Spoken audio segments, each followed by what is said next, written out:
right behind home plate. Fortes, and that's the ball game. So the Marlins come into Oracle Park. They had a little bit of a head of steam, and they continue it with a 3-game sweep, and it is something that I definitely did not see coming. I don't think any of us did. Kite. Swept by the Miami Marlins. Sound courtesy NBC Sports Bay Area. 12-5 the final yesterday in a day game where there was a lot of people. You had people getting hit in the head with T-shirts. You had bats being broken on the knees. You had a lot happening at Oracle Park yesterday. As I say, welcome in, ladies and gentlemen, boys and girls. This is the Morning Roast. Good morning to all you lovely people. You're just getting off work, getting ready for work, getting ready for a weekend. We are a week away from Independence Day. And all of a sudden, Joey, it sounds like you're doing a movie read. We're 1 week away. Us versus the aliens. Independence Day. It's a great, real quick, all-time movie. I don't care. Are you kidding Bill Pullman? It's one of my favorite movies of all time. One of the greatest speeches. It's so good. But as you're saying that, all of a sudden you get swept by the Marlins. It's a must-win series against the White Sox. No, I'm serious. This is a must-win series now against the Chicago White Sox. Pump the brakes on the hot takes regarding the White Sox. Just give me a second to digest what happened with the Marlins. What a terrible ending to a homestand. Just a terrible ending to a homestand, was it not? It was bad. Okay. And look, a bunch of Giants are getting hit left and right. And we had Dave Fleming on yesterday, and he was alluding to the fact that Mike Krukow, old school Mike Krukow, was adamant that somebody else needed to get hit. Now, look, let me just give you my personal opinion. There's a time and a place for everything. My young starter, who's been kind of like teetering in terms of confidence, might be in uncharted territory in terms of, pitching this deep into a season. I know he pitched deep last year, but, they found a way to kind of space him out. He hasn't been great lately in Hayden Birdsong. Hitting the third batter of the game? Yeah, I didn't like that. I didn't like that one bit. And if you're going to do it, if we're going to do this and be old school and quote-unquote red ass, you hit him in the leg? Let's drill somebody in the square of the numbers in the back where the nameplate is. I'm not saying you got to hit him in the head, but you hit him in the leg? You hit Otto Lopez in the leg. And then what ends up happening? 3 runs in the first. What? 3 runs in the first immediately, right? The next guy, base hit. Yeah. Next guy, home run, hit so far up into the bleachers. Bonds was impressed. He destroyed that. I thought it hit the Coke bottle for a second. It was that deep of a ball. Yeah, my God. No, you're right. And yesterday, before we left the studio, Guru was just going crazy about how someone needed to get hit. Well, there you go. You got it. How about we hit the 8th hitter? In the 5th inning when we have a 2-0 lead or something? We do it in the 1st inning against their 3-hitter? It makes no sense. With your young guy, not one of my OGs, not one of my bullpen arms, who is expendable and can get tossed out of a game. Not one of my veterans that's been on the team for a long, long time, like a Logan Webb or a Verlander, even though that was Tuesday night. I do the young guy now. I get why they want to endear themselves to their teammates, and I understand all those dynamics. I'm just talking about hey, we got to win the game today. You have your young guy do it in the 1st inning? I hated that. And then what I also hated, I'm not going to use the word cowardly per se. I thought it was weak. Bob Melvin kind of ducking. It's Bob, clearly, whether it's the players themselves, the management, the manager. He gave the blessing. Yeah. Everybody knew it was coming. Yeah. And I thought that Bob was weak at the podium, quite frankly. And I thought we should have pressed him as a media. So they're about to go on a 10-game road trip, albeit the end of that road trip is going to be, just 90 minutes up north in Sacramento. But you got the Sox, you got the D-backs, and then you got the Athletics before coming back home against the Phillies, one of the best teams in the National League. The Dodgers, obviously one of the best teams in the National League. Then you go back on the road to the Great White up north in Canada against the Blue Jays and the Braves. So, man, this is a tough stretch for the Giants right now, Joey. Obviously, all that goodwill you got up against the Red Sox last week for Devers, and obviously Devers hits the home run yesterday. They get down 5-0, and then they come back to tie it up. You're feeling great. Everyone's tweeting about it. We're all feeling great. Great awesome energy. Response, great energy. Everyone's fired up. and then you just can't have a shutdown inning. And then immediately everything goes right out the window, all the good vibes, all the momentum, because you give up a 3 spot in the 5th. And honestly, it felt like the game was over there. And it was. The game was over at that point, and then 8th, they really blow it open with 4 runs, and it was 12-5 the final. Night, see you later. And this poor guy Bivens is, oh boy, it reminds me of Contos in the middle of his career with the Giants, where when you trot a guy out there for multiple innings that many times, like their arm's going to fall off at some point. What are you expecting? Right? Yeah, I'm not mad. I know Bivens has kind of been an easy scapegoat. Target. Yeah. To me, I like Bivens in specific roles, and he's got to do the mop-up stuff. Yesterday, I just thought that he hung a couple of pitches, and it was unfortunate. But he's been out there too much. Like, that would be my argument. I think he's been out there too much. It feels like their overall pitching is running out of gas right now, and they need a little break. Well, I was just going to talk about that because the bullpen, which obviously I'm wonder after yesterday if it's still the best in baseball. It is. Okay. They were almost like 3/4 of a run better than anyone else in baseball. Now they're down to about half a run better than just with one bad inning, right? 2.75 ERA. I think the next closest is a 3.25 ERA for the bullpen. And you could thank Sean Jelly for that, who again, probably one of the weaker links in that bullpen. I mean, his days might be numbered at this point when he just keeps coming out there, giving up meatballs left and right. Well, and you combine that with some of the accusations that his wife was making online. I don't know how you handle those types of situations. Exactly. And again, that's their own personal business. But at the same time, like if that's obviously weighing on him and it's affecting his on-field play, we're going to be just discussing the on-field play, Joe. And it's just not been good enough. 5 hits given up in 1 inning yesterday, 4 earned runs, a couple of walks there. Did have a couple strikeouts, but too little, too late at that point. As we mentioned, 12-5 the final. Hayden Birdsong only goes 4 innings yesterday. And all of a sudden, the thing that you thought was a major strength for you, and still is, as you mentioned, half run better than all the other teams, the pitching staff feels gassed. And they're going to be gassed because the offense just isn't producing enough. And, you felt like you were getting some life there. 5 runs after being down 5-0, that'd be a great bounce back. Reminiscent of what the Padres did a couple weeks ago. You get down 5-0 in that 3rd game of that 4-game series, come all the way back, they're almost double, fired up. It felt like, a switch was flipped then. And I was feeling like, man, if they can win this game heading into that road trip against the White Sox, maybe they could flip something there, right, Joe? And then it was all bad. And it's just nothing was going right yesterday for the Orange and Black. Albeit Devers looked good. That is something. I think there are a couple silver linings. Devers and Adames both had a couple of hits. And Jung-Hoo Lee. Jung-Hoo Lee is going to hit an inside the park home run. It's a matter of time. Yeah. It really is. It's a matter of time. And he finally knocked one off the wall. I will take any silver lining I can with a couple guys who have been struggling for months on end. Right. Adames, who you referenced, Jung-Hoo Lee, who you referenced, Devers. If Devers can get going here, the one thing about Devers that I didn't, we're learning about him, right? You don't really know when you just box score watch. You got to watch a guy day in, day out. He's a free swinger, but my God, that power is unbelievable. I mean, he can hit it to left center, to right center, to right. He's a full field type of a swinger. I just worry his plate discipline is a little erratic.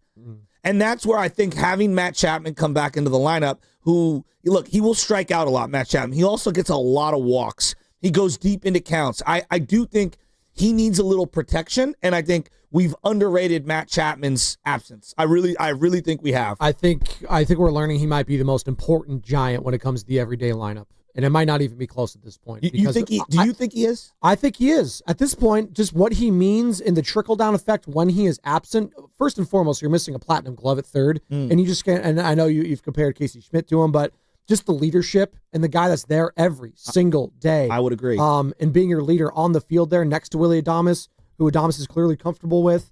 And then again, it allows you to shift a guy like Schmidt to second base if you can, keeping his bat there. And then when and if it happens, Rafi Devers, put him at first base. We'll see how it goes. And then it feels like that infield that you've been searching for years now is finally complete.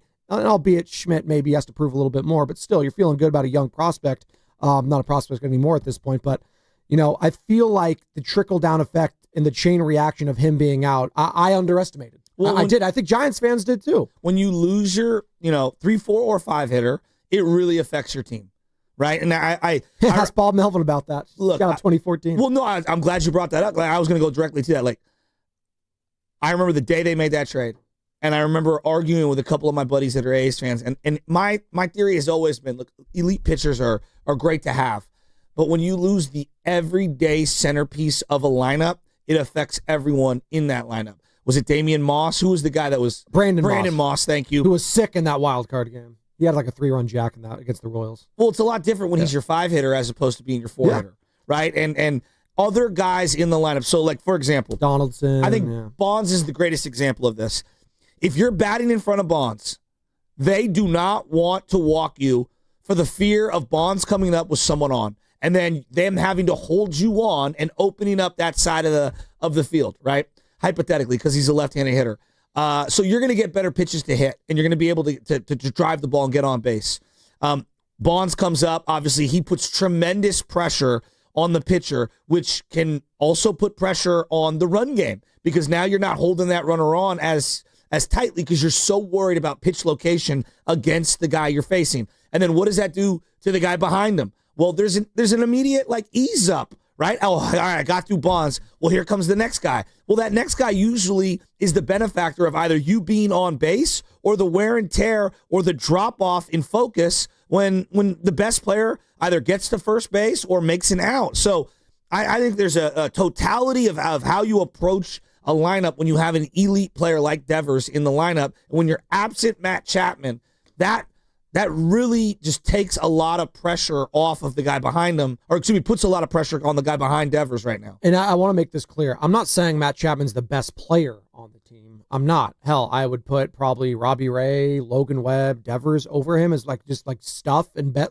overall skill sets. And again, I'm speaking highly of those guys, and I understand fully how capable Matt Chapman is defensively. He is probably the best of his position there. I'm saying he's the most important Giant. There's a difference between being the best and being most important player. Can you name a team where their best player was their starting pitcher day in, day out? Ooh, that's a good one. And when they are, is that a World Series winning team? See, because it's not, I was going to go again, Verlander back in the Tigers days, right?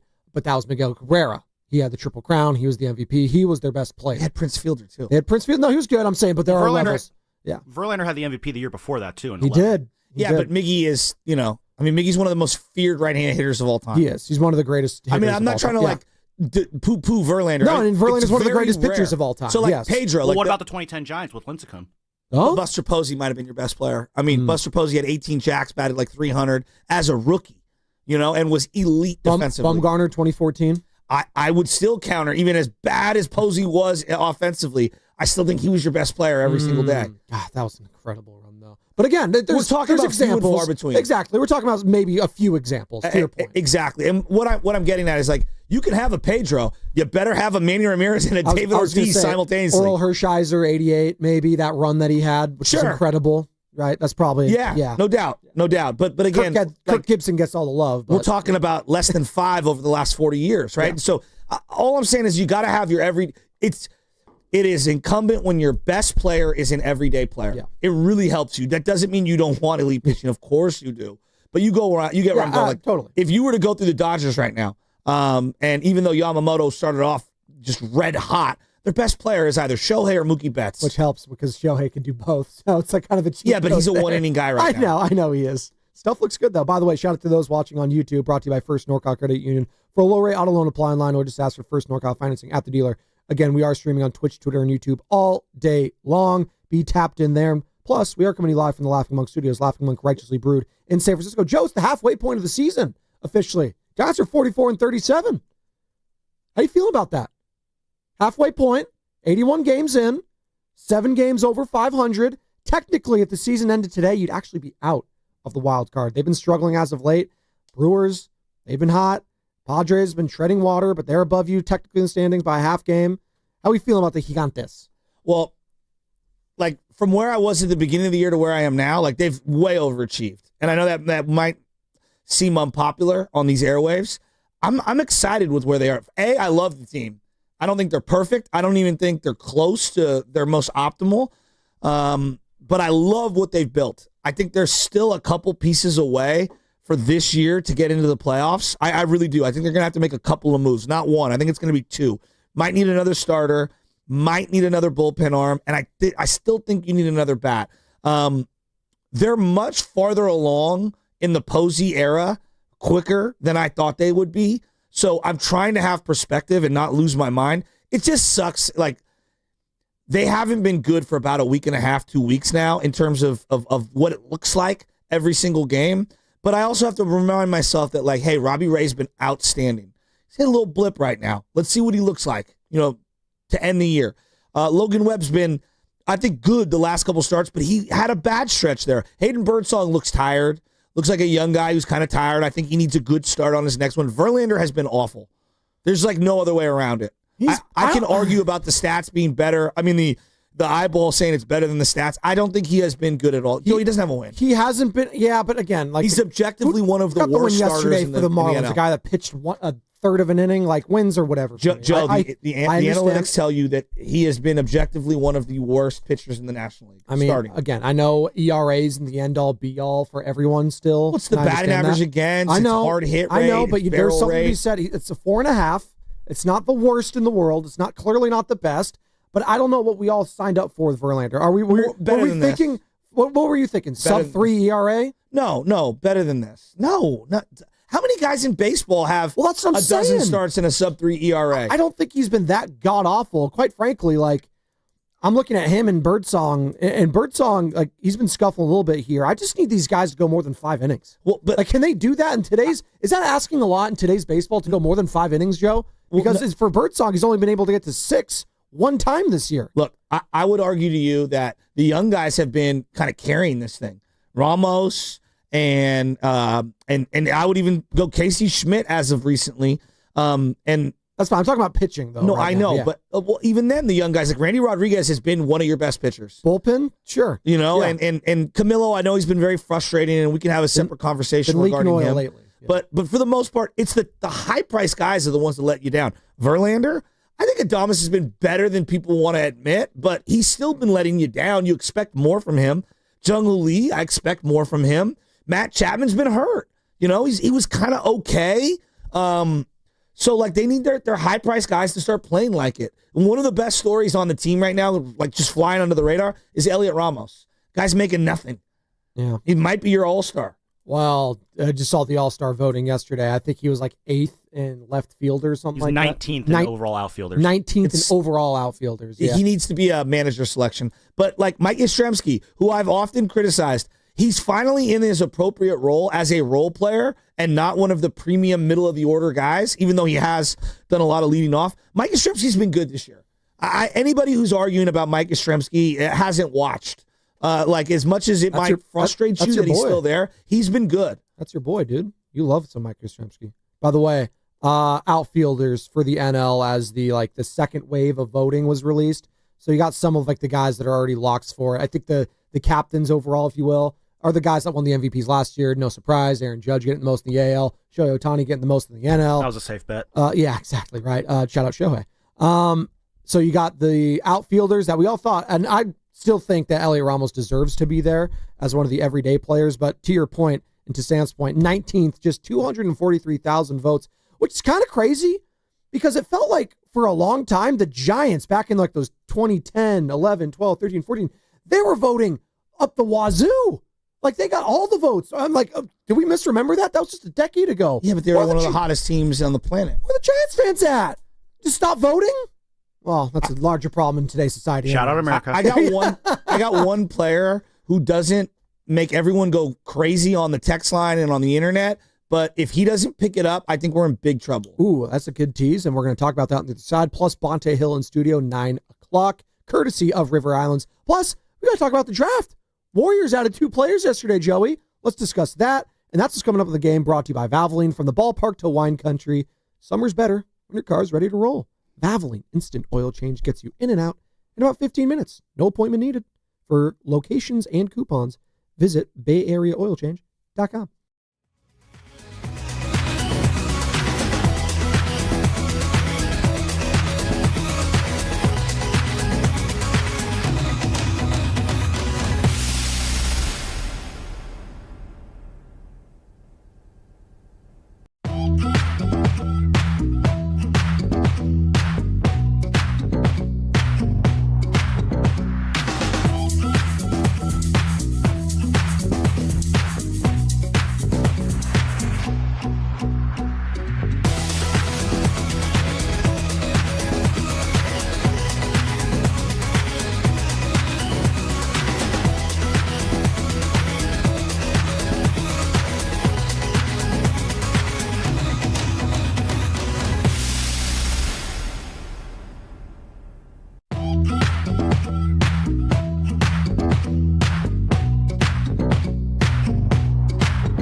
Hit high and deep to center field.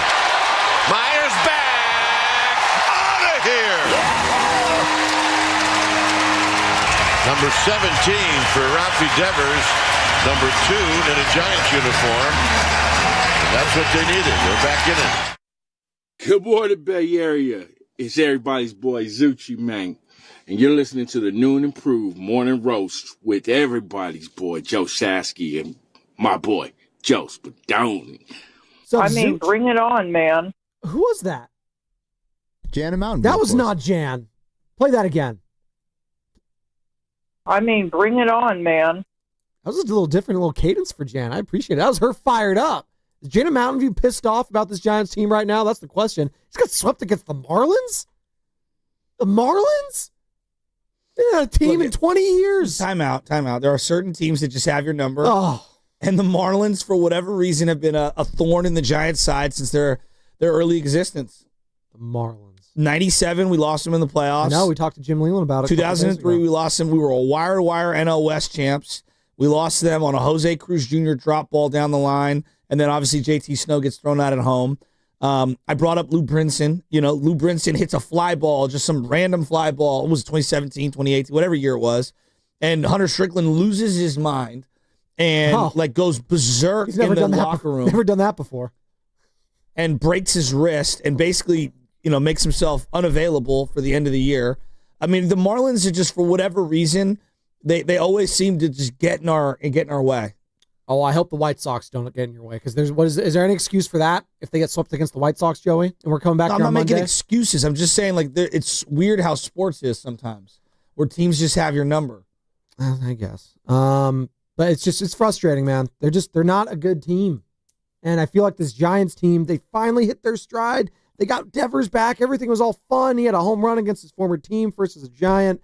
And then you lay an egg this week, and then you're heading on a road trip, a 10-game road trip now. Not exactly against world beaters. The White Sox and the A's are two of the worst teams in the American League when it comes to the record. They got talent, though, and you can't go into those places, especially in Sacramento to wrap this thing up. That place, a pitching nightmare for everyone involved. So it's a AAA ballpark, as you would expect. And then sandwiched in between, there's going to be a huge 4-game set against your division rivals, the D-backs, Joey, and they're not going to have Corbin Carroll, you would think, right? I don't think he's going to heal from a wrist fracture that quickly. So, all of a sudden, ending of June turned into a massive series against the White Sox. I didn't have that on my bingo card at the start of the season, but you know what?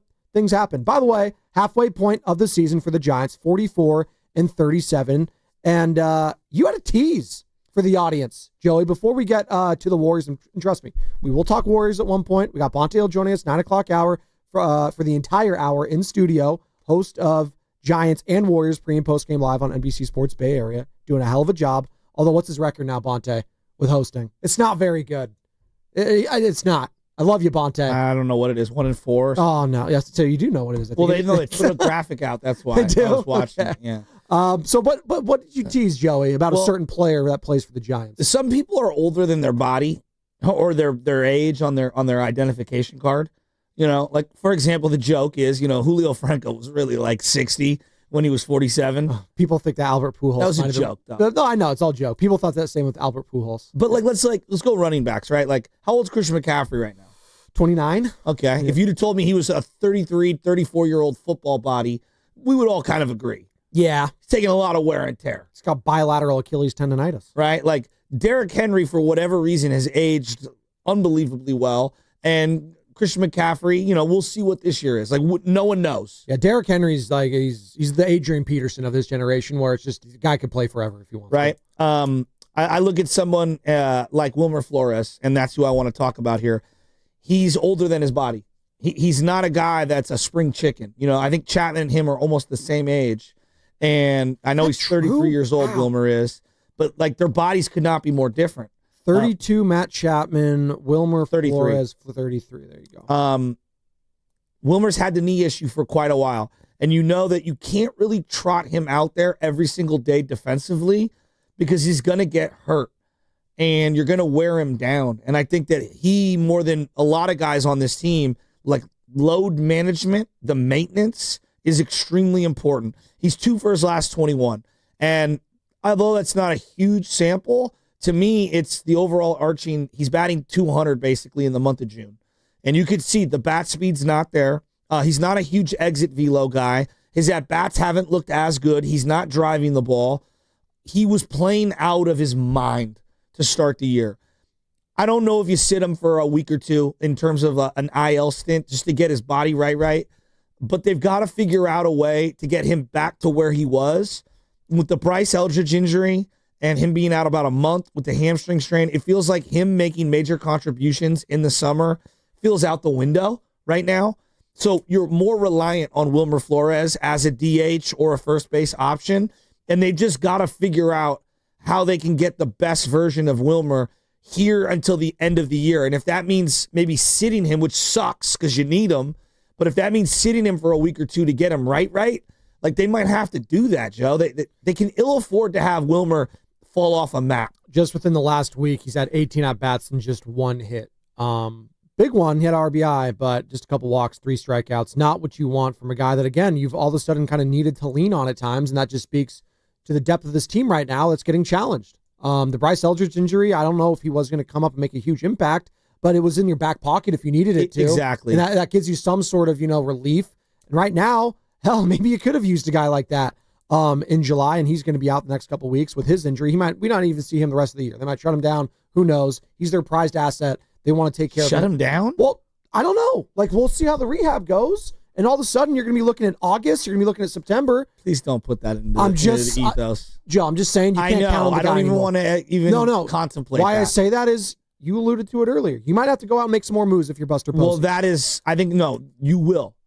It's not going to be on the level of a Rafi Devers. No. I would be shocked if that's the case. I mean, you're just going to be turned into the New York Yankees or the Mets, just spending hundreds of $1 million. I don't think that's going to happen, but you got to get creative. Yeah. And this is where you got to lean on the Manassians, the other people in your department that could kind of scour the fringes of baseball here.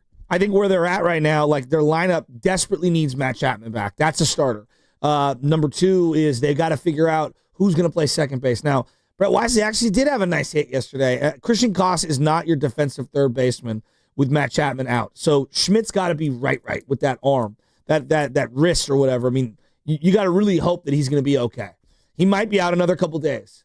And then they need Adames to start playing better baseball. When they go on this road trip, they need him to be a catalyst offensively. He cannot just be a passenger. He's got to be a bus driver. And I think that I'm asking more of him and Devers and Jung-Hoo Lee. I'm going to start with those 3 because those are the 3 highest paid guys on the team right now of the everyday players that are available. Giants, by the way, you were talking about like the Marlins, like owning them since 2010. Good job on getting this, Sammy. Giants are 45-53 against the Marlins. So there you go. There you go. And against the White Sox, much smaller sample size, that being an AL team, although you're going to start playing them every single year. 8-14 lifetime against the Sox. Oh, boy. The Sox have your guys' number 2? Oh, God. I mean, this is, Joe, I'm telling you, you better win this series. I'm going to be coming in Monday. If you drop this series, why do you do to that? This team? Because they stink. You want me to take you seriously? You can't lose back-to-back series against the Marlins and the White Sox. Has professional that can't sports happen. not taught you anything? Anyone can beat anyone anytime. The White Sox are 26-55. They're 3-7 in their last 10. They have a -82. The Marlins had not won a consecutive series, one series and then another consecutively. They have not done that all year. Hey, they're red hot. They're the hottest team in the National League right now. They won 4 in a row. Hey, you don't want to see right? them. Dude, they've got maybe the best outfield arms in the league right now. I hate you so much. What? They have the best outfield arms and thighs in the league. You see my guy Dane Myers yesterday breaking that bat over his leg? That was incredible. It was. Dude, I loved it. Me too. I love when people break bats. You know what I would say about it's that? an incredible feat of strength. Not only do I love it, just show me you care a little. I'm not saying you got to do it every at bat, right? But like, had Brandon Belt done that one time in his career, he might have won me over. Wow. Show me you care a little. Kruko and Fleming on the broadcast talked about it, and I want to get into it on the other side. I totally disagree with Mike Kruko. There you go. And I love Kruk, but I could not agree less. Okay. I could not agree less. I kind of like that than disagree more. By the way, what's coming up tonight at 7 o'clock, Joey? The Valkyries taking on Angel Reese in the Chicago Sky. You can hear the game right here on 95.7 The Game in the Valkyries channel on the Odyssey app. Just download the app and search Valkyries. Sounded like you had a little snide comment you wanted to. Well, I mean, while she's in town, we might as well get her to help, build some of these churches up and get the bricks going, It's because she's tossing bricks up there. Is that why? I mean, she's the Danny Fortson of the WNBA. You don't remember Danny Fortson. Danny Fortson, power forward that the Warriors acquired, and he had a double-double. Yeah, he missed his own shot 3 times around the rim. So Andres Biedrins. So Brandon Pajemski in the playoffs this past year. I think Biedrins has more touch. What? So Brandon Pajemski in the playoffs. No. Again, look up Danny Fortson. He was a double-double machine. Garbage. You could not finish. You could have said Biedrins at the free throw line. I think that would have been acceptable because that guy just bricked every single one. Talking about guys that need to just do the Rick Barry style. So check out that game tonight. We'll have it right here, 95.7 The Game. Download the Odyssey app and find all of our Valkyries content there. What's coming up with the game is brought to you by Fremont Bank. Here for you, here for good. Did you see there's an account? What? That you know what? I'll talk about it on the other side. That's the tease, baby. It's the morning roast, 95.7 The Game.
we got Rafael Devers, we got Adames, we got Wilmer Flores, and this is all for our Latino base here for 95.7, but wanted to sign off with this. Soy Adán en el Ciudad y estás escuchando al Morning Roast en 95.7 El Partido. Thanks, guys.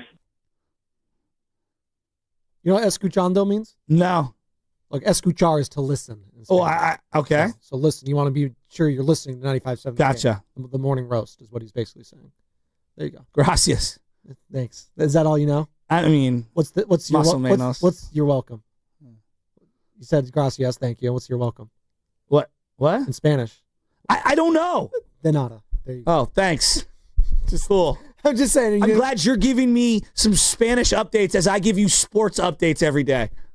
I had my naps timed out, bro. That was you yesterday. Shut up. You were napping after the Giants fell down in that 8th inning. It was just like, all right, just turn it off. LJ, night, let's go to sleep. By the way, a little bit of breaking news when it comes to the NBA. Day 2 of the draft happened yesterday. We'll break it all down as the Warriors add 2 players. They traded down and got 2 more picks, Joey. Alex Hawk Tui from Australia, and then Will Richard, the Gator from Florida, national champion this past season, guard. So we'll talk about it with Bonta Hill in the 9 o'clock hour and at some point as well. But in the meantime, the Raptors are shaking things up. Masai Ujiri is out as vice chairman and president of the Toronto Raptors. That per Shams Charania of ESPN. I remember he was Scotty Barnes. Well, he was a hot commodity for a while. I remember that. People were like a bunch of different franchises trying to poach him, especially after the 2019 finals, obviously. And then obviously all went down at, I think, then Oracle Arena. I remember that with Ujiri and the police officer, all of that. But now he's looking for a job, I guess. So he is out as he was entering a final year of his contract per sources on ESPN. So there you go. You had another tease. You've been chock full of teases today, Joey. Well, I want to play the Kruko sound in a second, but just in general, I find the online community. I mean, whether it's politics, whether it's Ocean Park, whatever they're calling the Dunes Park here in the city, like the Great Highway. There's these factions that argue online. And they do. Oh yeah, I didn't know that. Wait, people argue online? Yeah, that's crazy. Kaminga is a great example, right? Kaminga, like you just bring up the name. If you just tweet out Kaminga, just look at the comments. I could tweet out I like pizza and people would have a problem. Sure. I just find it so absurd, the Angel Reese, Caitlin Clark thing, just in general, okay? And the fact that we can't laugh a little about either one of them is kind of like bizarre to me. And there's this account that I stumbled across. Pretty good. He showed me. I stumbled across this account. There's a group of guys. It's just funny. We can laugh a little, but there's a group of guys who are betting every single day that Angel Reese will miss her first shot, and they celebrate the beginning of games, and she'll come on down and she's dribbling. And I don't even know if this is real or not, but it makes a funny Instagram reel where she misses a shot and they're like, yeah, cash out. Like they're going crazy and stuff. And I'm just saying to myself, I want more of that. I want more of the fun, which leads me into Kruko. There you go. Okay? It leads me to, and I By love the way, Kruko. Angel Reese in the Chicago side taking on the Valkyries tonight. Right here at 95.7 the game at 7 o'clock. Continue. Yeah, I don't know why everybody's losing their minds about Caitlin and Angel. Just enjoy it. It's fun. Just laugh a little. Sports is supposed to be entertainment to a degree. All right. We get to Kruko. Yesterday, this guy from the Marlins who no one's ever heard of. Dane Myers. Okay. Glad that you named him. Strikes out. And he struck out swinging. And just snaps the bat over his knee. And I was like, whoa, haven't seen that in forever. And Kruko, before going to break, says this. Got it with the slider. But 3 runs. Unhappy hitter Dane Myers. Marlins back ahead. Bush. What? Bush. I'm assuming he meant Bush League, not our former president, George W. Bush, or Herbert Walker. It's so funny.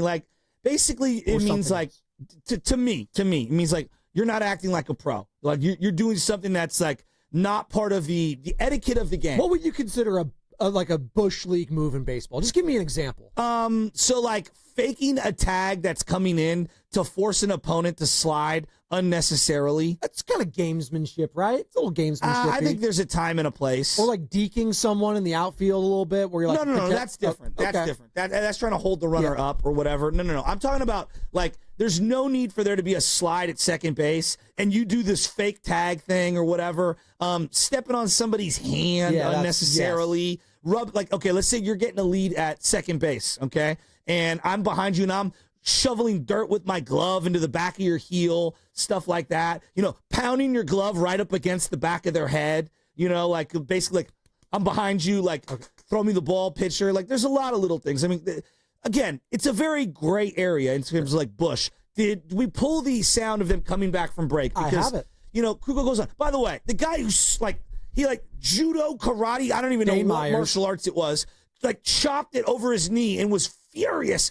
I loved it. I was like, well, this game obviously has a lot of juice. 2 down. Myers threw a temper tantrum after striking out to end the top of this inning. Now let's take a look at the temper tantrum. Near.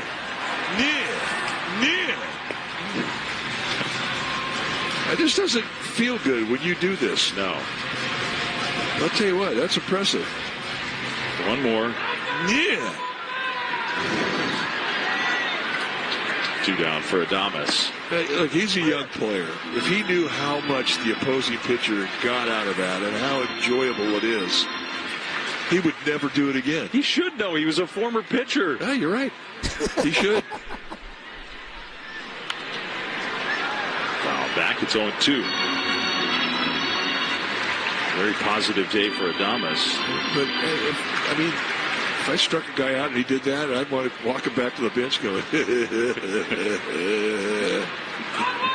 I got to be honest, though. Kruko's still so good with the noises he was making, the way he was doing it. And I do think he kind of backed off a little bit there in the response after. He did say Bush going into the break. The guy was 3 for 26 heading into that at bat. I like how he said he's like a young player and he's like about to be 30 pretty soon, I think. So like relatively in the big leagues, he's kind of a young player. But as Dave mentioned, he actually started out drafted by the Tigers in the 6th round as a pitcher, Joey. And he was converted. Look,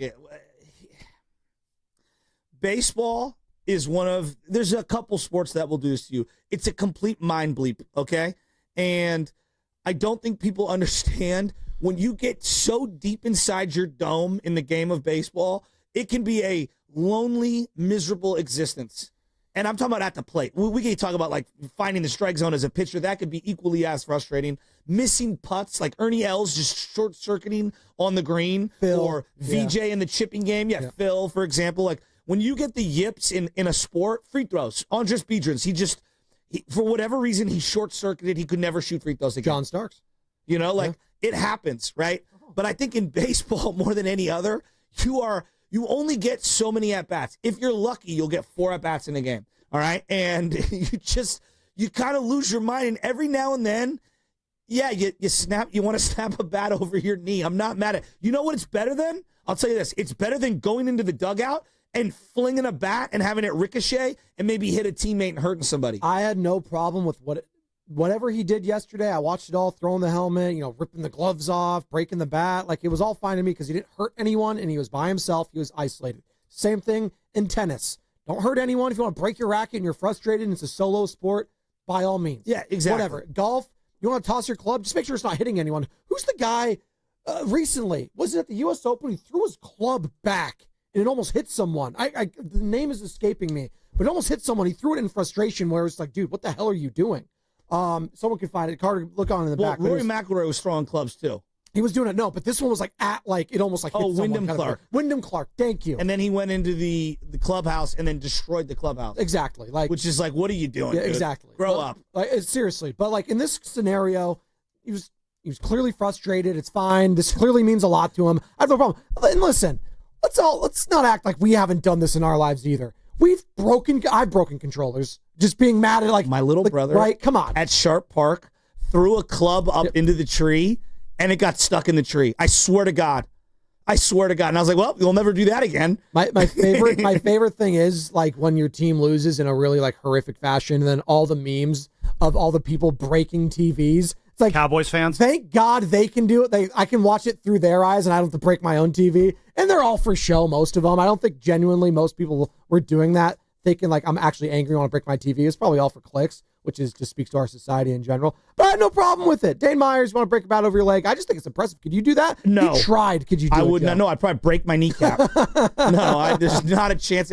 I brought in wooden bats in here. Do you know how difficult it is? You know how powerful you have to be able to snap that bat? That's why it makes the Bo Jackson over the head. Oh, he just one. went like, eh. Oh my God. Like it was a toothpick. It was incredible feat of strength. I think the only person here at the station who could maybe do it would be Guru. Because he's so strong. Yeah, Guru could probably do it. Yeah, he's so strong. Yeah, I got skinny chicken legs like I'm Joe Montana. Yeah, I don't know if anyone else could. Like that is one thing I will give Guru. Guru's strength is definitely real. He is. And you know what? He's going to love you saying that about him. No, I mean that with full sincerity. All sincerity. By the way, brought to you by Golden State, serving the Bay Area for 3 generations. When you succeed, we succeed. Visit goldenstatelumber.com. Coming up shortly, we got Spadoni's Circle of Trust making its Giant season debut as we are at the halfway point of the season, Brosif. So the Giants currently 44-37, 3-game losing streak heading into a massive series on the south side of Chicago against the White Sox. You got the Padres, Brewers, Phillies battling it out for the top 3 seeds currently in the National League wild card. Dodgers leading their division. They're just going to keep winning. They're 51-31. And that's also what's kind of like, man, just 2 weeks ago, Joe, you were right there at the Dodgers. Yeah, you were in first place. With the Dodgers slurping, okay? I'm not slurping the Dodgers. I'm saying this is the reality. I understand. 2 weeks ago today, hell, in like 12 hours from now, you were tied for first place. All I'm worried about. Now you're 7 games back. All I'm worried about is just making the playoffs and focused on ourselves right now. It's not even July yet, right? I understand wanting to go for the division. I want the division. I want to make that very clear. All right? We were talking about division. But when we knock off the Dodgers, whether it's this year or next year, when we do it, when David gets that slingshot and knocks down Goliath, I'm going to laugh in their faces because they've got one of the largest payrolls in the history of baseball and the history of team sports, period.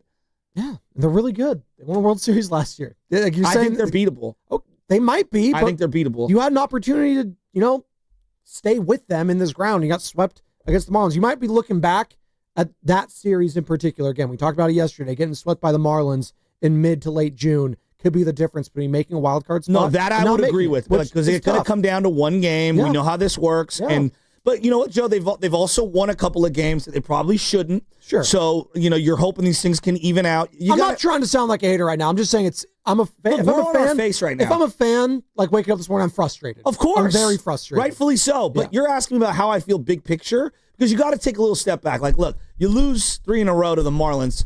That is not ideal. No. Period.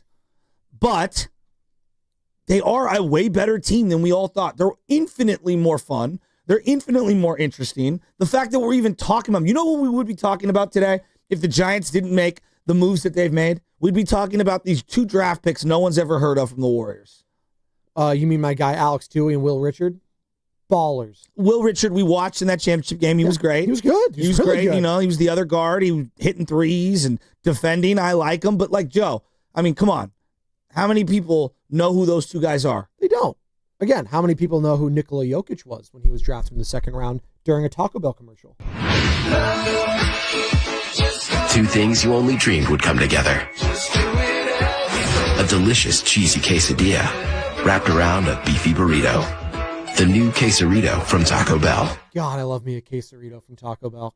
Hey, scrap the golden arches today. Taco Bell breakfast. Let's go. Just before we move on to the Warriors things, we will get to them in some way. I know this is going to sound insane. I actually really like that scrappy little Marlins team. Like, they got some players, dude. Xavier Edwards is a player. This Otto Lopez destroyed us. Dane Myers now breaking the bat in his leg, rising up the ranks for Shasky. Okay. The left fielder Stowers. I don't even know how to pronounce his name. He was good. He was good all series. Yeah, my guy Jansen Junk was junk though yesterday. He was not very good. 8 hits, 5 earned runs. Look, yikes. We do this in sports, like, oh, this guy's weak, this team's weak, but then you watch them a couple of games and you're like, actually, they're not that bad.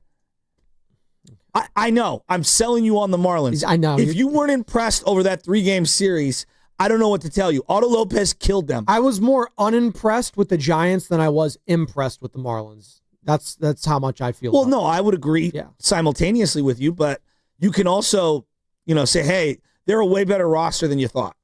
Fair enough. As you're listening to 95.7 The Game, KGMZ FM and HD1 San Francisco and Odyssey Sports Station, in the home of the Golden State Warriors and Valkyries, always live on the free Odyssey app, coming to you live from the Laughing Monk Studios. 1 hour down, 3 to go. Bonte Hill joining us in studio for the full 9 o'clock hour. Can't wait for that. We will touch on the Warriors draft yesterday. A lot of people waking up this morning. Warriors made some draft picks yesterday. Who's Alex Tui from Australia? Who's Will Richard from Florida? We're going to be doing the Circle of Trust, Joey. And I got this hat here with names, and I'm going to give Oh, this, you have it. Oh, I okay. have it. I'm going to give it to you. There you go. You got it? Yeah, it's the Jerry Rice goated. Ooh, Goat Fuel? Goat Fuel, yeah. Goated. So, all right. So, Circle of Trust. Explain to the audience what the Circle of Trust is. Well, life is about trust, is it not, Joey? Any relationship is built on what foundation? Trust. Money. Well, okay. But who do you trust? I'm teasing. That's a good point. You want to trust someone with your money, do you not? Certain banks, what have you. I'd like to marry someone who has a trust fund. There you go. Shout out Fremont. Sorry, Michelle. Shout out Fremont Bank. Here for you, here for good. Am I right? I trust them with my money, right? But any relationship and sports fandom, there's a level of trust, and every fan base goes through their trust, right? There's a lot of fans that have no trust in the Warriors developing Jonathan Kaminga. So there's a lack of trust there. There's a lack of trust in sometimes Kyle Shanahan. Can he win the big one, Joey? I don't know. So I hate that conversation. I know. Again, what about all the big games he won leading up to the big game? Hey, I'm just telling you. Was the NFC Championship game not a big game? Wasn't the biggest, some say. So there you I'm just saying. I mean, Carter's nodding his head. It wasn't the biggest one. It's just absurd. But that's what it is. So we like to do our Circle of Trust. Andy Reid will never win the big one. And I'm sure you've seen Meet the Parents, Meet the Fockers, Jack Burns, Robert De Niro, Ben Stiller, all of it. It's great, right? It's awesome. You get the circle, and those inside that circle, you trust. You don't want to be outside the circle where we don't trust you, Joey. You do not want to be there. All right? So we're going to do it Giants edition. We did it for the Warriors. All right. We're doing the Giants edition. You're going to name me some players. Sam put way too many names in this hat. That's fine. You can only pick a couple of them. I know. I might omit some that I pull out. So I'm rummaging. Oh.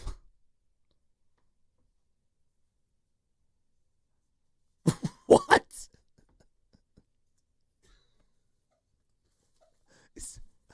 What?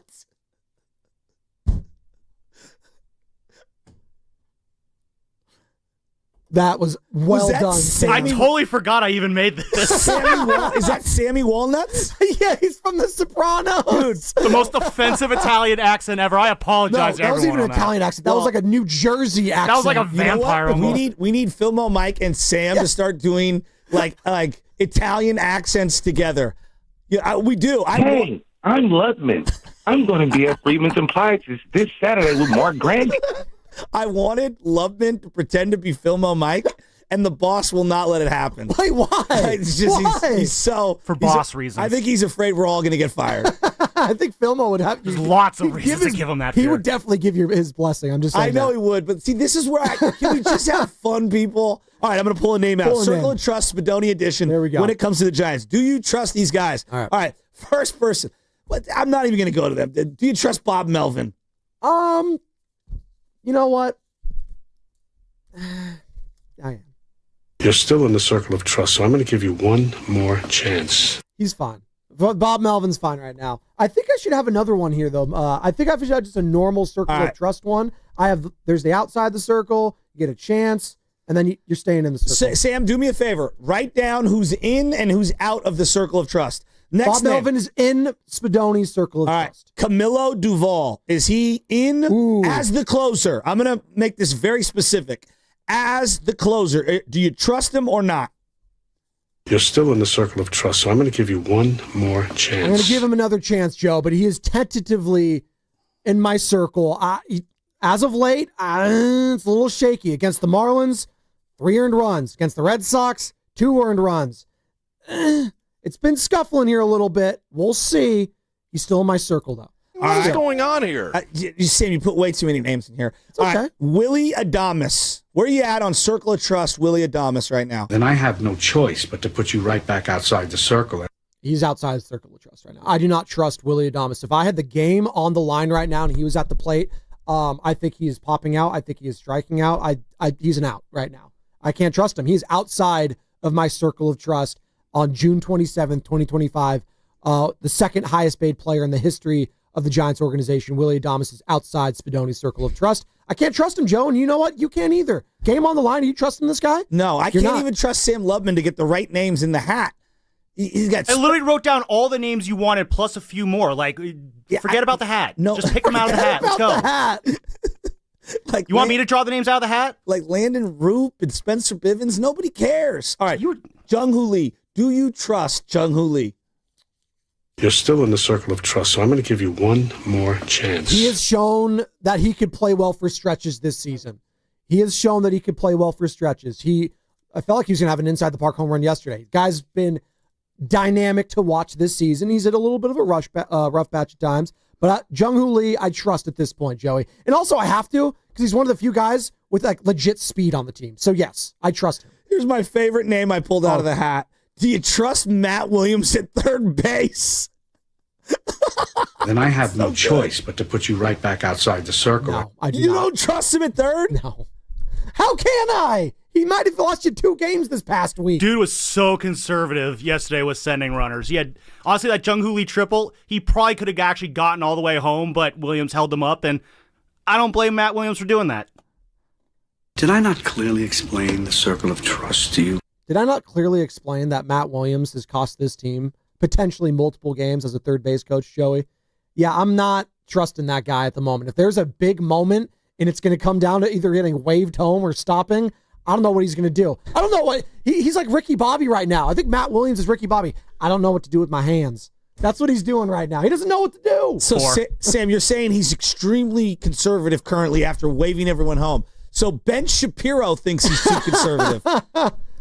Facts don't care about your feelings. That's All what right. Matt Williams' lifestyle is. All right, here's the next one. Circle of trust. Potential Hall of Famer just became a daddy again, Justin Verlander. You're still in the circle of trust, so I'm going to give you one more chance. I can't believe Justin you don't Verlander, trust Adames, but you do trust Verlander. Because you know what? I've seen Justin Verlander when push comes to shove.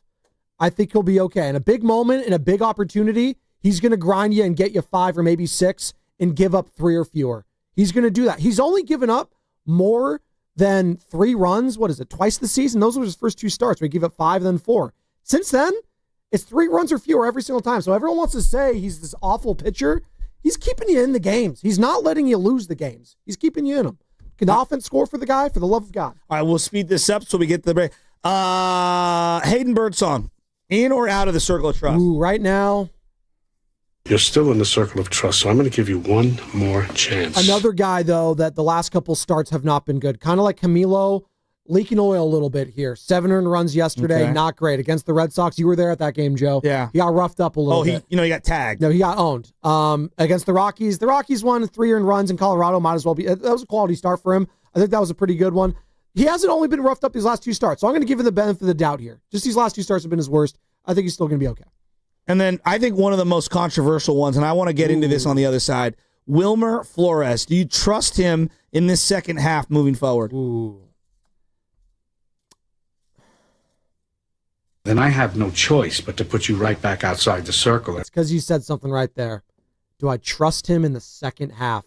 Do I trust that his body is going to be able to hold up? And this is why we need Rafi Devers at first, Joe, sooner rather than later. Flores cannot do the wear and tear and the grind of the rest of the season. He's got to be a platoon player.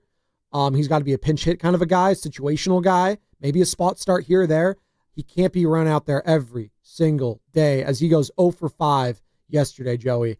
Wilmer is leaking oil right now. And maybe I'm too hard. Maybe I'm a prisoner of the moment there. No, he's so important for the first half. Like, that's why I asked him. But as of late, and you just look at his at-bats the last couple weeks, it's not good. And I don't trust him right now, where I did trust him like a month or so ago. I think he was the team MVP a month ago. He was the clutch player of the year. So I would ask everyone, I want you guys all to marinate on this. What is your letter grade for the first half? We are halfway through the season right now in terms of games played. What is your letter grade for this Giants first half? And who's your team MVP?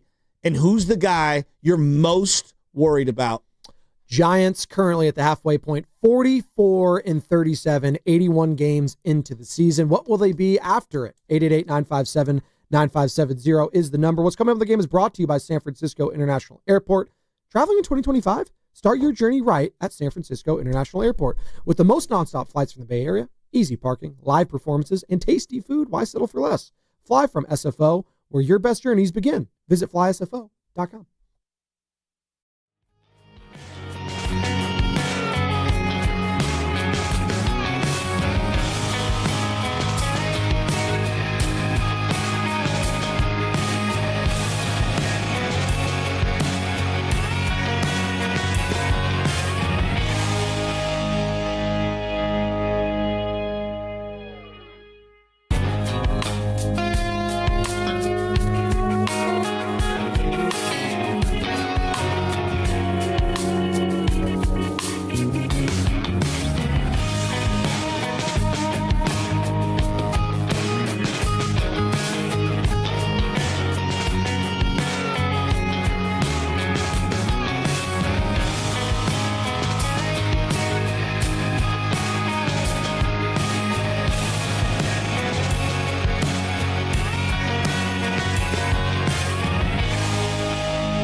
and they're getting a warning.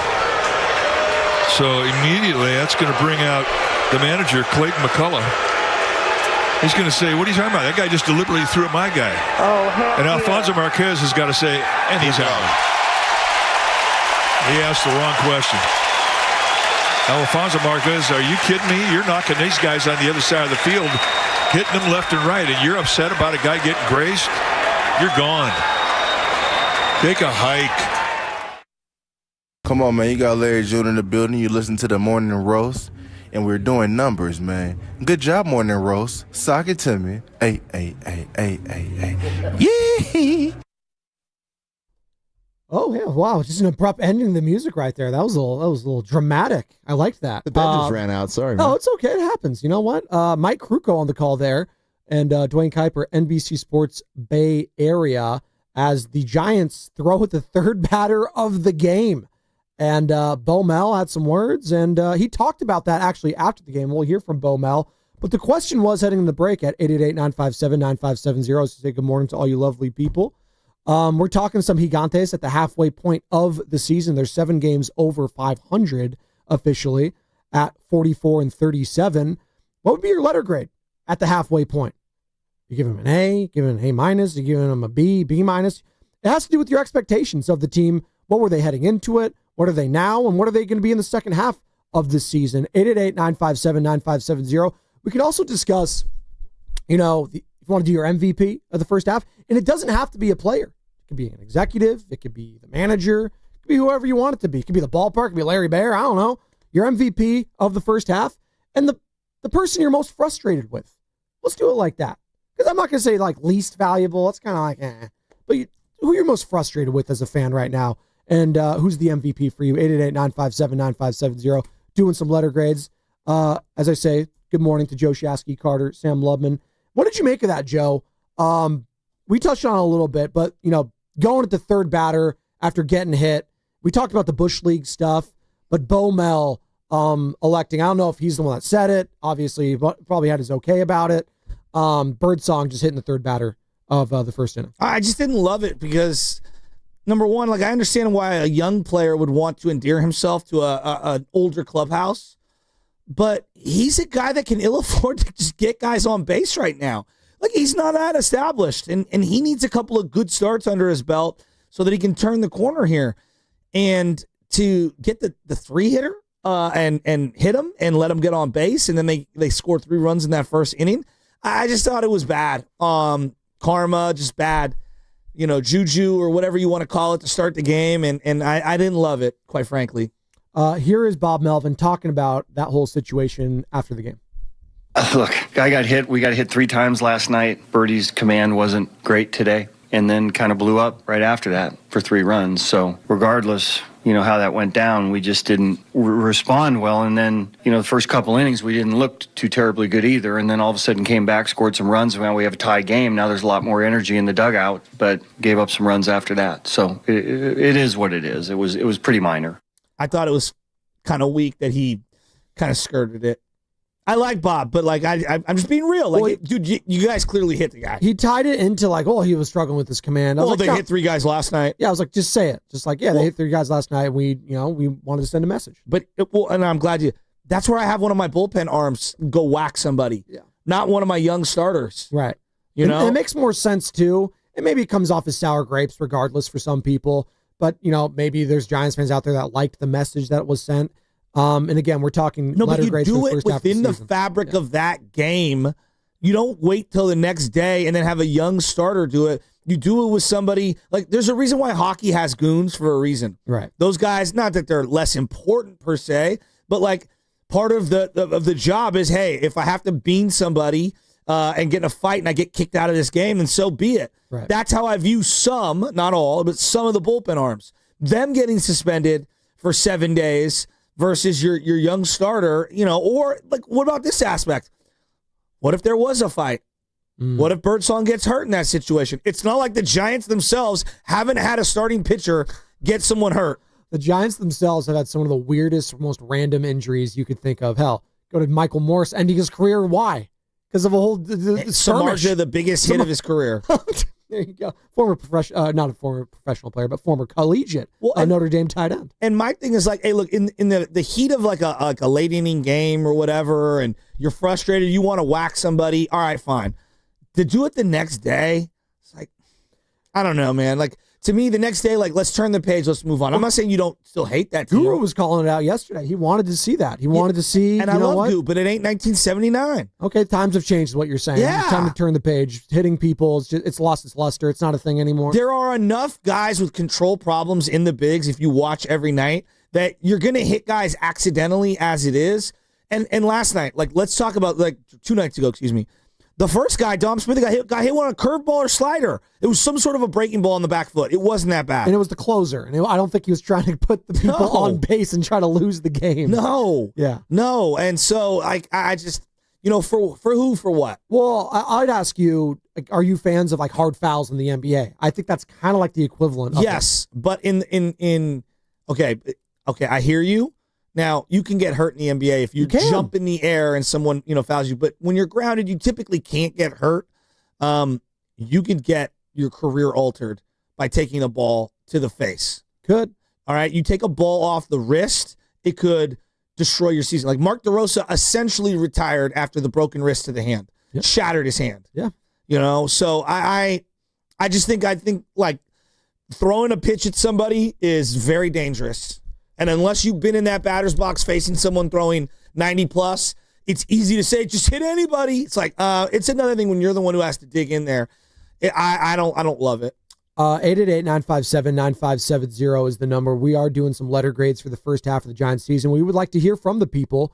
Again, we'd love your participation. It's the same number to call or text. 888-957-9570. As the Giants at the halfway point of the season are 44-37. Just a half game out of the third wild card spot. But again, the season does not end on June 27th. A lot of baseball to be played between now and then. And did they meet your expectations in this first half? Who's your most valuable player? Who's the most frustrating player for you? Or person, Giants person? Hell, if you want to say Buster Posey's the MVP of the first half, you might be right. Like, you could say Buster Posey. Well, we'll take that. 888-957-9570. Joe, I ask you, what letter grade would you give this team in the first half? I think it's unequivocally an A, because I got to look at the franchise as a whole, right? Like a franchise as a whole, you have an everyday shortstop, third baseman, and you made one of the best trades that you've made in decades to get yourself the big star that you've lacked in the middle of the lineup for how long? At minimum a decade? Yeah. Right? And so you're 7 games above 500 right now. You've far exceeded my expectations, and you've been a great watch on a nightly basis. I think it's an A. That doesn't mean that they're going to win the World Series, and that doesn't mean that I'm not going to get let down if they don't make the playoffs. You're just asking me where I'm at right now. I don't think I could have seen any other scenario, given all the weird stuff that happens in baseball, for them not to get an A. I'm going to give them right now a B+. And I just said, the MVP for you and for Giants people could be Buster Posey. But having said that, and I take a step back and I try to be objective about this, let's look at some of the biggest signings Buster Posey has had, right? Matt Chapman, who's been pretty solid. He's been hurt right now. He's kind of gotten an incomplete on the season thus far. Willie Adames, I think you can say he's struggled. That's an understatement. He's struggled for the most part this season, living up to that $182 million contract. Justin Verlander, another guy. Yeah. Has struggled. And Rafi Devers, who's, again, it's only been a couple weeks, so I'm not going to be too hard on the guy, and he had a good game yesterday. But it's been an adventure, to say the least, with Rafi Devers there. So of those 4 major acquisitions, you could kind of say they might be over there. Now, you're projecting with Rafi that he's going to be that dude, and he's going to be a baller the rest of his Giants tenure, however long that is.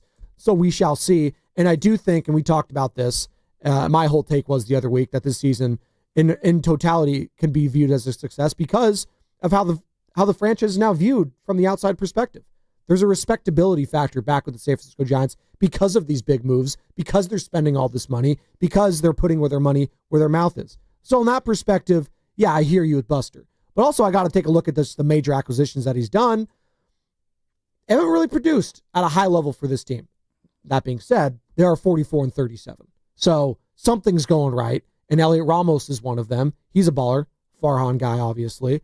So Jung Hoo Lee, Farhan guy, he's been up and down. Casey Schmidt's been great. So, Randy Rodriguez might be one of the best relievers in baseball. Right. They've, as frustrated as we might be currently with Camilo Duvall, step back and look at everything that's going on with just the bullpen as overall. They're one of the best bullpens in baseball. And Logan Camilo's a big part of that. And Logan Webb and Robbie Ray might be the best two-pitcher combination, top 5 at least, in baseball. And you got rid of Jordan Hicks for Rafi Devers, for crying out loud. Exactly. And again, we'll wait and see with Rafi Devers what he truly becomes. I think we're all projecting that he's going to be a pretty good player for this team, and we'll see at first base. So that's why I'm going B+ right now, just because the major acquisitions really haven't quite lived up to snuff quite yet. And we'll see. We'll see. There's a whole second half to go. 888-957-9570. We're doing letter grades here as the Giants are 44-37 on the season. All right.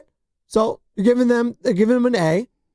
Who's been the MVP for Joe Shasky thus far? Who's been your most valuable Giants person? I'm going to go Elliot Ramos. Okay. I'm going to take Elliot Ramos. I think he has been their consistent top to bottom best player. This team needed an everyday outfielder like we need oxygen, and he has been unbelievably clutch for this team. He's been an adventure defensively, made some really nice plays, made some awful plays. I think overall he is your team MVP. You could make an argument for others. I will listen to Webb. I'll listen to Randy Rodriguez. I will listen to Robbie Ray, even, quite frankly. Wilmer Flores, I think, has his name in the hat. But I'm going to go Elliot Ramos. Elliot Ramos. I'm not mad at that. I'm probably going to go Logan Webb for me. I know Robbie Ray's right up there, but Logan, he's just the model of consistency for this team. He really is. Unsung hero, time in and time out. He's going to be leading the National League in innings pitched again, I would assume, because he's just that guy. Goes about his business, just a consummate professional. So if you go Ramos, I'll go Logan Webb. But I'm not mad at that. And it does suck because I do hope Ramos gets to be that all-star because he's just been so consistent for this team. But again, it just speaks to the National League being so damn deep. As I'm pulling it up again, the outfielders that are there. Pete Crow Armstrong's having a hell of a season with the Cubs. Might be the MVP of the National League. Exactly. Teoscar Hernandez, he's a baller. Kyle Tucker's of the world. Well, the Cubs got 2 of the best outfielders in the game with Kyle Tucker and him. I feel like they got Kyle Tucker for nothing from the Astros too. Man. Well, the third baseman prospect they got they gave to Houston's going to be good. We'll see. Again, I felt like that's a guy you probably should keep. That's neither here nor there. Ronald Acuna, the Juan Sotos, the Corbin Carroll who's hurt now. There's just so many Dodgers. Andy Pajes is up there. Fernando Tatis, James Wood, Brandon Nimmo, Nick Castillo. The list goes on. And then you finally get to the 19th in the outfielder voting in the National League. Elliot Ramos is 243,205 votes. But maybe he'll be a reserve. We'll see, right? Who would be the Giants' all-star right now for you if it's not Elliot Ramos? Who do you think deserves to be in there the most if it's not going to be Ramos? Randy Rodriguez.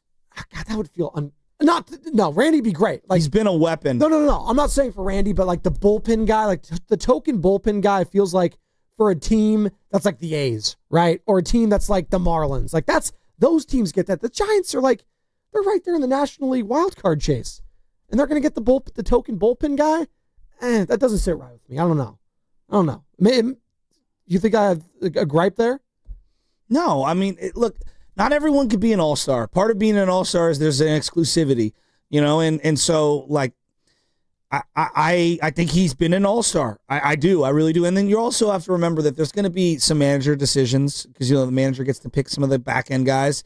And there are a lot of great outfielders right now. There just are. And guys like Fernando Tatis Jr. are always going to get the popular vote. And a guy like Ramos is going to be, on the under-the-radar types. It's just, that's baseball. It's baseball. 888-957-9570. I mean, they don't have, Wilmer? Is Wilmer going to make it? I don't think so. No, he's definitely not. Yeah, Wilmer Flores is not an all-star. I think Logan Webb has probably got an argument. I think Robbie Ray's got an argument. It's going to end up being one of the pitchers. And here's the thing, Joe. You're going to say, bullpen guy. You have to reward the best bullpen in baseball. No, I'm literally here. A half a run better than anyone else in terms of ERA. Absolutely. And I hear that. I just feel some type of way when I watch a team like this and the vibes. And maybe just because they're playing poorly right now. But the last couple of weeks we were talking about, man, maybe this team could have a couple of all-stars. They might only have one, which kind of sucks. But again, Logan Webb might be that guy. They'll get two. You think they'll get two? I think they'll get two pitchers. You think they'll get Webb and Rodriguez? Yeah, and then maybe if some guys get hurt or bow out, maybe Ramos gets in there. Okay, fair enough. I mean, they might have got lucky with Ramos being selected an All-Star last year, so I do think these things kind of even out. Speaking of, the hitting, and we had Dave Fleming on yesterday, and there was a lot to be made, Joe, about the ballpark this season. We're talking letter grades first half of the season for the Giants. 7 games over 500. Are they meeting your expectations up to this point, Giants fans? Or were you expecting more since the Rafi Devers, since the Willie Adames signings, all of that? Were you expecting more from this team? 888-957-9570. My grade is a B+. Shasky's giving them an A. What grade are you giving them? And is anybody hitting the panic button after facing the Marlins? Because I got a lot of buddies that are pretty ticked off. I'd be hitting the panic button if they lose the series this weekend. If they lose to the White Sox this weekend, I am hitting the panic button. 2 or 3 or all 3? If they get swept or just lose a series against this team. They get swept, we've got serious problems. You can't lose the series to this White Sox. They're off, Joe. They suck. I know, but Can you name 5 White Sox? No. Thank you. That's what I'm saying here. And you can even name 5 Marlins heading into the series. That's what I'm trying to say here.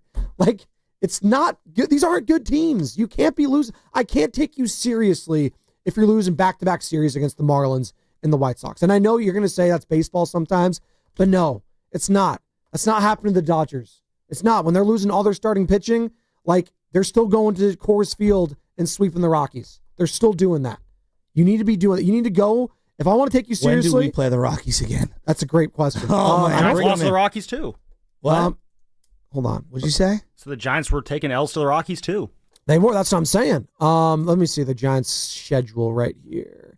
Let's get that right here. All right. So you got this 10-game road trip coming up. White Sox, Diamondbacks, A's.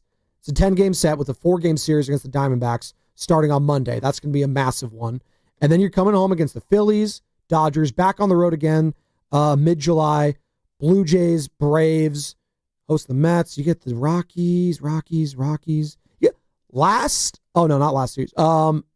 First series to start September 1st, you get the Rockies. First, second, and third. And then you end the season against the Rockies. So you start September and end September against the Rockies. Those could be massive. That last series, it could come down to playing the Colorado Rockies. And thankfully, it's going to be at Giant Stadium as you close the season with a 6-game homestand against the Cardinals, which also could be juicy at the time. Another National League team that's vying for a wild card spot, Joey. And then against the Rockies. I think going on the road is going to be something that's really big for this team right now. They need to be galvanized. They need to come together, whether it's a dinner, an outing, just, all the boys go out and have some fun. I think there's something about going on the road right now that might be just what the doctor ordered. Well, hopefully, because, a lot's been made about the ballpark, whether it's Devers, and obviously he knocked out of his slump yesterday, Adames. Who's making a big thing about the ballpark? Well, but when it comes to the power hitting, when it comes to the guys, there's been people talking about. Who? JT Snow was on with us a couple weeks ago and said Adames might be struggling because of the ballpark. Well, and the pushback is he hits better at home than he does on the road. Well, which isn't all that much better. But I hear you on that. No, but he does. He does. Here's Dave And then Fleming. other teams come into our ballpark and have no problem hitting.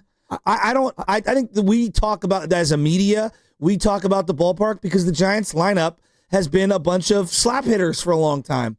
And we make excuses for why they haven't built a legitimate slugging lineup. Dave Fleming is with you. He's not blaming the ballpark I'm not. for Adames' struggles. This was him yesterday, our 95.7 The Game Giants insider. It is a hard place to hit, and I think it does for somebody who's new to it here. It can sort of mess with your confidence level where you don't get rewarded sometimes. Although, look, last night, I went into the home run call because I really did think he got it. And then you look at it, he hit it 97 miles an hour. Is that a hard hit ball? Yeah. Is that home run exit velocity? Yeah, not really. You got to hit it a little harder than that to get it out. I don't know if you can really blame the park for that one last night. If you're in a hot summer day and the wind's blowing out, you hit it 97, it probably goes out. But otherwise, that's typically not quite hard enough to hit a home run on. So do you blame the park for that or not? That was Dave Fleming on yesterday, our 95.7 The Game Giants insider, obviously a voice for the team. Each and every week we have Dave on. Good stuff yesterday. But, yeah, he's with you. He's not, the exit velocity will tell you all you need to know. And that doesn't matter if it's at Oracle Park, Great American Ballpark, Yankee Stadium. Well, it's just not. They're just not hitting the contact's just not there. First and foremost. But I also understand, so I get very passionate about the ballpark, the dimension talk. I think it's stupid. Okay. I think it's really stupid. Like, build your team catered around your ballpark. Have more guys that can run the bases and go gap to gap. Like, Rafi Devers is having no problem hitting balls into the 7th row of dead center field. Did you see that yesterday? Pretty incredible. It feels like he's starting to really feel himself. Now, is there a legitimate marine layer conversation about the ball traveling less far in our particular atmosphere? Absolutely. That is real. But I also see other teams come into our ballpark and hit the ball just fine.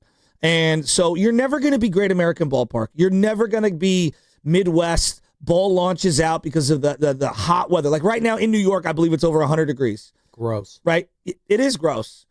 Right? Like I don't want to be in Sacramento. And right humid, now. too. Yeah, exactly. That's what I'm saying. The humidity is the worst part of it. Yeah. With playing in those ballparks comes other elements that we don't ever address, like pitching. Right? Like if you played in Great American Ballpark, there's a reason they've had a difficult time finding elite staffs and elite bullpens. Name an elite closer since the Reds have moved in there. Chapman for a year or two? Yeah, maybe. Aroldis Chapman. That's the only guy I can think of, like legit closer for the Reds. Maybe I'm with no, but like, right? Like the St. Louis Cardinals. But that speaks to closers in general. I think we've talked about this in baseball. There's it's kind of feel like a turning of the tide when it comes to like elite closers. I feel like a decade ago I could name 10 really good to elite closers. Maybe there are this year for some people, but like the Mariano Rivera's, Craig Kimbrel's, the Kenley Jansens of the world, all those guys. Like it feels like the Jim Johnsons for a second. Like I feel like those guys I can't find them anymore. Like I don't know why that is. Maybe there's better. Like the bats have gotten better, and everyone just throws 100 now, and we're just gonna like platoon that position. But I don't know. Yeah. I think we talk too much about the dimensions. Oh, yeah. I think it's the like low hanging fruit for the media to consistently bring up, and it takes the pressure off of building a lineup that actually hits the ball. Like right now, just like let's look at the Giants lineup. If I were to just put in, all right, a better hitting catcher, a better hitting second baseman, a power hitting right fielder, would we be having the same conversations about their lack of hitting? But they don't have those guys. And I'm not saying... the dimensions aren't going to help that much. I'm not Bailey's saying... Yes, bringing the fences in 25 feet in Triples Alley isn't all of a sudden going to make Patrick Bailey a 25 home run a year guy. You're not arguing with me. I'm not here for the excuse of the ballpark either. I just think that when a guy like JT Snow says it early on... Yeah, he's talking about subtle adjustments that you're going to have to make. Totally. But there is like this mental aspect of it. And we see yesterday in a day game where the ball felt like it was launching a little bit. That's different at night. It is what it is. You mentioned the marine layer. What were your expectations, Joe, heading into this season? Be relevant and actually try to push for a playoff spot. Okay, so there's 7 games over. Check. So they're exactly. That's check. There's 7 games over. They're actually 500. ahead of schedule. They're ahead of schedule for you. I didn't think they could pull off a monster trade. Like to me, you said it earlier. I kind of laughed at you about it, but like regarding no matter what happens this year, it's already a victory. And when I look at the first half, smashing success. You hit a grand slam. You got Rafi Devers, and you're good. Like, what more do Giants fans... Like, yes, I want to make the playoffs. Of course I do. The ultimate goal is to win the World Series. I don't know if they can do it this year. I don't think they're good enough, right? That's a separate conversation. They've become infinitely more interesting. They're fun. They've got a great player. They've got a lot of young guys that are showing some promise right now. I feel really optimistic today. But, again, you're coming off the heels of a sweep, and so I think a lot of Giants fans are picking their ego up off the ground. 888-957-9570. It's the halfway point, folks. Have the Giants met your expectations thus far? And what would the letter grade be for you in this first half? You give them an A, give them a B, give them a C. Is anyone like disappointed with the Giants? I guess that's my, like, how could you be disappointed with the Giants right now? I did mention like the major acquisitions haven't been the best thus far for Buster Posey. We want to give him the credit for getting the guys in here, because we've been wanting names for how long if you're a Giants fan? You just want the name like recognition a little bit. Let me ask you this. So everyone bashing Willie Adames, and I get it. He's getting paid $200 million. If they would have came into this season with Tyler Fitzgerald at shortstop, because that's how they ended last year, how would that have played out? Not great. Yeah. Right? As bad as Adames might have been, due to. It would have felt like waving of the white Is flag. Nick Ahmed even in baseball today? I don't even know. Look him up. He World started Series- the year as their shortstop last year. World Series champion Nick Ahmed? No, he is currently not on. Rangers, maybe? Hold on, let me see. No, he's a free agent as of May 4th. All right. So Tyler Fitzgerald had an opportunity to play second base. He hit 1 million home runs, right, at the end of last year. And we were all really optimistic. I didn't think he was a shortstop. He made a lot of mistakes at shortstop defensively. They moved him over to second. He was fine defensively, but offensively, like, he was struggling big time. Right. As bad as Adames has been, it's been significantly better than what they would have had they not acquired Adames. Does that mean it's a great contract? Probably not, right? Like, I think both can be kind of true in this situation. I think Willie's better than what he's shown. I think we're going to see a better version. We have to get a better version if we want to make the playoffs this year. Casey Schmidt coming out of nowhere. Is that sustainable? We'll see. We saw Fitzgerald do kind of similar to what Casey's done recently last year, and it was a blip on the radar. But Casey, to your point, in comparison to Tyler Fitzgerald, he's had more of a cup of coffee, and like he's had some like success and failure and Ups and success. downs. Exactly. I think that's going to make him a better overall player mentally when it comes to those ups and downs and the swings of that. David's in San Jose. Joe, he's got a grade for us. All right, give it to me. David, San Jose, how would you grade the Giants' season thus far at the halfway point? Hey, morning, fellas. I'm more optimistic, man. I'm trying to look at the totality of it, right? So my grade is A+. Obviously, they're not, 100 and 0, but they do have a winning record. And the reason that I'm saying that is because they've done something they haven't done since 2002. They got a power bat, right? And they got it early. They made a trade way before the trade deadline to make sure that they could work all the kinks out, get all the guys on the same page. So I'm super impressed, man. They are much better than anybody thought they were going to be going into the season. And not only that, they added a power bat, something that's been missing from this lineup for since my son's been born. So I mean, it is an amazing time to be a Giants fan. Obviously, I'm gonna call it a fluke, that little series we lost, whatever. But there's precedent here to making that trade early, right? Would Get you all these agree? guys on the same page. Would you agree with me on this? They're fun again. That doesn't mean they're like the best team in the league or they're going to go to the playoffs, but they're a hell of a lot more fun right now than they've been for years. Chesky, last year and the years prior, I was not going out of my way to watch Giants games. Exactly. And now it's primetime TV on a Tuesday, Wednesday night. I love that. Because I know I'm going to see exciting baseball, some home runs, but great team play with some all-stars. Giants all-stars. Maybe not MLB all-stars, but Giant all-stars. I love it. So, yeah, I agree with you fully, 100%, Chesky. I totally agree. And, right now, thanks, David. Like, Let's give him an I'm A+. just asking our audience in the Bay Area, like, you guys really want to break down a guy who played in Australia that nobody really knows? Alex Tui? Well, let's get to know him at some point. If we get the big boss man on, what time is it in Australia right now? I did. Does Andrew Bogut know him? Do me a favor. Let's all just take a deep breath. By the way, you're going to miss Justinian Jessup. The era is over. He's gone. So that's a great example. How many times did we interview people associated with Alan Smilagich or Justinian Jessup? I still believe in Smiley. Okay, not in America. He is overseas currently. All right. I don't even know where he's playing. Luka Doncic was also overseas at one point. All I'm saying is like there's really not a lot to break down, and I just, let's just pump the brakes on all these draft picks. I hope I'm excited.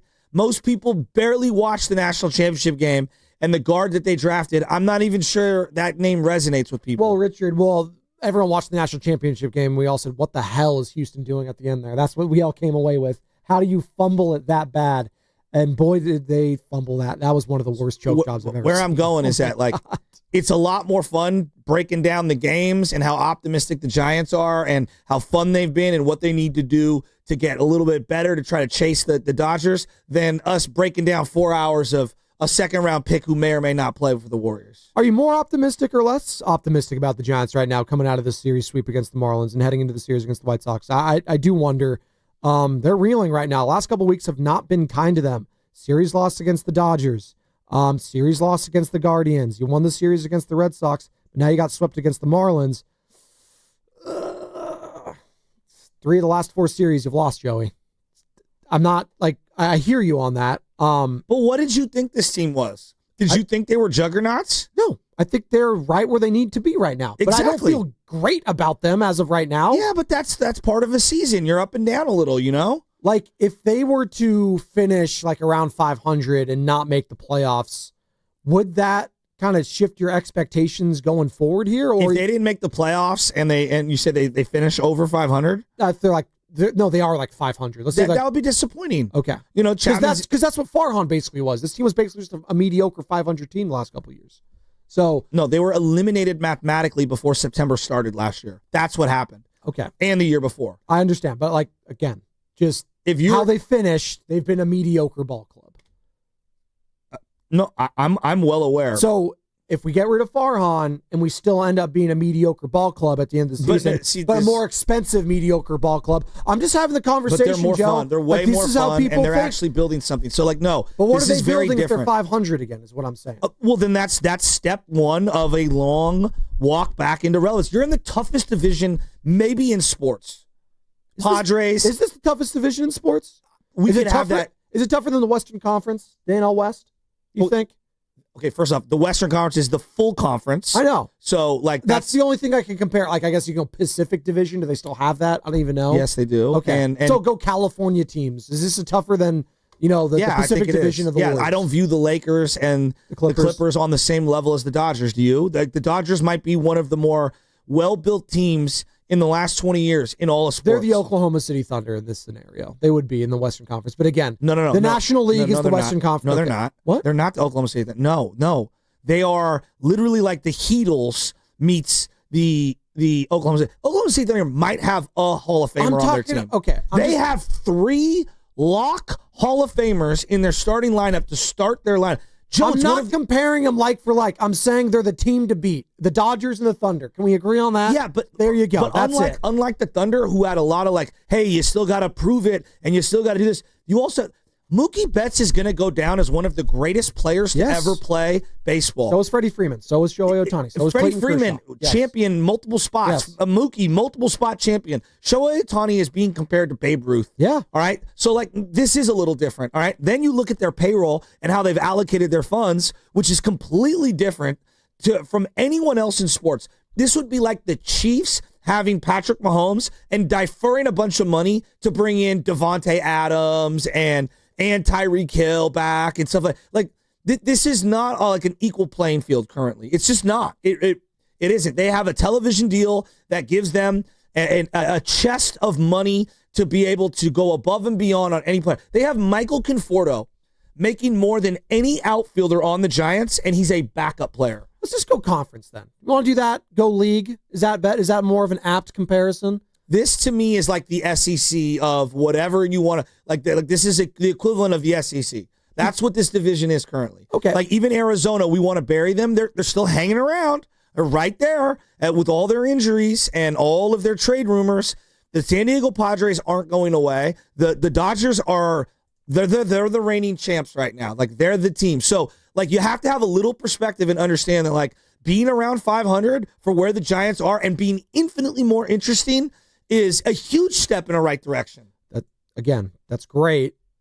I think people still want to make the playoffs. That was the argument you made to me a couple weeks ago when I said the season was a success, as you alluded to. But I don't think it's that like cut and dry because like let's say you go down to the final weekend of the year and you don't end up making the playoffs.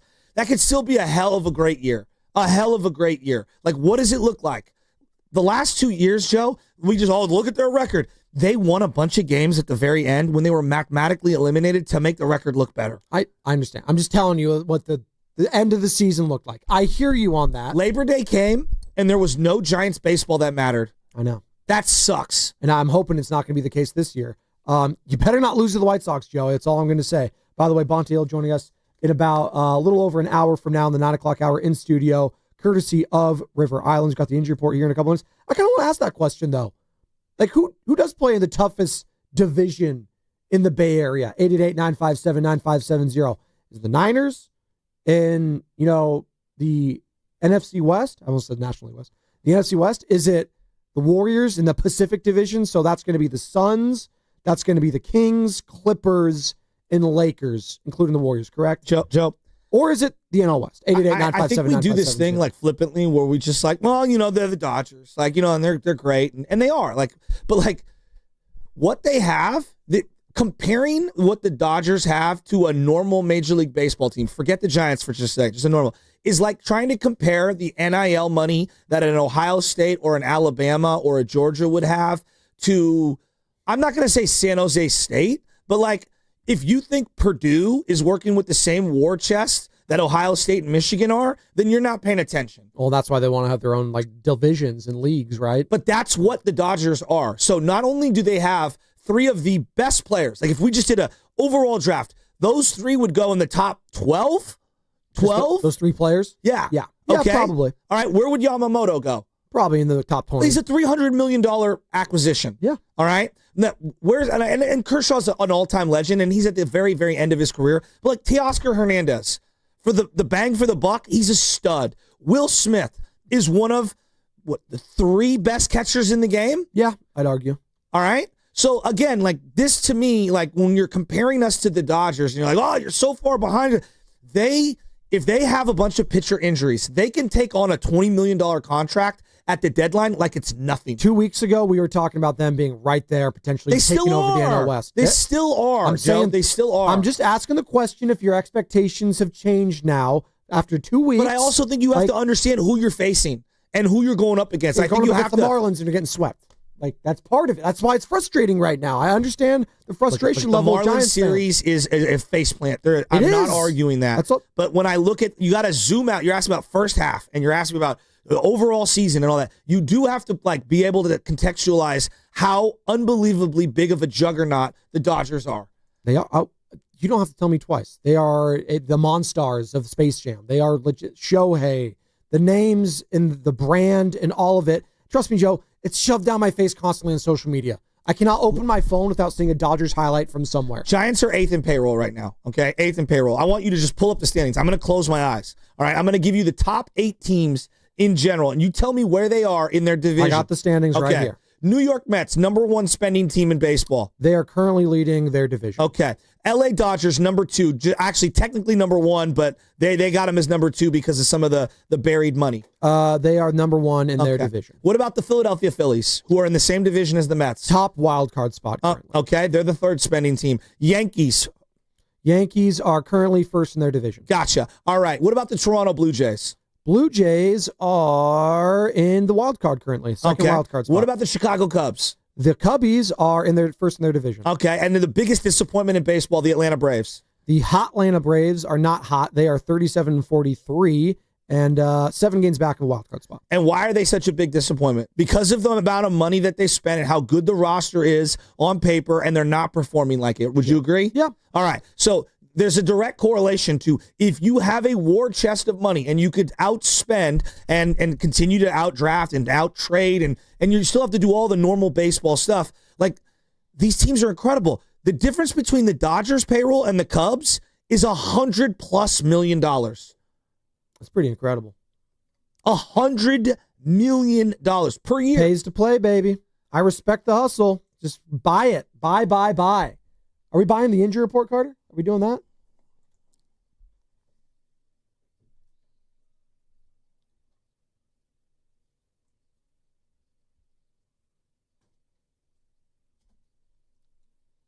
All right, the Giants got some good news, Joey, on Casey Schmidt's wrist yesterday. Schmidt was hit on the wrist Wednesday night by Marlins closer Calvin Foucher and was held out of yesterday's finale.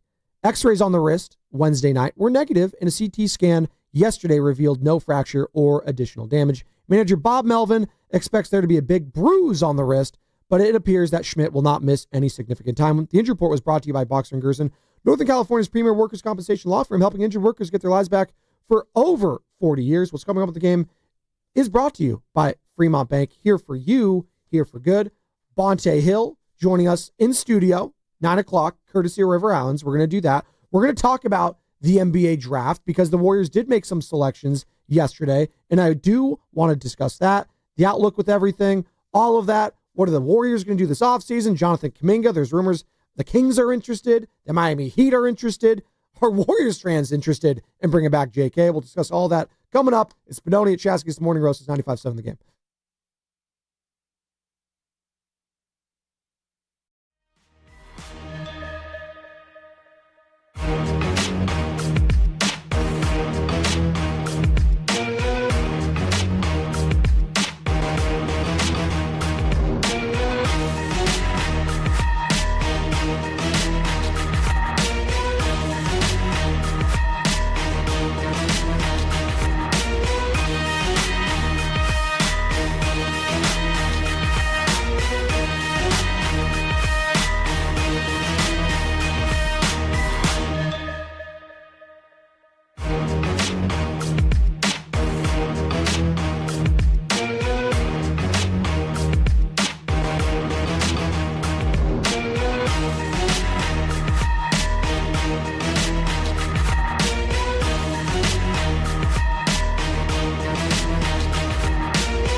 sunny, delightful Friday in downtown San Francisco. Good morning to all you lovely people. And I always say, we got the best looking audience I've never seen, Joe. It's not even close. Might be the best looking show here at 95.7 The Game. That's not saying much, to be honest with you. We're not a bunch of lookers. We have faces for radio, people. But luckily, these faces can be seen on YouTube, Twitch, and Twitter, streaming right now. As I say, good morning to Joe Shasky, Carter, Sam Loveman, Matt Nahigian, Evan Giddings, everyone. Hope you all have a lovely, lovely weekend. If you're getting off today, getting off right now, or just starting your day, we appreciate you and your participation. You know the number, 888-957-9570. We've been talking some Giants. They're at the halfway point of the season, 44-37. Unfortunately, we're talking about them after getting swept against the Miami Marlins, 12-5 the final. The NBA draft is over. The Warriors added 2 players yesterday as they traded back Alex Tui from Australia and Will Richard from Florida, joining the Dubs. We'll talk to Dante in about an hour in studio about that. Plus, we'll talk more about it in about 30 minutes or so, because I would like to know about the newest Warriors. Can we expect to see them at all in this upcoming season? We'll definitely see them in Summer League, I would assume. Joe, good morning. How you doing, man? You look really dapper today, by the way. It's like Miami Vice. I like it. Well, I'm just trying to look floral. Okay, yeah. It's summer. Big Scarface guy, Miami, right? You're trying to go that Miami Vice look. You trying to get traded to Miami too, like Jonathan Kaminga? No, but I did watch one of my favorite scenes of all time last night was Scarface. Which one? You're all a bunch of blanks. You know why? Because you don't have the guts to be what you want to be. Oh, that's what was that Coca-Cola, Andre Nicotino at the start of it? Oh, yeah. There you go. See? Me, I don't have that problem. I always tell the truth, even when I lie. No, but that being said, Frank Lopez tried to warn him early on, by the way. He never listened. You don't fight the guys that, last in this business, they just stay straight. They don't try to achieve more. All right? You just stay where you are. All right? The world is yours, Joe. It wasn't. Got shot in the back by a shotgun. Continue. God, if you're going to go out, that's the way to go out. That's the way to go. I mean, quite frankly. You're going to go out. Hey, look, man, I watched my dad go out on his back for 60 days in a coma. If you're going to go out quick. Guns a-blazing. I'm serious, dude. I mean that. I don't wish suffering on anyone. No, absolutely not. God. That being said, so I'm looking at it. You bring up the Warriors, and I'm actually glad you brought them up. Like, we're talking about the Giants and the Dodgers and everything. And look, that's our rival. So we're always going to be compared to them. But we also have to crawl before we walk, before we run. They are clearly in full sprint mode, the Dodgers. They're the reigning champs. They have the highest payroll in the game. They've deferred a ton of money, even with that high payroll. They've got an unbelievable farm system that's highly rated. Like, this team they're a juggernaut. They're the equivalent of what the Warriors were with Kevin Durant. Would you agree? Yes, they are stacked. Multiple Hall of Famers in their prime. If they're not at least in the World Series, it's a disappointing season. Every year they don't win the World Series is really, to me, a big disappointment. Right? So using this analogy, all right, and it's a loose one, but did the Portland Trailblazers measure themselves up to the Warriors during that time frame?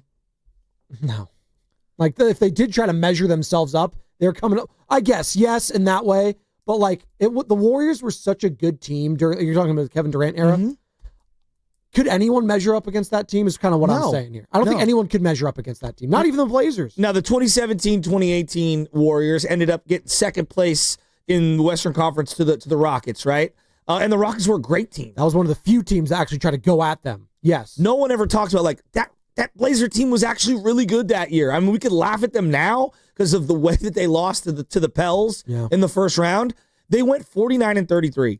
All right. They had a heck of a season that year. They were third in the Western Conference, second in the Pacific. Okay.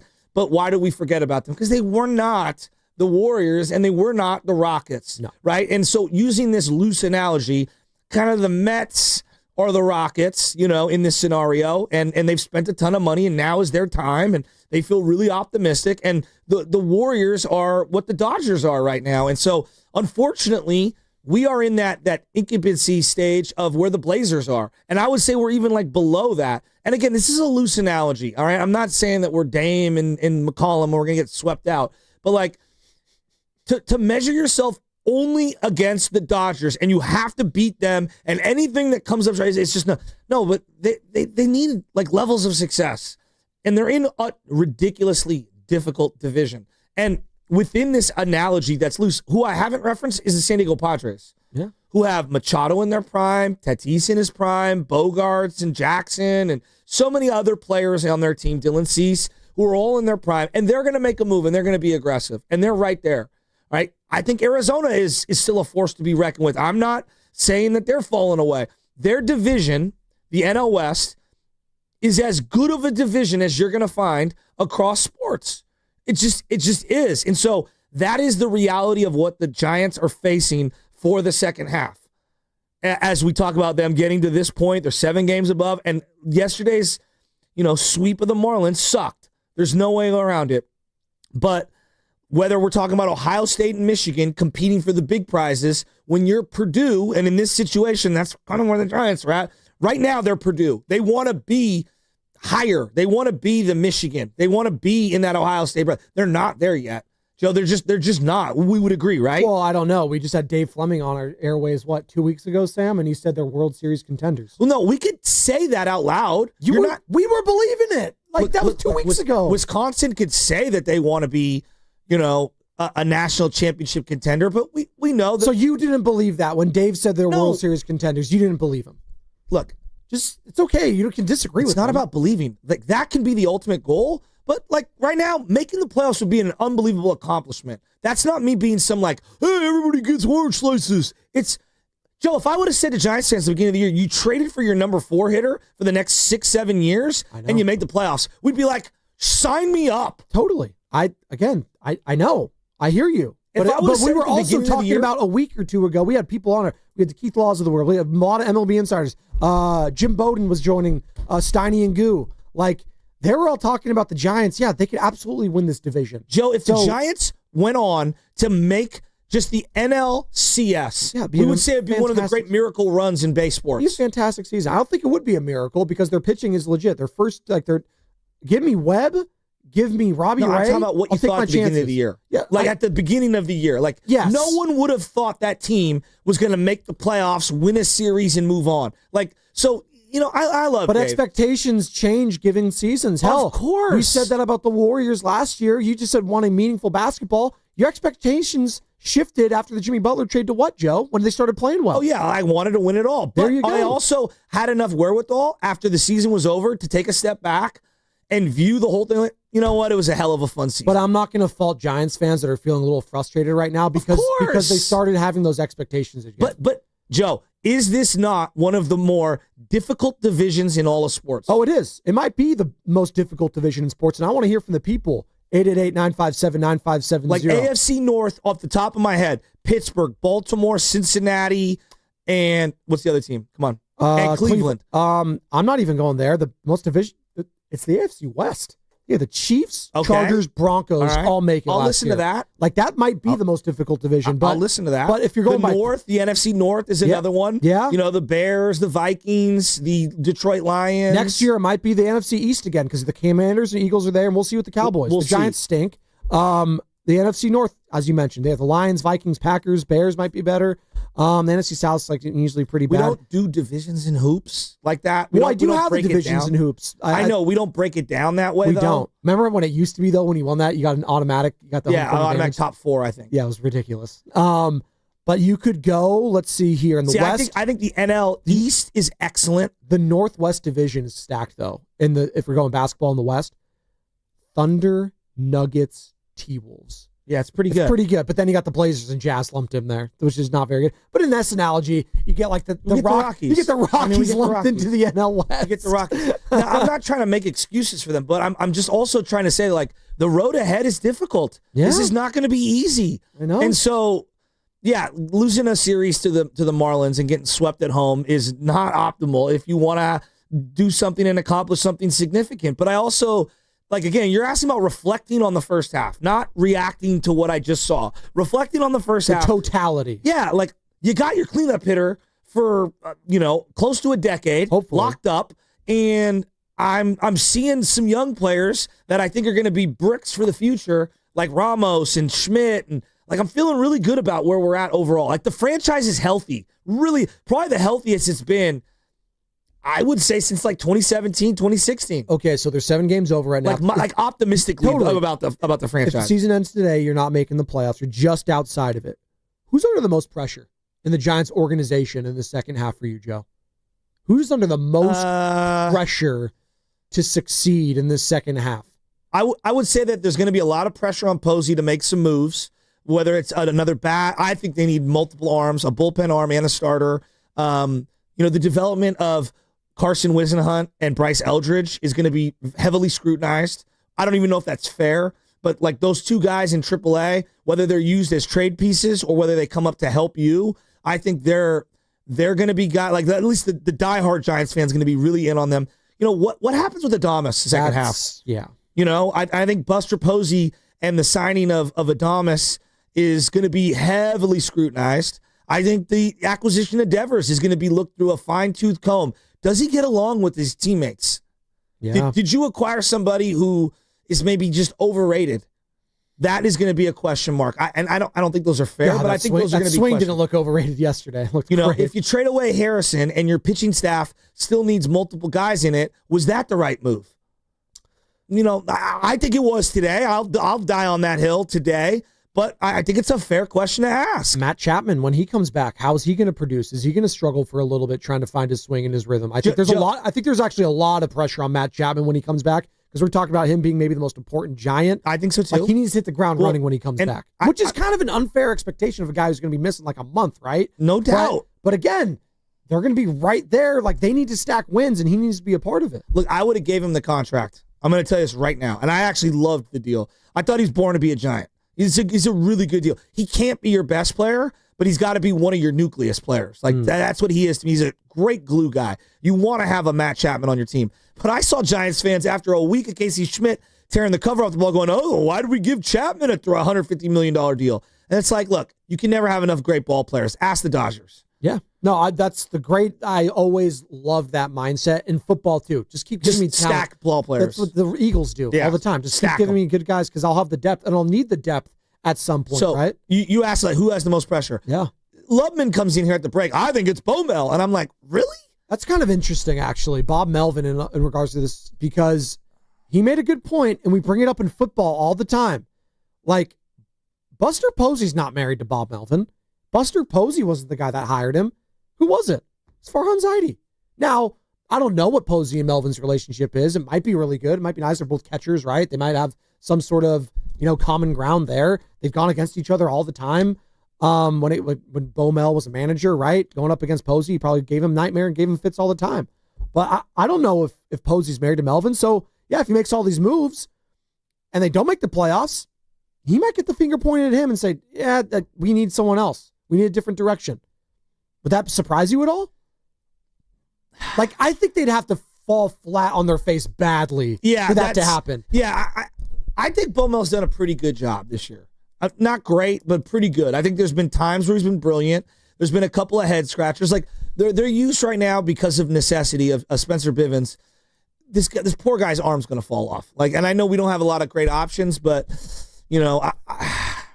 there's been a couple of bullpen decisions. I bet any coach in baseball is going to get picked apart when it comes to those bullpen decisions. But there's been a couple of those. I think he's actually had a pretty steady hand regarding who plays and who should play on a day-to-day basis. Mm-hmm. I've actually agreed with some of his lineup tinkering, moving guys around.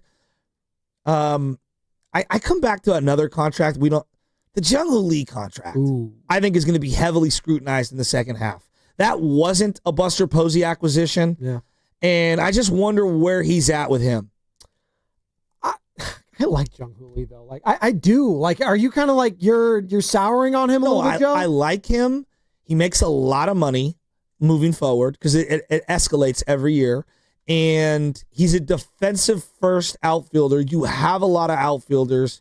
Look, I don't know where I'm at with him right now. He's not good. Like, I kind of run the full gamut on him. So he's making $17.25 million this year. Then he's going to be making $23. He has a player opt-out heading into the 2028 season. And then there's a team opt-out, I want to say.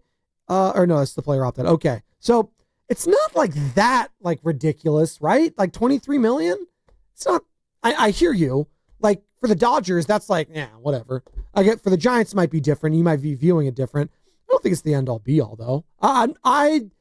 I'm optimistic about Lee going forward because of the speed. I do think the bat will be, it might be streaky here and there, but the speed plays anywhere, and they need that speed on the they can't afford to lose that guy. The speed only plays when you get on base and you stop hitting pop-ups. I know. He's got to put the ball on the ground. I know. Like, when you go to the games and you watch, the third baseman is literally playing where the shortstop does every time. He has got to put the ball on the ground. But he has to adjust. He is, but he will because he's still in the infant stages of his Major League Baseball career. He hasn't even played a full season. How many games has this guy played in total? Let me pull it up right here. He's played, not even a full season. 122, I think, something like that. So we'll see. We'll see with Jung-Hoo Lee. So we just both mentioned something, though, right there. The guys that Posey didn't sign are the ones that might be under the most pressure. Yeah. Not non-Posey guys. And that, again, we don't know. We're not in the room. We don't know how Buster Posey feels about that personally going forward. We just know that in the NFL, this happens all the time. You get a new GM, what do? They clean house. I mean, this isn't my guy. Or a new head coach. Dunlevy. What do you do immediately? He shaped the roster his way, I feel like. He's done a pretty good job of that. Did you like what he did yesterday? Alex Toohey and Will Richard. We'll talk to Dante Hill in about 40 minutes about that in studio. Our resident Giants and Warriors expert, Joe Shasky, as the Giants fall again in the show that Bonte Hill hosted. It's okay. It's all right. I'm not blaming you, Bonte. I think Bonte blamed Laura Britt for being out and taking that series off, and she's actually the good luck charm. So he's more of a second half host. His record gets a lot better after the All-Star break. He's the Blake Snell of broadcasters. Bonte Snell, yeah. There you go. Like that's a guy who hasn't even pitched for the Dodgers. That's true. I mean, Blake Snell's coming back at some point. He got a bobblehead this year too. By the way, I saw the coolest bobblehead ever yesterday. I sent it in the chat. Did that come with cheese? Because all the whining that guy does? He doesn't like to make excuses, though. They should have traded him at the deadline last year. Oh, yeah. You think? We wouldn't have had the best pitching staff in baseball. And he wouldn't have had that no-hitter that everyone forgot about. You guys that was pretty cool, actually. What team did he do it against? Do you guys remember that? It was the Reds in Cincinnati. I did the show the next morning with Evan. That's how I remember. Okay, there you go. By the way, Orange Black Weekend Wrap. Check it out tomorrow. Who are you hosting with, Sammy? It's Dan and I again tomorrow. Hey, I'm Dan Devone. So it's going to be a lot of that. And we're going to be chatting Giants baseball 9 to 12. I do the Dan Devones around here. Yeah, I know, and I swooped in and took it from you. Have you hosted with Dan before? No. Never? No, I've never hosted with Dan Devone. You are missing out, bud. He hosted with Nick Friedel one random afternoon here at the station, and it was... Who had more broadcaster voice? Dan Devone. Nick has a deep voice. That might be the most elite voiced show we can put out on the Willard, station. Willard would be moderating it. And then you'd have all the deep Charlie Walters doing the producing. Love Chuck. Hi, I'm Chuck. I'm throwing it to Dan Devone. Hi, how you doing? I'm Dan Devone. Chuck texted me, former producer and host here at the station, as soon as I got this gig. He's like, dude, let's hop on my pod. We'll talk some Warriors. I was like, and I think I texted back a day later. I was like, oh, sorry, I was catching all my messages. Yeah, let's do it. Never got a text back. So it's all right, Chuck. It's all right. I thought we were tight, dude. I thought we were cool. Guess not. Podcasts are hard. By the way, we're coming live from the Laughing Monk Studios. Laughing Monk, righteously brewed in San Francisco. Who's under the most pressure in the second half for the Gigantes? Sam Lovin says Bob coordinator Melvin for garlic fries and baseball guys. That guy's doing a great job. Well, dude, they're getting the Infinity Stones in the gauntlet. That is the 95.7 host. I think I'm next. Am I the Soul Stone? What am I? Yeah, well, Willard would be next, and then you being the Soul Stone will be the final one. Oh, God, I hope no one gets sacrificed because of that. Well, Shasky already got sacrificed because he's off the show. So none of us are taking Devers. The guy that's the highest paid player in the franchise under the most pressure in the second half. No one's saying Rafi Devers. Kind of crazy. Should he not be under the most pressure? He's supposed to be the best player. I'm kind of more on I'm just happy that he's here. Still? Yeah. When is that going to wear off, though? Like yesterday was good. And I actually think he's going to have a great series because it's going to be an AL ballpark that he's familiar with. Okay. He's played the White Sox a bunch, obviously. He has to when you're in the American League. So I'm hoping for a big good day yesterday. He did. That dude, he smoked that thing. He crushed that ball. Was that 8, 10, 12 rows deep? I mean, they tell you don't lunge when you're swinging. That guy can do whatever he wants. He's got a Vladimir Guerrero senior. Yes, he's got a Vladimir Guerrero like quality. Pablo had this as well. I call them bad ball hitters that can just square things up. That guy can roll out of bed and hit a tank. Speaking of pressure, maybe Hayden Birdsong. Some people are picking a pitcher because I don't think it's going to be Webb. I don't think it's going to be Robbie Ray. Might be Verlander, but he's a little old. I'm concerned about Robbie Ray maintaining. Okay. I mean, like that. I think that's fair. He's been brilliant in the first half, and last couple starts haven't been as good. And you just wonder where he's at. And he could be a free agent at the end of this year. Another guy we really haven't brought up in this pitching staff, Landon Roop. Where's he at? He's gotten shelled a couple times. Uncharted territory at this point in terms of like big league exposure. Speaking of Hayden Birdsong, yesterday, 4 innings, 4 hits, 7 earned runs, 2 jacks, 4 walks, was not his best outing, probably his worst outing of the season, quite frankly. Bob Melvin talked about the struggles yesterday. Kind of like the last outing, his velo's kind of all over the place. He'll when he hits it right, it's 96, 97. When he doesn't, it's 93. Kind of big misses with his fastball and big misses with his breaking ball. When he struggles some, that's kind of what you see. And we've seen that the last couple times. He sounded like a dad that's very disappointed. Yeah, I think they are. No, his voice sounded very much, I'm disappointed. That's not good enough. We don't want that. He's not saying that if Logan Webb or Robbie Ray or Justin Verlander, quite frankly, has an outing like that. He's not going to do that. But they're leaning on this kid right now. And he's had a couple bad starts here. But the totality of the season has been good. But again, can he get me 6 innings? That's a question mark still for this guy, but he's young. He's 23 years old. When you trade away Harrison, it puts a little more pressure on Birdsong to deliver and be that guy. But, I think the thing with these young arms in particular is there's days that they're live and they feel good. If anyone who's ever thrown balls would know this, but there's some days your arm just feels great. And then there's other days it don't feel that great. Ask Doval, just ask the bullpen guys. They either have it or they don't sometimes, and you see it immediately. It happens. The great ones are the ones that are able to get out of situations and handle their business without their best stuff. Those are the Hall of Famers usually. Those are the guys that you lean on. No, seriously. I'm going to give you... Logan Webb didn't have his best stuff last start, and he was solid as hell. And he'd tell you he didn't have his best stuff. I'm sure there's somebody who's played at the professional level is going to be laughing as I say this. Ibuprofen is your best friend when you're a baseball player because there are certain days where your arm just feels awful and it's hanging and you can feel it just playing catch. And there's other days you feel great. To hell with being a baseball player, just being a father or a parent, I need ibuprofen half the time with these kids jumping on me. Dad, give me a piggyback ride the entire park yesterday. I was like, God, dude, and they keep getting heavier and heavier. They don't stop eating, Joe. You'll learn this. I'm learning. They don't stop eating. Shout out fat bastard. I eat yesterday, because I'm unhappy. I'm unhappy because I eat. I had the polenta. We had the polenta and the rice, and he wouldn't eat those. So I went straight to the bananas, and then I went to the strawberries. And he does this thing with me only, where he overstuffs his mouth, and then it looks like he's choking out. And I'm looking at him, and I jam my finger in there. You gotta and rip it out, yeah. And I'm banging the back of his thing, and I think he gets himself really scared. And then he leans in and starts not tearing up, but getting very emotional. Yeah, I overate. Yeah, you did. He's like a dog, right? He got real heavy. Eating and yeah. Oh, he's way thicker. Michelle hates when I say that. He's not fat. I'm like, no, he's healthy. He's a healthy baby. You want the babies to be fat. That's the cute my mom part. says. You want to look. They have to look like the Michelin Man. They got to have all the rules. No, everywhere. we're working on a 6-pack. The 6-pack? Yeah. Like Patrick Mahomes, he's got the 6-pack. It's just under the dad bod.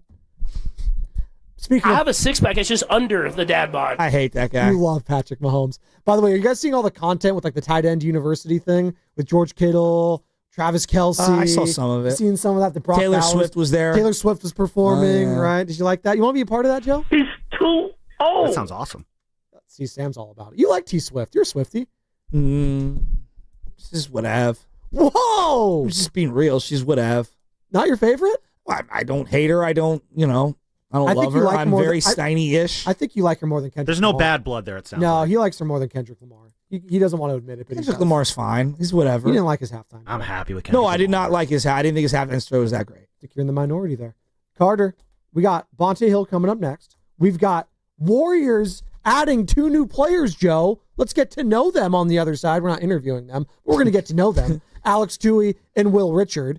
That's going to be on the other side. It's going to be brought to you by the San Francisco International Airport. Traveling in 2025, start your journey right at San Francisco International Airport. Relax over there. With the most nonstop flights from the Bay Area. Toohey.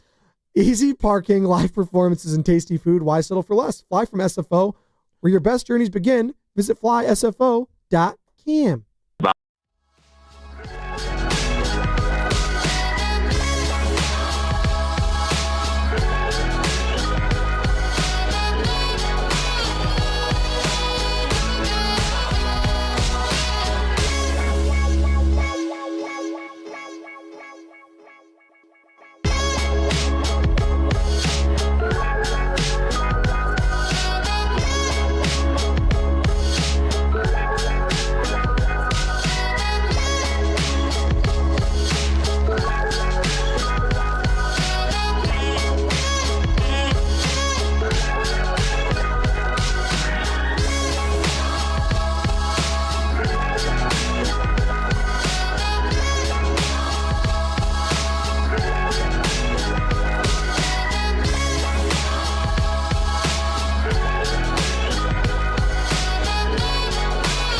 You guys make my morning drive way better. Dog. Why are you looking at me? Because you're wearing a Backstreet Boys shirt while doing some kind of dance. I don't even know what that is. It's called rhythm. It's called the white guy bop or something. You'd like to have it. It's called rhythm. You're wearing a pink zip-up jacket. Stop. It's a Is that quarter going zip. his yacht later? It's a quarter zip. Oh, quarters in shorts right now? Damn, son, where'd you find this? Yeah, where'd you find that? I found this at the Olympic Club. Really? Golf shop. Of course you did. Yeah. Don't hate the player, hate the game. I'm wearing shorts right now in San Francisco. It's going to be like 50 degrees. So what? I'm going up to the cabin. Oh, okay. Yeah. Here you go. All right. You feeling good? Feeling great. What do you got against the Backstreet Boys? I feel better than how you dance. Backstreet Boys, they're back. All right. Did you even dance at Langford's wedding? Me? Yeah. I know. You didn't see him out there, Sammy. I was on that dance floor. I did not see a Shasky. Sam, who drank all the free wine he possibly It's could. free. Damn It's straight I did. absolutely he's allowed to if it's an open bar. Hell yeah. Go It for a was couple. not just drinking the wine, but it was hearing your wife talk smack to me while I did it. Just made it so much better. I love Michelle. She's the best. She thinks you are a very funny guy. We love Michelle's Michelle. the best. I love Michelle. By the way, is Michelle going to be locked in tonight at 7 o'clock because the Valkyries are taking on Angel Reese in the Chicago Sky? You can hear the game right here on 95.7 The Game and the Valkyries channel on the Odyssey app. Just download the app and search Valkyries. So the Valkyries taking on the Sky. The Warriors, who we are also the home of, the Golden State Warriors right here on 95.7 The Game, they made some moves yesterday, Broseph. So they began the day. This time yesterday, they had the number 41 overall pick. They traded down to picks number 52 and 59 on Thursday afternoon in a deal with the Phoenix Suns. They chose forward Alex Tui. I know, all the jokes write themselves. Tui. So funny. They picked him at 52, and then shortly thereafter swapped the number 59 pick to the Memphis Grizzlies for the number 56 pick, with which they selected shooting guard Will Richard from the University of Florida, national champion just a few months ago. All right. So welcome Alex Tui and Will Richard. You know Let's what? go. We should get Todd Golden on. My buddy Brent is very good friends with him and his family. We should get Todd Golden on early next week to talk about this guy. I'm dead serious. I think I'll Sam give you the literally asked us this morning if we wanted to reach out. And you guys said no. Well, I mean, bust. Wait, what was that? Bust. Who was that? That was Sam Lubman at the dance party, busting a move. There we go. Let's go with that. Then I have no choice but to put you right back outside the circle. Both of you are outside the circle of trust when it comes Dude, to the dancing. Langford wedding gave me so much anxiety. We showed up late, and as we're walking down this little side step thing, I was way later than you. I showed up literally. Everyone was walking to the reception. I was like, "What's up, guys?" We come walking out, and we're up above, and who comes out but the bride? So everyone stands up, turns back to look at the bride. You know, Langford's beautiful wife, and Jesse. She comes walking down this thing, and we're up looking like two schmucks showing up late. It was bad. It was bad. I have crazy anxiety for things like that. I'm not going to sugarcoat it. You can sit here and do a sugarcoat. Exactly. And then it was so hot, my face was melting. It was toasty that day. I kind of wanted to go out and play some golf there too because it was that. Oh yeah, what was everybody's it? hitting drives. Yeah, that looked Boundary fun. Oak. There you go. It's a beautiful course. It was a beautiful course. They have the St. Mary's Gales rugby tournament there every year. Oh, really? Yeah. Wait, they play rugby on the golf course? No, there's a fundraiser for the rugby Oh, team. My cousin got it. played rugby at St. Mary's. Okay, shout out St. Mary's. Yeah, one of their first Sweet 16 or Final Four teams or whatever. I don't know. And St. Mary's used to play against who? The Dons, USF, and who was coached by Todd Golden. So it all wraps up together. Look at that. I believe Todd was on the St. Mary's staff at one point. At one point with Randy Bennett. I believe. Yeah. There you go. I think we have a fun little game. Do we want to do that game now? Sam, am I putting you on the spot here? Well, you didn't give me your grades for these two picks. My grades? Yeah. Oh, what is you did your homework, right? No, what does Dibs do every time there's a draft grade? It's a C+. We'll see. Every single pick ever. I think you C+. do a little bit And I better actually than that, kind of love that take from Dibs. And you can find him on the latest episode of Garlic Fries and Baseball Guys. But I don't know what grade. Never seen these guys. I saw them in the national championship look good. Stop. I don't know. What was your grade for Trace Jackson Davis? Is it whatever Jay Billis told you it was? I don't know. Speaking of which, Jay Billis, he knows his stuff. We were talking about him yesterday. ESPN college basketball analyst. Here are his thoughts on Will Richard. Started his career at Belmont, transferred to Florida, and he's a versatile shooter. A catch-and-shoot guy, but also really good as a straight-line driver and an excellent finisher around the rim. Shot about 70% at the rim. You would call him an off-ball scoring threat, but he also gets steals. He's a good defender, solid, and made 83s this last year, shooting about 37% from three. 6'4". 6'4" shooting guard. Is the size a problem for you, Joe? No. It's fine. 6'4" is fine. No, Kerr loves those guys under 6'5". Size matters. I love when, like, if you wanted to fake your way through the draft, all you'd have to do is hit certain buzzwords. Love this guy's upside. Unbelievable wingspan. I mean, he's a tenacious defender, really a gritty and willing rebounder, really can pass the ball and space the floor really well. High energy, big motor, great guy, charismatic in the classroom. People are going to love him. Has there been a draft pick with no upside? I always love that. He's got a high upside. I would hope so. You're drafting the guy. I remember when the Warriors took Patrick O'Brien, someone was like, I'm just going to come out and say it. He's a big stiff. Who was it yesterday? Someone tweeted out like the Mount Rushmore of like white basketball players. And I think it was Bomani Jones quote tweeted. He's like, the disrespect to have John Stockton in over Rick Barry. And that caught like a firestorm. Right. I was like, Rick Barry is one of the best was the best player on a championship team. Wilt Chamberlain had Rick Barry in his starting 5 all time. Yep. And that's Wilt Chamberlain, maybe the greatest player in I believe Bill Russell echoed the same sentiments. Which is, again, 2 of the top 5 players ever. 35 a game as a second-year player with no three-point line. It's incredible. Just think about him now in today's game. He'd be one of the best players in basketball. Again, he is a top 75 player, one of the top 50. He's in all of those teams. His passing was so underrated. You watch the old games, the old highlights. Rick was the man. You think he would have done the review thing after every single play? You think he would have twirled his finger, Rick Barry? No? You don't think he's done that? All right, so that's what they're getting in Will Richard. Now, Jonathan Givney, who's the ESPN, kind of their like Field Yates, if you will, when it comes to basketball, like some of the prospects, if you will, maybe more of like a Todd McShay when it comes to the college basketball stuff. Here he is talking about Alex Toohey from the Sydney Kings of the NBL in Australia, mate. The third Australian we've seen selected and the third member of the NBA Global Academy. Tough, smart, energetic forward in a Jetty Osman mold, standing 6'11" in shoes, 6'11" wingspan, strong feel for the game, two-way versatility, gets in passing lanes, does a little bit of everything in both ends of the floor. Intriguing pick for the Golden State Warriors.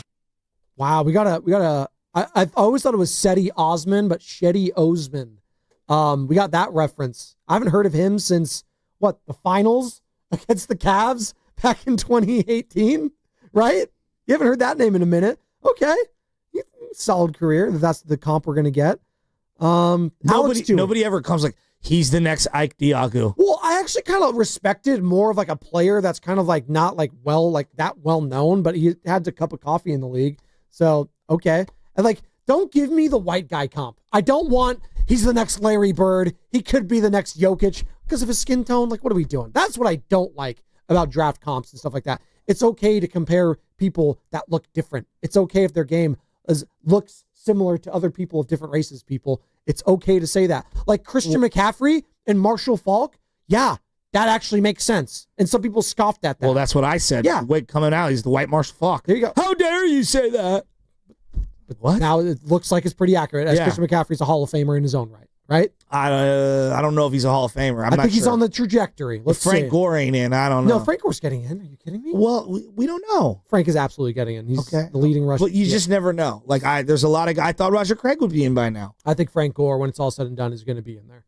He's what in total rushing yards? He's third all time. Third all time. Thank you. That he should be in, and we would expect. I don't him know. to be You in. never know, though. You just never know. It's all about the you. Exactly. Sam, do we have a fun game we want to play right now in regards to the NBA draft? Sure. You thought about this, and I thought it was hilarious last night. Well, I just didn't know any of the players. Well, that's the joke in all of this, because literally the second round, one of the greatest players of all time was drafted during a Taco Bell commercial, and his name was Nikola Jokic. And I don't think it's on my board right now. I'm going to find it again. You need to tell Carter. He's not back there right now. He's off going to get McDonald's or something.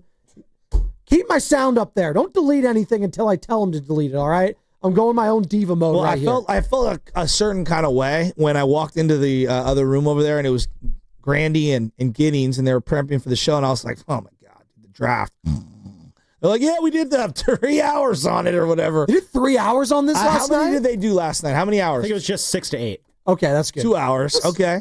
So anyway, I felt kind of bad, right? Obviously, not really, but so you were falling asleep during the second round of the NBA draft. I just didn't know any of the players. I didn't have a lot of recognition, and I'm not going to fake it and lie like I do. And I think it's really difficult to just look at someone's highlights. Like I saw a bunch of the Australian guys' highlights, and I mean those are their highlights. What are they looking like when? Oh, that guy's gonna be a baller now. You want the lowlights?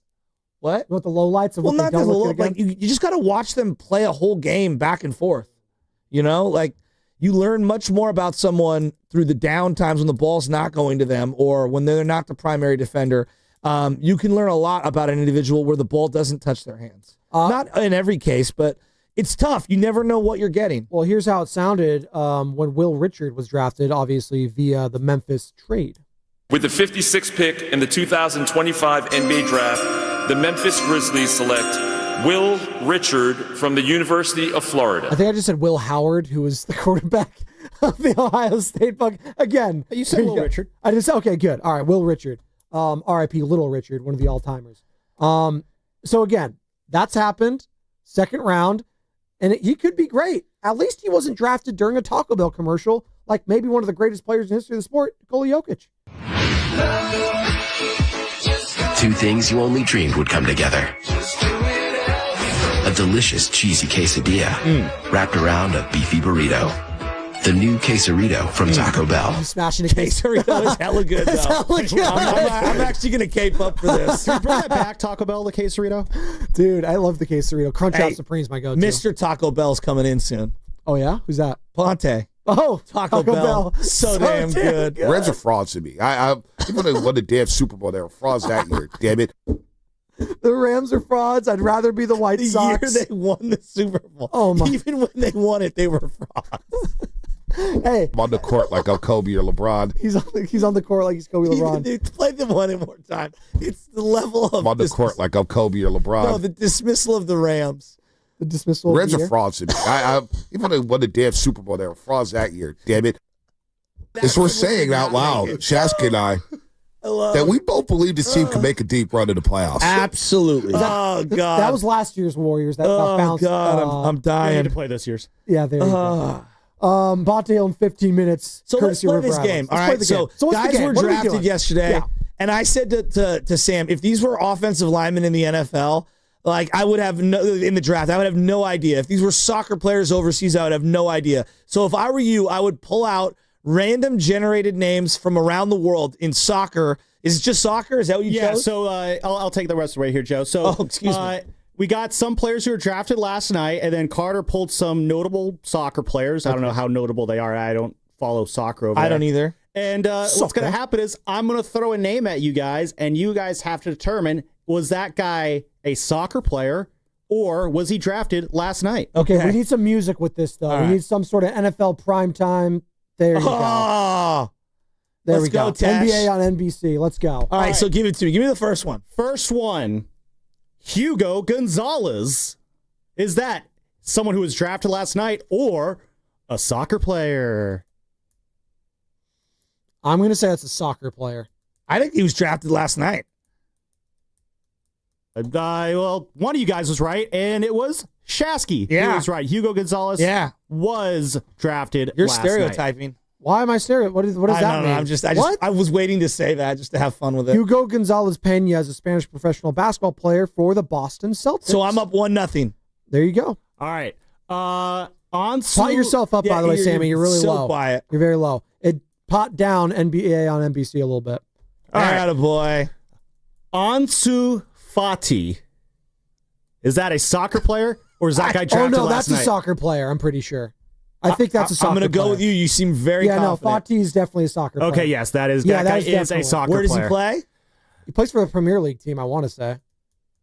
On to All right, I have no idea where he plays. I do. He plays for. He plays in Europe with them boys. No, he was for Barcelona, La Liga. There you go. Which is in Europe with them boys. Next name is going to be Joshua Kimmich.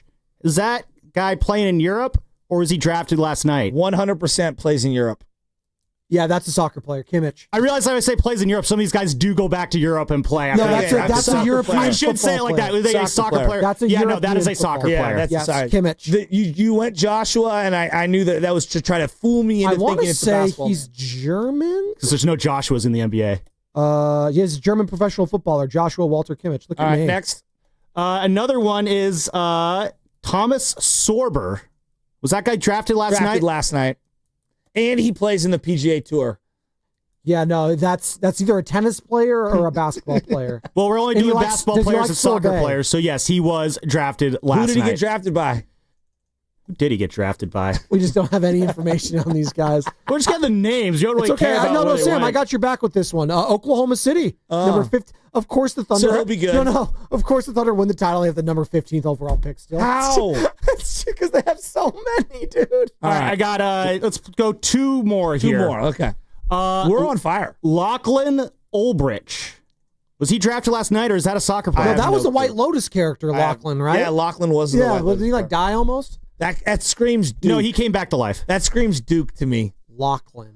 That's Duke. Yeah, he like East Coast elitist. Yeah. Going to North Carolina. Yeah, he's a Harvard graduate. His dad's Lucius Malfoy. Yeah, we'll go. It's actually an Australian name. Lachlan Ulbrich was drafted to the Lakers. So he is a basketball player. Yes, he is a basketball player. Oh, right. So Spadoni's going to be rocking the Ulbrich jersey soon. Maybe we'll see. Luca and Lovebridge. What is it? What's his name? Lachlan Ulbrich. Lachlan. The hell was Fedoni and the Lakers? Those are two L's right there. Yeah.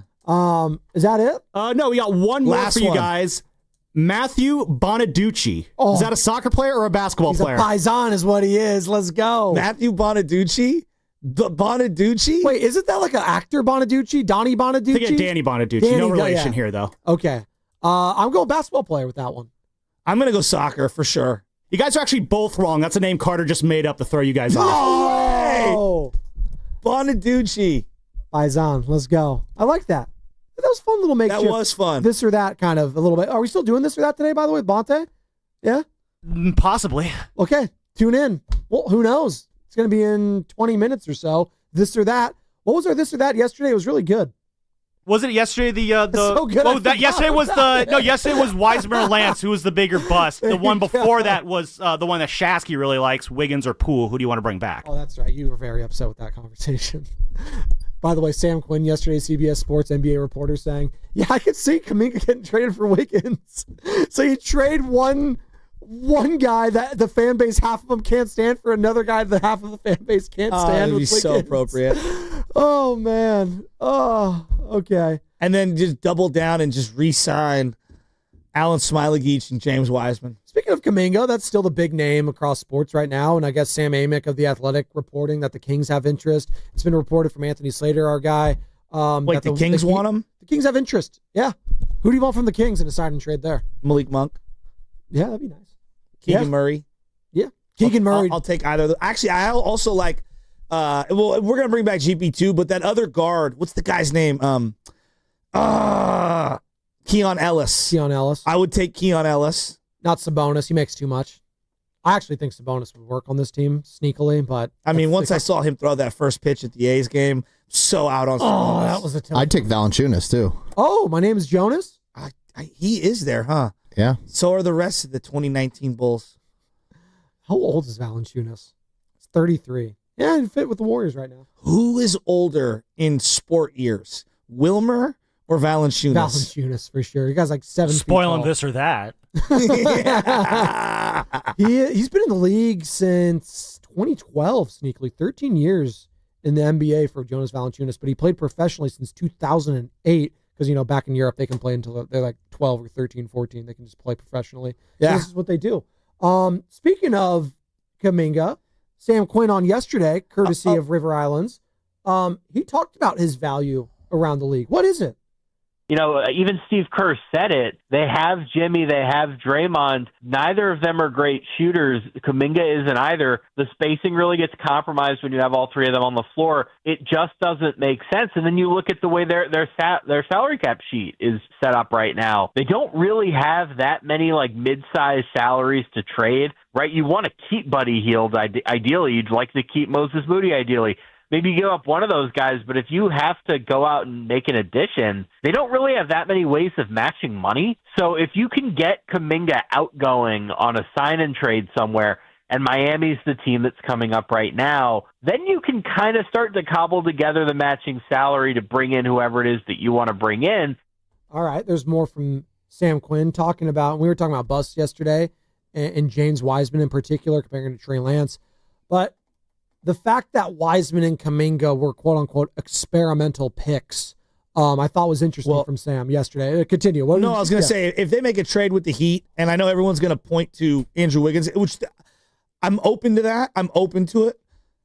The two guys that I want from them are the Ware kid, and I want Jovic. That's who I want. I want their two skilled bigs. Not Jaime Jaquez Jr., JJJ. Yeah, I don't know what happened with him. I don't know. He actually would make a pretty solid Warrior. Well, he fell out of favor for some reason last year. I know there was all those rumors. I know. We're not getting into the Love Island situation between Spoelstra, Jaime Jaquez. I'm not getting into that. What? Too much drama. Yeah.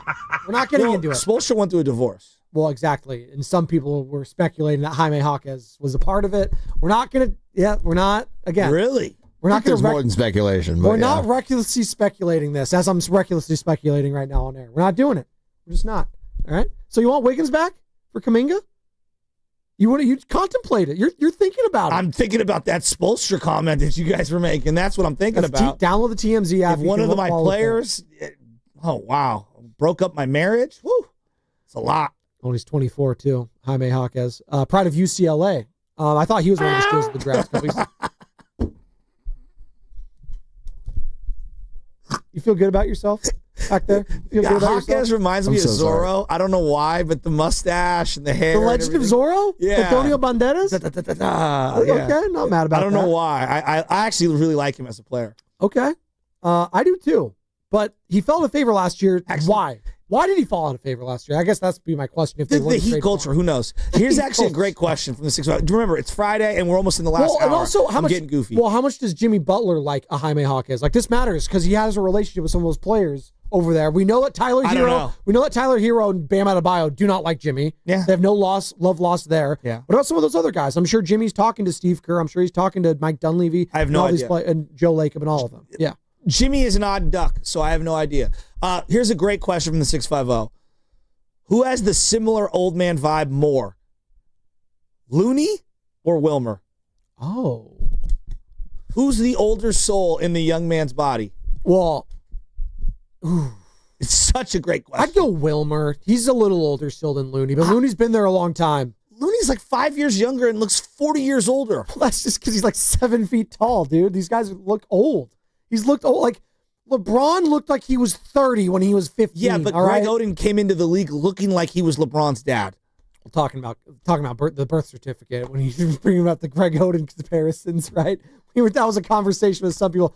He looks like he's 45 years old. He did, though. I remember him freshman year at Ohio State. I was like, yeah, I'm taking him number 1 overall. And I was wrong. And the knees just betrayed him. And talk about bodies giving up on you and failing in sports. That's one of them. But again, you should have just taken Kevin Durant. What was Colin Coward's thing? As Colin Coward was drafted yesterday or 2 days ago in the NBA draft. Shout out Malika Andrews. He's like, I don't think Kevin Durant's going to be good because he can't bench press like 130 or 140 or whatever it was. It's one of the greatest scores in the history of the sport. KD's still out here tweeting at people, talking smack. Well, we're going to miss KD one day. I miss him here in the Bay. I want him back. I think he misses us too. You know what missed? The Warriors when they drafted Wiseman and Kaminga. Isn't that right, Sam Quinn? The Warriors drafted Kaminga, and if you look at those drafts where they pick number 2, they pick number 7, even that 14 pick that was, I think, Moses Moody, they kind of picked aspirationally, right? Like, Wiseman was not a guy who fit the way they typically played, LaMelo Ball was, Tyrese Halliburton was. They take Kaminga at 7. Franz Wagner goes right after that. Wagner was a more traditional Warriors guy. Even Şengün at 16 went right after Moody. Like, they really picked on athletic traits, I think, more than anything with those slots, thinking we can figure it out. If we get these high upside guys in the building, we can really harness them and get the best of both worlds here. And I think what they learned was like, no, that's not really the case. With the way Steve Kerr wants to play and just the high IQ and the ability to make quick decisions that you need to thrive with Draymond and with Steph, you kind of either have it or you don't.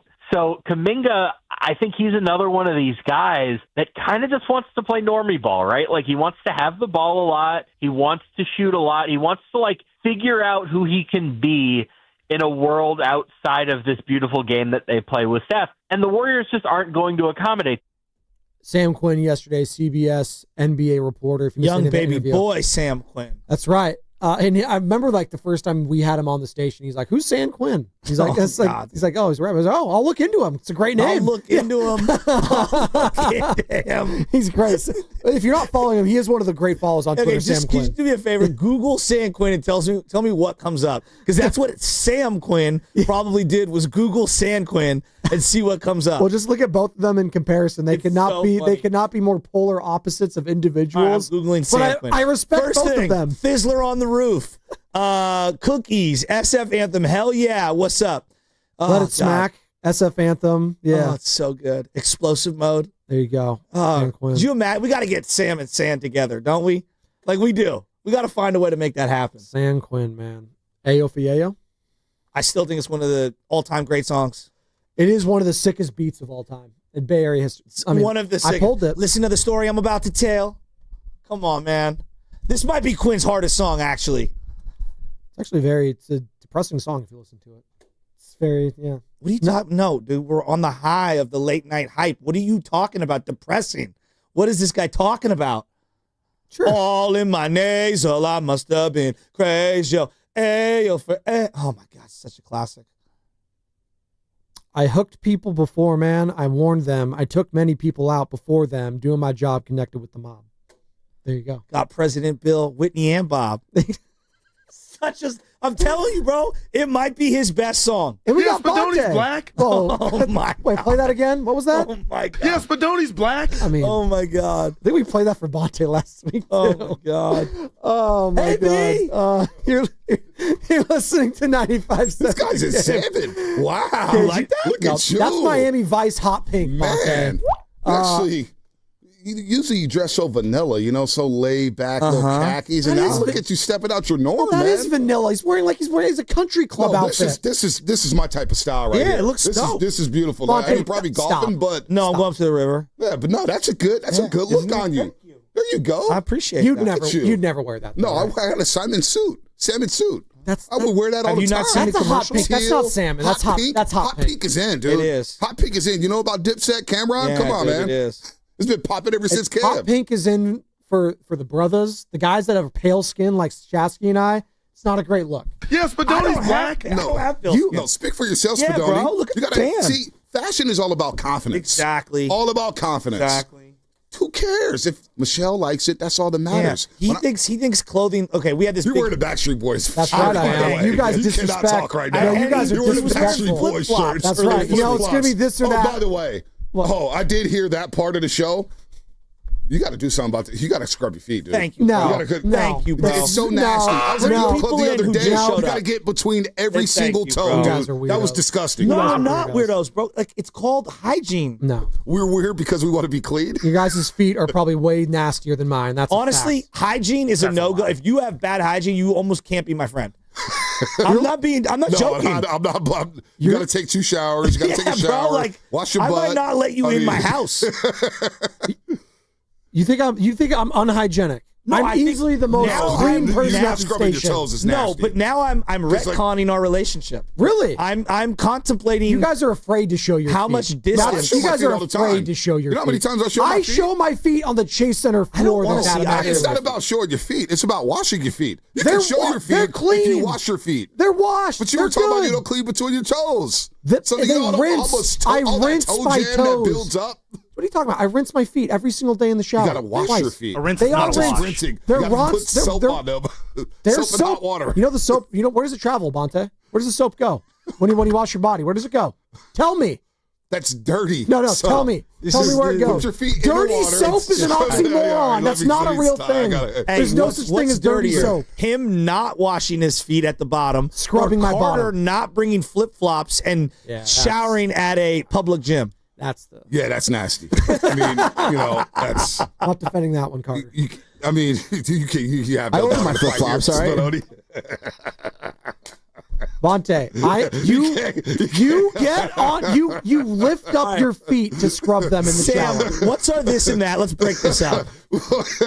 I love you, Spinoni. Let me get the legal in here real quick. You're listening to 95.7 The Game, KGMZ FM and HD1 San Francisco, an Odyssey sports station in the home of the Golden State Warriors and Valkyries, always live on the free Odyssey app, coming to you live from the Laughing Monk Studios, the number one home for podiatry here. As Bonte Hill joins us in studio, courtesy of River Islands. Hi, Bonte. How you doing? I'm doing good, Yeah, guys. dude. What do you know about Alex Toohey and Not much. Will Richard? Not much. The only thing I know about Will Richards from what I saw in the tournament, because I blindly picked Florida. I had no idea who was good, and everybody's taking Florida, so I took Florida. So I watched about 4 Florida games. It looks good, but these are second-round picks. Like, let's not come in here and thinking that Will Richards going to all of a sudden slide next to Stephen Curry and be your starting 2 guard and then 3-and-D guy as a 22, 23-year-old rookie.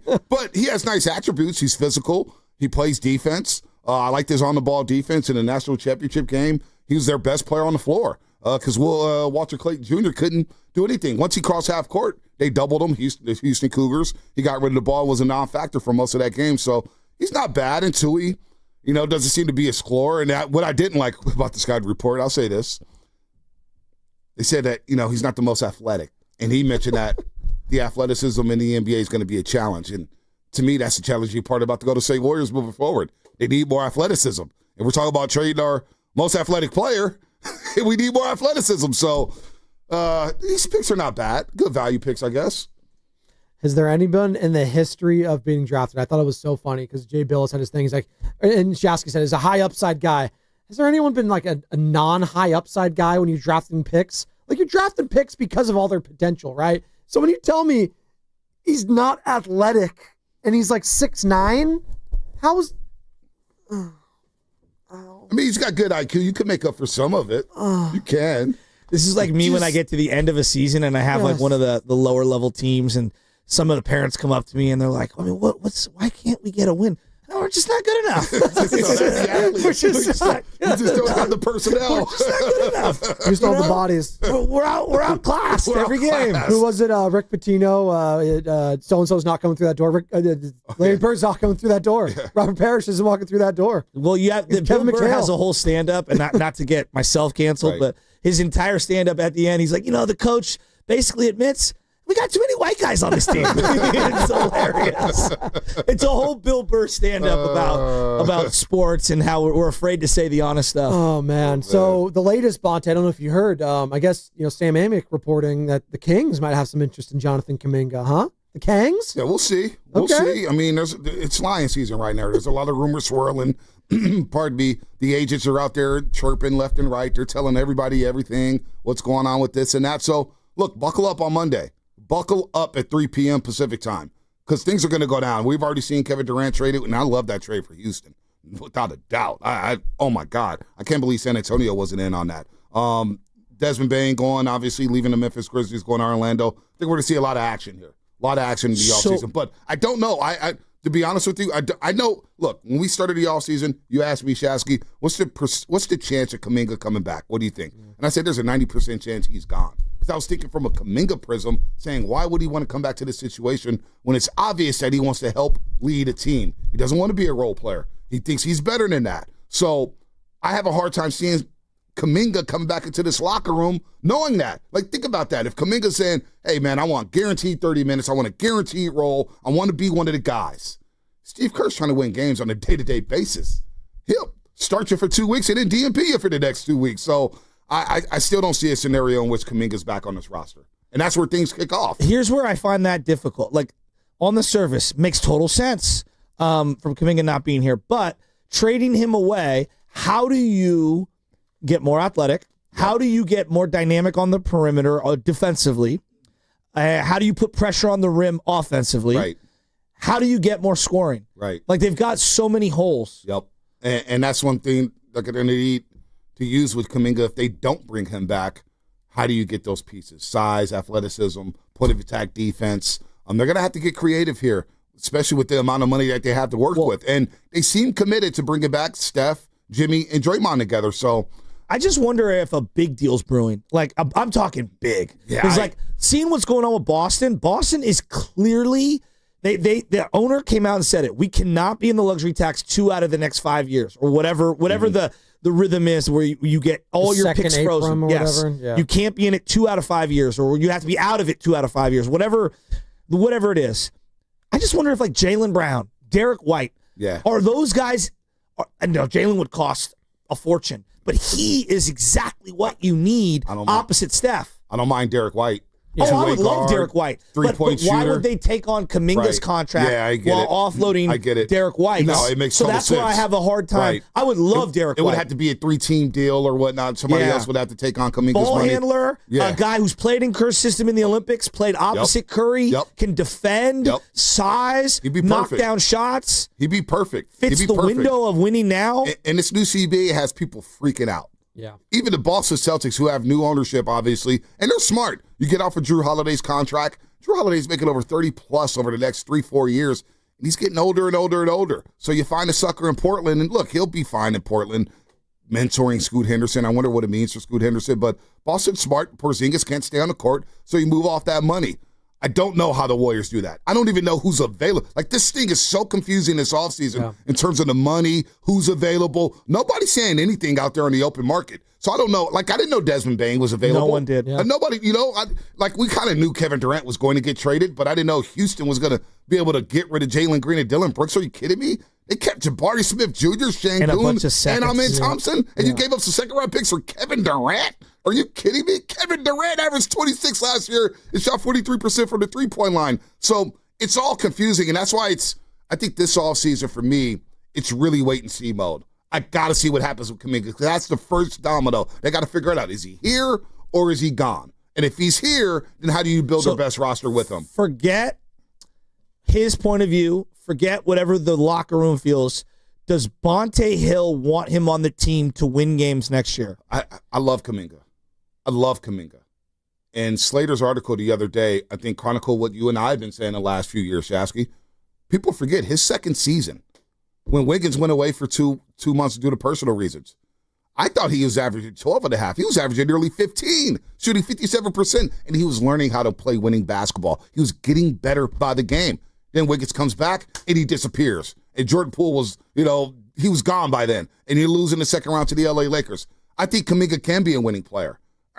Was anybody not impressed by what he did in that Minnesota series?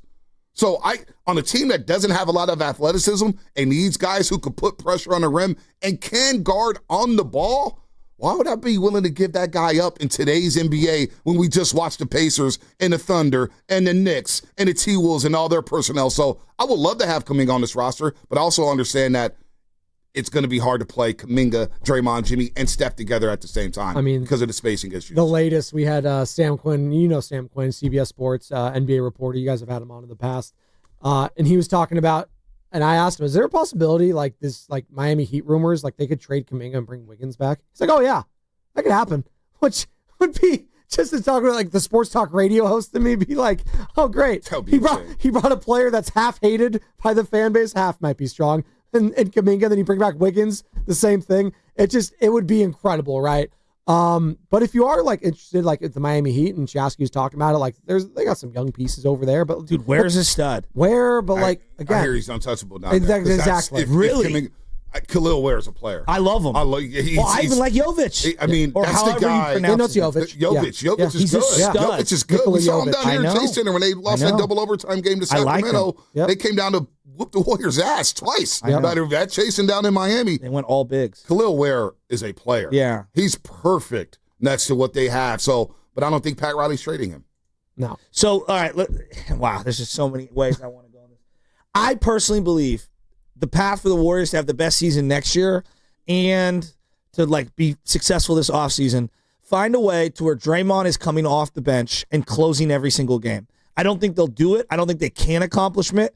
I don't know how you spin it to him, but I think their best version is he takes on that Iguodala-like role in terms of I come off the bench and I close every game. He cannot be your starting power forward and play 35 minutes a night every game for 65, 70 games next year and think that he's going to be ready to go in the final month of the season. Well, don't you worry about that with Jimmy and Steph, too? There's no doubt, but I think Draymond more than the other two because of the wear and tear of banging. Well, if you bring Kaminga back, that would be ideal because we saw that J.K. and Jimmy can play together. Like the year before, we saw that J.K. and Wiggins can play together. So I don't think, we get so fixated on starting lineups, and I get it. Some of these players do care about it. Shasky and I used to always argue all the time. Spadoni, you were here. Who cares about the starting five? Who's closing? Yeah. Who's closing? Who's playing in money time? So I think that first five, if Draymond is not starting, I think that's something you address in training camp saying, hey, Dre, we think to get the most out of this team, we're going to slide you to the Iggy role. We're going to play 25 minutes a game to preserve you over 82, and then in the playoffs, we'll ramp you up where you have days off in between. I don't think it's that, but I don't think it's a big deal if he does come off the bench. But I think the problem that it's done is that he has to play the 4 when he starts, right? And you don't want him playing the 5 to start a game. No.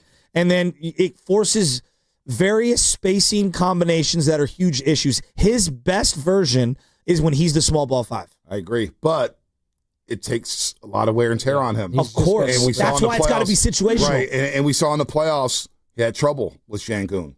He had trouble with Julius Randle. This was not a good postseason for Draymond Green on the court. Let's just be honest. He's like, well, he was one of the defensive player of the year, top 3 guys. He was. And he had a better second half than he did the first half. Sure, but like my thing was the final 2 months of the year, the month of the playoffs and the month ending the year were awful. He was, and I'm not trying to just pin it all on him. I'm just saying individual matchups, he lost almost every one of them. I think the Warriors' athleticism got exposed, and that's the part of this conversation is you're going to be moving off a guy that is currently your most athletic player, and you're going to get someone at his level or better than that, or you're going to get someone older. I don't know. I don't know who's available out there. I don't know how creative you could get by replacing a Jonathan Kaminga, and it may not be a good fit. Like we've seen players. Let's not act like we've seen players, whether it's the NBA, Major League Baseball, or the NFL, when they go to another landing spot, they flourish. Maybe just the fit is not there with J.K. and Kerr. Dennis and we just Schroeder. all have to move on. Dennis Schroeder was not a good fit here. He goes to Detroit, he's a better fit. This system's different for a lot of players. Here's why it's so difficult to give him up. He's significantly younger I agree. than than Schroeder, and he brings something to the table athletically, and that Schroeder just doesn't bring. So like giving him up, you are sacrificing one of the few things that the roster doesn't have. Trust me, I'm all in on the JK train. You don't have to sell me. No, I know. I think it's a lot harder than people want to say it is. I was talking to Slater a little bit about his article yesterday at Chase, and he was like, yo, it's just a workout, and we don't, you can't get too high on these workouts. But it's like, Bonte, the guy looked incredible. And that's coming from Anthony Slater, who doesn't get too hyperbolic, kind of stays even keel. He's like, dude, the guy looked incredible out in Cleveland, Ohio. And the guy wants to win. And so that's the other, the whole thing about Kaminga that bothers me. I don't care whether or not he's a Warrior. Well, they question his lazy. He's lazy. They question the laziness. And at times there's some effort levels I hear about practice where he's not working as hard as he should be. And he's a young player trying to figure it out. What bothers me is he comes out and says, I want to be like Kobe. I want to be like the greats. I want to be an all-star. And people scoff at it saying, just play your role. Stay in your lane. Yada. But yet, Brendan Podolski, who I love, is as confident and arrogant as everybody. And nobody has a problem with it. Everybody's cool with it. You know what? You got to have that confidence playing next to Steph. You got to have that arrogance playing next to Draymond Green. Yada. But when Kaminga does it, it's a problem for people. It's very, very strange. Very strange. And I don't know what it is, but it's strange that he can't be arrogant and confident, but another guy can be. That bothers me. Honestly, I think it does go back to the article a couple years ago. I think that turned a lot of people off when he went to C.J. Holmes at the San Francisco Chronicle. You can scoff at it, Joe. Like, I think that rubbed a lot of people the wrong way when he was, pouting to the media. That's what people thought, saying, I'm very disappointed and frustrated that I'm not being able to play in these playoffs. And again, they got bounced in the second round of the Lakers. He didn't get really play in that series at all. Barely played against the Kings in that series. There's some people that don't look at him the same because of that. Whether that's fair or not, I'm just saying. Why are you looking at me like that? What? It's just, we make up like we're gonna cling to something from 3 years I ago. agree. He's grown. He was like, what? It feels 20, a little ridiculous. He was 19, 20 when he said that. Yeah. Pod's struggled in this postseason, and you know what? It's okay for him to struggle. It's his first ever playoff run. I agree. It's tough for young players in the NBA playoffs to really succeed. Pod struggled. Moody struggled. Post struggled. But all of a sudden, Kaminga didn't even get a sniff in the playoffs. He got a couple minutes against the Kings and didn't play basically the rest of the series. Here's where I think I get most frustrated, and I join Dante on this. We talk about him like he's Jacob Evans or so right. No, or what's the other guy who I couldn't stand? Patrick McCaw? No, Bell. Jordan Bell. Jordan Bell. Yeah, okay, Jordan Bell was clearly a knucklehead. Okay, like just a knucklehead. I think JK is infinitely more dedicated to his craft. I think it's really unfair. There's also this misnomer. Well, Pods is a hustle guy and he hustles no matter what. Yes, he hustles a lot. There are times where I think he plays a defense way too aggressive. It comes flying out, and that aggressiveness actually works against him, and then he gets broken down off the dribble and compromises their entire defensive set. So I think that if I sat down with someone and I went through possession by possession, Kaminga and Pods, because I see a lot of different narratives regarding the two of them, I think they're closer to each other than people want to admit in terms of IQ on the floor defensively. Right. No, I'm with you. And point of attack defense in Minnesota, as the series went along, there's these numbers that I get from the NBA, wide open threes, where a wide open three is considered, when you're considered wide open, it means a defender is not within 6 feet of you. All right? Think about that. In Minnesota, the more the series went on, they got more wide open threes. That means there wasn't a defender within 6 feet of these guys shooting threes. And that's because your guards are getting blown by at the point of attack. So, look, you're right, Shasky. People do talk about JK like he's Jacob Evans. JK just came in the second round of the Western. You know, people that have come here, all the scouts and everything was like, this guy wasn't even playing and he's doing that? What is going on? How many people nationally, Bonte, what's going on with Kaminga? It's not just us. But it's not like you're referencing him or I reference him as Kobe. No. He wants to be great. Yeah. What's wrong with that? What's wrong with a young man wanting to be great? But I think like that's you the want to problem. be like Shasky coming up in the sports radio, Spinoni. Yeah, I don't want to be good. I want to be great. You want to be great. You want to be the best ever, right? Yeah. You want to be the best. Yeah. Now we know but that I don't we're not come perfect. out and say I'm Radnich. Right. You're not and I don't think that's what he's doing. But you have the mentality saying, you know what? They set the bar when they reach that bar. Exactly. So what's wrong with JK doing that? I guess people are frustrated when we hear, and Anthony Slater joined us earlier in the week about his workouts. It's like, he even said it in the scene. He's like, yeah, now he's working on, his craft now. And he even kind of said it in the response. He's like, is he working on the stuff that the Warriors want? Okay, so no, because this is a thing. Okay, but Joe, I'm ready to snap these headphones. Why? What's he supposed to do? Wait, I want to see the training video of Jonathan Kaminga back screening. What are you talking about? What things? That's what Slater said. You have to ask him. Working on what? Moving without the ball? He is in those drills. I'm just saying. What drill? I want to know. What drill? When people say that, what drill? What drill? I think it's literally, it comes down to boxing out, loose balls, all of that. I think that's what it comes down to. I watched the guy working on his squats. I watched the guy working on boxing out with the trainer that he's with. You my God. Here's the thing. Let me jump in here. I'm just saying that was part of it. I understand. It kind of drives me nuts. What it is, and I hear this from Willard too sometimes. Guy Santos, and I love Guy Santos. He's a role player on his team. Get in where you fit in. And Guy Santos figured it out at times, and then all of a sudden he wasn't playing, right? Because sometimes role players get exposed. They're role players for a reason. Just because JK doesn't want to put himself in that box saying, wait, you just want me to be a screener? You just want me to just run around and I can help this team. I can put the ball in the hoop. On the team that doesn't have a lot of playmakers, he's one of the few that can make plays. He gets to the free throw line. So you want him to work on back screens? No, work on your game. Work on your ball handling so you can show Steve Kerr that, hey, I can do a lot of things for you. I could be one of the top dogs on this team. Like, everybody wants this guy to just be, hey, play for Steph and play. These guys are 37, 35, and 35. How do you replicate in an empty gym playing alongside Steph Curry? This is my biggest problem when I hear people, you got to work on moving without the ball. How do you replicate the movement of the unicorn, who no other player in the history of the NBA has moved like? How do you replicate that in an empty gym? Explain that to me. Why are you asking me? Because you're saying, I'm telling you what Anthony Slater said a couple days ago. Don't come at me, obvious. dude. They want him. I've heard this from everybody. They want JK to play a certain way, and JK's basically saying, I'm better than that. I can do more than that. It's the same thing like in radio, right? If we're just sitting here doing a radio show and I'm telling Matt, hey, man, I can write articles. I can do stuff on the video. And then you're not allowing me to do that. Yeah. And then other people are doing it and they're not being successful. I'm like, Matt, I could do that stuff. Just give me a chance. That's basically what Kaminga's saying on the basketball court. Just give me a chance to flourish. And if not, I'll take my talents elsewhere. I just want a chance to play. I honestly think the biggest champion he has, and again, take this for what you will, the biggest champion of Jonathan Kaminga in that locker room is Jimmy Butler.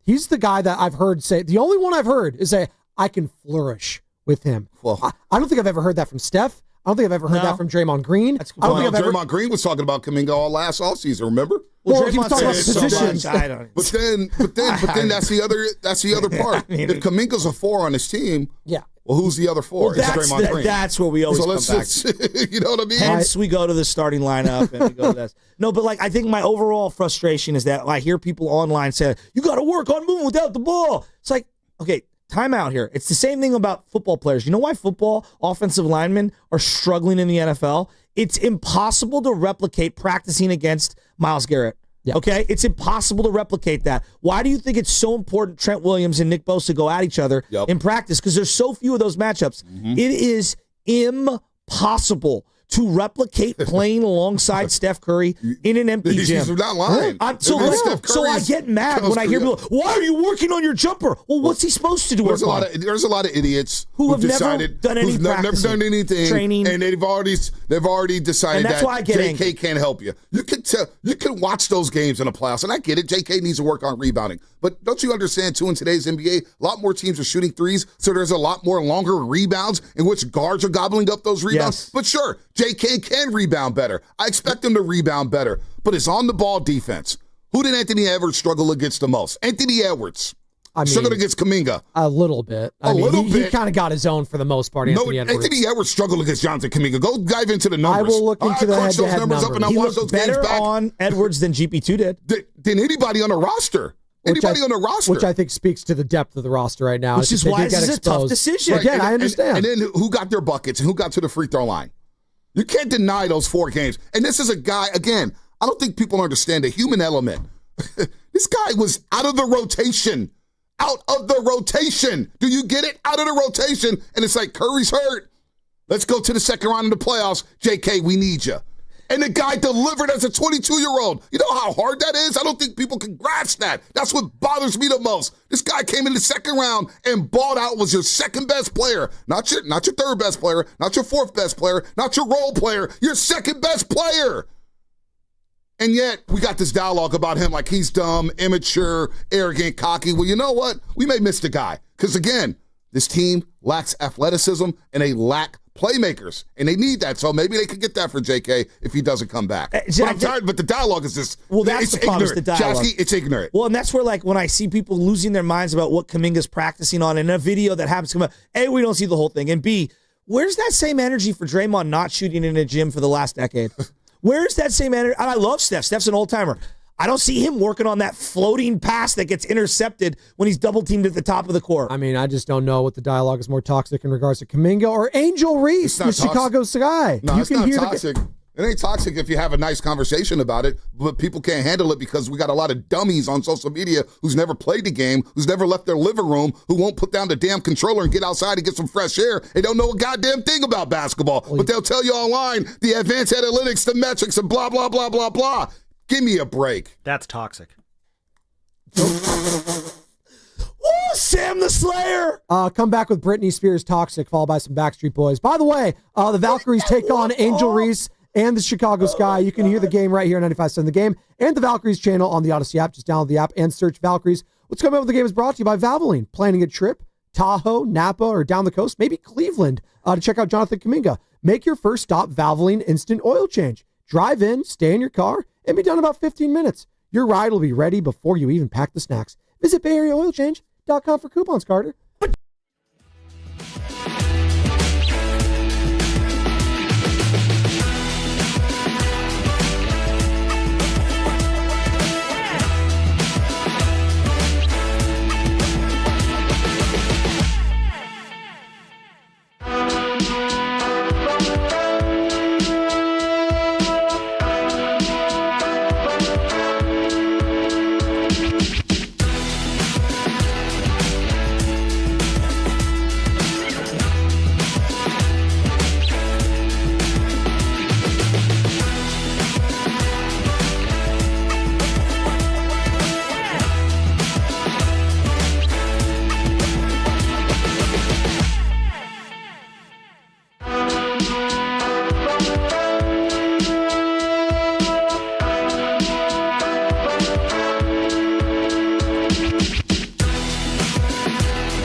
Listen to that guy driving the bus, man. Damn, Spadoni. Damn, you sound good. And Joe Shasky from 6 to 10 on 95.7 The Game. I mean, I don't know. I was just getting crushed because I didn't say anything. This is the Carter. Just reliving what Anthony Slater told us. Everyone wants to come down my road. No, we weren't crushing you. Don't shoot the messenger. You're an avatar for angry. I guess Sports so. Talk It must just be Radio. my face. Well, you're the Jonathan Kaminga here at 95.7 The Game. No matter what, you're going to get the blame. I like JK. You're more And JK doesn't get the blame. We'll blame Bonds. Santos. Guy Santos? I tell you what. Let's throw Guy Sanchez Does in that there. make Please. Does that make Dibs Kevon Looney? You're Draymond at this point. You're saying a lot. You're KD here, Shasky. You're Steph Curry. That's what I hear. You're Who Steph are Curry, you? 95.7. Who are you? Me? I'm just on the two-way deal. I was doing the KD to Ethan Sherwood-Strauss. Who are you? Yeah. By the way, you can hear Bonte Hello, Hill baby. and Joe Shasky and every host here at 95.7, except for me, apparently, on the Garlic Fries and Baseball Guys podcast, where they bring you Giants talk that you really need. This week, Dan Dibley showed off his Giants baseball knowledge. Damn. Hear what Dibs and Sam had to say about Justin Verlander, Tyler Fitzgerald, and Dibs sheds light on the difficulties that third base coaches deal with that most fans might not know. Subscribe today wherever you listen to the podcast. Of course he's going to stick up for the third base coaches, right? Hey, speaking of which, did you coin that nickname, Bonte? I didn't coin the nickname. No. I didn't. No. I got to give credit when credit's due. My boy Trevor down in NBC Sports Bay Area is a diehard Padre fan. So when Devers got thrown out, I mean, he sent Devers from first base on the double to left field. I was just like, what? I thought Devers got hurt. I mean, he just busted his ass to get down to first baseline to beat a double play. Yep. And so I'm thinking, thought he was Greg Jennings in that Madden it was game. Bo Mel saying, we're just trying to win the game, right? So Bo Mel's sticking up for his guy. But Trevor goes, Matt Windmill Williams sending people again, huh? And I said, oh my God. So I started sending I text Shasky. Yeah, I knew you didn't coin it. Well, yeah, but the street said, they're like, yo, Bonte, Shasky brought you up on the run. I was like, oh, what happened now? And then apparently he did the whole, I got a private text from somebody. I'm not going to name him. Well, you know what? I'm just going to throw him under the bus anyway. And he threw me under the bus. And I'm not going to lie. I dropped out on the postgame show. And I didn't sleep well because, oh boy, the Giants are going to watch this and they're going to read me. Oh boy. But thankfully, it was a day game after night. So quick turnaround. Probably didn't watch the post-game show. Then it was getaway day, so they'll probably forget it. So I apologize, Matt Williams. I didn't mean to say that, but those two sins in back-to-back nights. And this is why he didn't send Doug Hooley against Stephen Kwan. Remember, people were like, he would have been sent. He would have been thrown out by 10 feet. Yes, I agree. I was at the game. He would have been thrown out by 10. Kwan had thrown out 2 runners in that series. Yeah. Well, Casey Smith was caught the base running of the Giants. Oh, my God. Yeah, well, Casey backdoored. That was terrible. That was absolutely terrible. X-ray's negative. Casey hopefully going to be okay. He's going to have a big bruise on the wrist, according to Bo Mel. He was hot, too. He was swinging the bat really well, man, being patient at the plate. It was good to see him coming around. He was having like an Elliot Ramos type of surge. Elliot Ramos Who last could year. have seen that coming 2 years ago? No, you were so down on Casey Smith, we didn't even bring his name up for like a year and a half. I appreciate you bringing us up on the broadcast. Was that yesterday or 2 days ago? Talking about when we interviewed Larry Bear, Bonte. I do that, but people don't thank me. You know, I always throw some dimes out there. Thank you. I throw some dimes out there. I said the two Joes. I'm saying it now, and I said it yesterday. Yes, well, thanks for the text. I didn't get that. Was I supposed to send you? Could have texted me on the site. Well, because I know you're listening on air, and it means more when I say it on air. And I say thank you, Bonte. It's been a busy summer. Day camp, swim class. Okay, Steph Curry. I listen to everything. No, he's Mr. Worldwide. He's Pitbull over here. Well, no, people. See, I'm in a position now. It's actually not bad.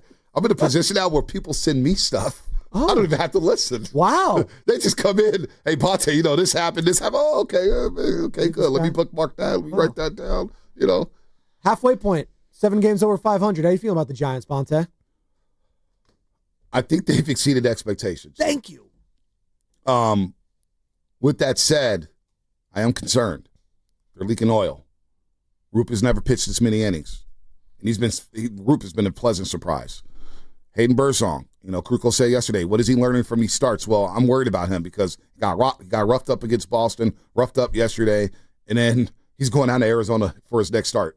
It's not easy to pitch there. I wouldn't have put him back in the game when it was a tie game. Yeah. I would have went somewhere else, but whatever. But I understood it because this bullpen has now given up runs in 6 consecutive games. Their ERA over the last 6 games is over 5. So now Bivens, Jelly, Duvall's giving up runs. We see this since he's been named closer. He's got a 5.84 ERA. And he's walking guys. He's not trusting his fastball. Throw the fastball, Duvall. You got an elite fastball. Trust it. And instead, he's throwing sliders the teams are sitting on and he's walking guys.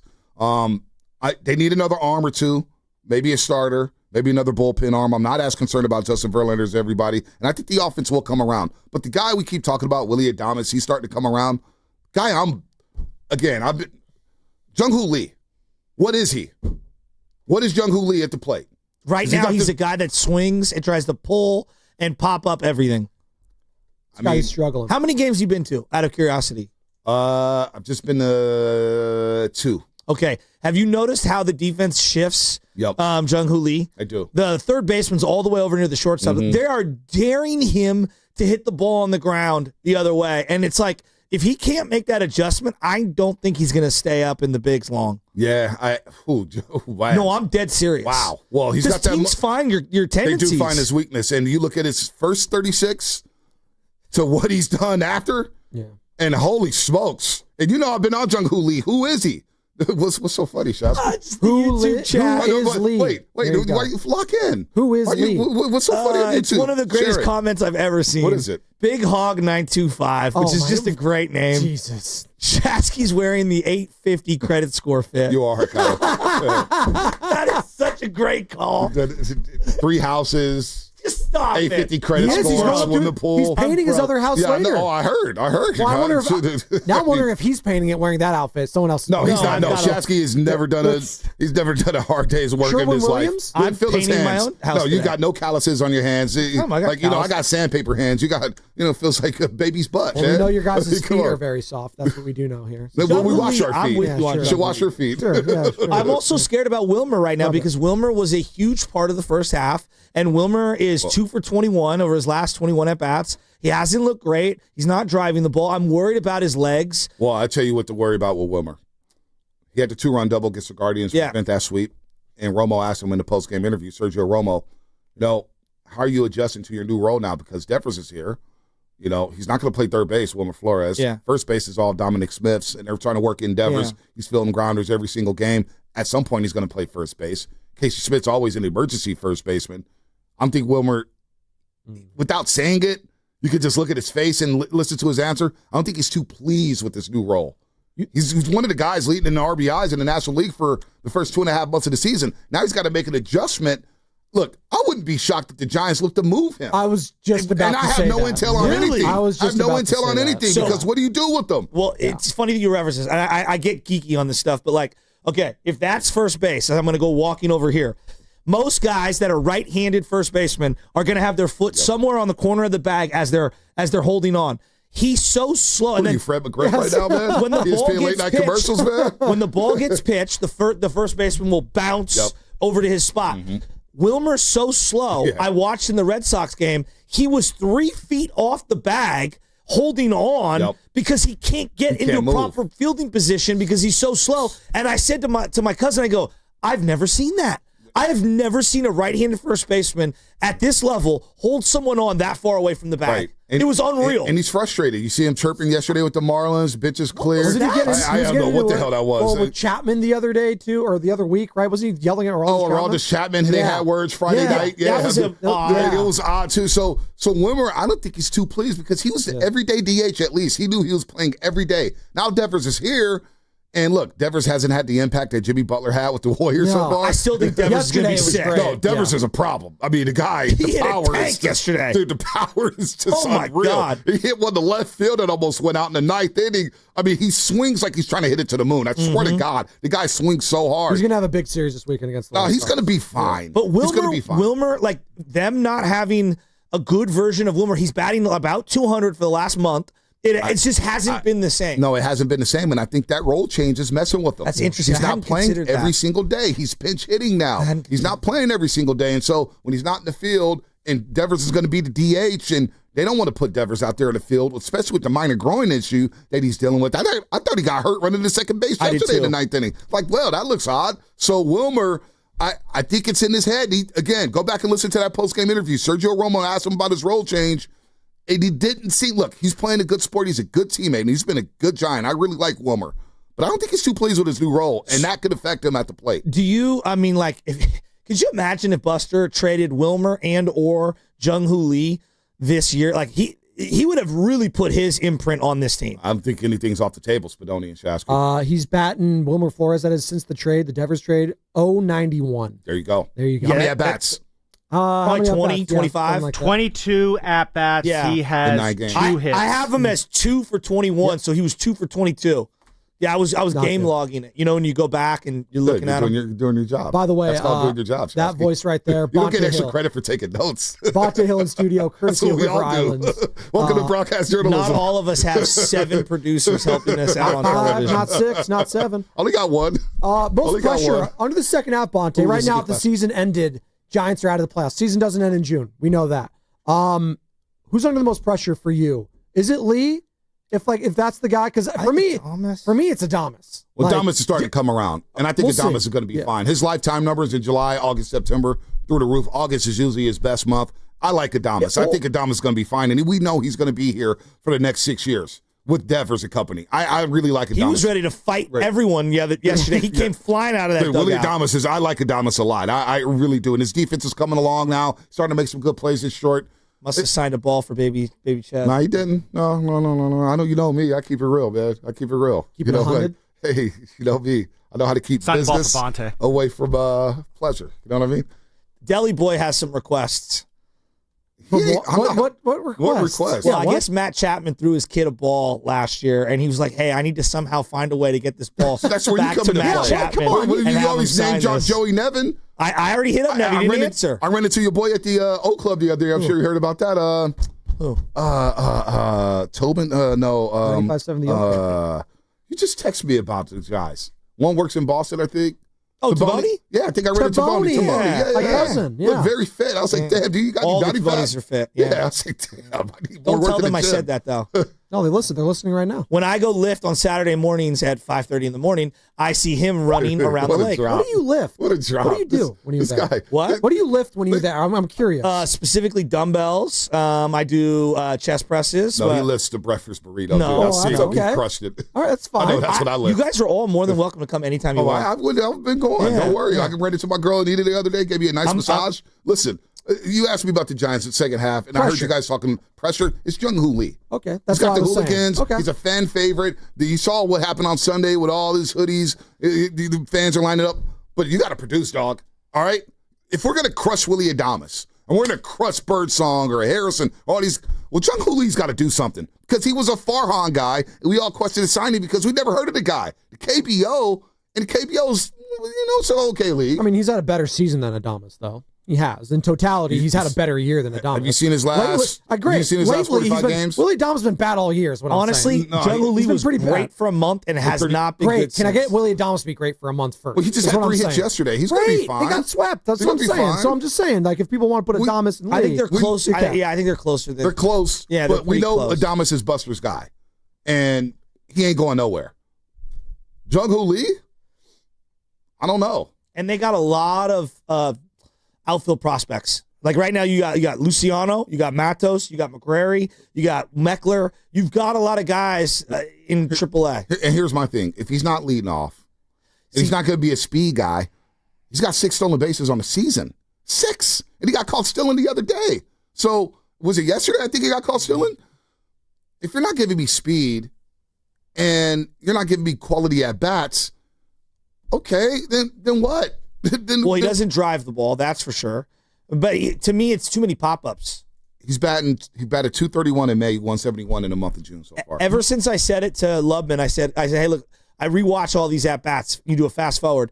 And when you see the Jung-Hoo Lee at-bats, they pitch him away. Right. And they're like, we dare you to go the other way. And he has yet to adjust. It's been a month and a half. But I don't want to crush him. The No, Giants but are I'm just playing telling you what it is. Yeah. No, the Giants exceeded expectations, to your point. I know we got to your question, and we went all around the yard here, but I think they could still use a catcher. Why? Well, everyone could use a catcher right now. Particularly, yeah. Patrick Bailey almost had the game with a hit the other day. If Sean Murphy's out there, I wonder if they would make a move. Braves? Yeah. Braves are a team to watch. Yeah. Because if they get hot, they're not trading anybody. But if they continue to stumble, then all of a sudden, what's up with some of those guys? Well, right now, I pull up the standings. Braves for the 7, 8 wild games under? card. Yeah, they're like 7 games out, I believe, of a wild card spot. That Giants right division's now. so hard. The whole National League. First time in a while, Like, and again, last year probably too, because the Dodgers they're the best team in baseball. But like, I feel like there is a shift between National League kind of being the more deeper league than the American League, and it hasn't been like that for a while. You know why? I'm telling you, my theory is the DH has forced everyone to overspend on these outfielders and these power hitters. And now you have, hey, the last 3 years of that deal, you could be my DH in your back pocket. If you looked at salaries commensurate to league to league, when you had the DH, you were able to give JD Martinez that extra 2 years. Right. You were able to give Albert Pujols an extra 3 or 4 years because you had the DH. Now that the DH is universal, you've seen teams go crazy in the National League overspending on these multi-year deals. That's Bonte Hill, Joe Shasky. We do this every single week. It is Bonte Hill in studio, courtesy of River Islands. And Bonte, I wanted to ask you before we hit Fast Five, because we got about 2 minutes. We've been talking about all week, whether it's the draft and the coverage of it, whether it's too much Stephen A., whether it's Bob Myers, all that sort of stuff. Like, things that have lost its luster for you. And the NBA draft, I guess it's kind of like, it's nowhere near the NFL draft and what that's become. No, but it used to be more pageantry for me. It used to be really big. I'm asking you as like a host, because you do this. Like, you're on television, you do hosting. Like, what is the disconnect? Well, one, a lot of people aren't watching college basketball like they used to, so they don't know the players and they're not household names like they used to, but also the presentation. The presentation of the NBA Finals, I felt for Bob Myers. And Malika Andrews does a good job of hosting that show. I'm not hating on Stephen A. and I'm not hating on Kendrick. They don't belong on that panel for the NBA Finals. Not when your analysis at halftime is Halliburton is scared and the guy has a calf strain and 2 games later he tears his Achilles. And then you got Stephen A. yelling left and right. And then, obviously I'm working the Giants game during the draft, so I had it on mute because the draft was big to me. You had Hubie Brown, you had Ernie Johnson, you had the Craig Sagers. Like, it was big time. Both rounds, huge. They would have it in Toronto, New York, it didn't matter. And now I got Stephen A. Smith again yelling about prospects I know he didn't watch. Then I got, Kendrick Perkins yelling left and right. Utilize your strengths, ESPN. Jay Billis knows these players. Yep. Bobby Marks is good because he knows the gap left and right. Bob Myers has been through the draft. Utilize him and let Malika rock with them. The presentation and everything about it, they do a terrible job at promoting it. They do a terrible job in terms of the presentation. And so it has lost a lot of its luster. And then you made it a 2-day event. You don't need to make it a 2-day event. You only have 2 rounds. You're not the NFL draft. Like, you're not going to get the casual person to tune in when one of the greatest players in the NBA, Nikola Jokic, the second-round pick, he's drafted during a Taco Bell commercial. Like, we've made fun of it all morning. Yeah. Like, that's kind of tells you all you need to know. Taco Bell sounds I know. It does sound good. I've been laying off of that, though. Really? No crunch draft for Bonte? I'm trying to get right, man. Soft potato tacos? I'm trying to get right. Fast Five? Seems getting a little tight.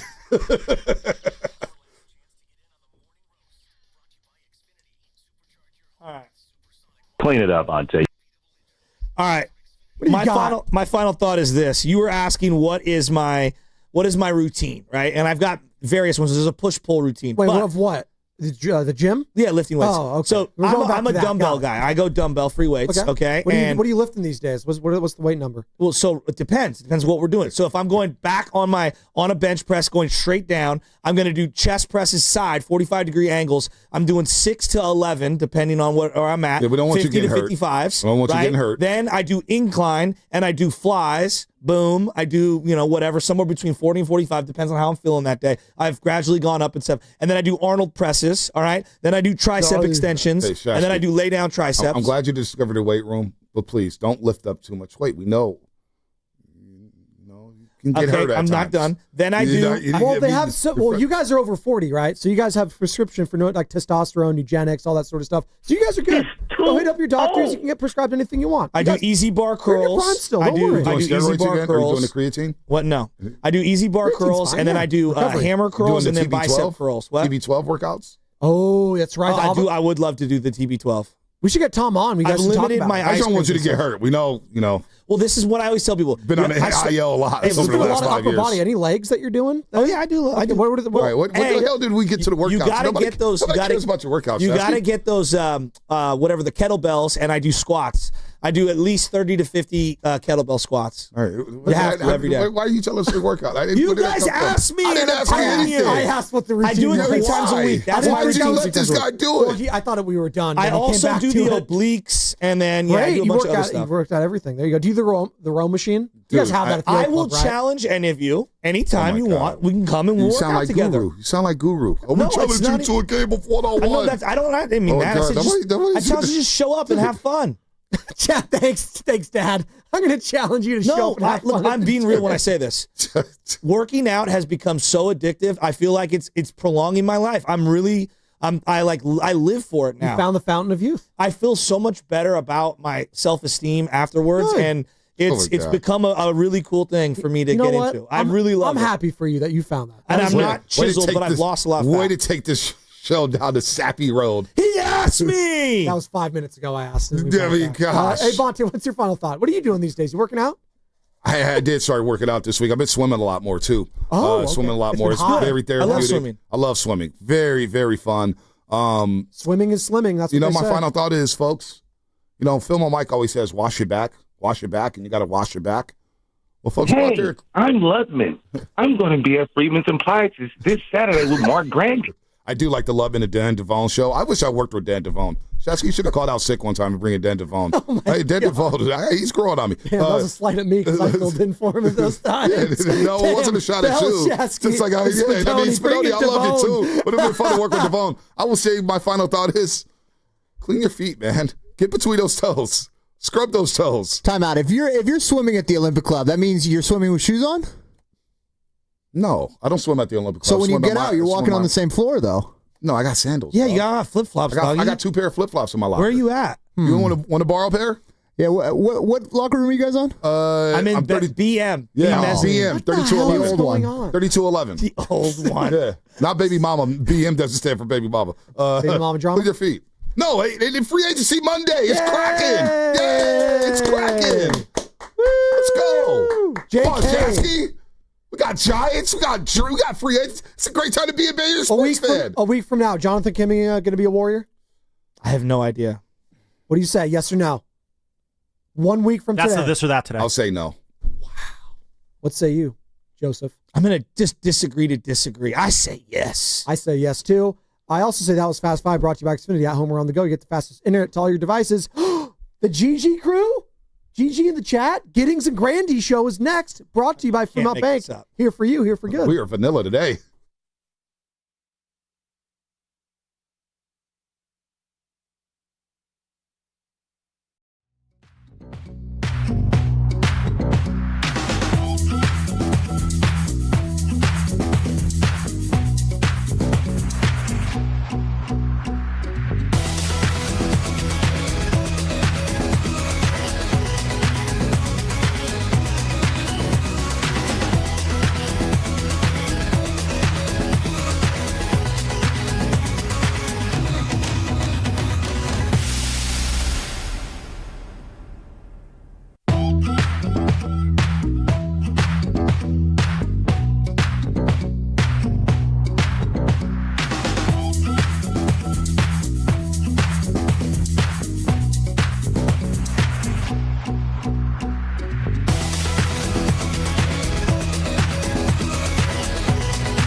All right, it's going to sound a little weird today. There's no doubt about that. Inmates are running the asylum on Steiny and Guru. Evan Giddings, Mark Grandy with you for the next 4 hours. Steiny is on vacation, and we wish our best to Guru. Had a little bit of a family emergency last night or this morning, so thoughts and prayers out to him.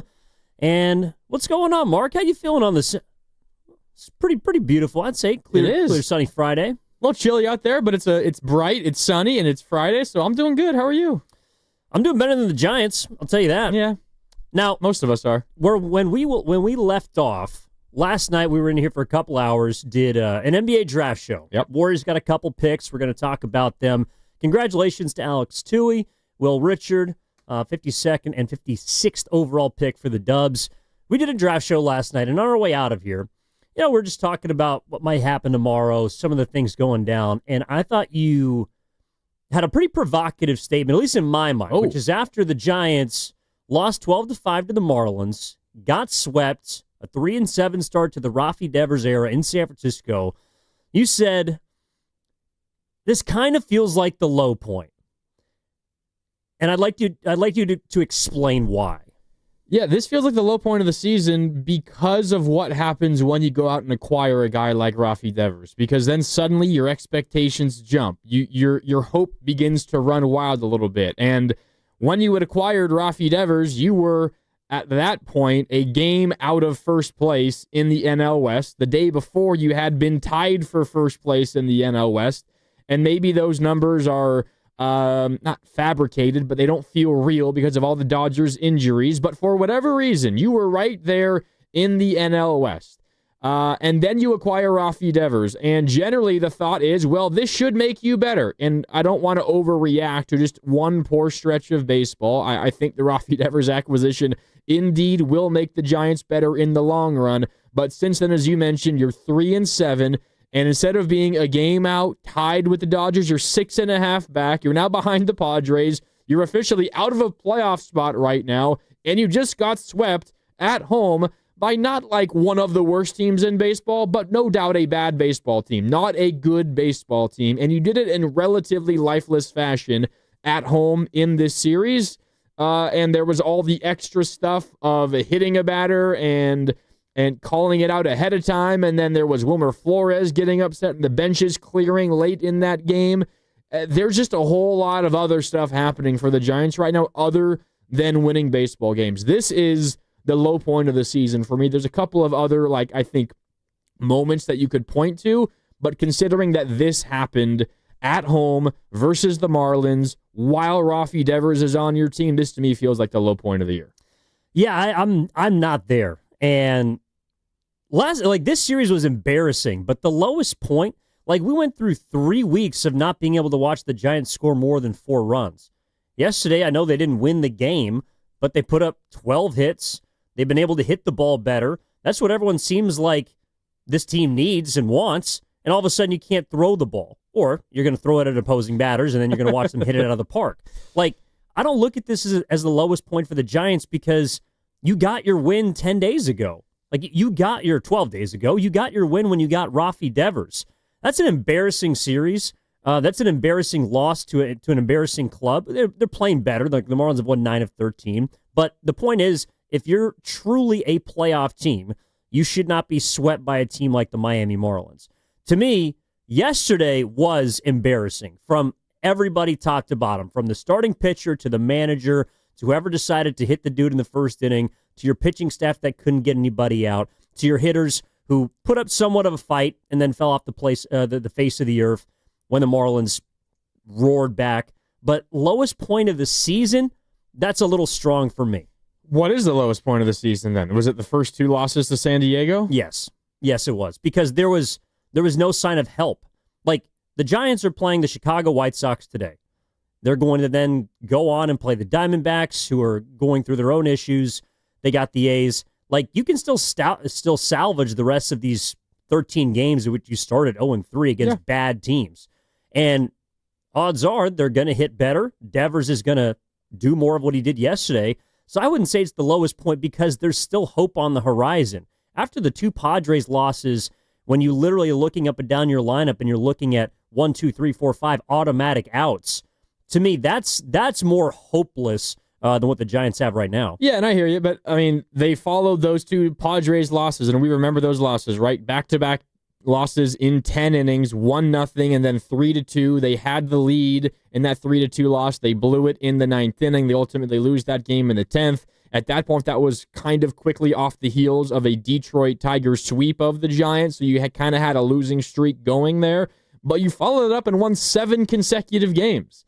And all of them, not all of them, the vast majority of those were one-run games, and maybe that win streak feels a little fake because of all of the wins were so narrow, although the losses were also narrow before that, leading up to it. But I don't know, they followed up that low point, and I would agree to that point in the season, that was the team's low point. But you followed it up by winning 7 games in a row, and then you make the trade for Rafi Devers, so you're coming off the high of that, and this is how you play. You're 3-7 since the trade was announced. You're 3-6 in games that Devers has played, and you're 3-8 overall in your last 11 when you've had the most talent that you've had in the lineup in quite a while. I know Chapman hasn't played in any of those games, and him coming back is going to be really important, and it's why I think I still have a lot of confidence in this squad.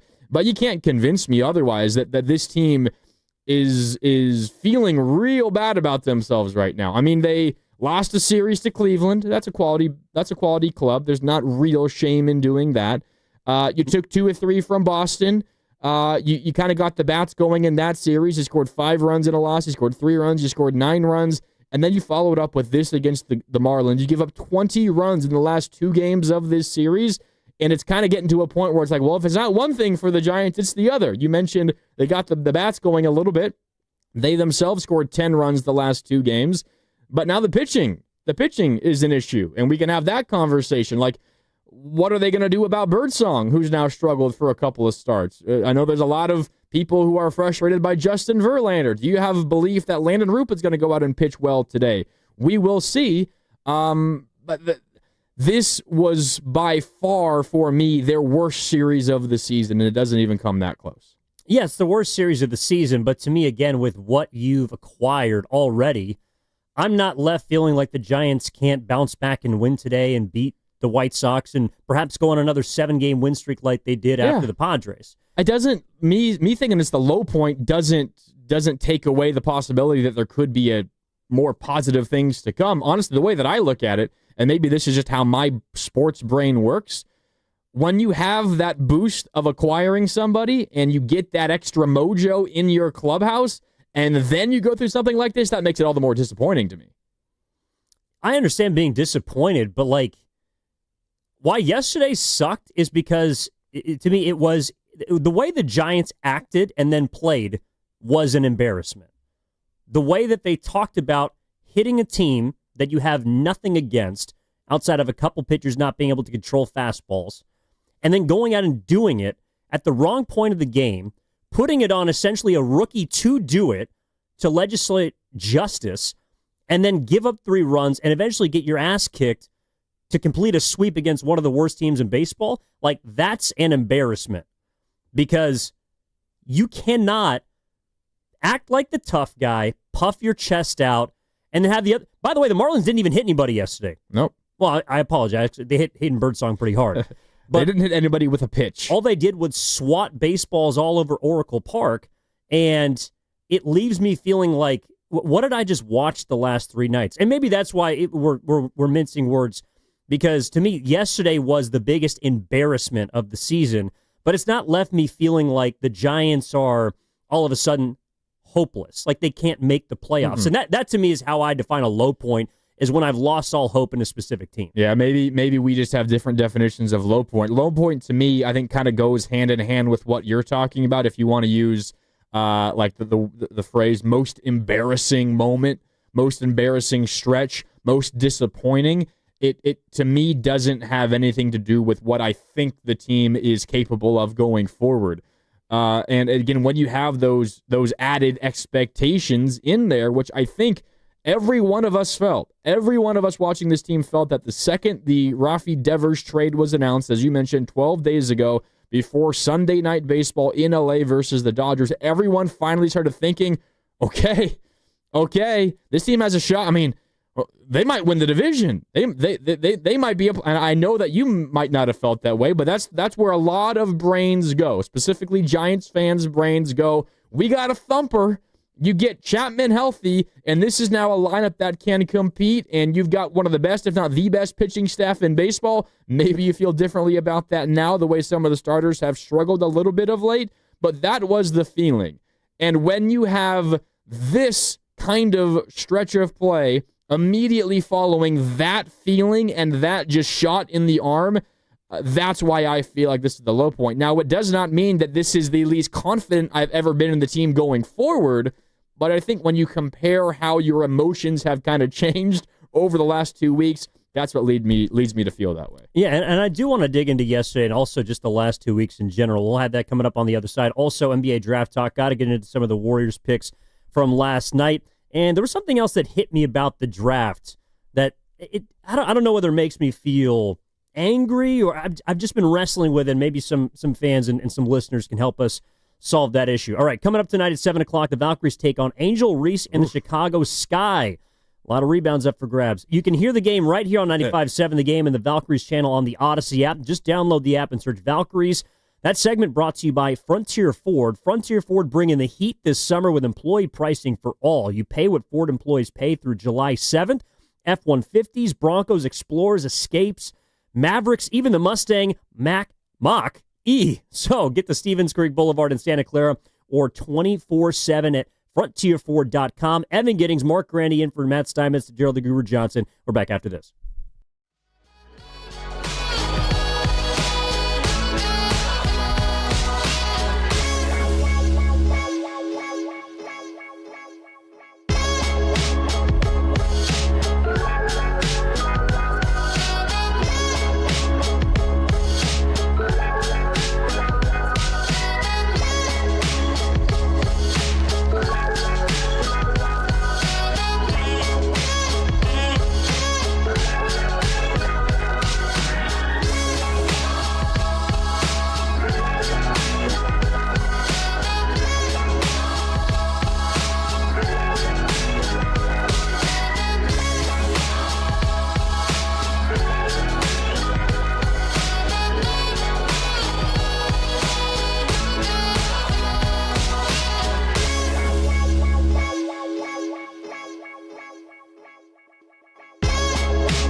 Now, back to Steiny and Guru on 95.7 The Game.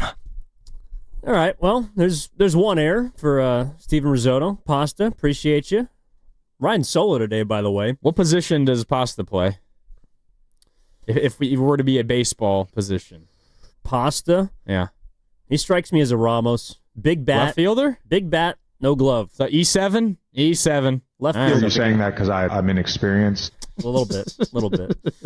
Giants looked inexperienced yesterday. All right, Steiny is off on the East Coast. He's going to be back on Tuesday. Guru has a family issue to deal with, so shouts to him right now. Thinking of you, Guru. Yeah, Evan Giddings, Mark Grandy in for you today. Having some fun on a Friday and just trying to figure out where people are at with the San Francisco Giants.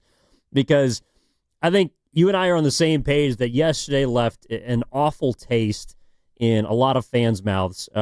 Even one of our own, Carter Chickering, who was at the game yesterday, didn't have a lot of fun watching the Marlins just walk up and down the Oracle Park base paths. And he came in with an A's hat on, screaming at everybody who would listen. He's the biggest A's fan now. He's renouncing his Giants fandom. That's a little aggressive. Well, you did say it was the lowest point of the season. Doesn't mean you jump off. Well, you're a fan. You're a fan through thick and thin. Come on. I don't know. I mean, it was hard to watch the last 3 nights or last 3 games. I'll say that. It was. Especially, you know what? And this is what really bothered me yesterday is it's not even that you said you were going to throw at somebody. And Logan Webb was the one who did it 2 nights ago when he said, we got to stick up for our guys and defend them. And Bob Melvin essentially was asked about it and said, yeah, we're probably going to have to do something. At a certain point, we got to defend our guys. You got to win the game. Like, you're on the verge of getting swept. You're on the verge of getting what I believe to be embarrassed, and you made it only worse by throwing at it. Like, what the Giants did or attempted to do yesterday, even before Lopez gets on base, Ramirez hits a ringing double off the wall, and Stowers puts one 450 into dead center field. Before all that happened, I do have to ask what you accomplished. And maybe I sound soft, but I have a list of things that you can do in sports now that you used to not be able to do. And I have a list of things that you cannot do in sports now that you used to be able to do. And hitting people is one of them. Okay, so what did it accomplish? Do you think that the Marlins played better baseball as a result? Were they more fired up? Did that help them win the game? The Giants throwing at Otto intentionally in the first inning? Potentially, yeah. I'd say so. I mean, I don't think it did much for any side. I think clearly, you know what actually I think fired the Marlins out more than anything else? What? Well, a lot of people were making fun of him, is McCullough getting ejected the moment it happened. Because that's what you do to stand up for your guys. Like, in all honesty, if the Giants or Melvin or Webb had felt like their players were getting the short end of the stick, and I realize it kind of culminated in the 9th inning, so there wasn't much of a chance to respond. Do something about it then. Like, the Marlins manager, and I actually thought the way that the Giants went about hitting him was pretty fair. Hit him below the belt. Grazed him below the belt. But yeah, you throw a fastball at him, 2 outs, nobody on. That's the game plan. But the Marlins manager immediately stuck up for his guys. Melvin hasn't done that. Melvin hasn't walked out there and tried to incite something with another team. Webb even, he's an incredible player. If you felt like you needed to defend your guys, you should have done it while you're on the mound. And they asked a 23-year-old to stick up for the team while he already has not been pitching very well as a starter, and to me, did not set him up to succeed and help the team win, which is the ultimate goal. Okay, so maybe it helped the Marlins, but who knows? Marlins have been playing good baseball anyway. If that doesn't happen, maybe they don't score 3 runs in the first, but they very well could still have won that baseball game. Do you feel like asking Hayden Birdsong to do that is unfair to him? Is it just maybe not smart from a baseball perspective in terms of trying to win a game? Did that directly lead to Birdsong having one of his worst outings as a pro? Or is it just one base runner, and then you expect him to get an out again? No, if you're going to hit a guy, you do it late in the game when the game's already decided. You're not going to see the Marlins again this year. If you really want to legislate justice, you do it later in the game. I'm not a fan of it in general because I think giving a base runner a free one, especially in the first inning to another team, is it opens up the possibility of what happened, which is you give a team a free runner, and then a meaningless hit turns into a 3-run shot, and you basically spotted them 3 runs. Would you feel the same way had they not scored in the first inning, but the rest of the game still kind of went the way it did? So instead of 12-5, it was 9-5. Yes, I would, because I don't think it accomplished anything. It didn't light up the Marlins. I think that was done by their manager, and I don't think it sparked the Giants outside of them being down 5 and needing to really rally to try and salvage a series.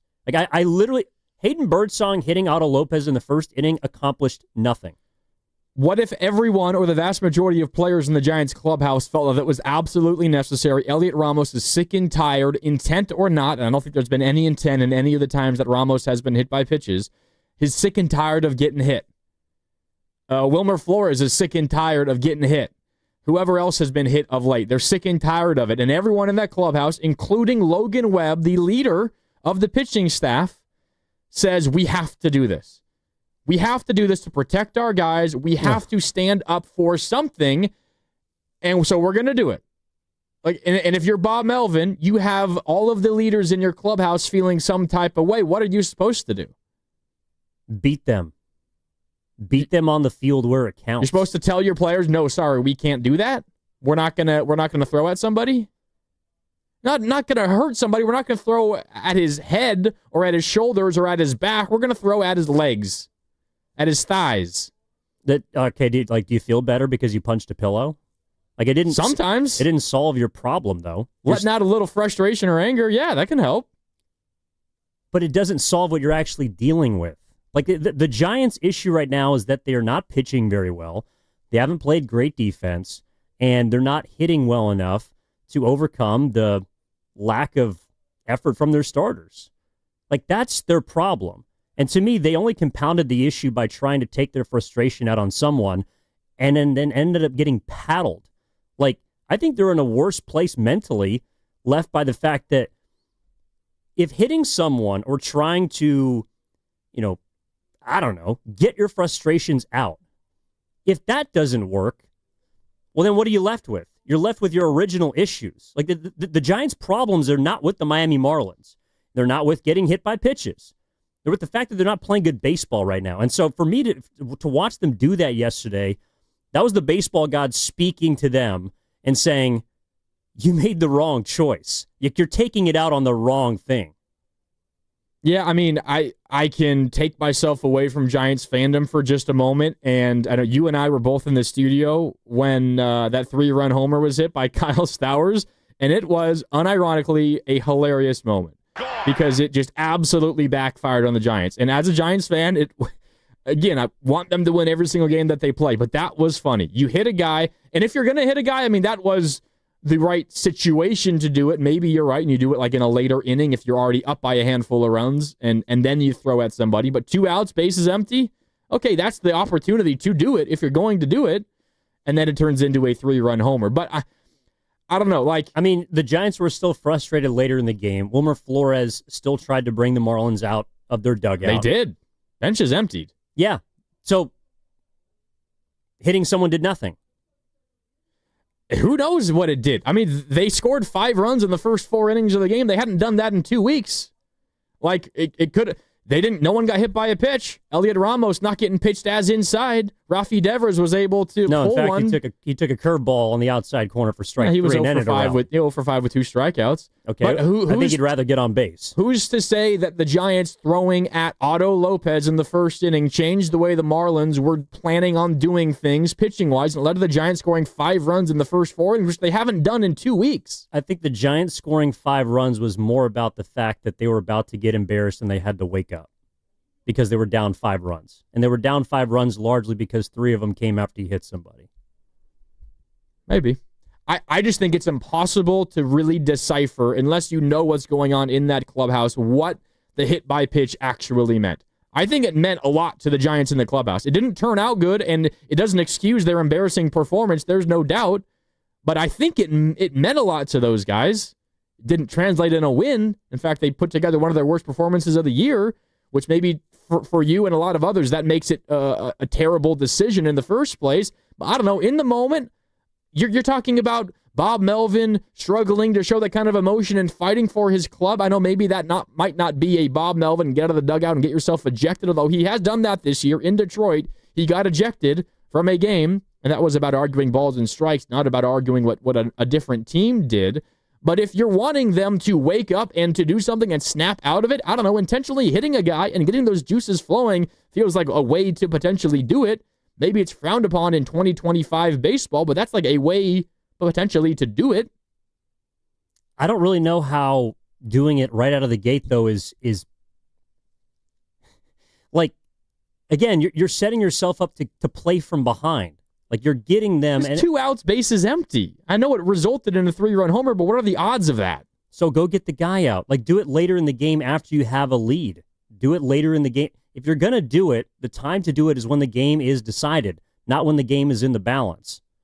Again, I don't think it's a coincidence that the Marlins jumped on Birdsong right after their manager gets run for the Giants inciting them. Like, to me, that's just justice, or that's karma is what it is. The Giants got beat by karma yesterday, and I also don't think it impacts whatsoever their series today with Chicago. I don't think they're any less down on themselves because they hit a guy or didn't hit a guy, and I don't think that they're all of a sudden feeling much better about themselves going into a White Sox series against, oh, by the way, another group of pitchers, both in the starting and the bullpen core, who are wild and may hit a guy. Like, okay, so if Aaron Savali going tonight. Yeah, if Ramos gets hit by an 88-mile-an-hour fastball because Savali throws pus, is that going to force the Giants to come back and hit a guy again? Like, these things happen.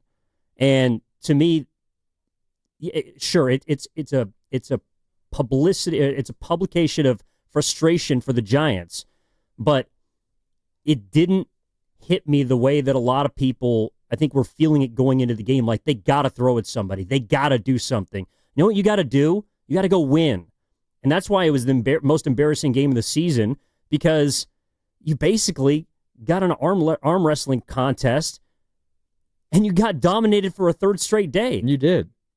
By not a good team. I am not at all excusing the way they played this series. And I mean, I said it off the very jump. This is the low point of the year. And part of it is you throw at a guy and then you play that way. I don't have necessarily a problem with, in a vacuum, throwing at the guy. And this isn't like some, like, I don't know, macho man, fake masculinity and what happened to throwing at dudes and injuring guys. And that's when sports were at their best. No, that's not what it is for me. And I know you have a list of like things that you could do in the past in sports that you can't do anymore. There's a lot of that kind of stuff, right? Like a really hard foul in the NBA. You just don't do that as much anymore.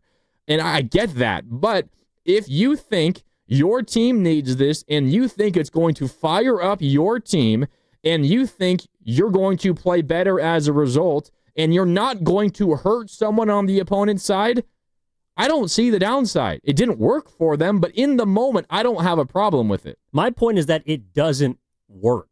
Okay, and maybe just them thinking it would have worked was wrong. But if they think it's going to work, why not do it? Because it doesn't. And it's happened. This has happened 2 other times in the recent weeks. Hitting guys that does nothing.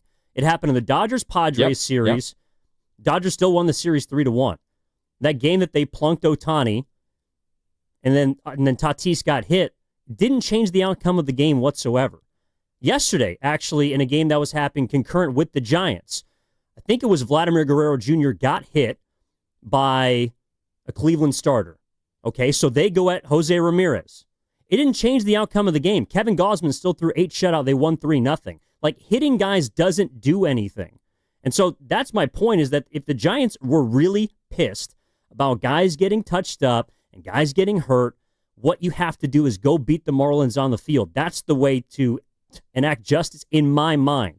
And for them to also to ask Hayden Birdsong to do it, like, this is another part about it too. If you're really going to do it, don't send a kid to do a man's job. Like, Hayden Birdsong is not the dude that should be throwing at people. It should be the guy who said we need to defend our teammate, Logan Webb. It should be. He's got to wait 5 more days to pitch again. Okay, so then wait and hit somebody in 5 days. Like, why does it have to be yesterday? because we're like it's just a pent-up frustration. They're frustrated because they lost 2 games to a bad team that they should have beat, not because a guy got hit. Because they're getting hit and their guys are getting hurt. They have been hit, Mark, an average amount of times in this season. Over the last 2 weeks, it's been a lot. It feels like a lot. And the Schmidt one, I understand. A guy got hit. He turns out he's okay, but in the moment, you feel like he's hurt. Okay, so are you going to go hurt one of their guys? Like, if you really want an eye for an eye, then go up top. No, that's too far. You're not going to hurt somebody. You're trying to fire up your side, and maybe that doesn't work, and you could be totally right. It didn't work. But that was their goal, and we got a question coming in from Double and Marge on the YouTube chat. Did any Giants get hit after Birdsong's tag pitch? No Giants were hit by a pitch. And the way that I think about this is if, 1, I think it's trying to fire up your side. 2, you're trying to give yourself an advantage in this specific game. That's why you do it early in a game. So Bob Melvin, Logan Webb, they call it out, what was that, Wednesday night postgame after they lose. They had a couple of guys hit by pitches in the 9th inning, including Casey Schmidt, who did not play yesterday as a result. We don't know if he's going to play today.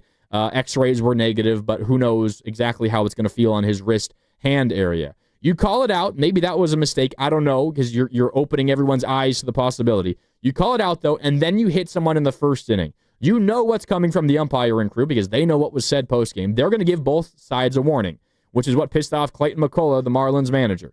Both sides have a warning. You got your hit by pitch in. You're hoping that's firing up your squad. And then if the Marlins retaliate, which is in their right to do, because you intentionally threw at them when they had not intentionally thrown at you. If they retaliate, guess what? Both sides have already been warned. Their pitcher is getting ejected. And that gives you an advantage in the game.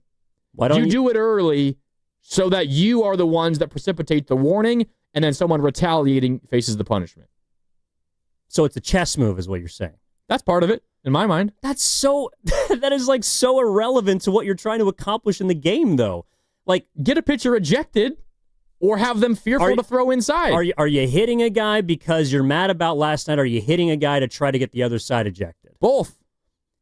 That's not baseball. I'm sorry. Like, that's not a part of the game. And look, you can call me soft all you want. All I want for the team to do is go out and beat their other teams, to kick their ass, which is what the Marlins... Why didn't the Marlins throw at anybody yesterday? Because they knew that if they threw at somebody, their pitcher was getting ejected. So they're up 12-5 in the 9th. Well, at that point, the game's over. Yeah, so what? So why didn't they throw at anybody? They could have. Because they won the series. Because they knew that they had a sweep coming their way, and they made the Giants look weak for throwing at them and then losing.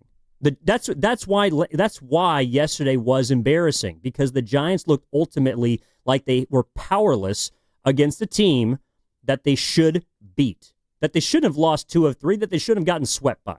That's why it's embarrassing. It is embarrassing. I'm not denying that. I'm just trying to find the Giants' motive in the moment, and I know what happened afterwards is a big component of this because it did not work. In fact, it failed spectacularly. But I can find definite reasons why you think that it should work. When I'm trying to figure out why the Giants did it, I don't think it's that difficult. It didn't work. I'm sure I know why they did it. They failed spectacularly. But what I'm trying to say is I just don't agree with it. I think it's... Maybe they won't do it in the future, but because it did not work. But I get why they did it. It makes perfect sense to me. You're not hurting a guy, and throwing at his head is an entirely different story. If your goal is to hurt somebody, that's too far for me. If your goal is to fire up your side and put your opponents in a tougher spot, yes, do it. And what I'm saying is I don't believe that it fires a team up. And in fact, you run the risk of firing the other team up more, which is what happened yesterday. The risk and reward to me is just not enough there. All right, what you can do nowadays is you can pimp a home run. You can throw a bat 30 feet in the air, and the pitcher can't do anything about it. That's completely fair. You know what you used to be able to do if a guy did that 10, 20 years ago? You could throw at him. Or if you're Bumgarner 7 years ago, you still did that. You can't do that anymore. Sorry, you can't throw at a guy for pimping a home run. So everyone's saying that it's been a part of the game. No, it's not anymore. Pimping a home run did not used to be a part of baseball. Now it is. That's completely fair. Shimmying up and down a basketball court did not used to be a part of the game. If you used to show up your opponents after hitting a shot, you would get hard fouled. You would get hip checked. You can't do that in 2025. You can't do it. So that's my point about hitting guys is, yes, it has been a part of baseball. And to me, it's an archaic part of the game that needs to be left in the past because it doesn't accomplish much. And really, you're just asking old school people to try to divvy out justice in a way that is from the 80s and the 90s. Like, I understand what the boss was saying earlier, but Pedro Martinez has a famous moment, I think in one of the Red Sox documentaries, where he goes up to Kevin Millar and he says, "You pick which one I'm going to hit." Like, that's not baseball anymore. That doesn't fire up Kevin Millar? Did they win the game? I don't know. I didn't watch the doc. Exactly. No, like, that is what dictates how much teams were fired up. The Giants, to me, were frustrated yesterday because they were losing to the Miami Marlins more, and maybe it's in addition to them getting hit. And yesterday, they just compounded the problem by trying to accomplish something that was futile in the first place. I don't know. The Giants would run the risk. Ramos feels some kind of way. Casey Schmidt feels some kind of way. Wilmer Flores feels some type of way. Wilmer is the most like even-keeled dude in that clubhouse, and he's voiced frustrations like twice in the last week. So you know that he feels some kind of way. You know Logan Webb feels some kind of way. Webb is, like, in terms of pitchers, no doubt your leader. Maybe in general, your leader. Ramos is maybe your best overall player. He feels some kind of way. If you don't do something about it, you run the risk of losing the clubhouse. Maybe your response is, well, the Giants are a weak clubhouse, and okay, I'll listen to you make that argument if you want. But if your team feels that way, I don't know what choice you have but to do something. If you have to hit someone to win the clubhouse back, you got bigger problems. Maybe. So do the Giants have clubhouse problems? They hit somebody. I think they protected their guys. They're upset the way that they played, but they protected their guys. Now you move on. You say, all right, that's behind us. Now we play better baseball. And all I'm saying is, okay, so if the Giants beat the White Sox today, is it because they hit Otto Lopez with 2 outs and nobody on in the first inning of a game they lost by 7? No, it's the principle of protecting your hitters. I don't think that carries over from yesterday to today, especially the way the rest of the game went yesterday. It didn't carry over to the next inning. I mean, it maybe carried over for them tying the game up at 5. They scored 5 runs in the first 4 innings. They had not done that in 2 weeks. Yeah, and I think it's about going up against a pitcher that's not very good, being down early, and being on the verge of being swept. Like, that to me is more of an adrenaline boost than hitting a guy, is the fact that you're about to get embarrassed on your home field, a place that you have not been swept by they haven't gotten swept at all at Oracle Park this season. So that was a foreign feeling for them. And they knew that going into that game, similar to against Cleveland, where they won that Wednesday contest and the third game of that series, that's where you don't want to get swept. And they did. And so I felt like the timing of it was kind of silly, to be honest. And I realized that a lot of old school players or people who work in baseball might sit up here and think that, you're just a kid. You don't know the way the game was played. And to me, watching yesterday, the Giants had that coming based on what they were trying to accomplish before the game. I like the self-policing nature of baseball. Now, Madison Bumgarner throwing at Max Muncy for admiring a home run that he hit off of Bumgarner into the water, and then Bumgarner being pissed about it, that's one thing. And I was not on Bumgarner's side then, and I'm not now. But your guys are continuously, I know over the season the hit-by-pitch numbers are not that high, but of late, you've been hit a good amount. Throwing at a guy below the belt, aiming for his thigh, aiming for his backside, I don't have a problem with that. I don't know why throwing at a guy and putting a guy on base and not hurting him is some major affront to moral baseball. Like, I don't feel that way at all. I'm not saying it's a moral affront. I'm saying it accomplished nothing, is what it did. Well, you're talking about how you can't do that anymore. That's not the way baseball is. I like the self-policing nature of the game. And some stuff should be left in the past. Some stuff is okay now. Right. You can pimp a home run. You can't throw at a guy. That's just what I believe. All right, 888-957-9570 is the number. Evan Giddings and Mark Graney in for Matt Steinmetz and Gerald the Guru Johnson. I do want to broaden this and also talk about just, again, where we're at midway through the season. I know it sounds crazy based on what happened yesterday, but the Giants are 81 games in. They're officially halfway home. Where are we feeling? What are we feeling about them right now? All right. Also, that's what's coming up in the game, brought to you by Fremont Bank. Here for you, here for good. That segment sponsored by LifeSource Water Systems.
So immediately that's going to bring out the manager, Clayton McCullough.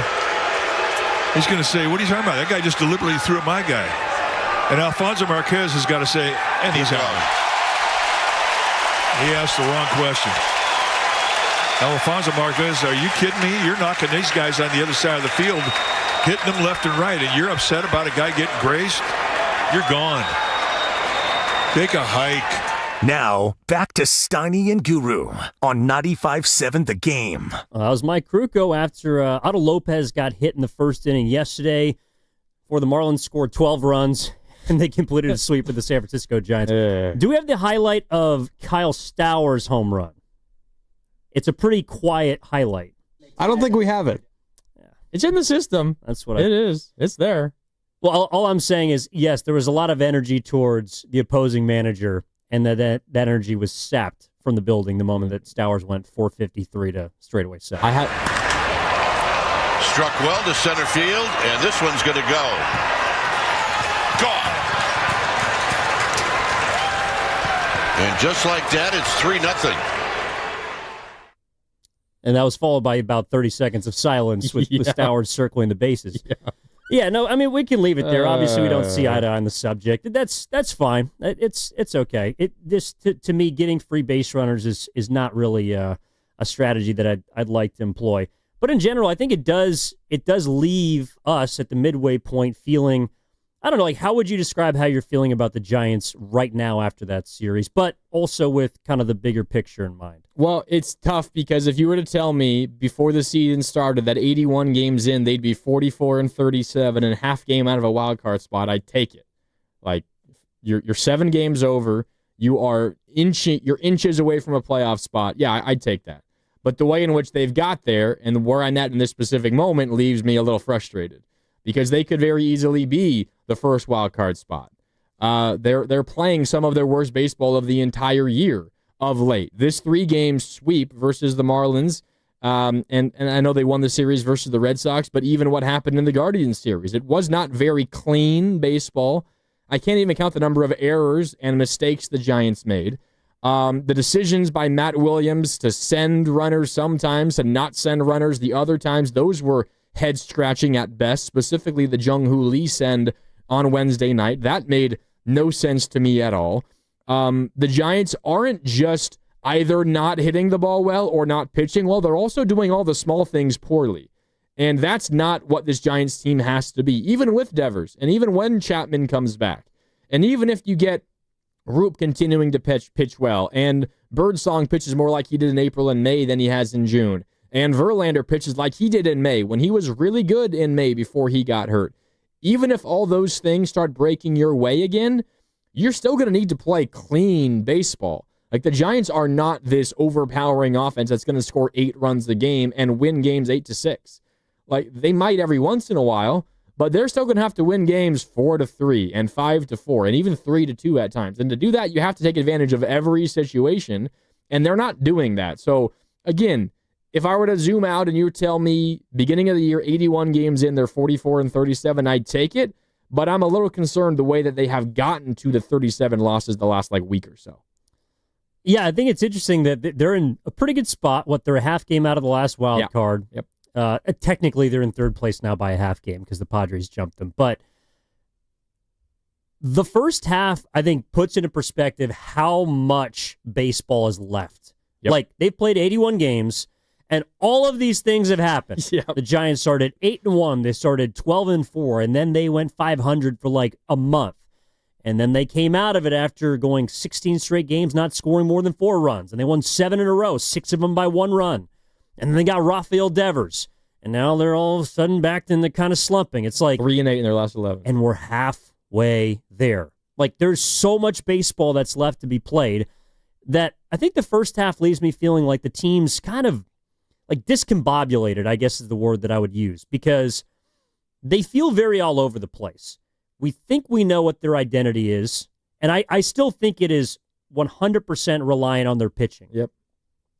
But the Devers deal, to me, threw a little bit of a wrench into what we want the Giants to be. Like, I think that Devers makes them legitimate. And obviously, the lineup looks a lot more aesthetically pleasing than it did before. It's prettier. But it didn't change how they're going to win games. Like, the reason why over these last 10 games, and 11 if you want to go back one more, that they've been playing poorly, it's because they haven't pitched very well. Like, the last 10 games, their starting pitching has a 4.88 ERA. That's 24th in baseball. Not good. They have thrown the 20th amount of innings, which I actually think is one of the big reasons their bullpen was so good, the best in baseball, for the first 71 games of the season. The bullpen also the last 10 games is at a 4.5 ERA, not the 1.9 or 2.1 that it's been for much of this year. They're still the number one ERA in baseball overall. But when your strength is not able to carry you, that's when you fall into a 3-8. That's when you fall into a 3-7. And so, to me, the most concerning part about yesterday was not that Birdsong hit a guy, and it's that over this series, they gave up, I want to say, over 35 hits to the Miami Marlins, a team that's not a horrible offense, but definitely not a good one. 24 runs. 24 runs, and, well, Tyler Rogers has been pitching well, got touched up a little bit a couple nights ago. Doval, granted, not a save situation. He's been your closer, been dominant. He got touched up in extra innings. Rodriguez, over the last couple weeks, hasn't given up runs, but he's been allowing more base runners. Ryan Walker still hasn't been able to really figure it out. The guys that have been carrying you, especially on the back end of their bullpen, are starting to look a little more mortal. And I think a big reason for it is they're not getting as much as they had hoped from their starters. I think another reason to be particularly concerned about what's going on right now is, I know that, we talk about Chapman and how important he is, and there's no doubt that he is, and he's been out for a couple of weeks now, and there's a chance that he returns as early as this road trip, and it is a long trip. You have 10 games in 10 days, in Chicago versus the White Sox for 3, in Arizona for 4, and then in Sacramento versus the A's for 3 over the course of 10 days. And he might be back before this road trip is over, which is good news for sure. And then there's also the Verlander injury. He was out for a month. Beyond that, you haven't really dealt with much of an injury bug at all. And you've had all of your pitchers, for the most part, pitch really, really well. You don't expect Roop to be a 3 ERA for the rest of the year. And Landon Roop could have a great career ahead of him, but you'd expect him to not be as good in the second half as he has been in the first half. We're already seeing that with Birdsong a little bit. Now, is he going to give up 6 runs every outing going forward? No. I think Verlander is also going to be better than he's been the last 2 starts. But overall, what you're talking about there with how good the bullpen has been, partially because the starters have been so good, you don't expect, I think it's impossible to expect them to be as good as a whole in the second half. And you also might expect them to deal with a few more injuries than they have in the first half. That's just the way it happens. As you said, we're 81 games in, and it feels like the Giants have already played 4 seasons worth of games because of all the twists and turns and the highs and the lows, the peaks and the valleys of this season. There's a lot that still could happen, and so potentially a reason to be a little worried about the second half is, well, you just have 2 things that go against you, like a major injury to someone key, and that's the case for everybody. You could be looking at an incredibly steep hill to climb, and the Giants haven't really had to deal with that much at all this year. No, and it's not like you can't expect the strength of their team to continue to carry them. You're not going to be. You might be the best bullpen in baseball for the entire season, but your numbers might move up a little bit. Not by the margin that they've been the best bullpen in baseball by. Yeah, their starting pitching was, I think, 18th in baseball for the first 71 games. So they weren't incredible, but they ate a lot of innings. The issue is that's kind of the equation they need to succeed, and I think that's why Posey went out and got Devers. So the 3 things that I've sort of gleaned from watching their first half of this season is they are always going to win based on their pitching. Not always, but for the most part. Their pitching is going to lead them however far this season goes. The Devers honeymoon is over. That's something that I just feel like, again, the move to me was as much about the future as it was for the present and creating a core and putting Devers in the middle of that lineup for a long time. But this year, if you look at their offense, and again, Chapman hasn't been there, but to me, he's not a crazy injection into this lineup as much as he is a great 2-way player. their offense has been kind of the same. Like their batting average hasn't been that much different. Yep. Their run production hasn't been that much different. Devers hasn't been great up until yesterday, but I just don't think that their offense is all of a sudden going to in relativity to the rest of the league going to jump to being a top 15, top 12 offense. Like they're probably going to have to win games for much of this season with being a bottom third in terms of run scoring. I agree with you that the path for the Giants still, despite the acquisition of Devers, and even when Chapman comes back, the path is still going to be pitching. You're going to have to lean on your pitching staff, which means you're going to have to, I think as you've illustrated, you're going to have your starters continue to eat a lot of innings. Because, and it's what really, really hurt the Giants in the second half of last year. They did not have starting pitching. So their bullpen was so incredibly overtaxed. And it was still a pretty good bullpen last year, especially early in the year. But once that bullpen is asked to work a certain number of innings, the returns aren't nearly as high. So if you have a starting pitching staff that isn't throwing as many innings, and your bullpen has to cover more of every single game, by the time September or even August comes around, that bullpen isn't going to be nearly as well prepared and able to carry you through games. So I think the biggest thing for the Giants at this point is going to be their starting pitching. And you can point at, probably everybody other than Logan Webb, and you're like, there's reason to be a little concerned. I know Robbie Ray has largely been awesome this year, but his last two starts have not been good either, and you don't expect the guy to pitch lights out every single start, so maybe we can look past Robbie Ray. But spots 3, 4, and 5, I think there's Giants fans that have legitimate concerns about all of those spots, and that's not, for this Giants team and this lineup, that is not a winning combination, worrying about your starters 3, 4, and 5. Like, if that is true, that comes true, that 3, 4, and 5 struggle to some degree, it's going to be difficult for this offense to support that staff enough. You're listening to 95.7 The Game, KGMZ FM and HD1 San Francisco, an Honesty Sports Station and home of the Golden State Warriors and Valkyries, who play the Chicago Sky tonight at 7 o'clock, by the way. Always live on the free Odyssey app, coming to you live from the Laughing Monk Studios. Laughing Monk, righteously brewed in San Francisco. Yeah, the thing about them is it isn't like the best bullpen arms are going to drop off a cliff. Like, I think Rogers is going to be solid. Rodriguez is going to be good. Duvall is going to be good. Miller is going to be good. But when your starters aren't throwing as many innings, your bullpen ERA is going to come up because Bivens has got to throw more. Luke Casey has got to throw more during the middle of games. And I do think that a lot of the, I don't know whether you want to call it magic, fortune, luck, of being able to just come from behind when your starter has a bad start, that stuff is beginning to even out a bit for the Giants too. We know they've played in the most one-run games in baseball. They still have a pretty good record considering, I think 19-15. But not all of those games are going to go your way. And to me, that's why Buster Posey, he still has work to do. If he wants this season to end with the playoffs, I'm not even looking towards winning a series, but to get to the playoffs, to get a wild card, because I think it's going to be really hard to catch the Dodgers, he's got to go make a move. And to me, I know that everyone would like a bat. To me, to your point about Verlander, Roop, Birdsong, to me, their biggest need right now is actually starting pitcher. And it's not even necessarily a frontline guy, but if Posey wants to see this to the end and keep his team in it, he's not done. They did make a roster move this morning. They didn't go out and make a trade, but they did make a roster move. This comes courtesy of our Giants insider, Alex Pavlovich. The Giants have optioned Sean Jelly to AAA. Carson Seymour was recalled. Carson Seymour recalled. One of the many Carsons the Giants have down in AAA.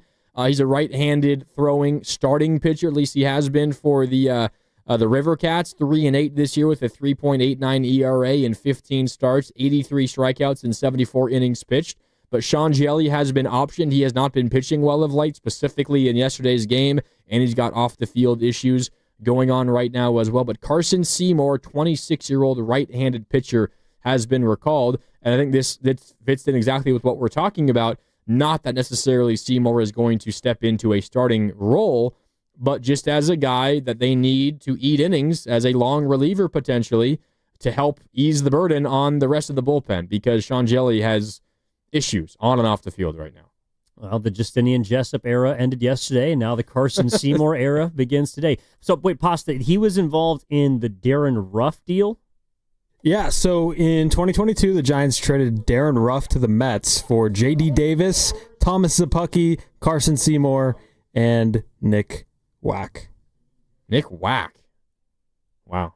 That Darren Ruff trade was crazy because they traded Darren Ruff to the Mets. They got stuff back from the Mets for Darren Ruff. Yeah. The Mets then cut or optioned Darren Ruff, and the Giants then signed Darren Ruff back.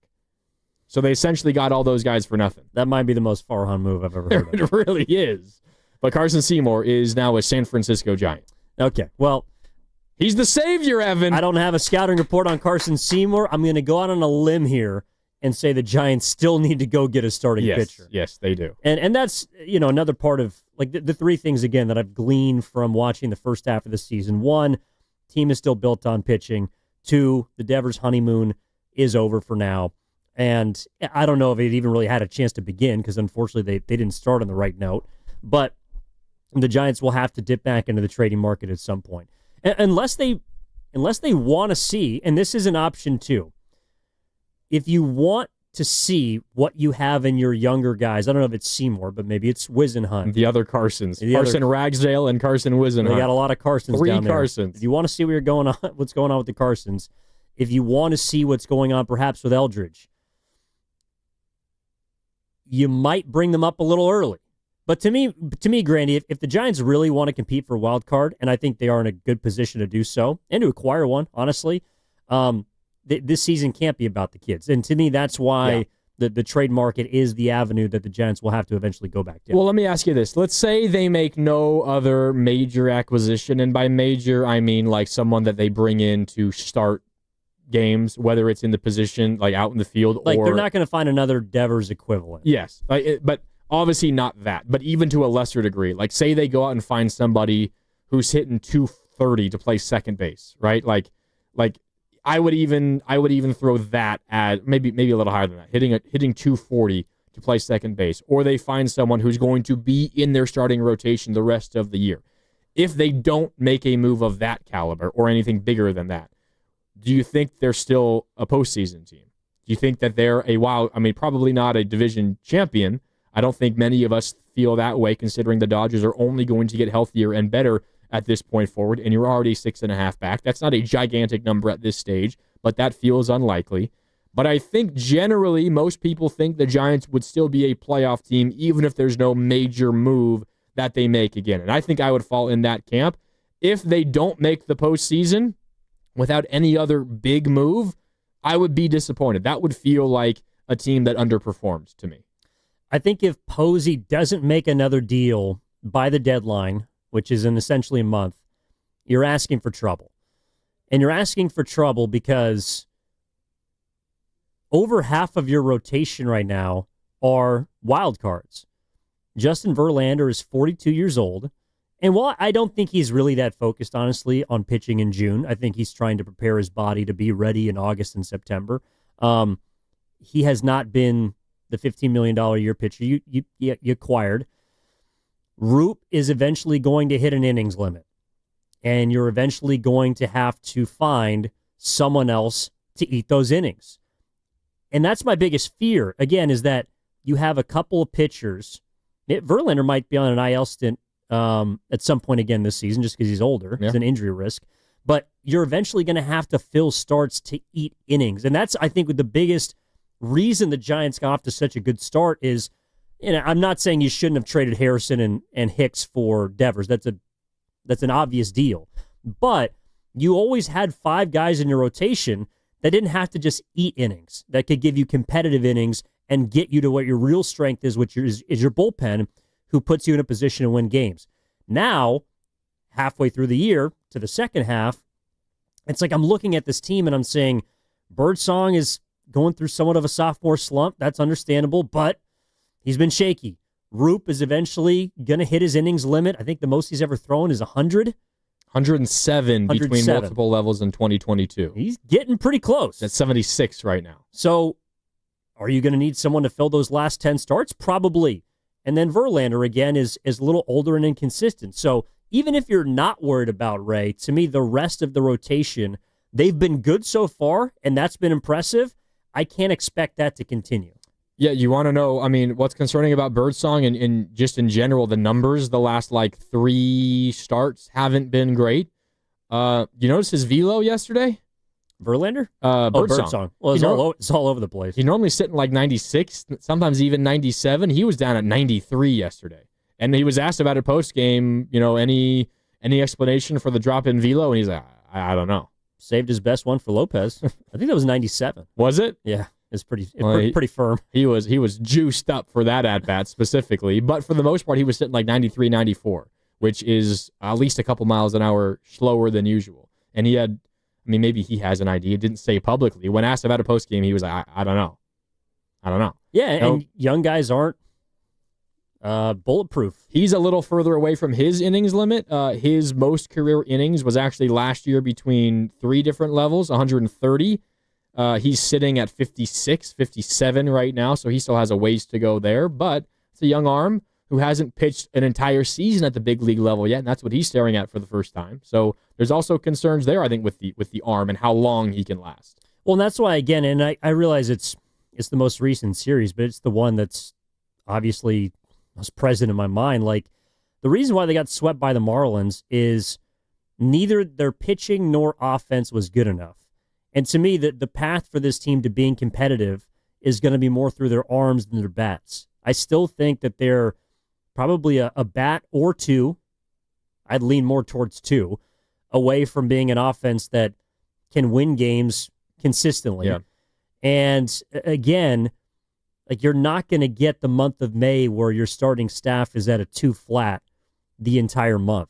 So that's why, again, I feel like if nothing is done, and I do think that Posey will do something because already he's shown an interest in aggression. But if nothing is done, that's why you're asking for trouble, because you're going to regress to the mean in really the one area you can't afford to. Their pitching cannot afford to take a step back. And to me, that's what we saw in this series. Their bullpen took a step back. Their starters outside of Webb took a step back. And their hitting pretty much performed the exact same it's been all year. Okay, I'm going to try to find the reason to be hopeful and optimistic going forward, though. Okay, so you've been without Chapman for a couple of weeks now. There is a chance, though, by the end of this road trip, which is a 3-city trip, Chicago versus the White Sox starting today, you got Arizona for 4, and then you're in Sacramento versus the A's for 3. 10-game trip, 3 in Chicago, 4 in Arizona, 3 in Sacramento. By the end of that road trip, there is a very real possibility that Matt Chapman is back and playing third base. Bob Melvin has said as much. End of the road trip is a possibility. Casey Schmidt dealing with that hand-wrist injury right now that has not left him on the IL, but left him out of yesterday's game. There's a decent chance that by that point, he is your starting and everyday second baseman. By the end of the road trip, there's a pretty good chance that Devers is playing first base at that point, which then also allows Wilmer Flores to go back to being the everyday DH. And maybe it's a coincidence, but it does seem like there's a relationship in how well his bat is working and how often he's playing in the field. He's been playing first base a pretty good amount of late, and he's struggling at the plate like he hasn't all season. So if at the end of the road trip, Chapman is back at third, you still have Adames at short, and by the way, he's been hitting the ball a little bit better, 3 hits yesterday. Schmidt at second, Devers at first, Flores back at DH. That begins to feel like a lineup that I think you can rely on a little bit more often. Not necessarily like one that's going to compete with the Dodgers for best offense in the league, not saying that, but that does feel like you're going to get a little more consistency out of that group.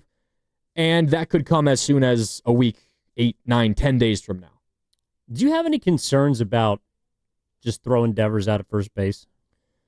I mean, I don't expect him to pitch or to field like Brandon Belt back in those days, but I think he'll do an okay job. All right, we got to hit a break here. It's something that's crossed my mind, and I do want to dig a little bit deeper into it. Also, of course, we got coming up, we are going to talk about what the Warriors did last night. Selected at 52 and 56, couple of players. And then Dunlevy also had some interesting comments concerning really the biggest domino that has to fall this offseason. And we will get into that moving forward as well. But we are taking your calls at 888-957-9570. Where are you at with the Giants midway through the season? What did you make of that series against the Marlins? Are you feeling like they are less than a seven game above 500 team, or a team that you do believe has another level that they can reach? Coming up tonight at 7 o'clock, the Valkyries take on Angel Reese and the Chicago Sky. You can hear that game right here on 95.7 The Game and the Valkyries channel on the Odyssey app. Just download the app and search Valkyries. That segment, sponsored by Safeway.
Now, back to Steiny and Guru on 95.7 The Game.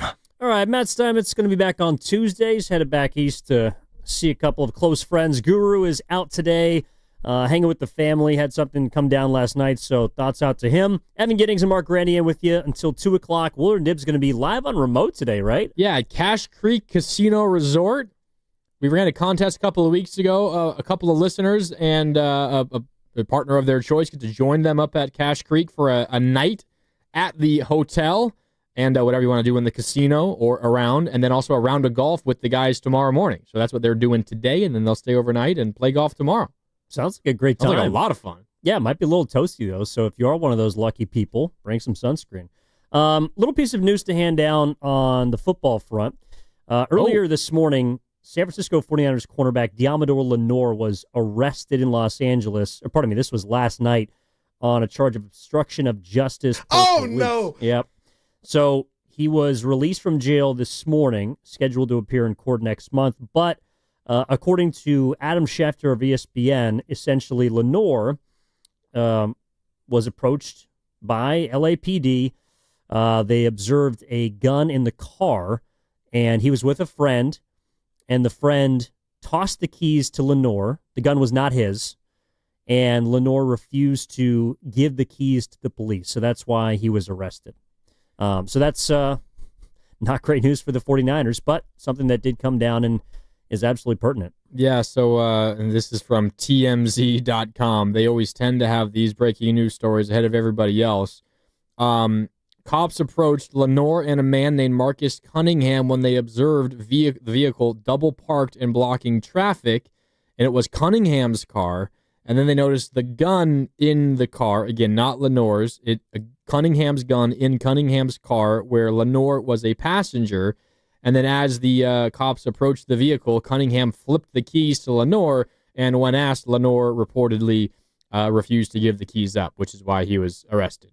So might just be a whole lot of nothing, but definitely not a good thing to happen for the 49ers offseason. No, especially to their number one cornerback and a guy they just signed to a 5-year, $92 million deal. So especially considering it, I mean, God forbid something happens that relates to football, but you just had a chance to potentially pick up Jair Alexander, who's a good corner, went to the Ravens.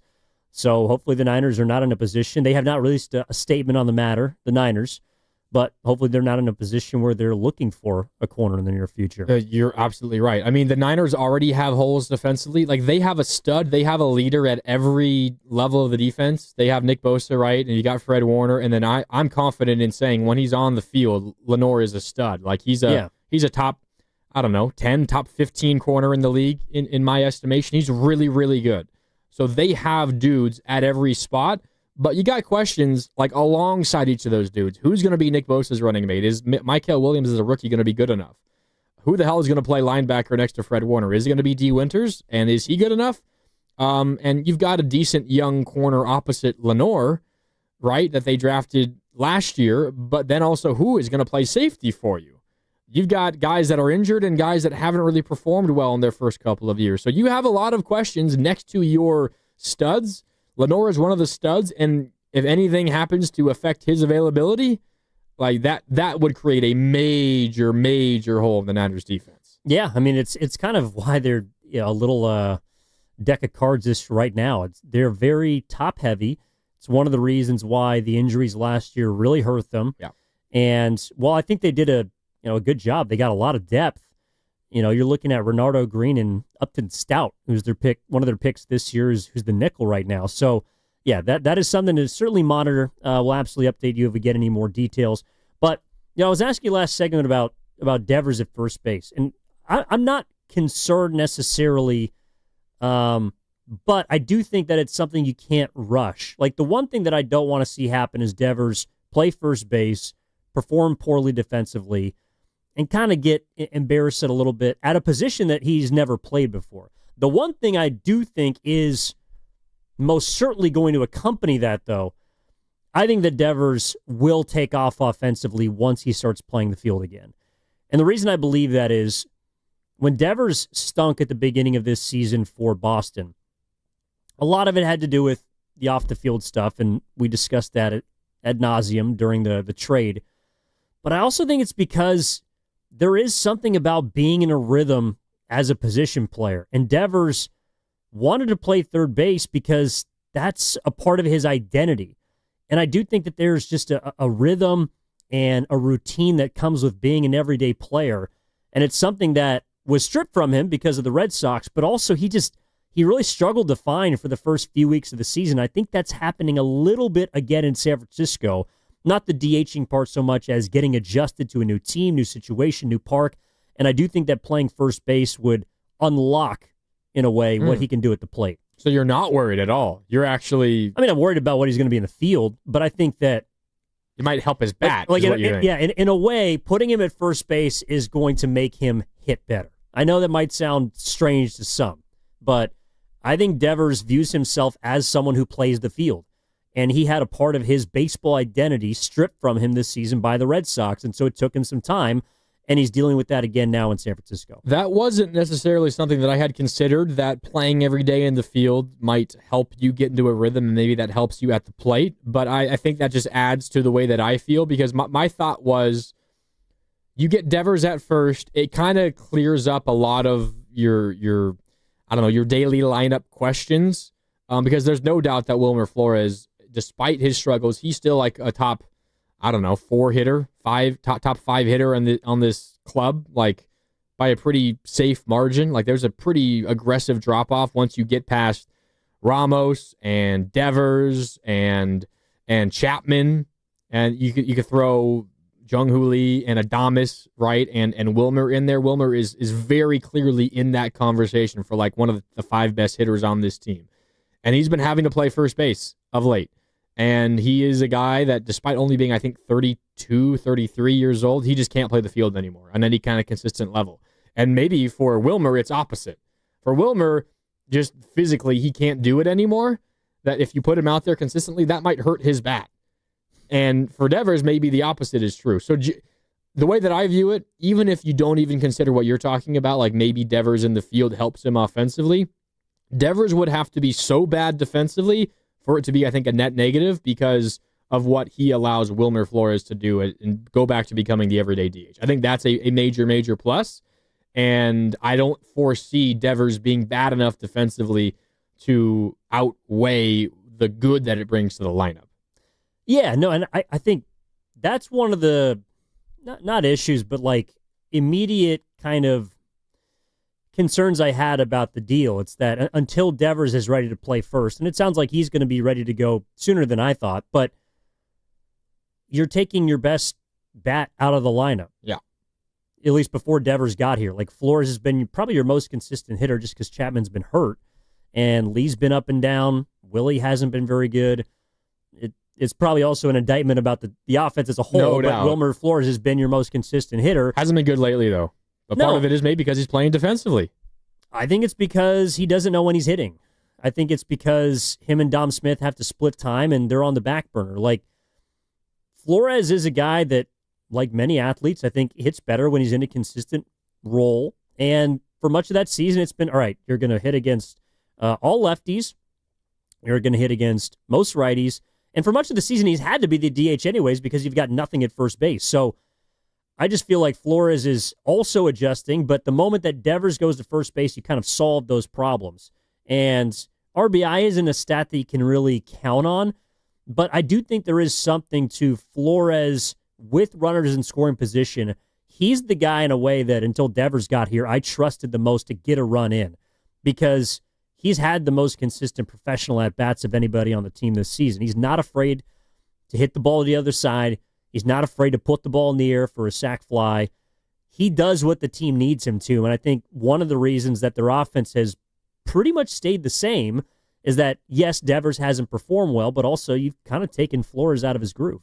Well, and Flores is the only reason the road trip or the homestand wasn't worse, despite his relative struggles of late. He had the pinch hit 2-run double in the, what was that, the 7th or 8th inning versus the Guardians after the Giants had lost the first 2 games of that series. Mm-hmm. They had been scoreless up to that point. They were down 1-0. Webb was looking at another gem of an outing, but taking the L. And then Wilmer Flores came up off the bench and drove one down the left field line and scored 2, and the Giants ultimately win that game. I think there's a lot of people out there who maybe think Flores is best in that role as a pinch hitter and as a guy who gets an at-bat in a key situation every single game. But the reality of the Giants situation is, even with Devers and even with Chapman and even with an improved Adames, you have to have Flores' bat in the lineup as often as possible because, as you said, he's been arguably your best hitter all season. Specifically the first 2 months of the season, he was definitely your best hitter. So you have to find a way to put him in a spot where his bat is as effective as possible, and that directly correlates with someone else playing first base. And the only other someone that could be with any kind of consistency, given that the other option for Devers is DH, is Devers. It's the only solution the Giants have to this kind of roster construction issue that they currently are staring at. Yeah, they are clogged a little bit. And I hear you, 925. Devers freaking stinks. Stop with the excuses. Oh, come on. He doesn't stink. Now, he's been stinky. Devers stinks? Up until yesterday. It went 3 for 4 yesterday. Like, That's a real overreaction from the 925. Oh, my God. Well, that's baseball. That's He's what we one of do. the best hitters the Giants have had in like 20 years. Yeah, but this is where, okay, like, I get that Devers is the best bat they've had in 20.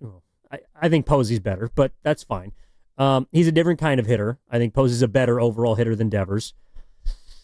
Devers is not a guy that is going to, like, suddenly wholesale change your offense, in my opinion.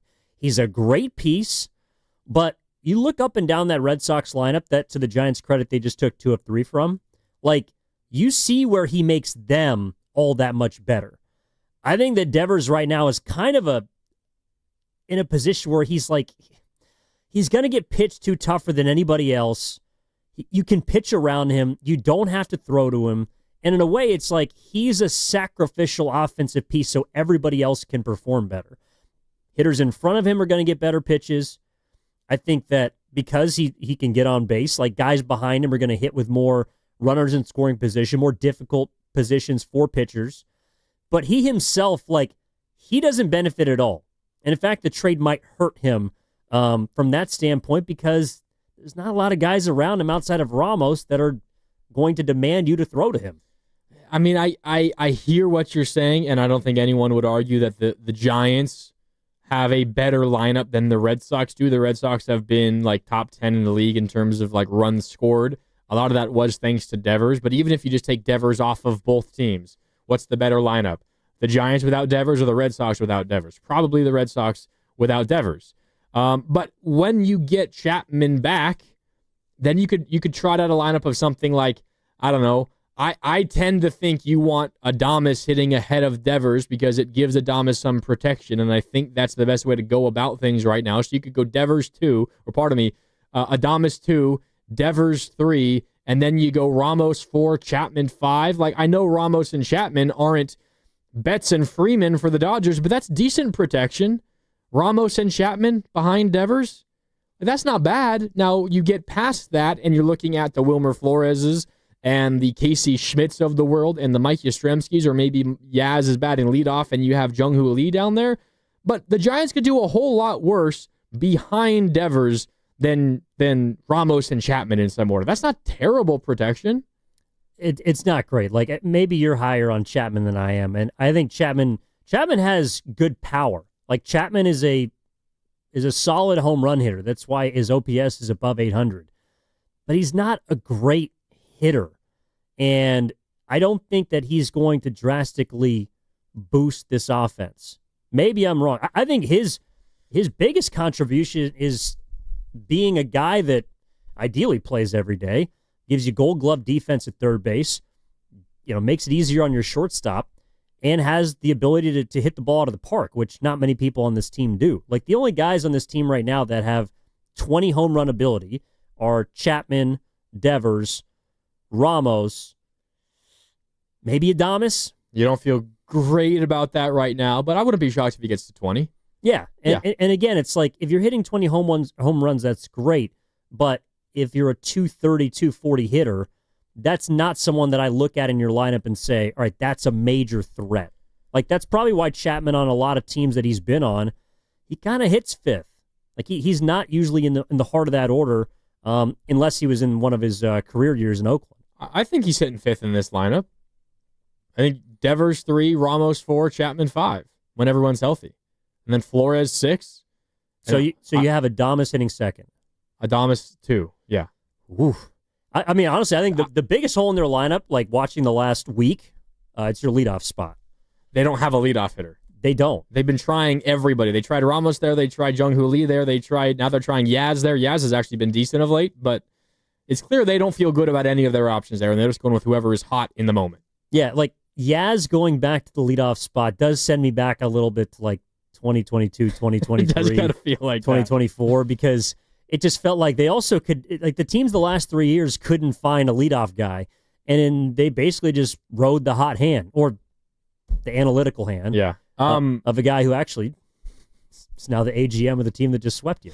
Shout out Gabe Kapler. Kapler was looking fly this Showing week. up in a white suit at Oracle Park. I'm a little shocked, though, what we got coming through on the text line. You mentioned the text from the 925 saying Devers freaking stinks. And the 925 added he's the best bat here, not one of the best. The 707 has added he's Soler 2.0. I know this is just 2 opinions from the 925 and the 707, but I am shocked reading that. I am absolutely astounded. Are you kidding me? This is how people feel about Rafael Devers? We're a week in, a little more than a week in. I guess almost 2 weeks in. And he's hit a couple of home runs. And we're convinced that he's Soler 2.0? That is crazy. Well, he hasn't hit very well. Okay, it's 2 weeks of a baseball season. Yeah, I'm not saying he's Soler. Well, if he's 2021 Soler, that'd be great when he was the World Series MVP. But I think a lot of people are feeling let down by the immediate returns of Rafael Devers. Would you say that's fair? Yeah, you would have hoped that he would be a little better through his first however many games it's been. 12 games, 11 games, whatever it is. You hope to be a little bit better, but I'm not making any rash decisions on who he is as a player through this stretch. No, he's consistently been one of the best hitters in baseball the last 5 years. Yeah, he doesn't stink. He's also batted for a team that is much better than the Giants' offense. I also think that like Devers, at the end of the day, you put your best hitter, in the 2-hole, and that's where he's going to have to hit. And then you got to figure out everybody else. Like the Giants are a bit handicapped by the fact that they've gotten largely nothing from 3 spots, one of which is your leadoff hitter, and the second would be your second baseman and your catcher. So really, like your 8, 9, and 1 spots in your lineup have given you not much, if not anything, for the majority of the season. And by the way, there's still 7 games above 500. And by the way, you kind of feel that way also going forward, right? Like, what do you expect out of second base the rest of the year? What do you expect out of, right field the rest of the year? And what do you expect out of your catcher the rest of the year? Not much. Can't expect much from any of those guys, any of those spots. There's a reality where Casey Schmidt, once Chapman comes back, is your everyday second baseman, which seems most likely, and he's been swinging the bat a lot better of late, but doesn't mean he's going to keep it up. He had a hot stretch, I remember, a couple of years ago, and then he reverted back to the guy that most of us think of him, think of who he is. But maybe he's turned a corner, and that turns out to be a whole lot better. But I don't know how much you can expect from your catcher, from right field and second base. You can't possibly expect a lot. You have to go into the rest of the season, the second half. You've played 81 games. The final 81, you have to go into it expecting not to get really much contribution from that portion of the lineup. And if that's the case, it goes back to what we were talking about earlier. Your pitching staff is going to have to continue pitching well, or your third baseman, first baseman, DH, shortstop, left fielder are going to have to just absolutely tear the cover off the ball for this to be even an average offense. Yeah, and that's why the last week was really disappointing, or the last 2 weeks, because you hoped that Devers would be a jolt, much in the way you hope that hitting a guy yesterday would be a jolt, and instead you're kind of left with egg on your face. Like, I think that the Giants they got a very beatable team coming up in the White Sox, and ideally like a get-right series, but that's the thing, like the Marlins were supposed to be a get-right series. Even Cleveland, I know that they're a better team than Miami, but they were 500.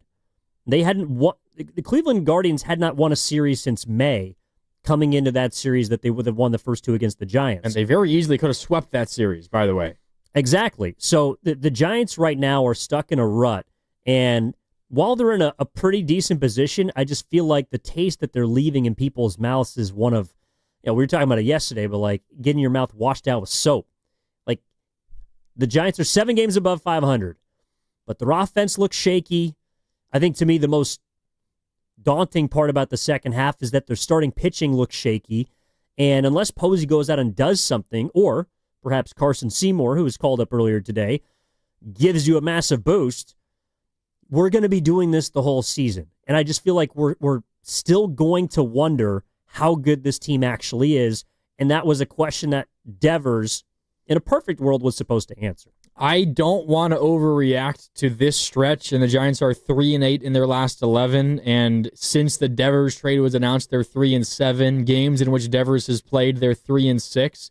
I don't want to go crazy over that small of a sample size, but I am frankly really, really surprised some of the opinions that we're hearing. I still would be deeply, deeply disappointed if this team, no major changes made if they missed the postseason. Like, I would be deeply frustrated and disappointed if this team were to miss the postseason. You might not feel the same way, but I am shocked what I'm seeing on our YouTube chat and on our text line right now about confidence in this group.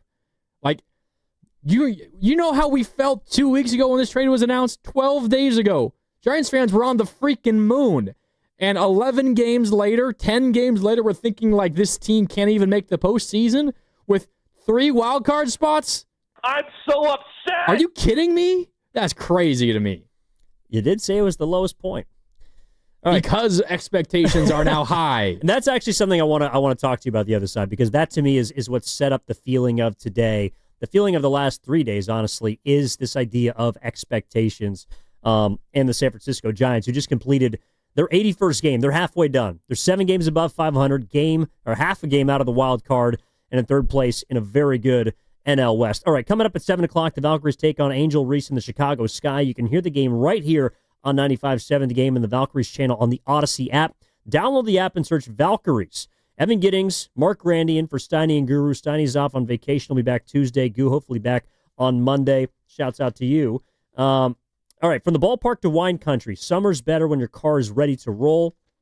Valvoline Instant Oil Change gets you in and out in about 15 minutes. No appointment needed for locations and coupons. Visit barrioloilchange.com. We're back after this on 95.7 The Game.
Now, back to Steiny and Guru on 95.7 The Game. All right, a lot going on here today on The Game. Evan Giddings, Mark Grandy in for Steiny and Guru. We got Willard and Dibs coming up later today, live from Cache Creek Casino Resort. Looking forward to what's bugging you with those guys. And obviously the lucky listeners get to play golf with them tomorrow.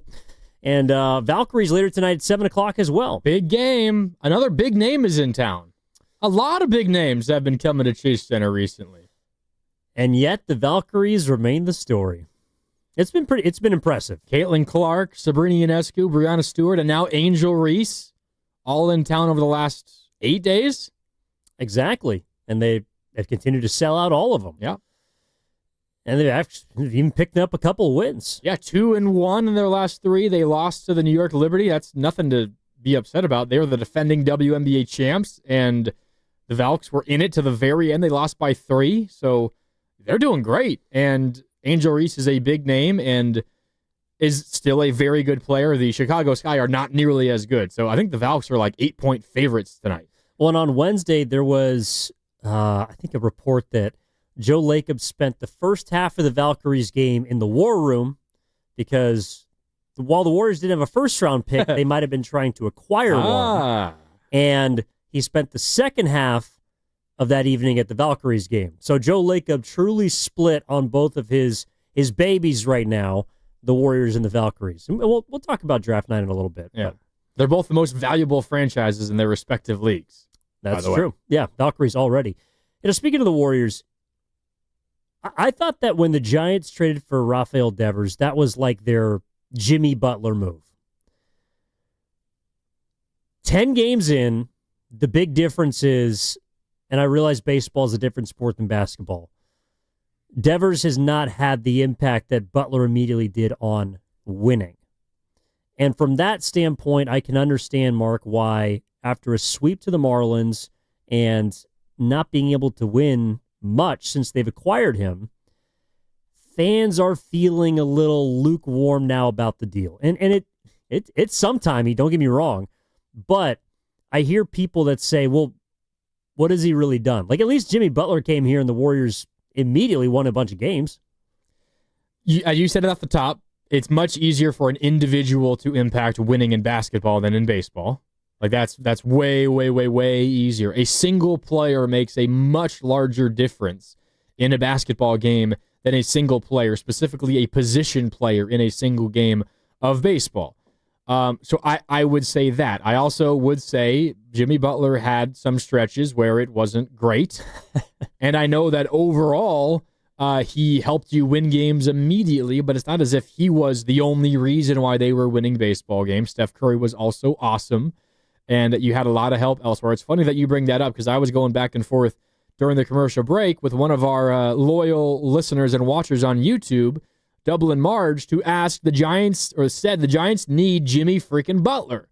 And I responded to Dublin Marge saying, who the hell is Rafi Devers supposed to be? And she responded saying, Rafi freaking Devers. Now they need somebody else on top of that. And then I'm looking at our text line, 888-957-9570. People aren't happy, Mark. I was not high on the trade. Devers' advanced metrics are scary. This contract will not age well, and the Giants do not eat contracts. And we've lost 3 great prospects. You can't tell me a coach couldn't have helped Kyle Harrison develop a slider or sinker to complement his fastball. I am like mind blown, Evan, that this is where a lot of Giants fans' minds have gone.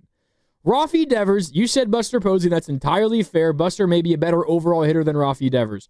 But there is absolutely no doubt, if you go back to the prime of Barry Bonds' career, Rafi Devers is one of like the top 5 hitters the Giants have had in that time, and we're talking about 20 years worth of teams, and we're going to freak out over less than 2 weeks worth of games about it. I cannot possibly believe that there are people out there that feel that way. I know that he's not Barry Bonds, and he's not going to hit 40 home runs. He might not break the 30 home run plateau because it's harder to hit home runs at this ballpark. But there is no doubt Rafi Devers makes this team better. And the trade was an absolute do it 100 times out of 100. I hear you. Yeah, no, look, the deal is one you have to do. But when it happened, and maybe this is more where the 415 is coming from, like, it wasn't an absolute just surefire plug-and-play guy that's going to change your team. And I think that's what a lot of people feel. Like, when I'm watching this offense right now with Devers, yes, I've gone to three games during this homestand I went to. It was a lot of fun. Not really a drop, but sure, Pasta's been in more than I have. Drop yourself. So, the lineup on the video board, thank you. The lineup on the video board looks way better. It just does. Devers is in the middle, DHing, or he's hitting second, DHing. It is aesthetically more pleasing to see Rafi Devers come to the plate, but the offense as a whole has performed the same. And a big reason is because Devers, yes, has not found his stride yet, but first 71 games, they were 24th in batting average. With Devers, they've been 21st over the last better. 10. That's better. Slightly better.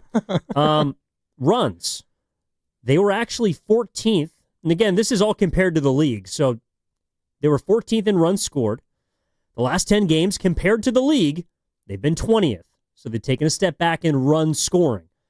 They've been better slightly in terms of walks. Their walk rate has gone from 4th the first 71 games to 2nd their last 10 games. Again, whether you want to say they're hitting better, they're scoring more, they're scoring less, it hasn't been glaring. And I think that's what struck me the most about this deal so far is they still kind of have been hitting exactly the same, only Devers is kind of been lipstick in the middle of the order.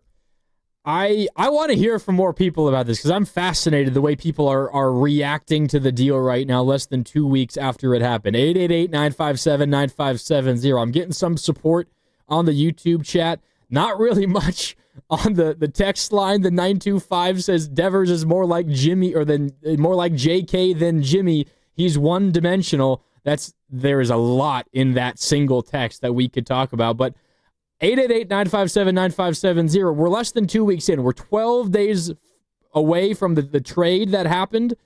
I mean, has your mind completely shifted, or are you preaching a little bit of patience here? Because I feel you, Evan, that the lineup hasn't completely transformed. I think anybody expecting that was expecting too much.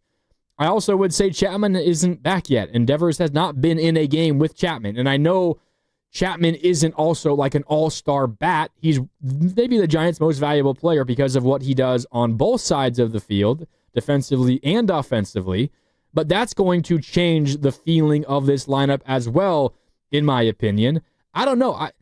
Again, it's not going to change the Giants from a pitching-reliant team to a hitting-reliant team, but he's going to give them more opportunities to score more runs. And if I were to look into the numbers, I would imagine we're seeing the Giants have, for the most part, more opportunities with guys on base and in scoring position. They're just not coming through in those moments. I think over the course of a season and over the course of half of a season, plus like these 12 games for Devers, you will see maybe not a gigantic increase in runs scored, but you will just consistently see the Giants be put in position to score runs more often. And then it's just going to come down to, is someone like a Casey Schmidt or a Mike Yastrzemski or a Jung-Hoo Lee getting a big hit driving in 2 runs? And maybe that's going to be no, but they will be in a position more consistently to score runs because of how Devers changes the middle of the order. Yeah, I do agree with you there. And I think that you have to be patient with Devers. My judgment is not about Devers, though. It's about the Giants. And that's how I think we do have to look at this. It's not that Devers is the problem. Their offense is still a problem. And he was not going to, in my mind, come in and all of a sudden transform that offense that had been anemic and inept at points. And again, an offense that at one stretch in the season, for 16 games, could not score more than 4 runs. So are they better? Yes. But they're still you're starting at such a low point that putting Devers in is not going to all of a sudden turn you into the 27 Yankees. It's not. And even Chapman, I would also preach, this may be where we differ a bit. I'm with you on Devers. You got to give him time.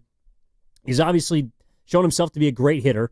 I am with the text line, though. How the contract ages is a concern of mine, but that's not for June 27, 2025. Yeah. Chapman, though, again, it's not going to just expedite this process of you closing the lineup gap with the rest of your division. Devers is a great ad. He didn't make your lineup better than the Padres. He didn't make your lineup better than the Diamondbacks. Maybe now with Suarez out, perhaps. And he certainly didn't make your lineup better than the Dodgers. That's not how the Giants are going to win games. He makes you better, but he doesn't change the identity of this team. And that's, to me, what they've lost a little bit, not because of him, just coincidentally when he got here, is they haven't been playing great defense. They haven't been running the bases very well. They haven't been pitching. All of those little things you talked about in the first hour, to me, are why we're in the situation we are now. They haven't played good baseball, and that's not an indictment on Rafael Devers. That's an indictment on the San Francisco Giants. But I think the reason why I am optimistic that this is just a down stretch and not who the Giants are is because largely they have done that this year. And we can take the pitching aside because I think most people would expect the pitching combined, starters and pen, probably not going to be as good in the second half. I think that's a relatively safe bet, mostly because they've just been so good through the first half for the majority of the season. But I expect them to be better on the base paths. I expect them, at least over the last 2 weeks, to be better than that defensively. I expect them to make smarter decisions, to play smarter, cleaner, and smoother baseball. And then I expect when Chapman comes back, when Devers continues to get comfortable, Jung-Hoo Lee works through a month-long slump that he's going through right now, I expect them to be better. Now, that's a lot of, I can already hear it. That's an if, and if, and if, and if. I expect all those things to happen. And yes, they are ifs. They're what-ifs at this point, but I expect them to happen. And when you have the team playing better around Devers' impact will be easier to notice. When you have the support of all three phases of your game going better, pitching-wise, defensively, and offensively, it will be easier to notice Devers' impact. I mean, yeah, we can talk about his slow start as a Giant.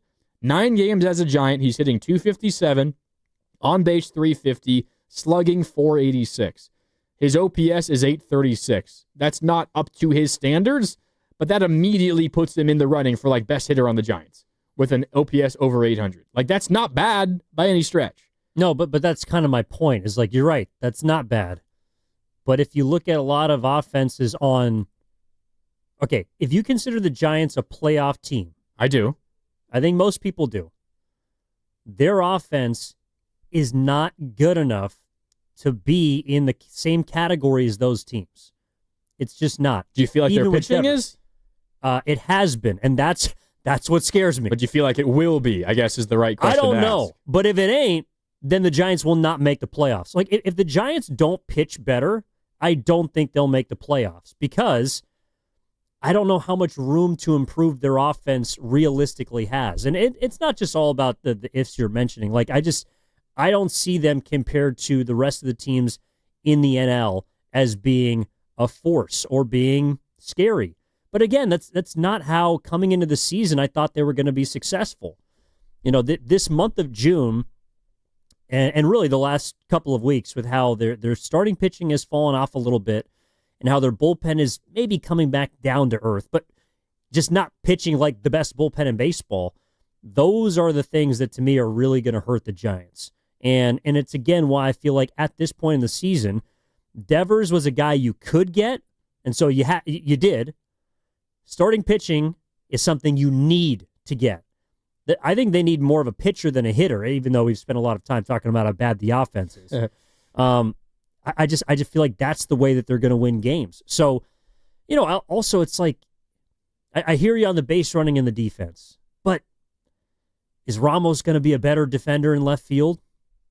Probably not. Not noticeably over the course of a year. No, probably not. Your first baseman is still probably going to struggle defensively no matter who's out there, unless apparently it's Dom Smith, and he's not going to be in the lineup a whole lot. I don't know. They're not a bad team, but I think this conclusion that everyone was jumping to that Devers is going to cement them as a surefire, no doubt playoff team. I wasn't there yet. I hear you in terms of the concerns for the pitching, because as we laid out earlier, you have young arms who are approaching innings limits and who haven't been as good of late. You have Verlander, who's the opposite of a young arm to the point where you maybe expect another IL stint. You have Robbie Ray, who's been amazing but has come down to earth the last couple of starts, and do you expect that to continue? Don't really know what to expect the rest of the year. Let me ask you this, Ev. If the Giants were opening a postseason series today, you know who's pitching game 1? That's Logan Webb. You feel pretty good about still throwing Robbie Ray out for game 2. Who's starting game 3 of a Giants postseason series? It's Verlander. Yeah. Is that more about Verlander or more about your lack of faith in the other two options? No, it's because he's pitched in countless postseason games and is a World Series champion. So more about Verlander. That's fair. Yeah, but it's about his past. It's not about his present. Like, he hasn't been bad this year. He ain't been very good. I think the concern over Verlander has been overblown, in my opinion, this year. I think he's been fine.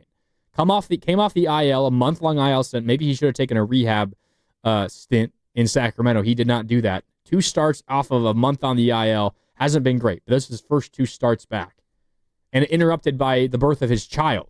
Like, I think he'll be fine. What does fine look like?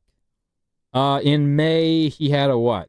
I think a 3.8? 3.8 in May. Before he went on the IL, 4 of his 6 previous starts were 6 or more innings and 2 or fewer runs allowed. Not saying it's going to be that every single time, but like, he had a stretch where he was pretty damn good. And recently it has not been good, but it's off of an IL stint. I think he will be a serviceable, like, 3rd or 4th pitcher for the Giants. As long as he's healthy, but that is the big if he's healthy. Yeah, and I guess it's either going to be an injury or maybe him falling off a little bit. You know, ideally a pitcher like Verlander should get better the further into the season you go. But, again, I think it's more about what he's done than what he's currently doing. You're listening to 95.7 The Game, KGMZ FM and HD1 San Francisco and Odyssey Sports Station, home of the Golden State Warriors and Valkyries, always live on the free Odyssey app, coming to you live from the Laughing Monk Studios, Laughing Monk Righteously Brewed in San Francisco. Well, I'll throw it back at you then. Okay. Why should Verlander get the ball in a Game 3 scenario? I think it's a big part of it is what you say. He has been through countless of those situations before in the playoffs. One of the most successful postseason pitchers in this era. And then also I don't feel great about a couple of youngsters in Hayden Birdsong and Landon Roop who are relatively new to this level of professional baseball and have never pitched in the playoffs before. So it's a process of elimination. Somewhat, yeah.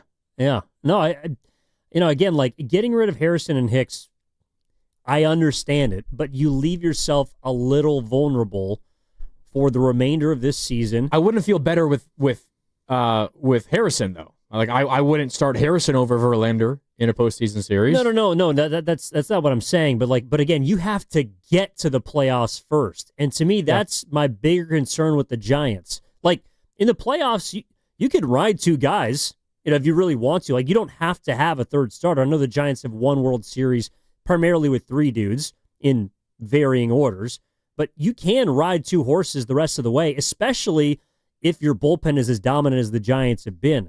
My concern is about getting there. And again, the last week and a half, these last 2 weeks, it feels like they're having trouble every 3rd or 4th day. And who knows, maybe Carson Seymour is able to help take a little bit of the load off. But to me, it's like, I think they're in kind of a delicate position right now. They're not in a bad spot. I think they're well within striking distance, but reinforcements have to be imminent if this team is going to survive the second half. Okay, let me ask you this then. If you feel like getting starting pitching help one way or another is the best way to improve their postseason chances, getting to the postseason, and also potentially winning a postseason series, who you feel comfortable trading away to make that happen? Because starting pitching is never cheap at the trade deadline. And you already traded away a starting pitcher. I think it kind of is. Like, I'm not talking, if you could get Alcantara, that's great. That might be more costly. But I'm talking about, like, I'm talking about getting an Andrew Heaney. Like, I'm talking about getting a fourth or fifth guy that means that when Roop is eventually done, or you don't really trust Birdsong a whole lot, you feel okay in that third or fourth game of a series. Someone to give up like 4 runs over 6 innings. Eat 6 innings and just keep us somewhat in it. Someone to eat innings. Again, I know it's a little complicated, but the reason why I think their bullpen was as dominant as it was for the first 71 games is because they didn't have to pitch very much. They didn't have to throw that many innings. Like, the starting pitching ERA was at or a little bit above league average the first 71 games of the season, but they ate the 7th most innings. They averaged about 6 per start. The last 10 games, they've averaged around or less than 5 innings per start. They're starting pitching. That's, I know, 1 inning, but that's a big difference over the course of a week or two. And you're putting guys in positions where they're probably not in great positions to, like yesterday, Bivens, that was the second time throwing in the series. Spencer Bivens should not be throwing 2 times in a series if you're looking to win that series. And it's not because he's a bad pitcher, it's because he's a middle relief guy. He shouldn't be throwing a lot. Yeah, he generally pitches when it's the 4th or 5th inning and you're either up or down by 6 runs. Or if you're down in a game, like in game 1 of the series where you threw him in late. Yeah. It's what your point about like starting pitching, eating enough innings to keep the bullpen fresh. It's what did the Giants in last year. Because, I mean, they had how many starting pitchers last year? 2.5? So their bullpen they had bullpen games often throughout the entire season. It's kind of what the Dodgers are going through this year because of all their starting pitchers that are on the IL. They've had like 2.5 starters this season as well. You have Kershaw, who's come back of late. You have Yamamoto, who's made, I think, every single start, every single turn through the rotation. You have Dustin May. Beyond that, you have like nobody who's made any kind of start. And you're going to get Blake Snell back at some point. I don't know what the timeline is on someone like Glasnow or some of their other guys, but they're going to only get healthier. And part of the reason why the Dodgers haven't been as dominant as maybe they've been in the past is not because somehow they're a worse baseball team. It's because there's a very wide-ranging effect when you don't have enough quality starting pitchers, because then your bullpen gets taxed and overworked. The Dodgers are looking at the opposite effect for them, because when they get healthy, their bullpen will become more well-rested, and they'll be more prepared to help them in September. The Giants are looking at maybe if Birdsong and Roop hit innings limits and they can't go anymore, they're looking at the exact opposite problem, where then the bullpen has to carry so much more of the burden, which makes them less reliable, you would imagine, in August and September. Yeah, and it's not fair to compare their offenses, but like I asked you today to look at the first round of All-Star finalists. Oh, and shocker, there's not a Giant among them. But how many Dodgers are among them? At every single position, and I know it's fan voting, like Max Muncy is not the second best third baseman in the NL this year. Tommy Edman's not been the second best second baseman. Teo Hernandez, maybe Andy Pajes might not have been the top 5 outfielders, but at every single position, they have a finalist. Will Smith for catcher, Edman for second base, Betts for shortstop, Muncy at third, Freeman at first base, Hernandez and Pajes in the outfield. Like, that's why they can sustain not having pitching. Yeah. And it's not fair to compare the two lineups. But again, that's why I think that the Giants are in a bit of a delicate spot, because if their pitching doesn't perform, they don't have anything close to that kind of offense to rely on. Yeah, by the way, real quick, I know we got to hit a break. Thank you to T-Dog on the text line, 888-957-9570. The Red Sox, in their last 5 games without Devers, they're 0-5, and they've scored just 16 runs in those 5 games. So Devers' impact is being felt. His absence is being felt in Boston. Be happy you got Devers, Giants fans. That's all I'm trying to say, all right? They'll be fine. Yeah, against the Angels, but nevertheless, not exactly. Although Angels got swept. Angels quietly been playing pretty well. Got swept. They have Lamont Wade Jr. now, guys. Oh, is he tearing the cover off the ball? No. Shocker. No. Marlins also been playing pretty well, too, 1-9-13. All right, I did want to switch up on the other side. I want to get into some hoop. The Warriors had a couple picks last night we're going to tell you about. Also, I think the more interesting part was what Mike Dunlevy Jr. said, not just about the picks, but about kind of where the Warriors are at this summer right now. So we'll examine that on the other side. 888-957-9570 is the number. Evan Giddings, Mark Grandy in for Matt Steinmetz, Gerald the Guru Johnson. What's coming up in the game is brought to you by Fremont Bank. Here for you, here for good.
Back to Steiny and Guru on 95.7 The Game. Yay! All right, he'll be back on Tuesday. Evan Giddings, Mark Grandy with you here on a Friday. Take you up until Cache Creek Casino Resort. That's where Willard Dibs are. And looking forward to that. Valkyries later tonight at 7 o'clock, taking on the Sky. I thought we'd switch gears for a little bit here. The news of the day, unfortunately, in the Bay Area, Grandy, at least in the sports scene, is Diamador Lenore, who was arrested last night in Los Angeles, was involved in a situation where LAPD saw his friend's car double parked, checked it out, noticed a weapon, and it was not Lenore's. But in the process, his friend threw him the keys. Cops obviously tried to get the keys. Lenore sounded like he was playing keep away, basically, and was arrested on charge of obstruction of justice. He was released earlier this morning. The Niners have not released a statement. But I got to ask, in an offseason that's been pretty drama-free for the Niners, does this mar it in any way? I don't think so. It is definitely not a good thing. Like, even something like this could be a distraction, and I don't think it's going to turn into anything more than this. Now, the Niners haven't released a statement. Diamador Lenore has not released a statement. It seems to me that this isn't going to really amount to anything. It seems there's nothing wrong. You can own a firearm in the state of California, right? Like, and it wasn't even his gun in the first place. The only reason why law enforcement officials approached the vehicle was because it was double parked, and that might be the only thing, in addition to maybe not immediately handing the keys over. That might be the only thing that Diamador Lenore and his friend are guilty of, is double parking. This doesn't seem like a big deal, but it does really, offer a contrast to what the rest of the Niners offseason has been, because there's been a little bit of Ayuk drama, right? Like, Brandon, why are you posting on social media? What does this even mean, first of all? Why are you doing it, second of all? But even that kind of pales in comparison to a potential law enforcement issue. And I really don't think Diamador really did anything wrong at all, so I don't want to overreact. But when you take into account, Evan, what everything else has been this offseason, which has been, sunshine and roses and everything is looking and feeling and smelling great. Like, this is a pretty big contrast to what the rest of the offseason has been. But I don't think it's going to ultimately prove to be that big of a deal. Well, I certainly hope not. And we don't know what's going to happen. It sounded like the biggest issue was with his friend. It does Marcus Cunningham? Yeah. Is that his name? Yeah. So that was according to TMZ. But I will say, you are who you keep. And for Lenore to be in this situation, it's not a good thing. Whether or not he, hopefully he doesn't have to miss any time. Hopefully it's resolved by the end of the day. But what actually hit me about the story is that they were double parked in LA. Like, you can't double park anywhere in Los Angeles, or it creates gridlock. And so the fact that they were doing that, or Cunningham was, it's like, and there was a gun in the car. Like, the one, I don't know, Mark. Yeah, that's just not smart. Yeah. I usually keep my gun in the glove compartment when I'm just kidding. But it's like, what are we doing if you're Cunningham? Why are you double parking in a major city like Los Angeles? I know people do it in SF all the time, but I think it's a little more understood here. In LA, like, you're going to draw attention to yourself. And to me, it's more about, the idiocy of his friend than Diamador Lenore. Yeah. Yeah, and this isn't like, I don't know, also that crazy in terms of like NFL individual player offseason stuff. Like, this and things 100 times worse than this happen or are done by NFL players. Like, not to excuse any illegal or illicit activity, and not that Diamador Lenore really did anything wrong here, potentially. We don't know the full story and all the details. But, like, the 49ers have gone through a whole lot worse than this, too. And other teams have gone through way worse than this as well. But when you have someone like Kyle Shanahan talking about how refreshing this offseason has been, and how compared to last year when he had to beg people to show up to off-season programs and to workouts, and this year he didn't have to do any of that, and they got the contracts done with Purdy, and Kittle got extended, and Fred Warner got extended, and even Trent showing up to off-season programs, and McCaffrey's healthy, and he's looking good on the sidelines when he's warming up and everything. Everything is going smoothly. Everything. Maybe other than some cryptic Ayuk drama, and then this is dropped on them. I guarantee you, when Kyle Shanahan found out, I don't know exactly how he found out, probably not on social media like we did. They knew ahead of time. He was not happy. I'll put it that way. But it's not as if this is a situation where you're like, oh my God, now we're going to have to cut Diamador Lenore. Like, it's nowhere near that level of thing.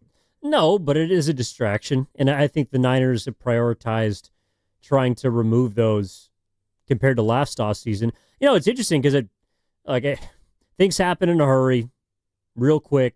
I think Lenore probably is going to regret trying to play keep away with the keys from the cops. But I have seen Diamador Lenore as a pretty upstanding citizen, as I would even venture to say a future captain on this team. And maybe that's what I guess I notice a little bit more about it. Look, Lenore is really young. He obviously just signed his first big contract. He's in a stage in his life where he's a lot more famous now. And with that fame comes a lot more eyes, and unfortunately today or last night from LAPD, but it doesn't change the way that I look at Diamador Lenore, unless there's another detail about this report that's being, sorted through right now. No, I'm with you. And you said something, you kind of view him as a future captain. I forget exactly at what point it was. I think it was while Mooney Ward was out dealing with an injury and some of the personal tragedy that he went through last year. And that's when you saw Lenore really step up. And I think it's what made the Niners comfortable giving him the big contract that they did last regular season. I think at that point I said, I think this dude's going to be a captain for the Niners next year, as in this coming season. I think that's how respected he is in that locker room and how good of a player he is. Like, if they lose Lenore for whatever reason, whether it is related to this and something else comes out about this story that we do not yet know, or if it's injury related, or for whatever reason, if he misses time this next year, like, my confidence in the Niners' ability to make the postseason takes a major dip. Like, Lenore is one of the, I would say, he's probably their third most important player on defense, behind Warner and Bosa. And then it's Diamador Lenore. Like, he is incredibly valuable to this team. He's their number one corner. And I know we brought this up earlier, and there was a text disagreeing with me saying he's the top 10 or top 15 cornerback in the league, saying, well, he's just a slot. He's just a nickel corner. He's maybe the best nickel corner in the league, and he's probably going to be asked to play more outside this year. He is a really, really, really good player. If they, for whatever reason, were to be without him for an extended period, this defense drops from, like, a potential in my mind of being, average to top 10 defense to being, like, below average. I don't know how they can make up for losing their top corner when they don't really have anyone that has done anything in the league besides Renardo Green, who even for him is entering his second year in the game. Like, he is really, really, really important. So the only reason that this is a big deal to me is just that he is one of their more important players. Not that this is a big issue, but if anything were to happen to him, the Niners suffer greatly. I think when you say that, it also just hits me over the head, like how many of those players they have, and not necessarily in a good way. Like, if Trent Williams goes down, you look at their offensive line completely differently. If Bosa gets hurt, you look at their D-line differently. Warner the same. You could go to McCaffrey. I think Williams and McCaffrey are probably the two most fragile pieces just due to their age and their recent injury history. But you're right. Like, if they have to miss, if Lenore misses time for whatever reason, this or some future injury, like, they're kind of screwed. That is one of the reasons why I hear people who aren't necessarily all in on next season. And I don't mean all in like winning a Super Bowl, just they're waiting and seeing. I mean, I think even Lenore is a player you kind of need to wait and see on a little bit just because he's never had to be the number one. Now, for a time he did because of Mooney Ward's tragedy off the field. But stepping into this season, he is now the number one outside cornerback. and he's never had that role before. So we don't know how he's going to perform. I don't look at this offseason issue as being something that'll impact him on the field, but it's not a good thing to have associated with your first offseason as the man. I'll say that. It's not a good thing. Like there's no possible way you could twist this into a good thing. I don't think it's a major bad thing, but it is definitely way more bad than good. Like I guarantee you, when John Lynch and Kyle Shanahan found out, it was, are you kidding me? Like, come on. Well, it's a mistake. And it's a mistake that for a player that's paid like Diamador Lenore is, it can't happen. I'm not saying that these things don't, but when that news comes down, it's like, yeah, that's the number one news because he's the highest paid corner on the 49ers. Yeah, and I don't mean this like the Niners are this holier-than-thou organization, but it does also seem to me, ever since what happened with Reuben Foster, which was the very beginning of the Shanahan and Lynch era, right? Reuben Foster was a first-round pick in the Lynch-Shanahan first ever draft, and then he had countless off-the-field issues, and that was a failed pick from the jump.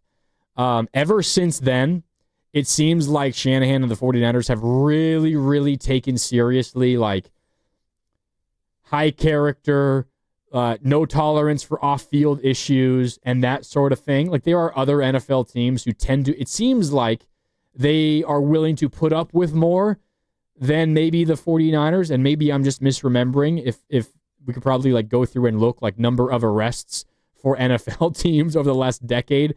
Like there are stats to keep track of that stuff. It does feel like, again, maybe this is the Niners feeling just like holier than thou, and that's not always necessarily a good thing. But it does feel like they tend to have a short leash for this kind of stuff.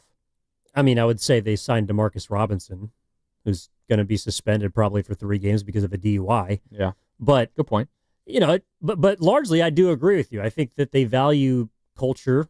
I think they value high character players.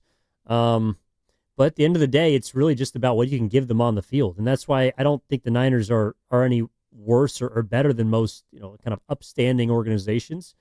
But, this is something that it's just like, why now? Like, why in the middle of the summer when things have gone so well? You could say Ayuk's been a distraction. Compared to last year, he hasn't. Not even close. Maybe he's the biggest one, and he stands out like a sore thumb because there's been literally crickets. Like, you got the Brock Purdy deal done as early as you could. It looks like George Kittle's going to get an extension. Or George Kittle. He did get an extension. Yeah. Pardon me. Fred Warner did get an extension. You've gotten all of your drama potential issues out of the way. And then we wake up this morning and we see Diamador Lenore got arrested in L.A. And it's like, why? I don't know. It's unfortunate. But I have to say, before this happened, it felt like a complete 180 from last summer, what the Niners have done. Oh, yeah, absolutely. Like, there is a very, like, I think most people would think Niners were in a better position in terms of the talent they had on their roster last year, going into last year, a year ago at this point. Probably people felt better about the team a year ago than they do now. Not like just the drama of the offseason, but just expectations for the year. Do you think that's the root of it? The root of what? Like, a feeling better about it going into the season. Yes, everyone feels confident and strong about their football team, but like, do you think that the hope comes from, well, we haven't had anything weird happen this offseason? I think that's the main. That's where I come from. That's how my confidence comes from. This has been a smoother, cleaner offseason. Got rid of, quote unquote, your problems from last year, right? You have a lot of your issues that are no longer on the roster.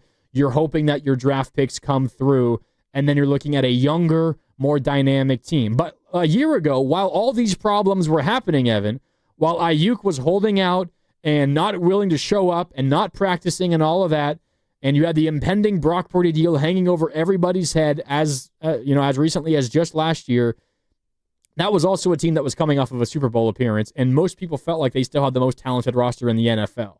So at that point, there's still a lot of confidence in the ability to brush off all their offseason drama and actually go and perform and win games. They didn't, and a lot of it was because of injuries. Then you had Debo drama, right? And Ayuk tears up his knee, and then suddenly the team is 6-11. And now they come into this season, and while I think most people would say there's less talent on the team now, the smoothness of the offseason, it's what is feeding into confidence. At least I can speak for myself in that regard. So despite less talent probably overall, I feel better about the Niners now than I did last year because of the lack of all these distractions. Well, and I got to tell you what, I was feeling great about Diamador Lenore 2 weeks ago when he came on with Willard and Dibs. Yeah. And he's going to have to do more interviews like that, not because of today, but because he is an emerging captain. He's an emerging leader on this team. And here's what he had to say about the pressures that come with the crown. I mean, I feel like it's just an even bigger chip, within just being paid so much money. I feel like it's kind of like you got to prove yourself. Like, you still have to prove yourself. You got to prove why you worth that much. So I feel like it's still like kind of a chip on my shoulder. That's the opposite of the news we got today. It just is. And I realized that, fortunately, nobody got hurt. He wasn't charged with enough to keep him for longer than tonight. It doesn't feel like it's going to be something that lingers.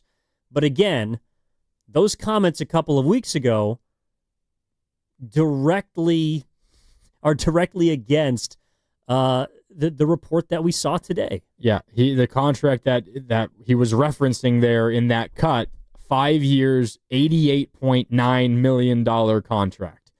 And that's a lot of money. And for a guy who was a fifth-round pick, he, I'm sure, was confident in his ability to prove himself and eventually earn a deal like that. But the percentage of fifth-round picks that make almost $89 million over the course of their entire career is exceedingly low. And I think he continued during that same interview with Willard and Dibs talking about how the pressure, and that was part of it, pressure to continue to earn his keep in this league. And he essentially said, I've been doubted in every step of my career. I was a fifth-round pick, and people didn't even necessarily expect me to make the team as a rookie. So it seemed like he has a good head on his shoulders in the sense that he knows like how fickle this business is, and like it could be taken away from you at any moment. And what you just heard him say right there was you got to earn it like every day, and like that's just, you got to continue to prove while you're worth that money. And to his credit, he said all the right things a couple of weeks ago. And again, I don't want to overreact to this, but it is not a good thing by any stretch of the imagination. And when you have a guy who is your number one corner and making $88.9 million over the course of 5 years, a contract that was signed less than a year ago, that's going to raise some red flags. Well, that's what is disappointing to me is he doesn't have a track record of acting like this. No, none at all. Lenore's been a perfect teammate. He's been one of those culture guys that the Niners, I think, really pride themselves on, not just drafting and capturing, but developing, helping them become future 49ers. Fred Warner is probably the poster child for that because he is, to me, like the most presidential person, maybe in all of the NFL, but certainly on the Niners. Lenore, what happened last night and today, his fault or not, flies directly in the face of that. And that's just the reality of it. So that's what's disappointing for me is he hasn't had a track record of these transgressions. And I'm not saying he's even going to have a future history of it. But when you sign a deal for as large as Lenore did, and you set yourself to become a captain of the future for this football team, these kinds of things can happen. And I honestly think that's the conversation that probably is at some point going to go down with Lynch and Shanahan. It's not like we look at you any different and you're a horrible person now and you're a problem child. We just have to emphasize that these sort of off-the-field things, they can't happen if you're going to be a captain of this football team. Yeah, there's like a couple of, I think, competing like thoughts here, and one of them is what we just saw on the YouTube chat. Summit Building wrote this: talent over tolerance. How much can you tolerate for a talented guy? And that is always a conversation that not just NFL teams, but any, I guess it's not even just in sports. It's in any walk of life. It's in any profession. Yeah. But the way we think about it probably most often is in the sport world is obviously if you're the most talented dude in the world at whatever it is that you do, your employer is more likely going to be willing to put up with other stuff, right? Like if you're this good, you can be a distraction elsewhere and get away with it at times. So that is always one part of it. If you're really good and Diamador Lenore is really good, you can get away with more than someone who's not as good. That's generally the way it works. But the other half of this, and I think this is the way the Niners feel specifically, and again, this goes back to, I think, how they were burned by Reuben Foster, and you go back to, Alden Smith in the Harbaugh days. It's a similar thing there.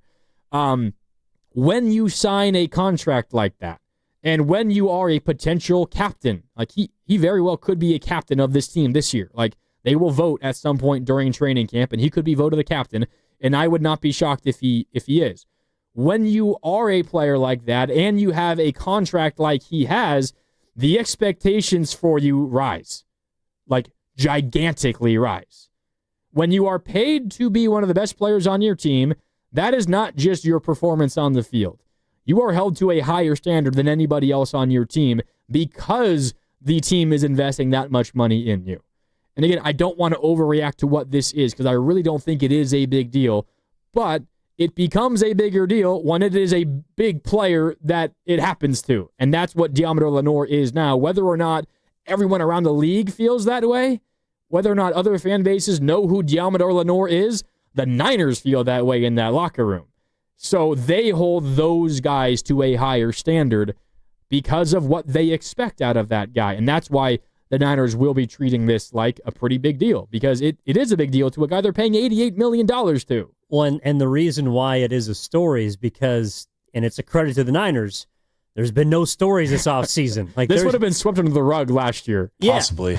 No, I mean, seriously, like in comparison to contract negotiations and guys fighting for money, we would have been like, all right, well, Demo's just another part of the offseason from hell. Like, yeah. or Pearsall getting shot, or like it just would have been a part of all the things that went wrong last year for the Niners. And I don't think it's like the tip of the iceberg, but that's why it is a story in various sports today. It's a compliment to the Niners, and it's also something that has me, I don't know, I guess feeling some type of way about their state going into next season. But there's also another thing that Lenore said with Willard Dibs that I want to hit on, because he had a particular quote that I thought was really illuminating about the person, like the character of him. And I want to explore that a little bit on the other side. We obviously have basketball we got to get to, the Warriors picks that were introduced last night, second night of the NBA draft. We're going to talk about that coming up in just a little bit. All brought to you by Fremont Bank, here for you, here for good. Evan Giddings, Mark Grandy, and for Matt Steinmetz alongside with Daryl the Guru Johnson, obviously. That segment sponsored by Ceremony Ford. We'll be back after this.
Now, back to Steiny and Guru on 95.7 The Game. Hey. What's up, Gil? Hope you're doing all right, buddy. Hope you're doing all right. There you go. Yeah, had a little bit of good family news, thing. damn it. A little bit of a family thing last night for Goose, so he'll be back on Monday. Steiny's back east, so he's going to be back on Tuesday. Evan Giddings, Mark Randy filling in for you, taking up until Willard and Dibs, who are out live up north at Cache Creek Casino Resort. Looking forward to chatting with them in a bit. Getting into, just kind of the news of the day, and I don't want to spend too much longer on it because we won't have much closure, it appears, on Diamador Lenoir's arrest last night in L.A. involving a car that was double parked. His buddy had a gun in the car, and Lenoir was taken in on obstruction of justice for basically playing keep away with some keys. One thing, Granny, that I was thinking about during the break, and again, it stems off of his conversation with Willard and Dibs. It's not as if the Niners haven't had, and in general, sports, like people in positions of leadership have done bad things or made mistakes. There's no doubt about that. Happens all the time. But I do think for someone like Lenoir, I hope that this moment can be something to learn from, because he's relatively young in his career. He's 25. But in that corner room, and really in that secondary, he kind of is the elder statesman. No doubt he is. Even though he's only 25 years old. And so that's another part of this, too. It's like, I hope that we can look back on this and just say, hey, that was a learning experience for him. He messed up, made a mistake, and is still going to be able to lead by example moving forward. I could ask you right now, with Malik Mustafa undergoing surgery this offseason for a torn ACL, who the hell are the Niners going to start at safety? Which is part of course, the defensive back room. You've got, obviously, Lenoir at one corner spot. You've got Renardo Green at another. Maybe you go for a rookie up inside as your nickel corner. But your safety spots, without Malik Mustafa available for at least early part of the year, like you're looking at Jair Brown, who fell out of favor last year and was not good. And you're looking at, someone like Jason Pinnock or Richie Grant or George Odom, who's mostly a special teams ace. Like, you don't have a reliable starter to turn to at safety until Mustafa comes back. And even Mustafa is entering his second year in the league and was good last year. But, you don't know exactly who that is. Like, they have holes in the defensive backfield, especially at safety. And Diamador Lenoir looked upon as the leader, at least of that group. Maybe not the leader of the whole defense because he got Fred Warner. The leader of that group, though, for sure, is Lenoir. You need everyone, specifically the leader, to be on their P's and Q's at that point, when you have such a young group around him. Does this quote from Diamador Lenoir on Willard and Dibs, hit you any differently listening to it, now knowing the news about him today? Just our record alone was just not the standard of what we normally used to. Ever since I've been here, we've been in the playoffs, a championship game, and the Super Bowl. So that's what the standard was. Like, we're not missing the playoffs. Like, that's rule number one. And for us to do that last year, it was just like a sickening feeling. Like, I felt like we let each other down, we're just not holding that standard. Yeah, it's obviously all about football, but the word that obviously jumps out is standard. And, that's why, again, it's like, it's a mistake, but him getting arrested that's not the standard. Him saying that we let each other down, last night, him getting arrested, he let his teammates down. And I honestly think Lenoir does feel that, because he appears to me the kind of guy that is all about the team. And he's someone that wants to help the Niners.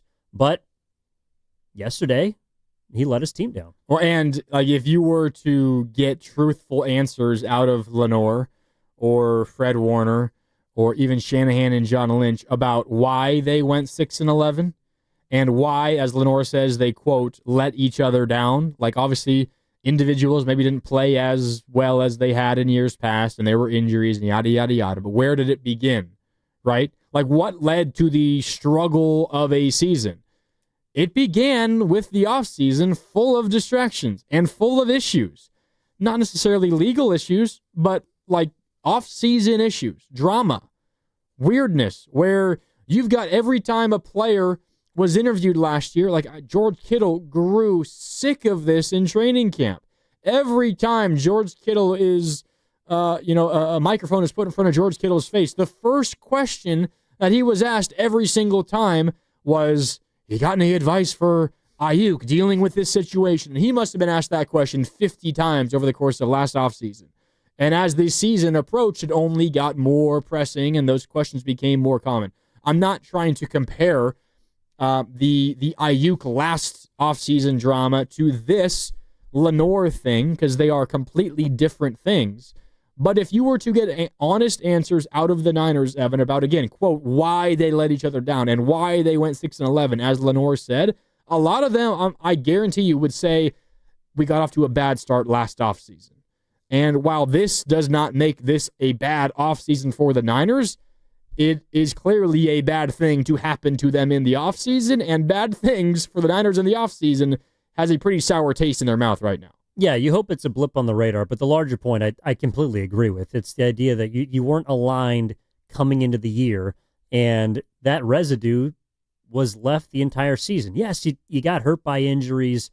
Yes, you probably didn't play as well as you could have individually, but the team was about we and not me. And that was my biggest issue heading into the year with the Niners, and why I think that I'm actually probably bullish on them this season is because I still think they have a lot of talent. Lenore is a big part of it, but because also they just appear to have put all that stuff behind them. And I think they are entering this year with a clean slate.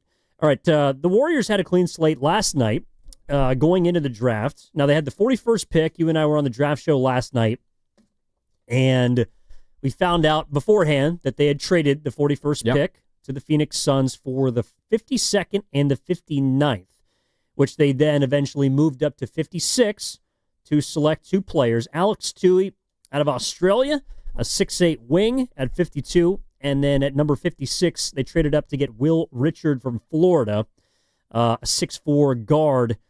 And the Warriors now have two players.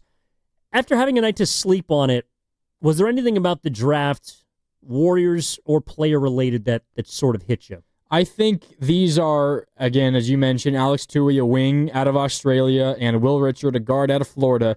These are dudes that understand how to play the game of basketball, that in their very different paths to the NBA draft have played a lot of basketball and a lot of high-level basketball, right? Will Richard in the SEC for the last handful of years, played on the national champion Florida Gators team last year.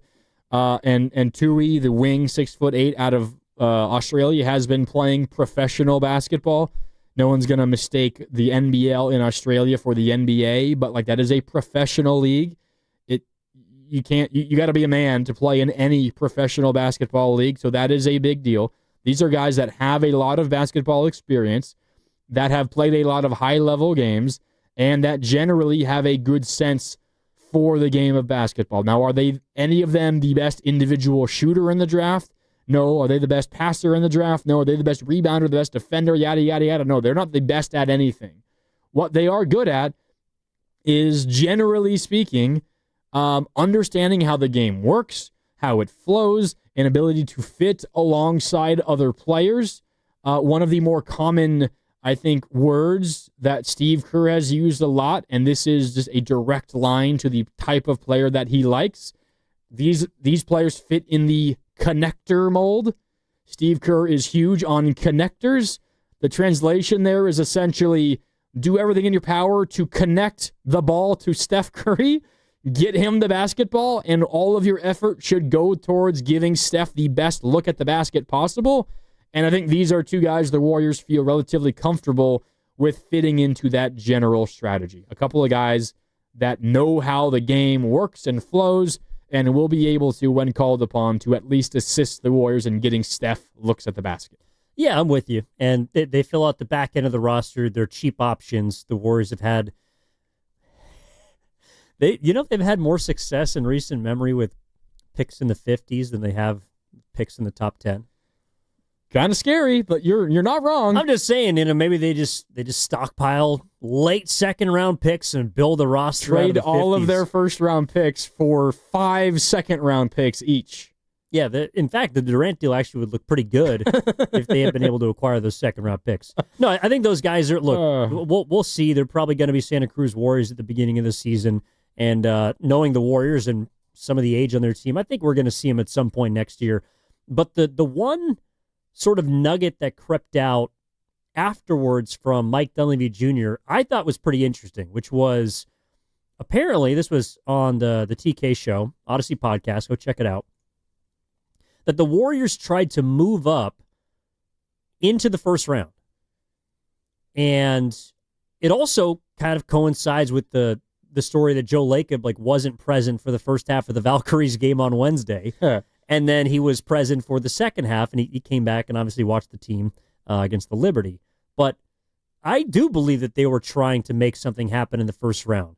I wondered if they would move towards the back end of the first, but then Dunleavy the day before the draft in his pre-draft presser said, well, we're probably not going to do that. Yeah. So it was surprising for me to hear this morning, Mark, again via the TK show, that they actually did look at moving into the first round, and it was in the middle. Like there was a player that they had in mind.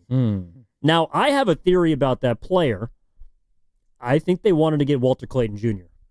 Will Richard's teammate at Florida. Exactly. And he was at 18th. The pick was made by Washington and then traded to Utah.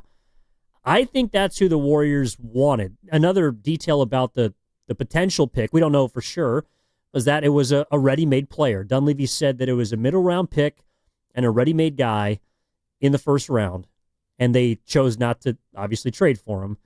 I don't know for sure, but just a hunch, I feel like Walter Clayton Jr. was that player. And I think it's interesting juxtaposed to the guys they did select, granted, far farther back in the second round, because Clayton Jr. is more of a playmaker. He is more of a creator. Ball in your hands, give me a bucket. Less of a connector. Now, again, I don't know if that's the player, but if my hunch is right, I just think it's interesting that they drafted a couple connectors, but the guy that they might have had their eye on was something I think this team absolutely needs, which is a guy who can create for himself and others. It's really interesting. I wonder who it was. I really like Walter Clayton. I mean, he made himself a ton of money in the NCAA tournament. I know he wasn't necessarily great in that championship game when they beat Houston. The Gators did. Oddly enough, that was when Will Richard, the Warriors pick at 56 overall, was really, really good. But Walter Clayton was the Florida savior in multiple March Madness games. I would not be shocked if that was the guy they maybe had their eyes on. However, one thing that maybe makes me feel like it might not be him is what you were talking about with what Dunleavy said. Dunleavy said on Monday, when asked about potential movement, it seemed to me at least, that when he was talking about potential trades, it was less about in the draft and more about around the draft and other moves outside of the draft. So what it would mean to me is if that was the mindset they were going into the draft with, and who knows, maybe he was just lying to us in the media, which is certainly possible, or at least not telling the whole truth. Yeah, withholding truth. But if they go into the draft, let's just pretend that actually was their mindset. Go into the draft not really feeling like a trade into the first round was something that they were searching for, actively searching for. Then what would change their minds and make them be willing to trade into the first round is if someone fell a lot, right? Like someone they expected to go early didn't, and they had to try to then steal that guy. They had an opportunity they didn't think was going to be available. Now you see a bunch of different mocks. I didn't see Walter Clayton Jr. that much higher than the teens in a lot of mocks. Actually saw him later at times. Now, I know a guy like Kasparas Yakuchonis, a guard from Illinois. He was a guy that I think a lot of people expected to go earlier. So I have no inside information. This is just me trying to make sense of what Dunleavy said. It would seem to me that if they changed their mind and wanted to trade up, that would have been for someone who fell. And I don't really think Walter Clayton fell. I'm with you in terms of the Warriors need a player like that. Definitely. And he's so much fun to watch. But if they wanted him, I feel like that would have been their plan going back to Monday when Dunleavy spoke to the media before the draft anyway. You're listening to 95.7 The Game, KGMZ FM and HD1 San Francisco, and Odyssey Sports Station at home of the Golden State Warriors and Valkyries. Always live on the free Odyssey app, coming to you live from the Laughing Monk Studios. Laughing Monk, righteously brewed in San Francisco. 888-957-9570 is the number. Evan Giddings and Mark Grandy in for Matt Steinmetz and Gerald the Guru Johnson. What'd you make of the Warriors draft last night? I thought the detail this morning was interesting because you're right. It did sort of fly in the face of the tenor of his comments before the draft. Yeah. And so I was like, wait a minute. And not only was it the first round, but it was like middle of the first round. Ironically, Yakachonis was at the pick the Warriors did have. Yeah, Miami picked him. And they, of course, sent it over to the Heat for Jimmy Butler. But I don't know, like when I heard pro-ready player, middle of the draft, my eyes are just floating through all the players it potentially could be. And, whether it was or wasn't Clayton Jr., I think that I guess I wonder why then the move was to just move all the way back to the end. Like, were there really only a couple players that they liked? We'll never know. But the Warriors, I think, they don't appear to me, Mark, to be a team that's looking for young talent. Now, you can use it, but like a project doesn't benefit them right now. Absolutely. Someone has to be ready to step in and contribute immediately, in all likelihood as a bench player. The one position that I feel like is probably the most up for grabs on the team is the shooting guard spot, and that so happens to be the position that Clayton Jr. plays. Also, potentially Richard. I don't think he's as good of a player, but point being, like, I think the Warriors might have been in a spot where you're right, like they're looking for a guy who could fall, a potential talent, and if not, well, then we just need some guys on the roster. It does feel like they're not really looking for. They're not in a position where they can look for the next big thing. No, like if they're getting the next big thing, the next better be now. Like they have to do whatever possible to help the team now. If it helps them 5 years from now, then great. Like, that's awesome. No one's gonna be upset at that. But like, and there's a running joke, and this is probably the case on every one of our shows. I know it's definitely the case on Willard and Dibs that all roads lead back to Kaminga. But Kaminga is like the prototype for the other kind of player. And not necessarily now, but where he was when he was drafted years ago. A project. A guy who has this like sky-high potential, and you can see all the athleticism and the physical traits. And you're like, man, if he develops a shot, and if he can dribble, and he understands in every moment where to be, and it becomes second nature, this is going to be a hell of a basketball player. But the Warriors don't have time to figure that out. It was the same thing with James Wiseman. Like, they just didn't have the time to continue to be patient with that, so they traded him away. And that might be what's coming with Kaminga this offseason. Who knows? We will find out maybe as recently, as soon as, I mean, it could happen this afternoon with Kaminga. Like, who knows? But where the Warriors are at now is, and it's so much more difficult to draft a project like in the second round because those projects with the sky-high potential, there are lottery teams that are bad right now, that don't feel pressure necessarily to win right now, that are willing to play the long game and say, all right, 3 years from now, he's going to be an all-star and we'll be good. But it's not terrible if he plays all 82 games for us, averages 35 minutes a game, and struggles. Like, we can live with, like, if I'm the Bulls, I can live with that. Are we going to win this year if I'm the Bulls? Probably not. If I'm the Blazers, same thing. Like, you can deal with that sort of thing. Blazers just went and got Drew Holiday. Yeah, I don't know what the hell the Blazers are doing. They also drafted your guy, Cedric Coward, formerly out of Willamette. They did. But then they traded him. And then they traded him to Memphis. You're right. The point being, though, is if you are a team that doesn't have those expectations and does not have a star in Steph Curry that is winding down and has a year or two, like, max to legitimately try to win, you can afford drafting a project who might not be ready yet. The Warriors, they don't have that ability because they have already tried that, and it has, I mean, failed spectacularly, I think is a fair way to put it, for all of their lottery picks over the last handful of years. So they don't have that ability. So you're right. If they were to trade back up, it's not for a lottery ticket. It's for someone who can help them now, maybe who has a lower ceiling but a higher floor. That is generally what you get later on in drafts, I would think, for the most part. But yeah, they don't have the ability to take chances like that. No, not right now. But you did mention his name, Jonathan Kaminga. And after the draft, Mike Dunlevy was asked about him because we're getting up until that point where you got to figure it out. We're in restricted free agency right now. I believe June 29th, Monday, is the day where that period sort of takes a turn. And so the Warriors have to basically decide what they're going to do because it will determine the rest of their offseason. Here is what Dunlevy had to say about the situation.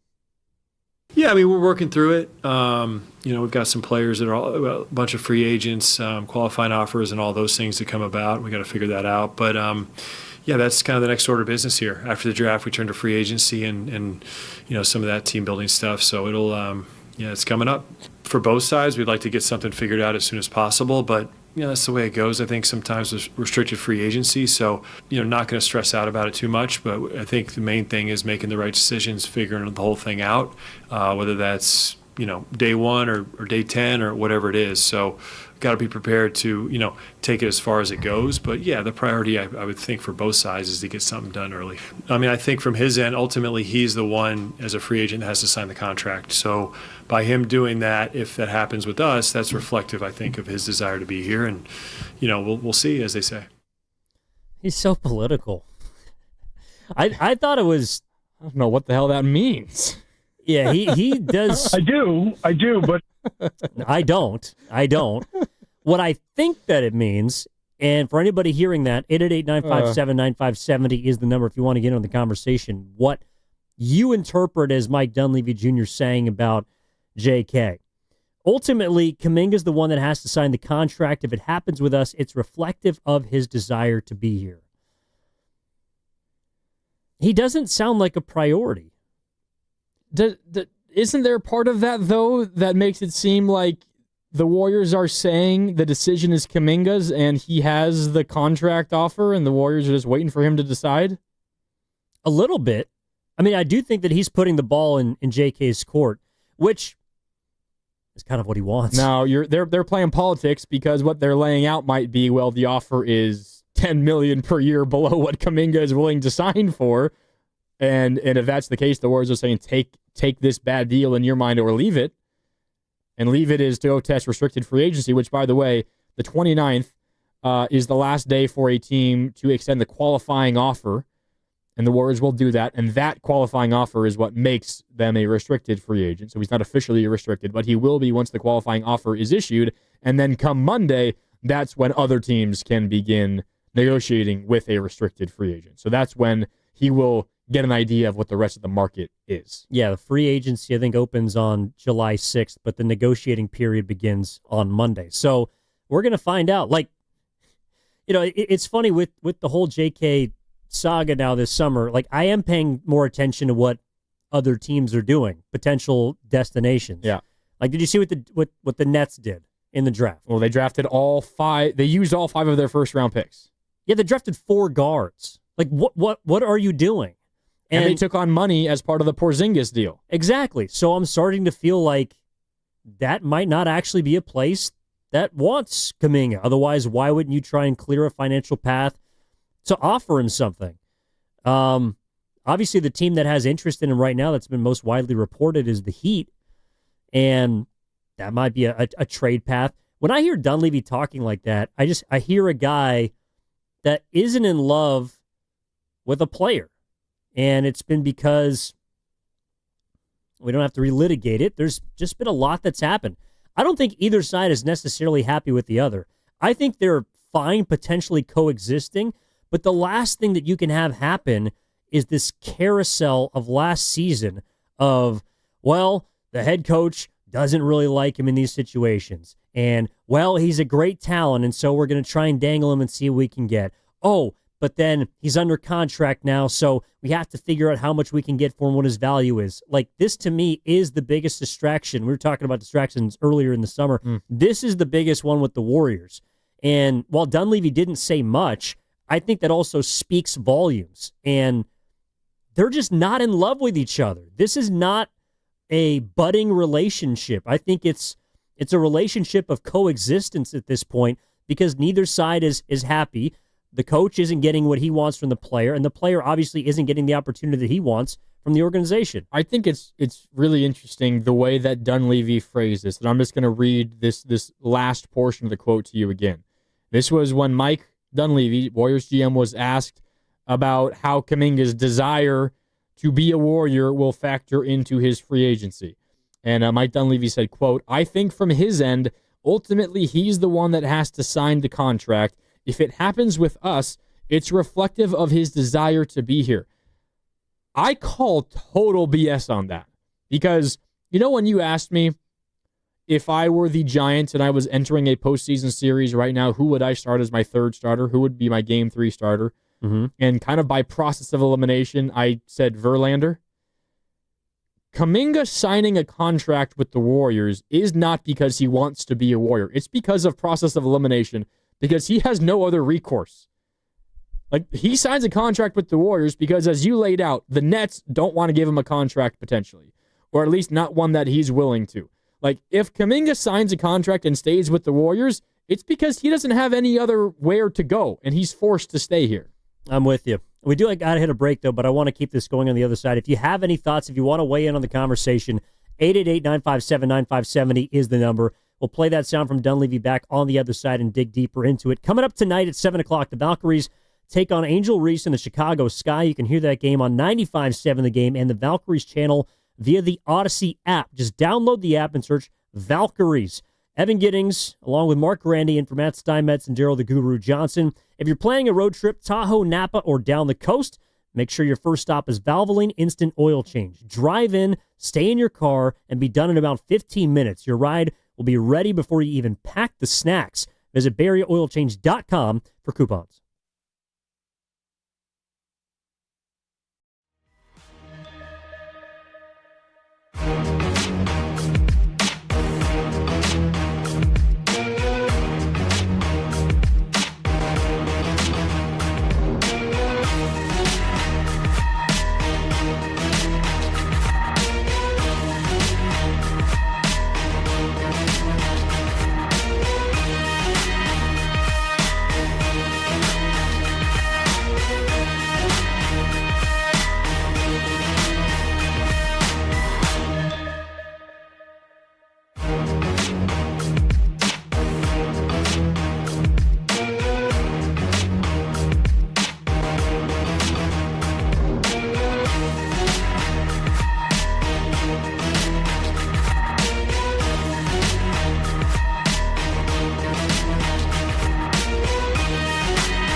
Now, back to Steiny and Guru on 95.7 The Game.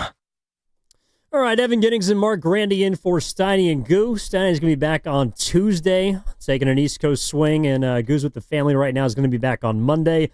So shouts to them.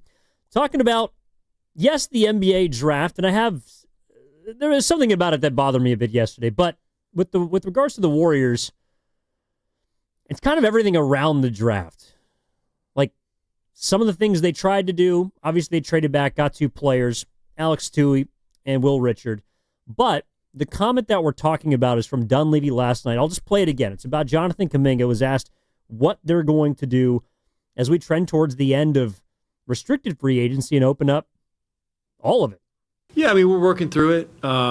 We've got some players that are a bunch of free agents, qualifying offers, and all those things to come about. We got to figure that out. But that's kind of the next order of business here. After the draft, we turn to free agency and some of that team building stuff. So it'll, it's coming up for both sides. We'd like to get something figured out as soon as possible, but that's the way it goes. I think sometimes with restricted free agency, so not going to stress out about it too much. But I think the main thing is making the right decisions, figuring the whole thing out, whether that's day 1 or day 10 or whatever it is. So got to be prepared to take it as far as it goes. But yeah, the priority I would think for both sides is to get something done early. I mean, I think from his end, ultimately he's the one as a free agent that has to sign the contract. So by him doing that, if that happens with us, that's reflective, I think, of his desire to be here. And we'll see, as they say. You know what it reminds me of? Like, what? I don't know if you have. Have you ever been in a relationship where you've lived with someone and you both know that it's coming to an end, but just because of like logistics, you can't really move out? Yeah. Like everyone, whether it's with a former roommate or like in a relationship with a significant other, you both know that this is not going to end well if you stay together. But well, how am I going to get this couch out of here? And I've built a really nice life here, and I don't want to be the one to move first, and it's going to be awkward. Why should I have to go? But you have to go. Like, that's what this is heading towards. And it just feels like with the way Dunlevy is talking about Kaminga, it's one side doesn't necessarily want to budge until they have to, but eventually they will, and both parties are going to be happier separated. I tend to get the same sense, and I think it's a good analogy. But I also think it's a good analogy in this sense, where maybe both parties in their heart of hearts agree, and maybe it is left unsaid, but it's kind of this unspoken thing that they know to be true, where we would be better, both of us might be better off if we were separated and no longer together. But I think where your analogy really comes into play is also because the Warriors feel like what might be best for them is eventually no longer having Kaminga, but maximizing what they could get back for Kaminga. And that would mean not trading him now, because right now you only can get back 50% of whatever contract he signs. So you sign him to a deal, and by the way, there might actually be reason to sign him to a bigger deal than you might be comfortable with, because then when you eventually potentially trade him in January, you can get back more money in return, which generally means a better player. But like, you're in that relationship that you can tell is ending, and you say, let's just stick it out for 3 more months. Let's get to the end of our lease or whatever the situation is, and then we'll go our separate ways. That might be what the Warriors are looking at, because they feel like what's best for them is have him with them for a few more months and then maximize the potential return for him. I agree with that. The issue is that, like, what if you don't find somebody to take the lease? What if you can't find somebody that's willing to step in and relieve you of the issue at hand, which is you guys don't want to be together? Or at least it feels for me, and I totally understand it, by the way. Like, I completely get why Kaminga doesn't want to be here. Absolutely. I also understand why the Warriors, and mainly Kerr, doesn't feel like he can win with him. I see both sides of it. It seems like an inevitable split. And while I get that you can't just pull the trigger on, say, Monday when it opens, I think that if there's a chance to get some value, you do have to take it, because you run a risk of letting this again, inevitable breakup that I think is impending hang over a season that's supposed to be maybe your last best chance to try and compete for a championship. That's the other part of this too, is if you really are, maybe not all in is the best phrase, but like 90%, which is what Dunlevy has said, if you're 90% in on this season and you don't see Kaminga contributing to it largely in the role that he wants, which to me, that's the disconnect, you got to do something about it. Let me ask you this. If I were to ask, why do you think the Warriors season flamed out? Like, what's the overarching reason? Why the Warriors season flames out? Yeah. What, like the past season that they just finished. Like, why it ended the way it did. Oh, their older guys broke down. Yeah.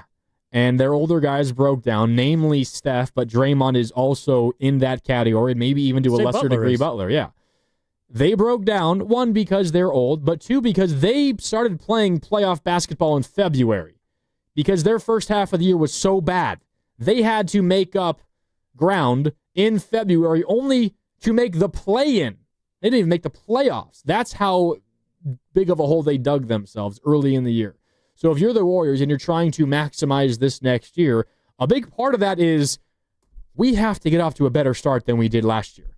And they obviously got off to, a 12-3 start or whatever it was, which was a great start. But, I'm talking about, in general, first 40 games of the year. Get off to a better start. Don't be 500 halfway through the year. You want to be, 35 and or 25 and 15 or 27, whatever it is. You want to be around that number as opposed to 20 and 20. And how do you do that? It might not be by having a guy on your roster in Kaminga making an okay amount of money who, for whatever reason, you don't feel comfortable playing, or when you do play him, you don't feel great about his ability to impact you winning basketball games. Now, you can have the highest opinion of Kaminga out there, and I will not shame you for that. You might think that he can help this Warrior team win. All of the evidence suggests that he has not been able to do that at any kind of consistent level for the Warriors so far. And maybe the majority of that blame falls on Kerr and the coaching staff, and that is a somewhat fair opinion to have, in my opinion. But I don't think anyone could argue that Jonathan Kaminga, to this point, wherever the blame falls, hasn't helped the Warriors consistently win basketball games. And if your goal is to avoid what happened this past year, where your veterans broke down, you can't force them to play playoff basketball beginning in February. And the way you do that is by winning games to begin the year.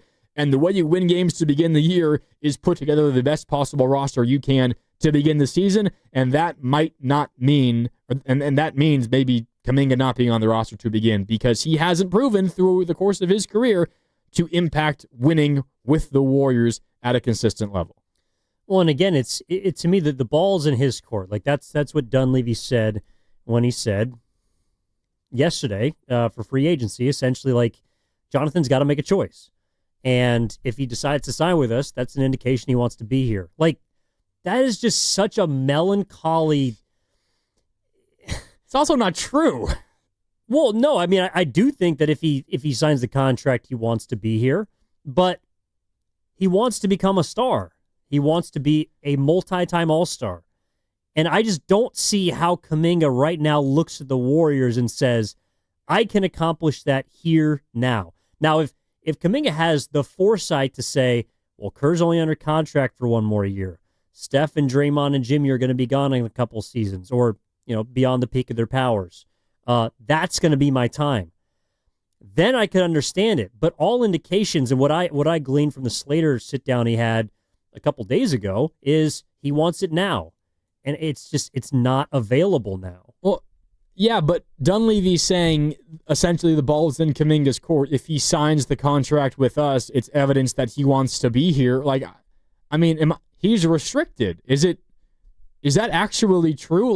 Kaminga signs a contract with the Warriors, one, because he doesn't like the offers he gets elsewhere, or two, because the Warriors match the best offer he gets elsewhere, and he's forced to sign with the Warriors as a result of the restricted free agency rules. I don't think the decision is Kaminga's. The decision is the Warriors. Do the Warriors want to let him walk for nothing? No. Do the Warriors want to get something back for him or have him on the roster for at least 3 more months?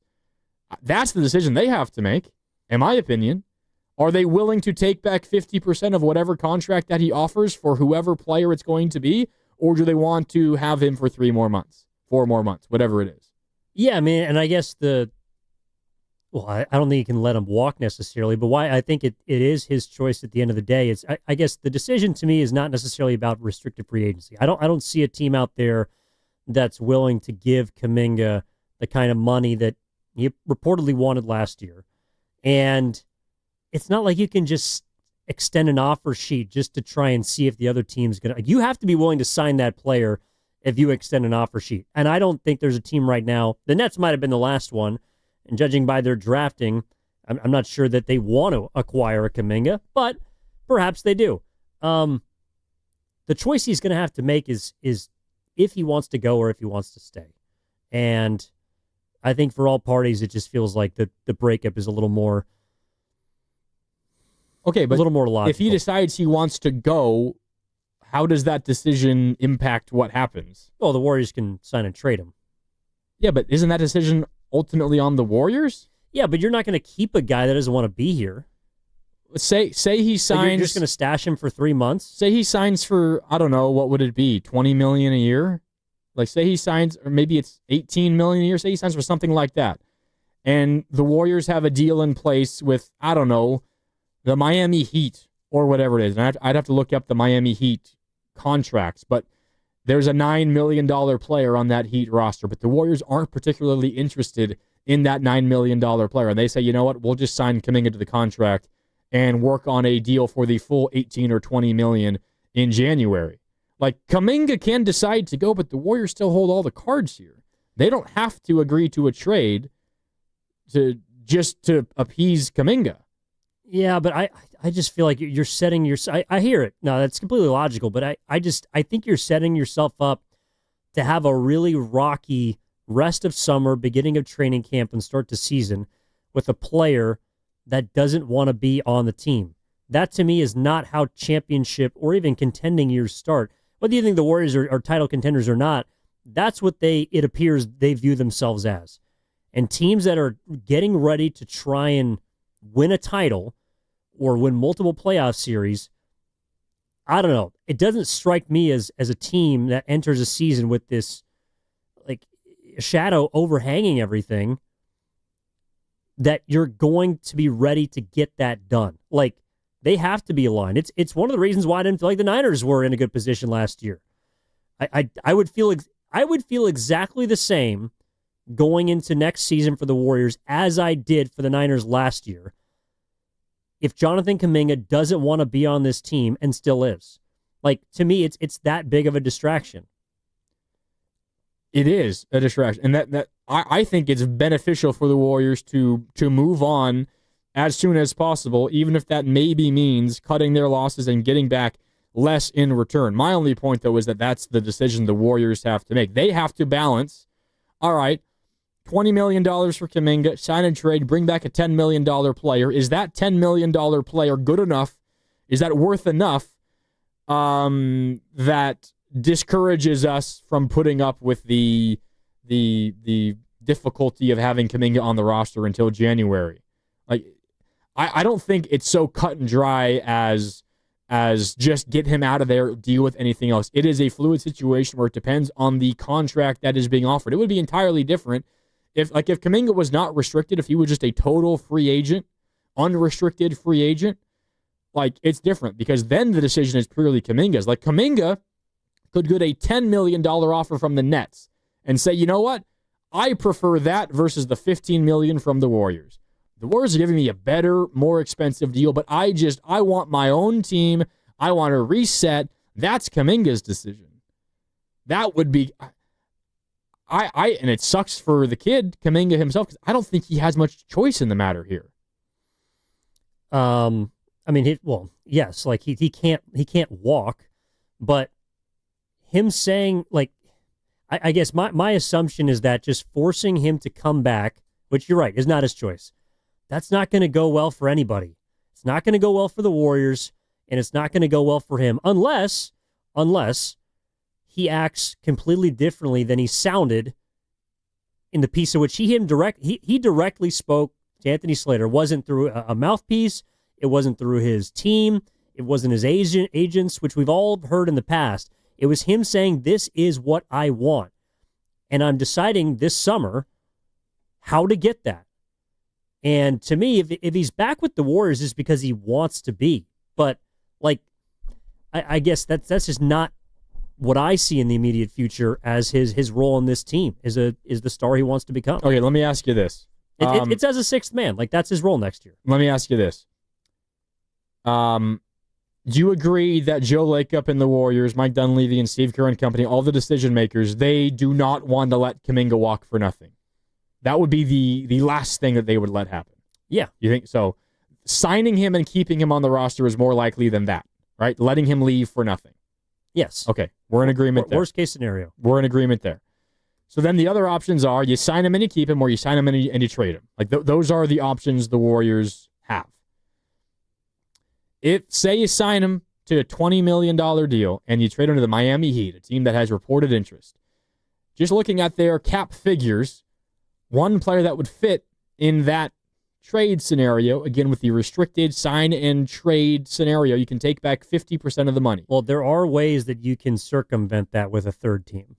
And you could also attach more players and get more back. But like just for the sake of this thought experiment, the only player making the right amount on the Miami Heat is Kyle Anderson.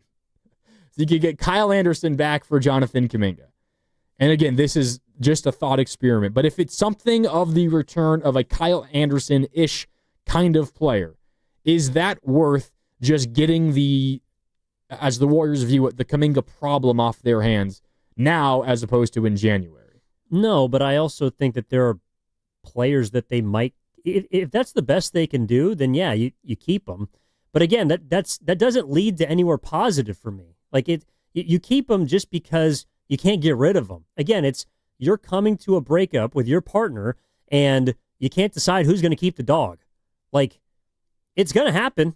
It's going to happen now. It's going to happen in the future. And the only question is, in that time between you breaking up now and in a couple months, is how toxic it could get. And that's what I am trying to avoid. I think the Warriors just have two not great options. And they're deciding they have a terrible option in letting Kaminga walk for free and getting nothing back. They have an option where they're trading Kaminga for pennies on the dollar, or they have a situation where a player that could not play for them in the postseason until Steph got hurt is still on their roster. Like, those are their three options. You are selling low on Kaminga, you're letting him leave for absolutely nothing, or you continue to have a player on your team that just does not fit what you try to do. Like, those are three losing options for me. So you have to pick the best of those three bad options. And it's hard, until you know exactly what the deal might be, it's hard to figure out what the best option is. Oh, boy. But the other thing Dunleavy said was, we want to work quick on this. Because you can't do anything until the Kaminga thing gets resolved, one way or another. And I would say that is where JK has a little power.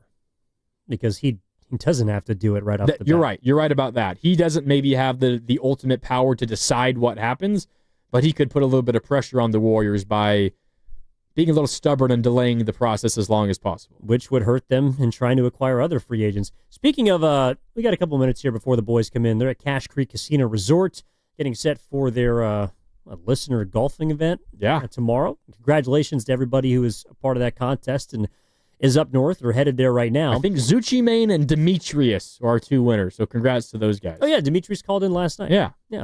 Big fan of the show. Big fan of Demetrius. Did you see what Ace Bailey's going through right now?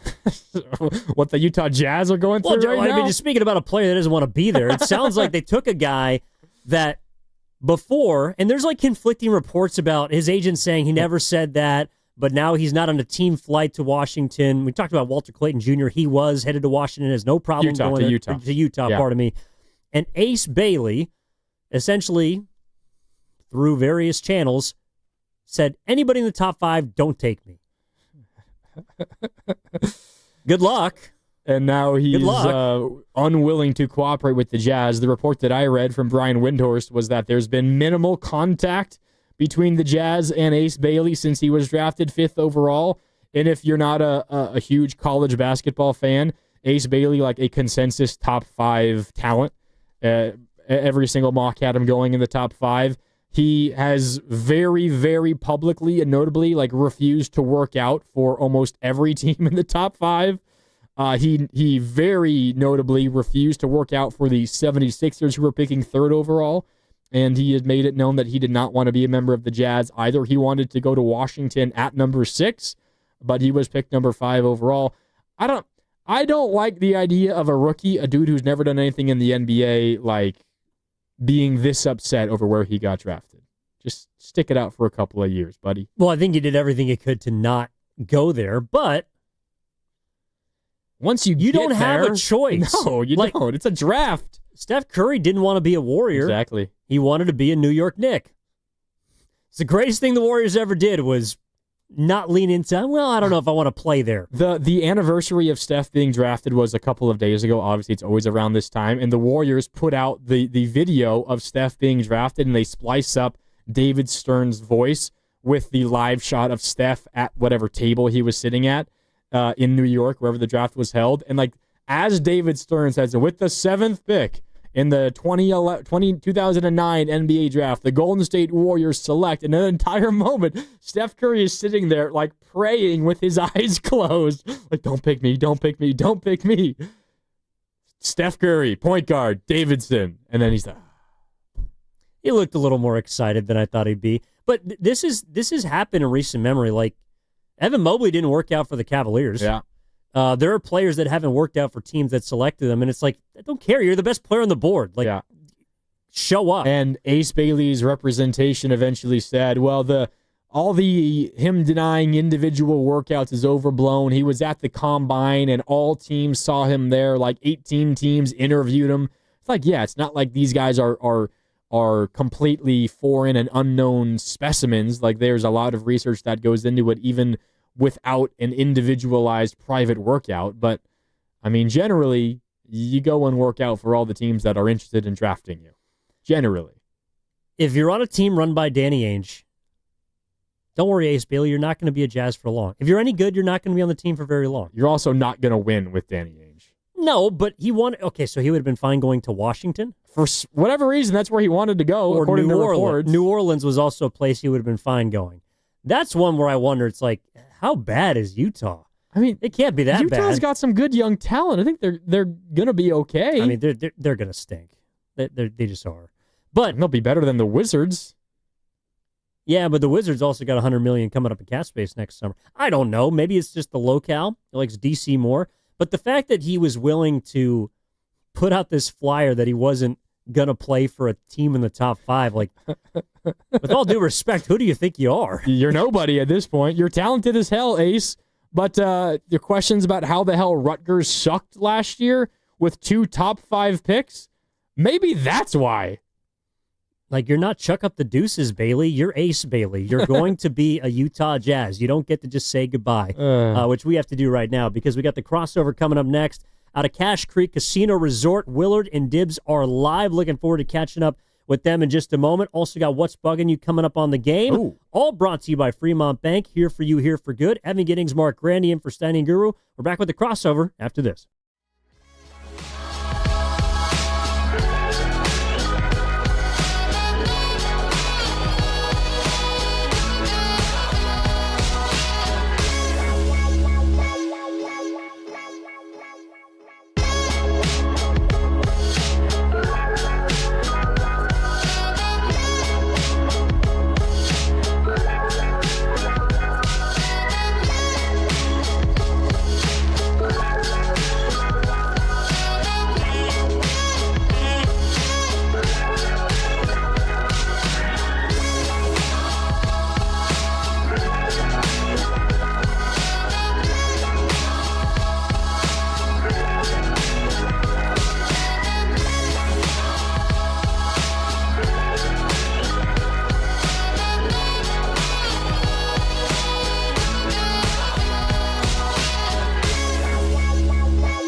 of an annoying thing where so far, so good in the offseason, right? It's like no contract S. You had Brock Purdy, who even came in voluntarily when his deal wasn't signed. And, heck, even Trent Williams actually showed up to OTAs and stuff that he hadn't done in 10 years. And so now we're in that dead period where it's basically, 5 or 6 weeks where go away, do nothing, stay fit, stay out of trouble, and we'll see you in July. And yet this pops up. It just is a little bit annoying. It's a level 1 out of 10 in terms of oh boy, but still it's unnecessary. Yeah, on the backdrop of what happened last offseason, what has happened so far this offseason, and then you add to the fact that it's Diamondo Lenore, who's, we were talking about it. I don't know about when you factor in offense, because obviously Purdy's incredibly valuable, and Trent Williams and McCaffrey and Kittle, but defensively, I think no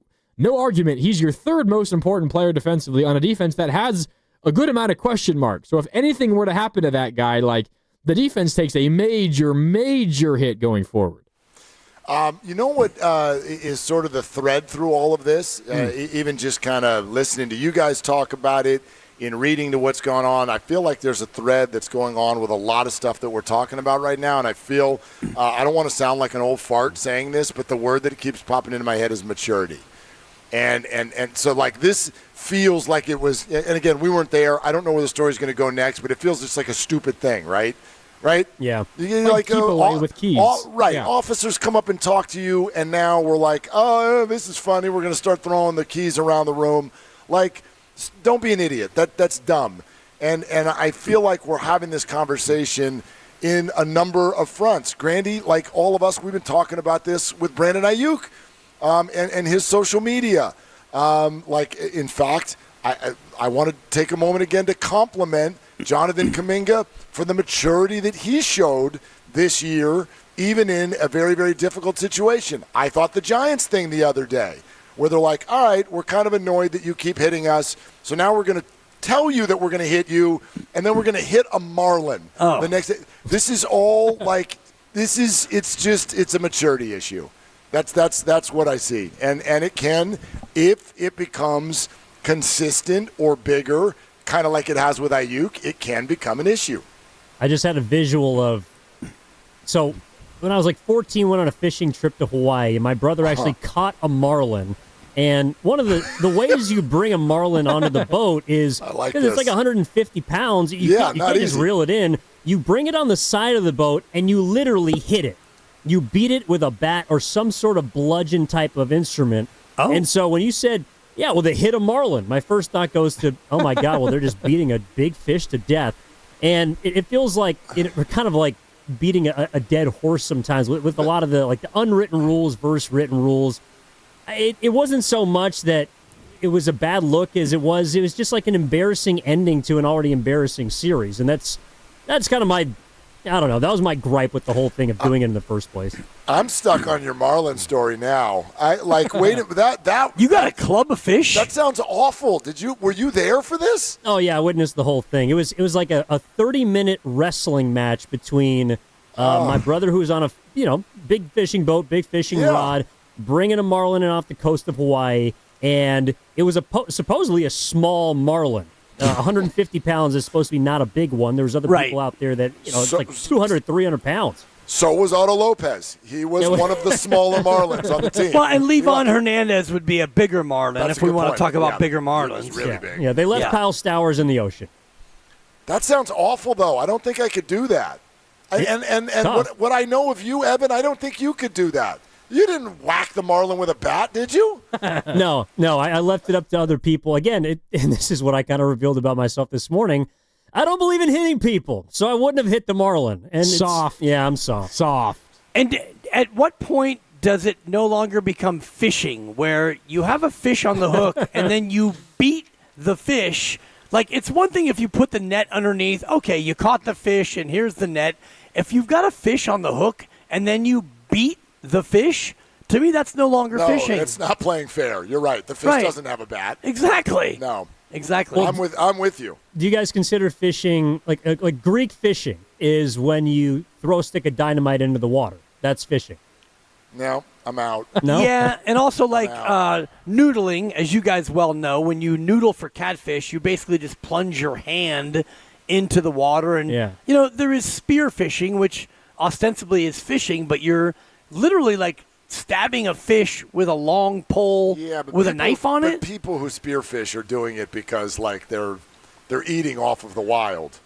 Usually. Yeah, I get it. I don't know anybody. I don't have any friends who are like, we're going on a trip. We're going down to South America, and we're going to go in the water with spears. Yeah. I don't know anybody who does that. And also, they're like the people who just throw a net out and catch as many fish as you can. Is that really fishing? I've never fished, so I'm not one to talk about it. I have 0 casts in my life, so I can't really speak to exactly what is or is not fishing. You've never once fished, Dibs?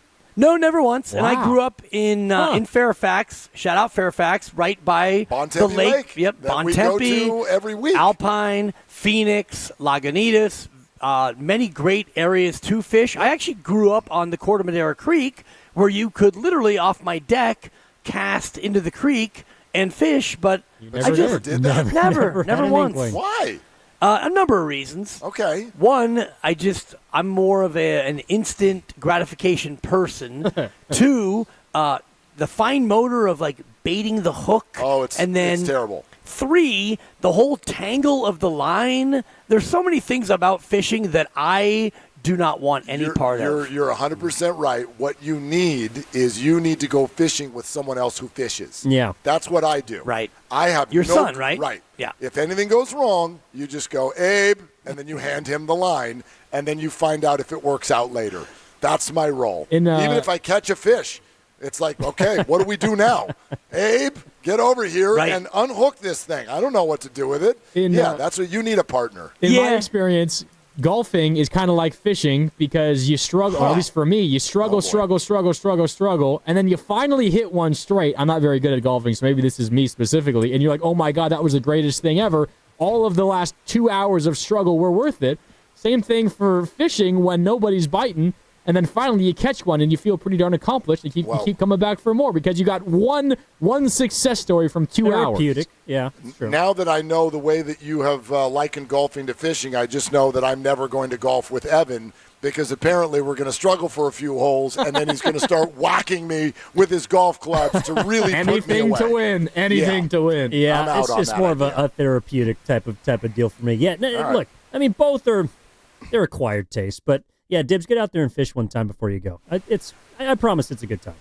Yeah, I think I'm good unless my daughter, who's 2, unless she develops an affinity for fishing. Like, the reason why Mark fishes is that his kid fishes. Yep. And I don't know if you ever fished before you had this. Like twice in my life. Right. I was just to leave the fish alone. Like, they're in there, we're out here, leave them alone. Like, I'm not on a soapbox, but I was just I get it. I don't need to like we're going to do this and we're going to yank him out of the water just so that we can put him back in the water or whatever. But yes, it became his passion, and so I wanted to spend time with my kids, so I learned how to fish. No, I like that. And think about it in terms of being a human. If there was another being that was fishing for humans. And so I've thought about this all the time. You're out there bebopping around, and lovely Christie's here, and we're at Cache Creek, and all of a sudden down comes some, and for you it would be a pizza with salami and olives. Or a brownie. Whatever it is. Yep. It'd be a pizza with salami and olives. That looks delicious. Dude, I'm going to take a and bite. so you bebop over and you go to grab it, and all of a sudden you're hooked. Whoop. And someone pulls me through the roof of Cache Creek. Exactly. Next thing you know, and I'm in terrible pain. Right, and you have to either be like caught, frozen, cut, and filleted, or they're going to hold you up 6'2", with your gorgeous salt and pepper hair and your perfectly manicured eyebrows, and they're going to take a picture of you, and then they're going to throw you back down to earth. Into Cache Creek. Right. It's a 50-50 call, and so, I don't know, maybe that's part of it for me too, guys, is like the whole idea of fishing, like Mark is saying, you're basically disturbing some other being's ecosystem for your own, like, I got you. Now, did you enjoy the movie Gladiator? Because that's what I would say is human fishing, the closest thing that we have to it. I mean, it's a very, very well-acted movie. Yeah, it's a well-constructed movie. I did, but I always hesitate when I go, did you enjoy? Like when I was in college or a little bit after that, one of my favorite movies was Seven. Remember, You Brad, love Seven. Yeah, Brad Pitt, Morgan Freeman. Hard to forget. Kevin Smith, right, very hard to forget. But what if somebody said that to you when you came out of the movie? Did you enjoy Seven? Good God, if you say yes, you're a psychopath. Like, that's not to be enjoyed.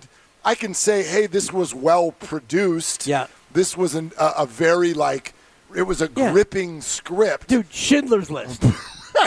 All wow, right. that was great. What a great experience that was. Laugh riot. Yeah, exactly. Made you feel Did alive. you enjoy Schindler's List? Anyway, No. all of this because the Giants threw at a Marlin. That was a pretty fun conversation. But Carson Seymour, huh? The savior, am I right? Well, I'm going to take, if I were Guru, I would take a victory lap today because I said this yesterday on the air, watching Sean Jelly give up gapper after gapper. I don't know who's right and who's wrong in the whole situation with him and his family, but he needs to get off of the Giants until that whole thing is figured out. So I was very, very glad to see them make that move today. You're listening to 95.7 The Game, KGM's The FM and HD1 San Francisco, and Odyssey Sports Station, and home of the Golden State Warriors and Valkyries. Always live on the free Odyssey app. Coming to you live from the Laughing Monk Studios, Laughing Monk Righteously Brewed in San Francisco. Well, your review of Gladiator might be what's bugging me. I have a couple things, but you see gopher mounds? The real damage is happening below the surface. Gophers and moles can tear up your property quickly, but quietly. Atco Pest Control offers effective removal and proven prevention to stop the digging before it gets worse. Mention you heard about Atco on What's Bugging You and get 10% off of any gopher or mold treatment this month. Check atcopestcontrol.com today. All right, which one of you guys wants to lead off? I'll go first if you want me to. Go ahead. I'll go first. All this you. is easy. This is super easy. Again, I do not want to come off sounding a certain way. I am very thankful for this job and what we get to do over the next 4 hours. But what's bugging me is that my lovely is about to be in a bikini by the pool. There's blackjack and craps in the other room, and I can't go experience any of that right now. This place is incredible. No, I'll be real. I've never been here before. I've never been out to Cache Creek. She used to come when she was in college, and it is a completely different place than it was 20, 25 years ago. We've only gotten about an hour to kind of get a lay of the land and look at the grounds and everything. This place is incredible and would pass for any of the top houses in Vegas the second you walk into it. And let's just say, I am, as much as I'm looking forward, Dibs, to 2 to 6. Oh, boy. I'm also very much looking forward to 6 o'clock tonight, so we can get after it here at Cache Creek. No doubt.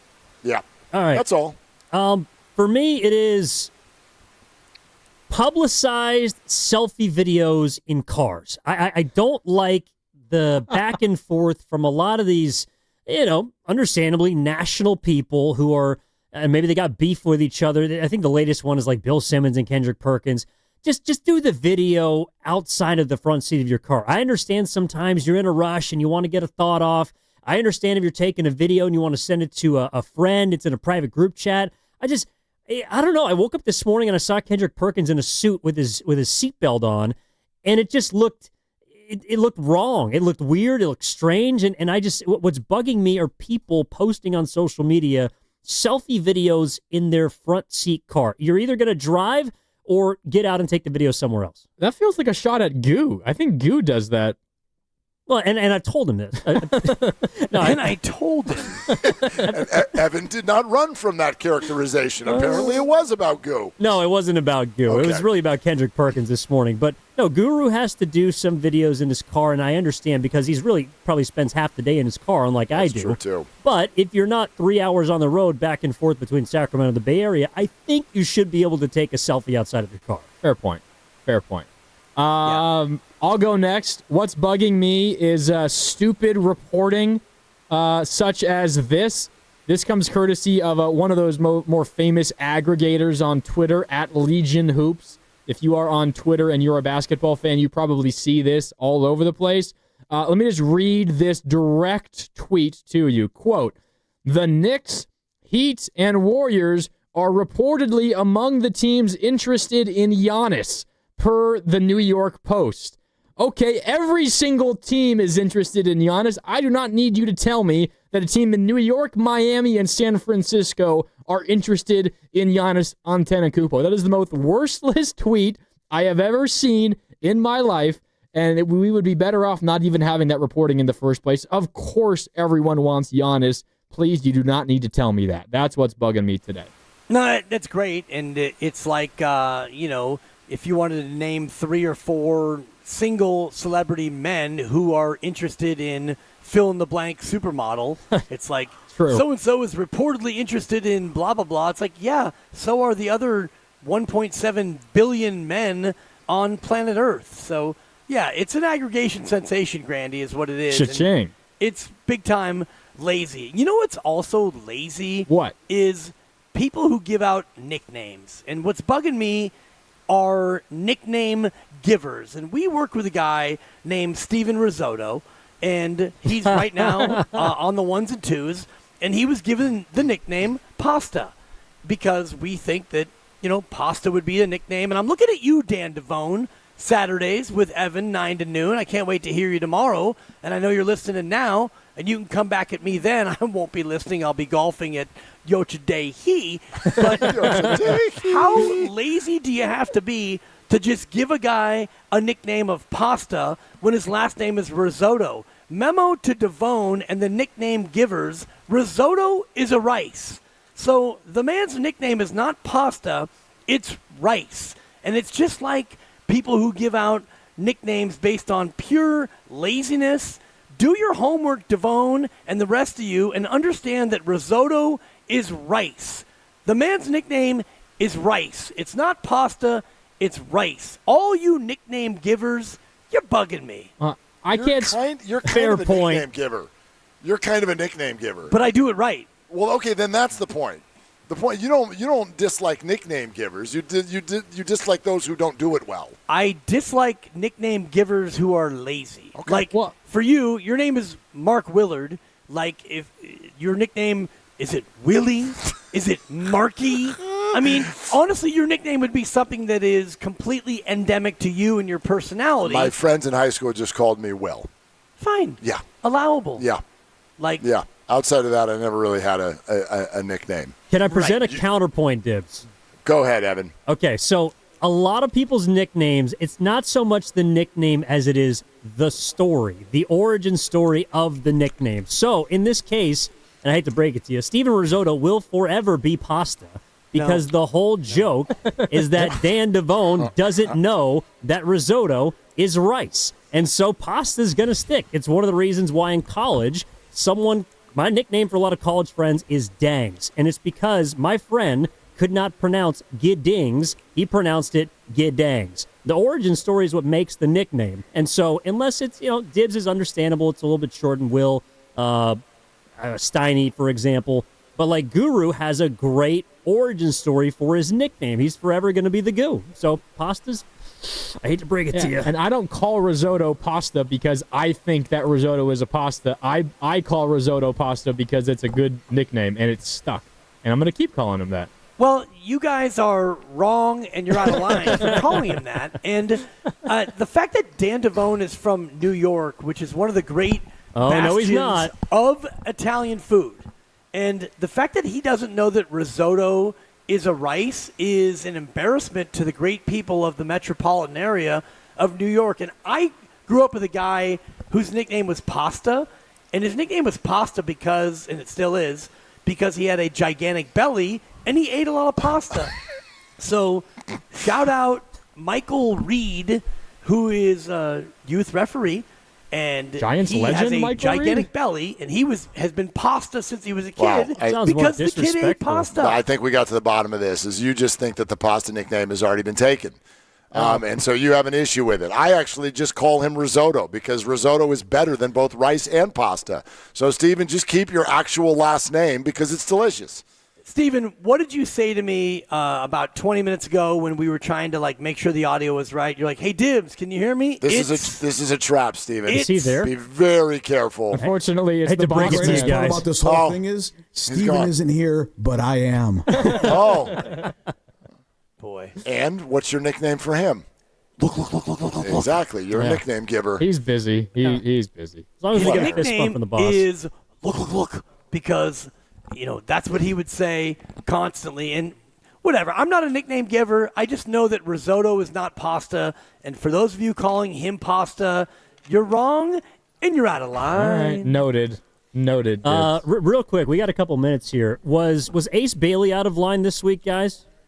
I don't know if I would really. refer to it as out of line. I would say it's misguided. And for people who don't know what Ace Bailey did, basically the word was that he and his agent told the top 5 teams, don't pick me. And he wanted to go to Washington at 6. And Danny Ainge didn't listen and grabbed him at number 5 for the Utah Jazz. And where it goes next, I have no idea. I never put that on a player. Go back to the stories of Eli Manning or whatever, when they're trying to control where they're going. I don't think it comes off very well, but it's their life. It's their career. It's their situation. So if that's the power play you want to make and you want to try to do it before you're even a professional, knock yourself out. I don't think it's the best first step for your career. I don't think your teammates are going to love you upon arrival. Draymond Green even spoke publicly on this, I know today, saying that it's kind of like strike one already before you even get to the league. And so it's not what I would suggest for him, but it's his world, dude. So it's not like, you know what I mean? I don't think it's out of line. He's not the first one to do it. And, why don't we look at Kobe with that same energy? Because Kobe got taken by the Lakers only because Kobe was only going to be a Laker. And you can go back to, you said Eli Manning, and there's been many other examples of players letting it be known. What about Trace Jackson-Davis? Second rounder. That's a little lesser different. case, but still, he might have been taken, but his agent, the brother of Mike Dunlevy, let it be known that he wanted to get a certain amount of money, and the Warriors would do it. And so it's a little this is different. Not the first time that this has happened. I get it, but it's a little different on the back end of drafts than it is, I think, on the front end of drafts. Like this is, I don't know how many people know this, but at the end of drafts, this is a very consistent thing where like agents will immediately, when a guy has dropped to say the 7th round in the NFL and you're in the back half of the 7th round, agents will start calling teams and suggesting, don't take him. Don't take him. Now the team, right, because you'd rather be undrafted and then you can pick your spot, and the guarantee you get for being a 7th rounder is next to nothing, and so they'd almost rather be undrafted. So I don't know, man. I mean, every athlete has someone that they hire to be an advocate for them, and do it however you want to do it. It's not how I would have done it, but that's you. Well, think about it, guys. In our framework, and I'm looking at you two particularly because you're a lot closer to this than Mark and I are, but think about your last year in college when you're broadcasting and Yeah, no. Sorry about that. It is just lost connection there. Yeah, lost some connection. Do we need to keep it here? Okay, I got you. No, sorry about that. The abrupt ending, but we do want to send things out to. Oh yeah. Yeah. It was something with Dibs' mic. He's back, and he's hot, and he is all revved up and ready to go. All right, sorry about that, Dibs. Go, Dibs. No, it's a genius take. Think about it in our business. If you guys were coming out as college graduates and you had a chance to be broadcasters, what if you had to be drafted into a station and into a market? You probably would be really afraid of where you might go. With the 12th pick, Iowa selects Mark Grandy. You're going to Des Moines. I already lived in Iowa, and they'd be paying me a whole lot more money to do it. So I'd be game. Let's do it. You lived in Iowa? He reeks of Iowa. I did live in Iowa for I want to 2 hear years. about that. And it was not Des Moines. Des Moines would be a major step Yeah, that's up. a level up. What the hell were you doing in Iowa? I got drafted at broadcasting. I did play-by-play for high schools and small colleges out of college. Okay. Yeah. You went so you graduated at Oregon. Moved to Iowa, yeah. Why? Why did you go there? Because I wanted reps and to get better at broadcasting. And there was a job offer that you went to, or you were just like, I'm going to go to Iowa and see what they got? I got a job offer. Okay. Yeah. No, then that makes sense, because I went to Idaho. I mean, I get if there's a job, okay. I just didn't. For a minute there, I thought you were like, you know what, Mom, Dad, I'm going to Iowa. Iowa, the I'm land see of what opportunity, happens. Willard. Okay, it. I get it. Shout out to the I-States. Yeah. Mm-hmm. No, I mean, we've all gone some strange places, but all in hopes that one day, we we could get to Cache Creek Casino Resort for like an awesome night. With a live audience. With a live audience. Make some noise, people. Oh, my gosh. Look at Crazy. See, you didn't even know. You didn't even know. By the way, those are the loudest 5 people you ever heard in your life. But it counts. It's a live audience. Hey, boys, hit them straight tomorrow. All right? Have fun. Treat everyone all right, and we're looking forward to it. Okay, boys. All right. Take it easy. Willard Dibs coming up next on Cache Creek Casino Resort. All right here on 95.7 The Game.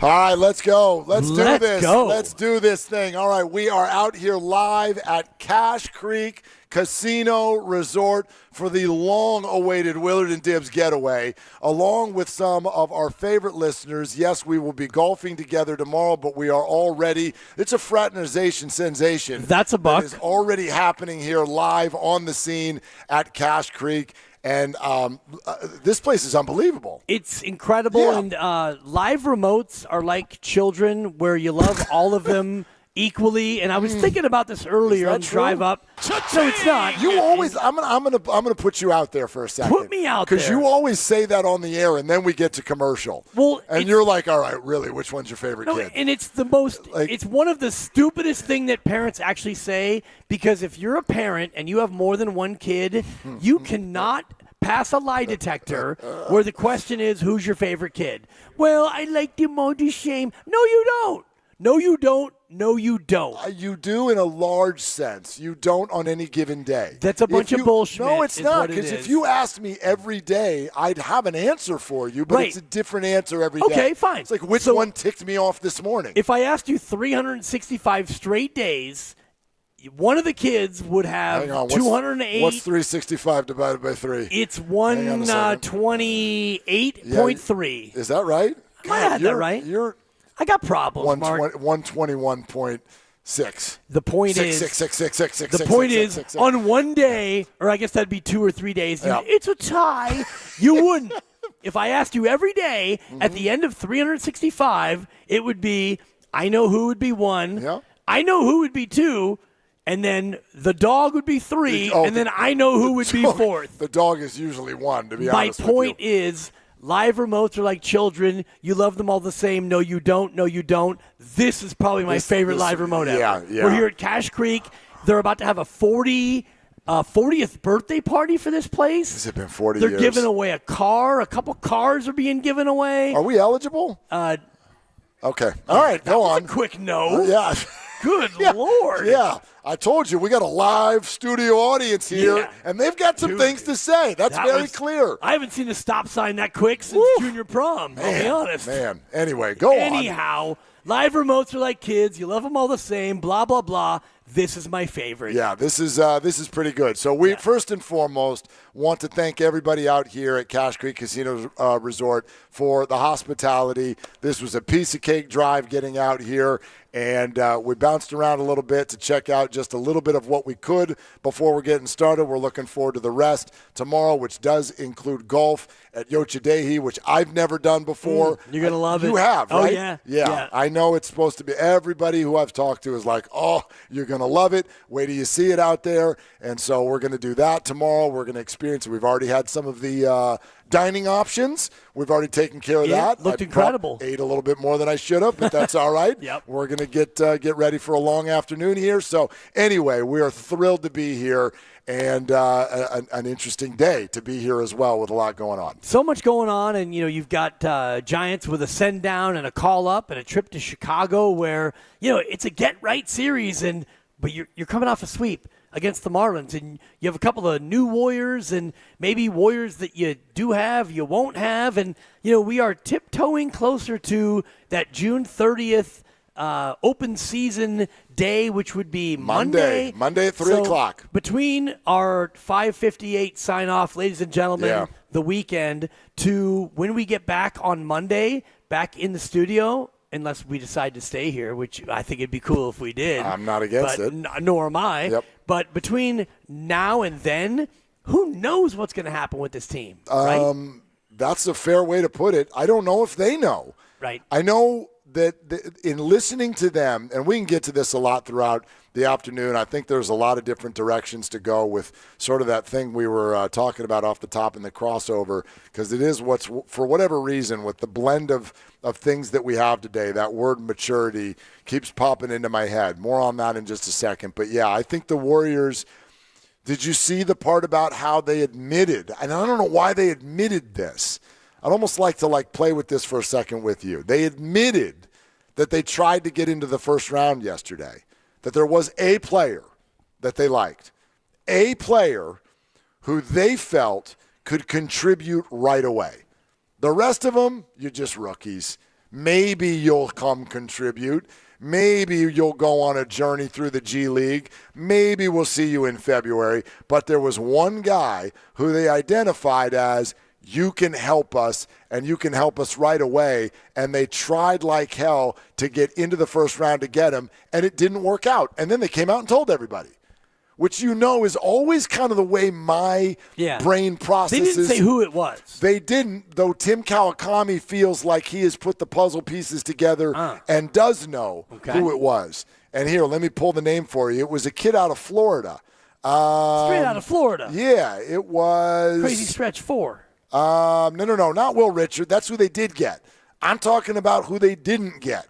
Walter Clayton Jr.? That's the one, Walter Clayton Jr. If you remember the tourney, that guy was a bucket. Yes. You could not guard him. He went number 18 to Utah. Right. And again, that's not 100% super double confirmed, but putting all the puzzle pieces together and the fact that Tim decided to put it in his article, I feel comfortable that he feels comfortable that that's who it was. Well, if he's comfortable, then I'm comfortable. Exactly, and we're all comfortable. And it was nice for Tim to come on yesterday and talk some of this out. But anyway, Walter Clayton Jr., a dynamic scorer, as you put it, the Warriors maybe thought he could contribute right away, and they went to go get him, and they couldn't. It didn't work out. And then they publicly stated that that was what they tried to do, and it didn't work out, which at a minimum made me scratch my head, because every time you see a dignitary of sports come out and publicly tell you something about on the inside, it makes me go, all right, now why did you want us to know that? What are you telling us about, in theory, what's going to happen next? The only thing I can come up with is that Mike Dunlevy has already, and he's said this a couple of different ways, but in a more broad way, I think the Warriors are signaling that they are going after a bunch of things, and they are going to be very aggressive, because I know the feeling right now, is, well, the Warriors don't really have a whole lot they can do. Right. I think there's more that they can do than they're letting on. They're doing that age-old, under-promise, try to over-deliver. And in fact, this article highlights that Valkyries game that I went to on Wednesday night during the draft. I told you that Pods was in his seat freaking out, but what was different? What was different about Pods' seat? Joe Lacob was not there. There you go. He was sitting next to Kirk, not Joe.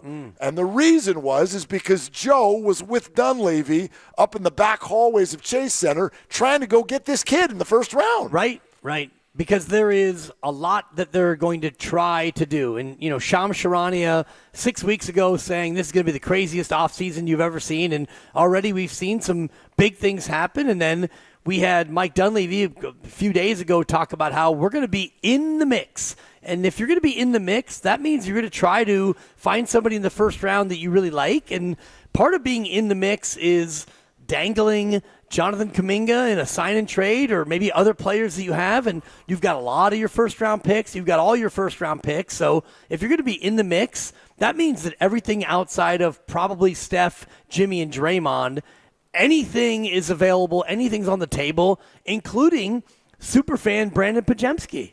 Can you imagine that? He's courtside at a Valks game, early third quarter, and he's going bananas in his lavender. I did think of that. I'm like, all of a sudden, Joe's on the phone, and he looks over, and he hangs up, and he goes over, and he gives him a tap, tap, tap, and a whisper, whisper, and Pods is like, really? Just takes the Valkyries jersey off. That's right. Throws it out onto the court and storms out of Chase Center. Yeah, I thought of that the other night. I was like, what if Pods gets traded to the Heat? Is he still a Valk super fan? Mid-game. I mean, he still can be here for the summer if he wants, but I will tell you, I don't think Pods is going anywhere. No. In this conversation, Mike Dunlevy did actually name names. He said he's going through the process of trying to find players to fill in around the people we know are going to be here. What names do you think he said out loud? Steph, Jimmy, Draymond, Brankin Pajemski, and maybe, I guess, TJD, and hi, this is Guy Santos. And Guy actually needs a qualifying offer to stay. I think it will happen. Yeah. But that probably is the end of the list. He named five names. Yeah. He named 5 names. It's probably Brankin. Steph, Yep. Jimmy Butler, Draymond Green, Brandon Pajemski, and Quentin Post. No, Moses Moody. Oh, Moses really? Moody. Those are the 5 names he named as these are the guys we know. What about Buttard? Well, right. Buttard very well. My name's Buddy. Buttard may well be paired in a Kaminga trade because of the salary. If you're going to trade Jonathan Kaminga, and believe you me, I think they are trying like hell. I think it's that kind of tone. I think they are trying like crazy to trade Jonathan Kaminga, and because of the whole 50 cents on the dollar thing for the sign and trade, if you're going to get somebody back of significance, you got to add money to it, and Buddy Hield is probably your best way to do that. And if you're an acquiring team, Buddy is below $10 million for, I believe, the next 3 years. So if you just need somebody to play every game, have a great attitude, and shoot the ball. And crush a press conference. Whatever. He doesn't even make $10 million. Right. And that big toothy smile and the great attitude and I'm Buddy. All I do is play all 82 and shoot the ball a lot. Exactly right. Yeah, but, he's the most known commodity maybe in the NBA. No doubt. And we're going to get to this a little bit later on in the show. Justice De Los Santos, who covers the San Francisco Giants for the Merc, is going to be on with us at 3:15. From the ballpark to wine country, summer's better when your car's ready to roll. Valvoline Instant Oil Change gets you in and out in about 15 minutes. No appointment needed for locations and coupons. Visit BarriaOilChange.com. All right, 888-957-9570. We've got a whole plethora of things to get to today. And indeed, we are live on the scene at the beautiful Cache Creek Casino Resort in front of a massive studio audience. Yeah. Oh, whoa. Right here on Willard and Dibs.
Now, back to Willard and Dibs on 95.7 The Game.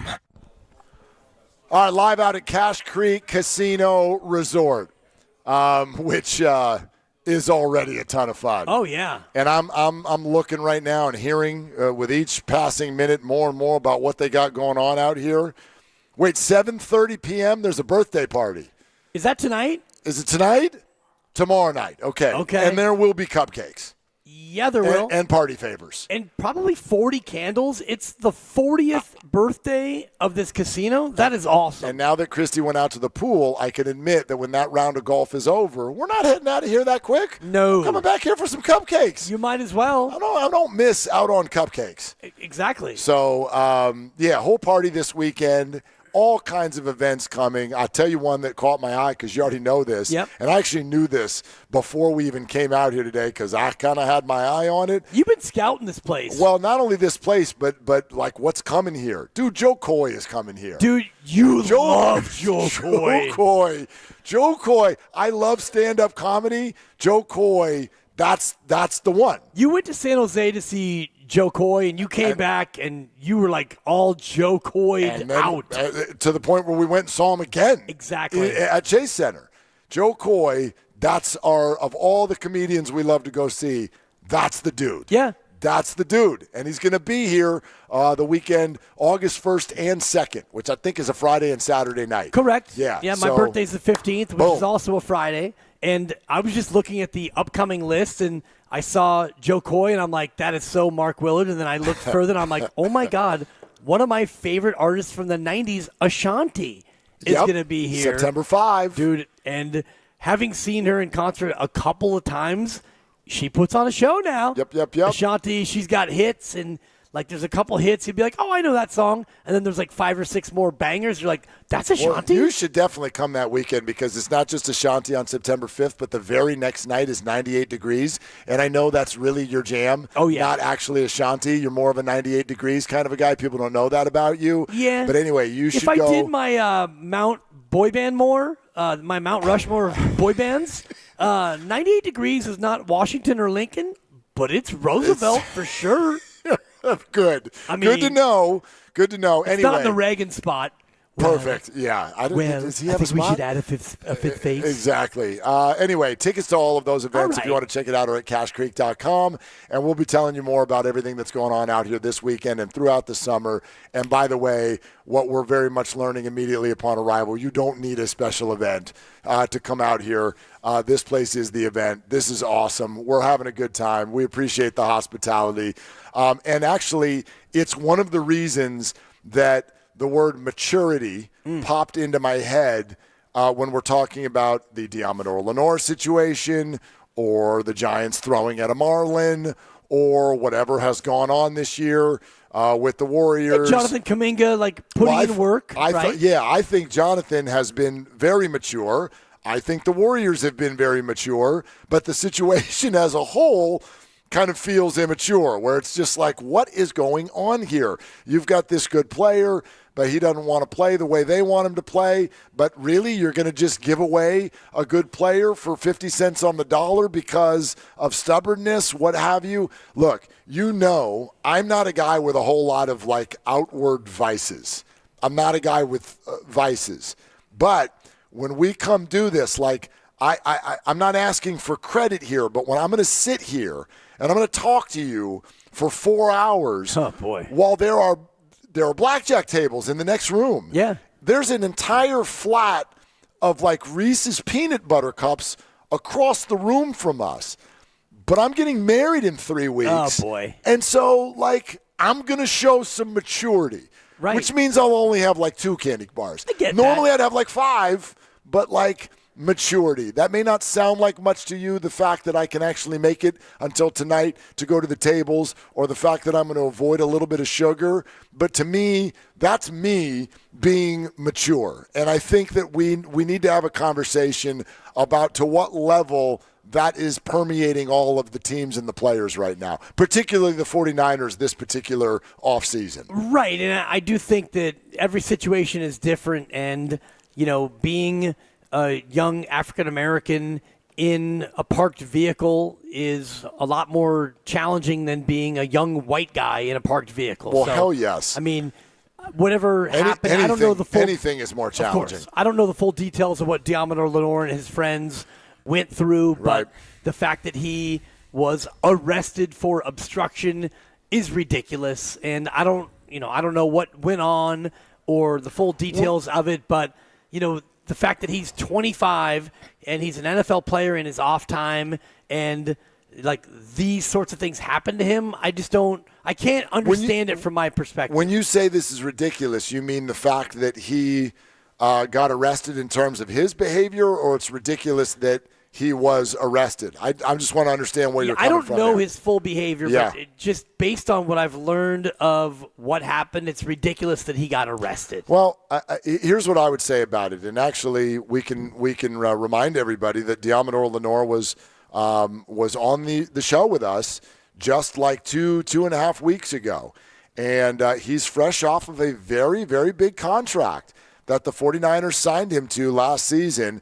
And we did ask him, are there any sort of new pressures or feelings that come from now being a highly paid guy and one of the lead guys at your position? And this is what he said to us that day. I mean, I feel like it's just an even bigger chip, within just being paid so much money. I feel like it's kind of like you got to prove yourself. Like, you still have to prove yourself. You got to prove why you worth that much. So I feel like it's still like kind of a chip on my shoulder. Okay, so he describes it as a chip on the shoulder and still needing to prove, and I get that. He's obviously talking about it through the standpoint of playing football. He's talking about his skills. He's talking about his production. I wonder to what level when somebody, and this can be anyone, it can be Lenore, it can be Brock Purdy, it can be anyone in between. Anytime that a team puts this amount of faith in you, there is obviously responsibility that comes with it. And I'm like you. I have no idea what happened in that car last night. And even whatever did happen, even if your mind goes to the worst place, it doesn't sound like what Diamador did was that bad. Like someone asked me already earlier today, you think he's going to get suspended? And I'm like, no, I would guess no. This doesn't sound like one of those situations. There was something potentially serious going on in the car, but it wasn't Lenore. It was whoever he's in the car with. There was a firearm in there and whatnot. I have no idea what took place, but here's what I do know, and this is where the world gets unfair on you. The bottom line, whether it's your fault or not, when you become a celeb, and you become a major investment for a multi-billion-dollar organization, it then becomes your responsibility to avoid these situations. Period. It doesn't matter if you did anything wrong. Like this is what, and I have no idea if he even knew, but I'd say this, Demo, if you knew that you were getting into a car and you knew that there was a firearm in there, I'm sorry, some of this is now on you. And that's just the way the world works. Nobody cares about your reasons. Nobody cares about your problems. Your results are your results. And if you are a multi-million-dollar investment from a multi-billion-dollar company, you have to actively avoid situations that can put you and your company in a bad light. I can allow for that part of it, and at the same time, I can be more than annoyed at not only the reporting of the situation, for but sure. For example, I'm reading an account of the report, and it just mentions that he was arrested. Now, were the other two people in the car also arrested? There's no mention of that. And someone, the person with the firearm was arrested. But the whole report talks about how the officer wanted the keys, and so they threw him to Diamador Lenore, and then he threw him to the other guy, and so he was arrested for obstruction. And so, should they have just given the keys over, whatever? Should he have not been in the car with somebody with a firearm? Who knows? And, it could be somebody who is legally allowed to carry a firearm. These are all the things that we don't know about. To your point, when you are a celebrity and you get into situations where, things can happen, And unfortunately, these things happen a lot more often to African American people in this country. And it's something that you and I will never be able to appreciate, understand, or rationalize. And so I almost hesitate to even talk about it because I have no idea. My white privilege is something that I can never escape, and yours and mine. And like, I will never understand or fathom what life is like, especially as a 25-year-old in Los Angeles, of course, in this spot. So what you're saying about, not putting yourself in that situation, yeah, it's easy for you and I to say that. I'm 56 with, a 2.5-year-old living on the other side of the tunnel. So there are things in my life that I will never confront based on the very fact of my own white privilege. Understood. And that's not even, for me, that's not even what this point is about. I do think that we're almost obligated to discuss this because the star 49er's been arrested. And the unfairness of his situation and our society, that's there. That's there. That is an unfortunate standard of our country. Here's the other side of it. You and I don't have a company giving us $92 million. We don't. Well, you don't know what I make, but I mean, you can go ahead and assume that. Yeah, I do. I'm going to assume that. You don't have a company giving you 91.9, 92. But well, go ahead. and therefore it's an accurate statement. You Okay. do not have a company entrusting you with $92 million. I don't even think the whole unfairness of what is experienced out in that world, in a way, absolutely appreciate the discussion, but that's there no matter what. That's there whether you're with your friends in the car. That's there whether you're walking down the street. It's there whether you're doing nothing. I absolutely read this story, and I immediately, with what we've all been through and what we're now so much more aware of in the last decade of this world, I'm really glad nothing worse happened. This is incredibly close to all kinds of scenarios where people have been unfairly shot or treated poorly or whatever. Oh, there's so many. There's so many. So I'm thankful that this didn't go that way. But the other side to it is there's also an account of this event where you're like, Demo, really? You hop in the car with multiple people with a firearm, and then when you get talked to by officers, you guys start tossing keys around the car almost playfully, you take it. Seriously? It's incredible that you, in that situation, were that cavalier. And that, unfortunately, unfairness as it exists in every walk of life, that's not a good decision. We have to allow for that. That's not a good decision. Fair enough. And beyond the, unfairness of the actual stop and whatever happened in that area of Los Angeles, you're right. When that happens, you have to be able to comport yourself in a way to not have this happen. And so ostensibly you get arrested because it's obstruction, because the officer wants you to, give up the keys or step out of the car or whatever it was. And so, that goes from there. And you're right. At the very root of everything, you are representative of your organization and your company. And I think about it with Sean Jelly, for example, now. And Sean Jelly's been optioned to AAA. And, the reason why his name is in the news is because he's been accused of whatever it is, abuse or spousal abuse or whatever has happened in his own relationship, got to a point where his wife or soon-to-be ex-wife decided that these things that are going on needed to be publicized. And so his own personal stuff gets put out there in the public, and now, because it's in the public, it probably affects the way he's pitching. That was his worst performance of the year, and maybe it's weighing on him. Whatever has happened, now if you say the name Sean Jelly to Giants fans, they no longer just think, that's the really tall guy. Right. That's the dude who's 6'10", right? Now you think, oh my God, that's the guy who X, Y, and Z. And so, in a different way with Diamador Lenore, this becomes a part of the public consciousness in the moment. Right. And just to let people know, if you're just kind of firing into the conversation, you don't know what took place. This was in Los Angeles and took place overnight last night. He's already been released early today, and he's due back in court next month, in the month of July. I think prior to training camp beginning. He's due back in court. I don't think in the end this is going to turn into a massive legal situation, and I don't think that in the large view this is that big of a deal. But I'll tell you where my mind goes, and again, I'm just reading what we know, and that means we don't know much. But I am reminded, and I think I told you this story, I'm reminded of a conversation I had on the Sunday show with Ephraim last year. And I was telling him the story of when the Warriors got eliminated by the Los Angeles Lakers. So what was this, 2 seasons ago? When the Warriors got eliminated by the Lakers, I missed the third quarter of the game because my dog got out. My dog jumped out a window and ran down the street, got freaked out and saw something, ran down the street. Thankfully, she didn't get hit by a car. And at that time, I had not yet put an air tag on her collar, and so I had no idea where she was. And so out into the streets we go, and we're in a community that's kind of not very symmetrical. And so the dog is heading off into the forest and into people's yards and just running through all over the place.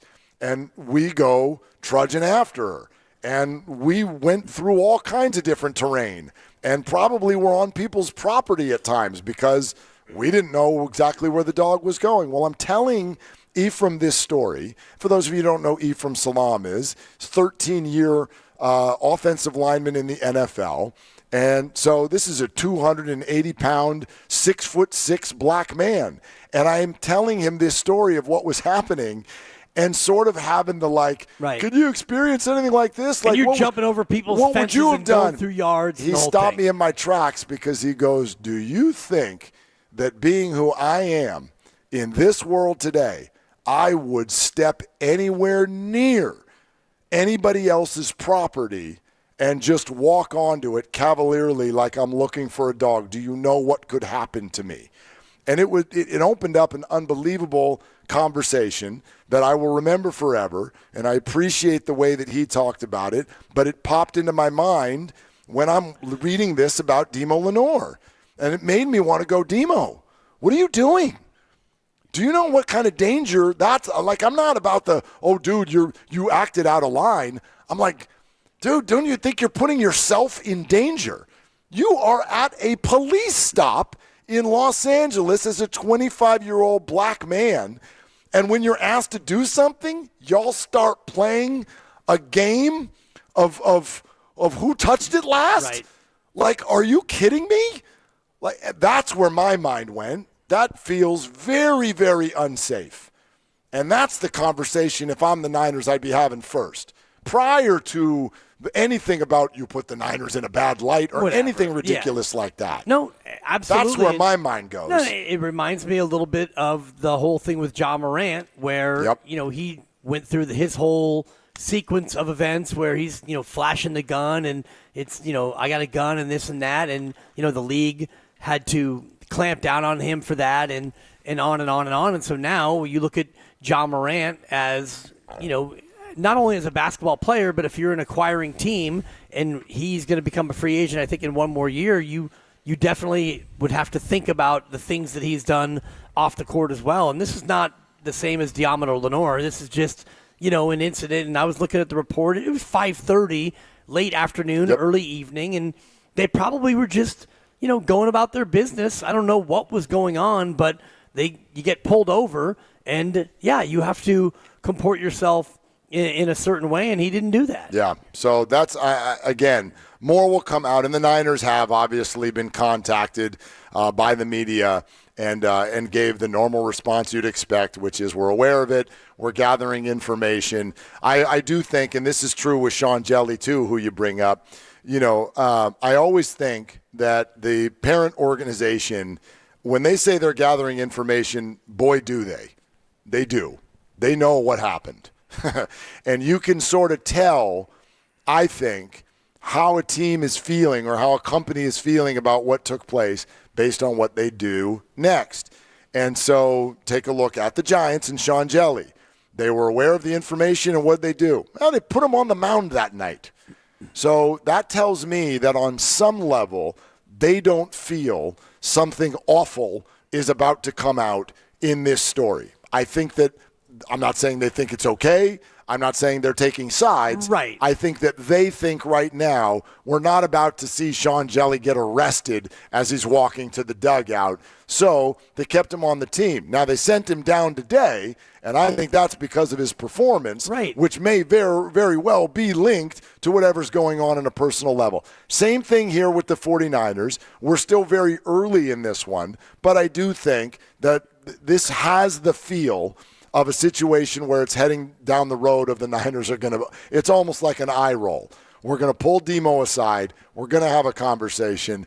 These kinds of things, they're not safe for you. They're not good for you. They're not good for us. Here's how we can avoid them in the future, but I don't think we're heading down the road of discipline. And I just don't. It's just June. And, you could look even further at, Demarcus Robinson, who got pulled over and arrested for driving on the influence in L.A., and he was going 100 miles an hour. Yep. And he's probably going to face discipline from the league, but the 49ers at this point, they don't have any action to take because the league will take action when the league takes action. So in the meantime, you go about doing what you're doing with him and you let him play football and you wait for the league to come in and weigh in on whatever is going to happen. And I think about the Niners and Reuben Foster. And when they finally cut ties with Reuben, it's because he got to a spot where his legal troubles were not only a distraction, but they were damaging to him, and he was going to be in real trouble. Was it Chris Culliver? Is that I don't want to put someone's name in a bad light. He was a Niner, yeah. He was a Niner, but there was a DB. It might have been Culliver, who same kind of thing. And this is what I mean. Like there was an accusation, right? And then there were maybe like some charges, or at least there was a situation where it was like we're going to bring him in for some questioning. I think it was a domestic situation. And he got cut the next day. And maybe it wasn't Culliver. I'm trying to think of who it was. There was a Niner DB number of years ago, and they released him the next day. And that's what I mean, because I'm betting the Niners gathered their information, did their due diligence, and immediately went, ooh, we got this is a where there's smoke, there's fire situation. We're out. The other one that was, happens too. And I'm looking at Chris Culliver. He pleaded guilty when he hit a bicyclist, fled the scene, and then threatened a citizen with brass knuckles. I don't know if that is what you're remembering. Might have been it. The other one that I was thinking about was Bruce Miller, the fullback. Yes, that's another good one. Who was in North Beach, and apparently he either went into the wrong hotel room or he went in and he punched it. He knocked out somebody who was in their 70s, and the 49ers after that was like, oh, yeah. You're gone. You're gone. You're gone. Yeah. Yeah, absolutely. I don't think you're going to see any of that here. I agree. And with it's not Lenore, only because he's making a lot of money and they really, really need him, but it's because this is mostly just a nothing burger. This is, again, somebody threw him some keys. He threw it to another friend. They hid the keys. Not the best thing to be doing when you're questioned by an officer, but also, not some sort of a backbreaker. All right. 888-957-9570 is the number. We're brought to you by Fremont Bank, here for you, here for good. We are also sponsored by the San Francisco Police Officers Association. Drinking and driving, never worth it. Please plan your ride before the party starts. Ride share, transit, a cab. Stay safe, aware, and together. San Francisco, whether it's Pride or the 4th, have a plan to get home safely, brought to you by the San Francisco Police Officers Association. There's more to get to with the San Francisco Giants for sure. So we'll be all over that coming up next as they get things started in Chicago. Speaking of Chicago, Angel Reese is in town tonight. Did you know that? Yeah. Angel Reese is in town tonight at Chase Center. So we've got all of that coming up around the bend as NBA rumors continue to fly, and who knows when the breaking news is going to come between now and Monday with regard to anything that may be happening for the Warriors. So we're covering all that, and we get to do it live out here at Cash Creek Casino Resort, which is big, beautiful, active, awesome, tons of fun. We'll tell you more about that coming up as well on Willard and Dibs.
Struck well to center field, and this one's going to go.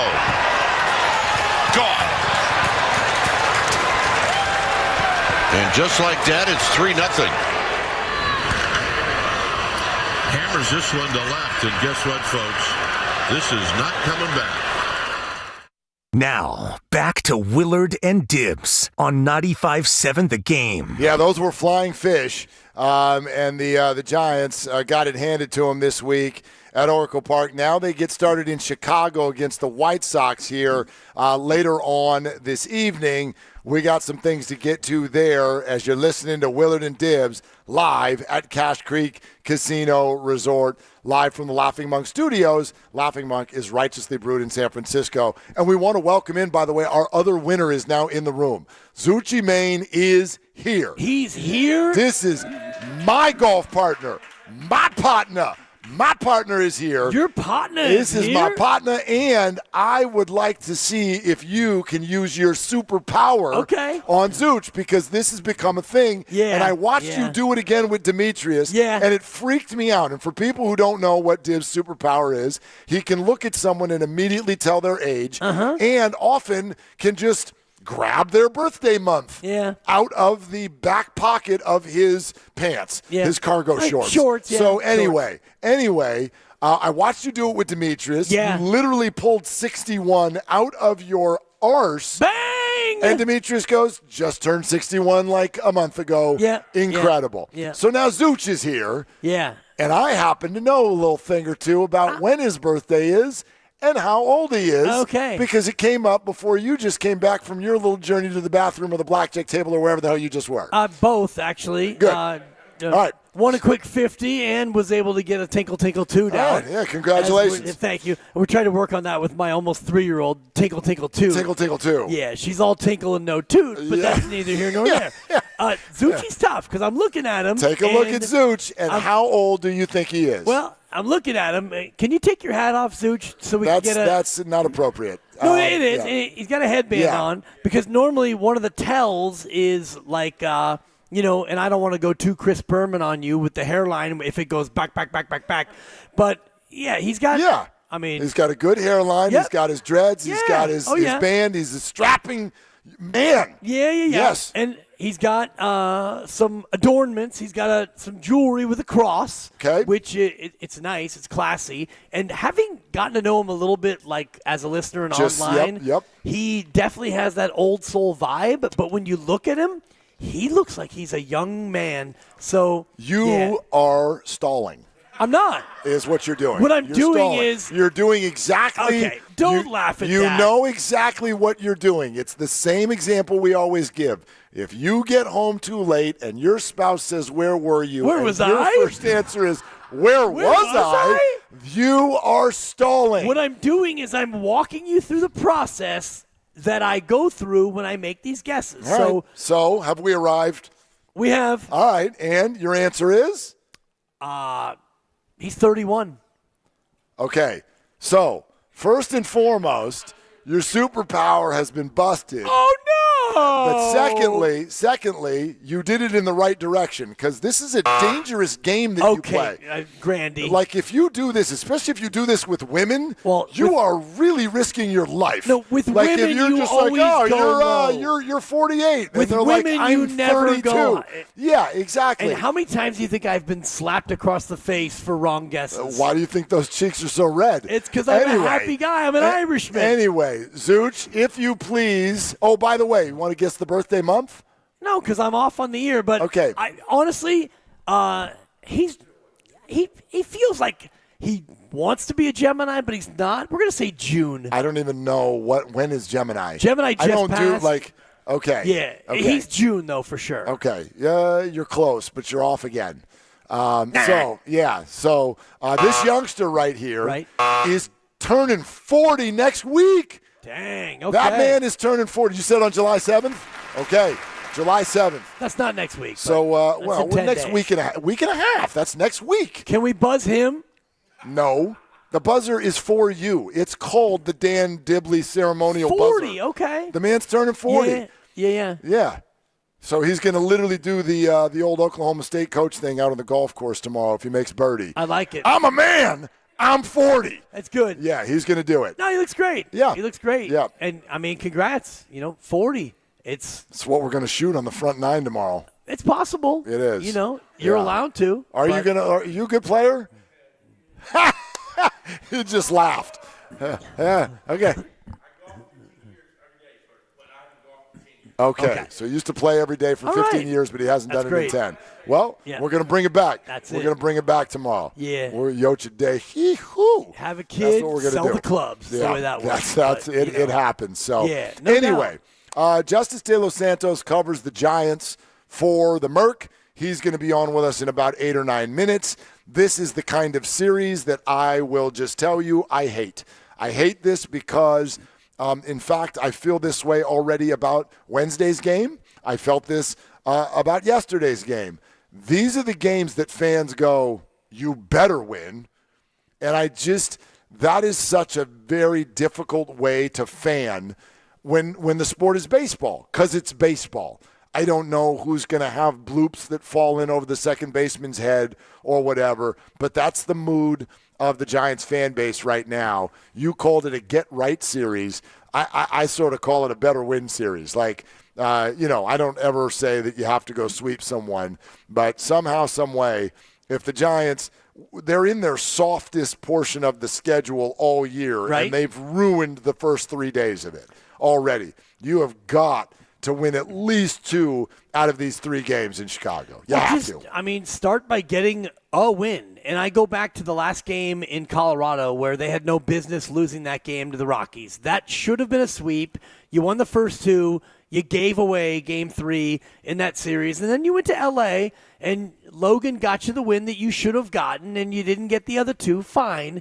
You came home, and you had a dreadful homestand. So, honestly, coming off of the Miami series where you should have never been swept by Miami. You should have not lost 2 of the 3, but that happened. You've lost 7 of 10, and you go to Chicago, who is ostensibly the second worst team in baseball, and they might actually be the worst by the end of the days. And I feel bad for Will Venable, kid out of Santa Fe, who's the skipper, but they've got nothing, and yet you're a Giant team right now that is kind of on the ropes, and you won't have Chappie.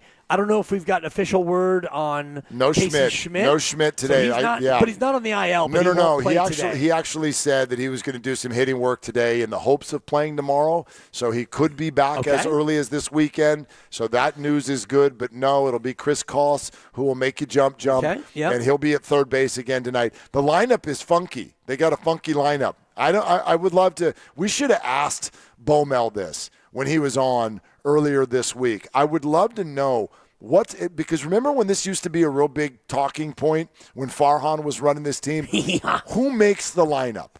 Like who does this? One thing I've noticed about this team, we are very close to knowing who's going to be in each position each day, all the everyday players, but boy, we have no idea who the hell is going to be hitting where in the lineup. Are you ready for this?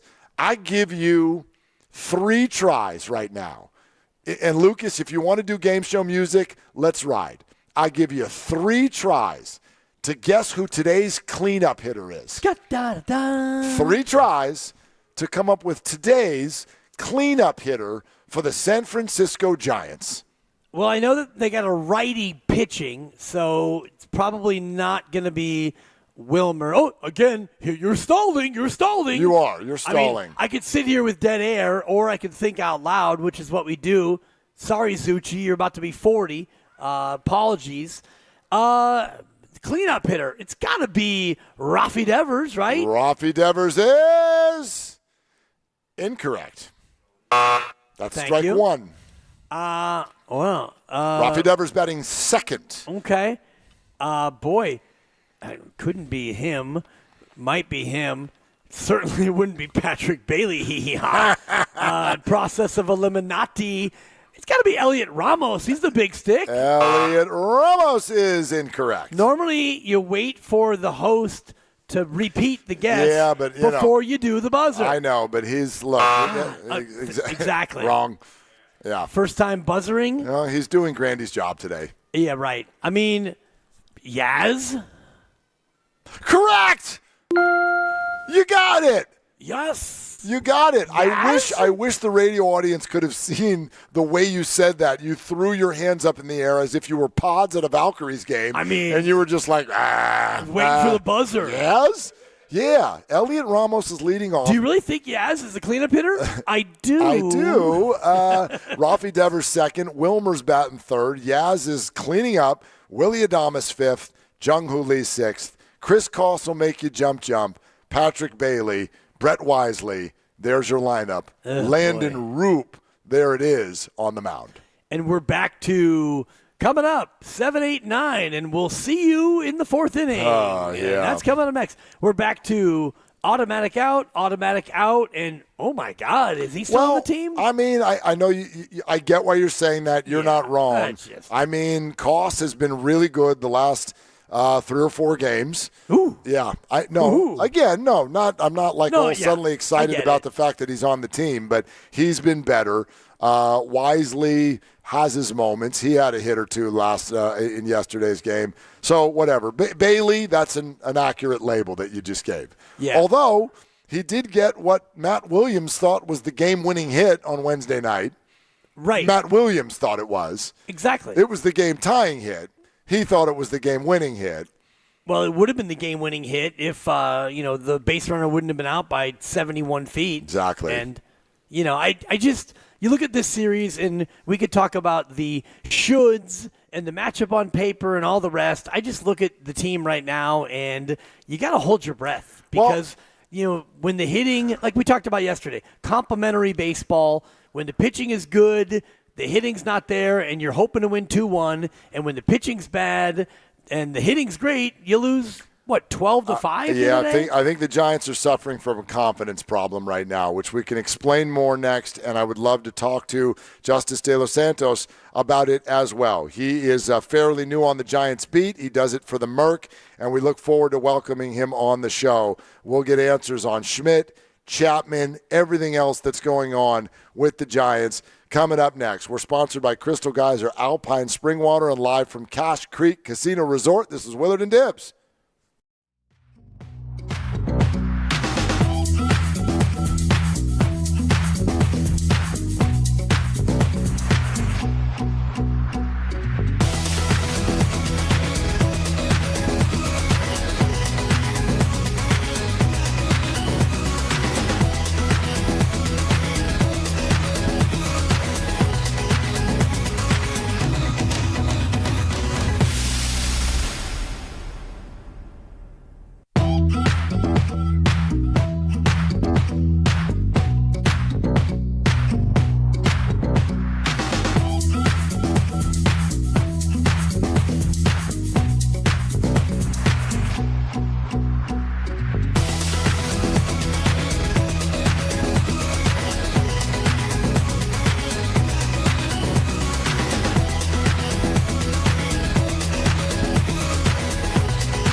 Now, back to Willard and Dibs. That's a great question. That's a great question. It's a great question. That's a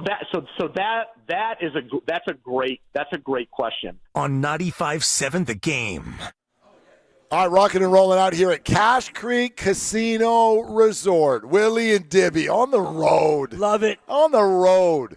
Hanging out with our people here. Yep. Right? We got our group here from the station. We got our winners out here. Demetrius and his brother already came by, and then they did what I've threatened to do, where they're like, this radio show seems really cool, but we going to go win some money. Totally. And maybe we'll see you later. Zucci Mane is here. Yep. And we're talking it out and hanging out. Everybody is having a good time. And that's how it works out here. 40th birthday for Cache Creek Casino Resort, and the party is going to be ongoing all weekend long. And if you are looking for a getaway and a place to play and swim and golf and gamble, and I'm being told by sources that the spa here is next level as well. I'm sure it is. Like, when you come out the here, steakhouse, and everything. I'm trying to describe this to you. Like, you drive out here and you go through a couple of neat little towns, and then you start to get out to where you're just out and about. And next thing you know, you take that last turn and you look, and it's an absolute oasis of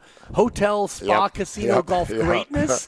And it's like, all right, let's do this. Yeah, it was kind of fun to come out here with Christy, because she used to come 20 years ago, and when we came around that corner, she's like, oh goodness, this place done grown up. It's grown up. It's a little different than it was a number of years ago. Yep. All right, so let's head on out to the River Islands guest line. Justice De Los Santos covering the Giants for the Merc, and joins us live now as the Giants get ready to start a series in Chicago. Justice, it's wonderful to have you on the show, man. What's going on?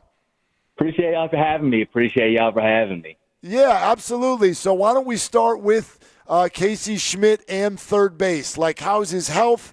And you can throw Chapman into this. Like, how's third base going for the Giants over the next week or two?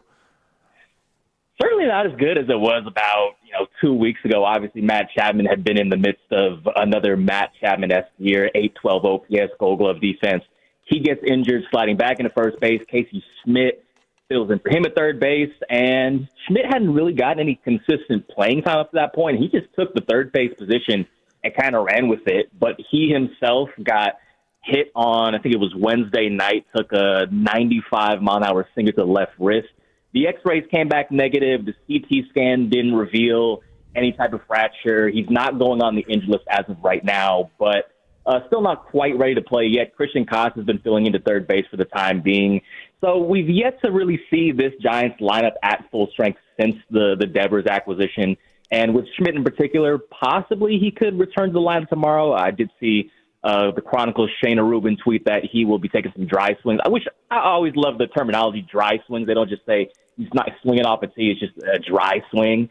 So he's going to take some hacks there, see how it's going, and then he could potentially be in the lineup tomorrow. It's actually hilarious, the idea of dry swing. So basically, he's just swinging a bat. Like, Mark and I are going to play golf tomorrow, and before I hit the golf ball and I take a practice swing, is that essentially what a dry swing would be?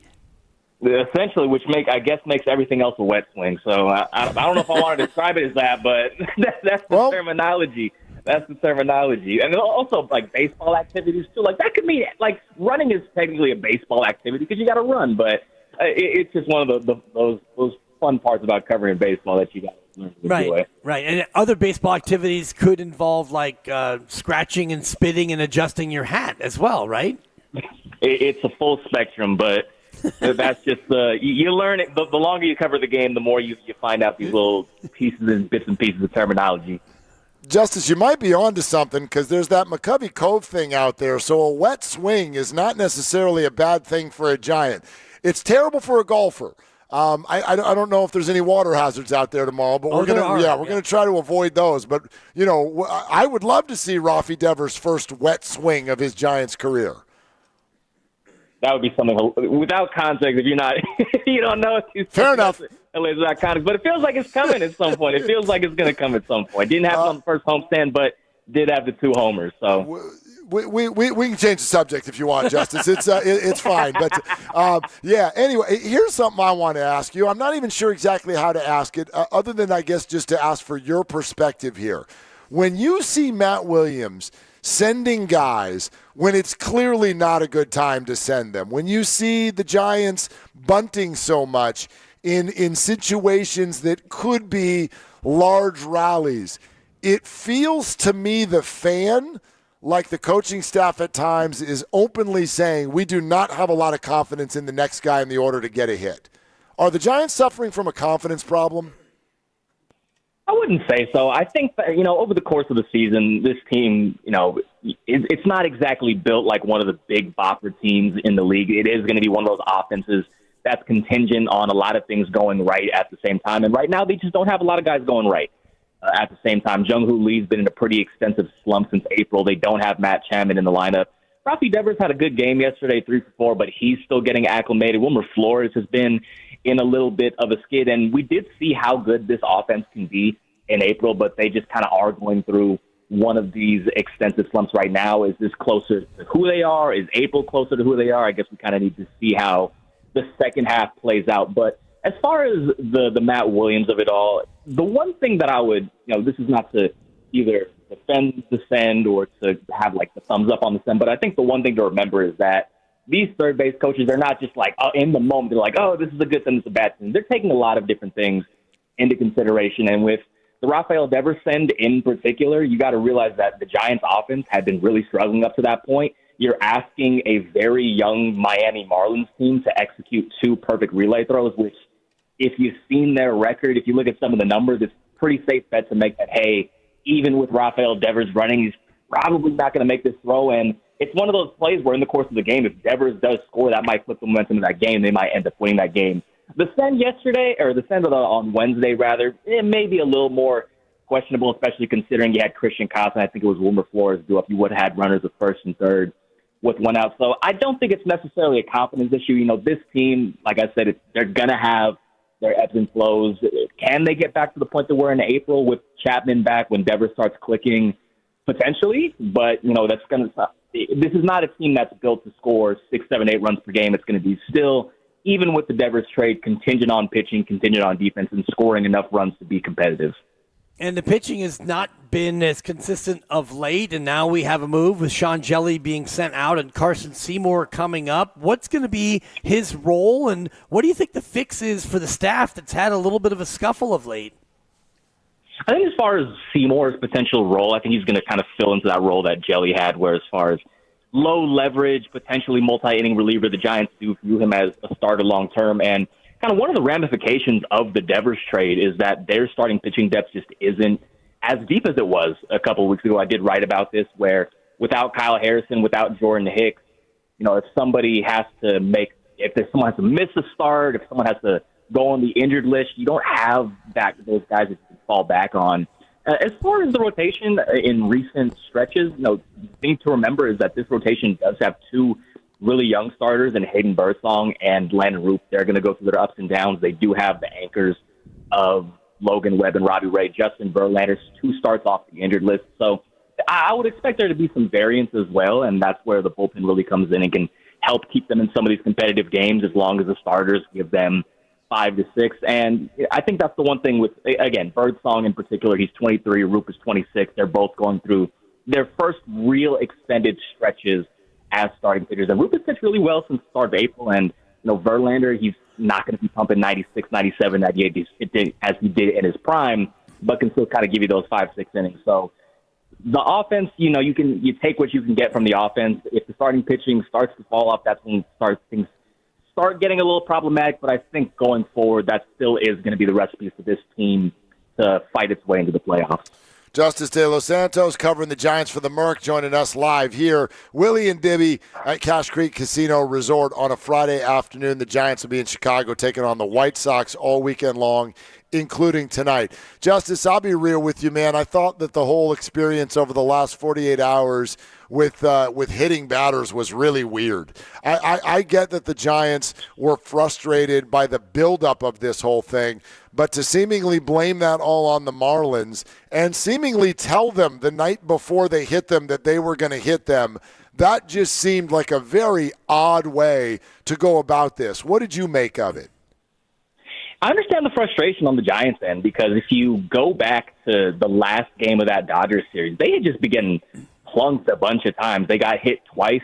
The last game of the Dodgers series, Elliot Ramos got hit 3 times during the homestand.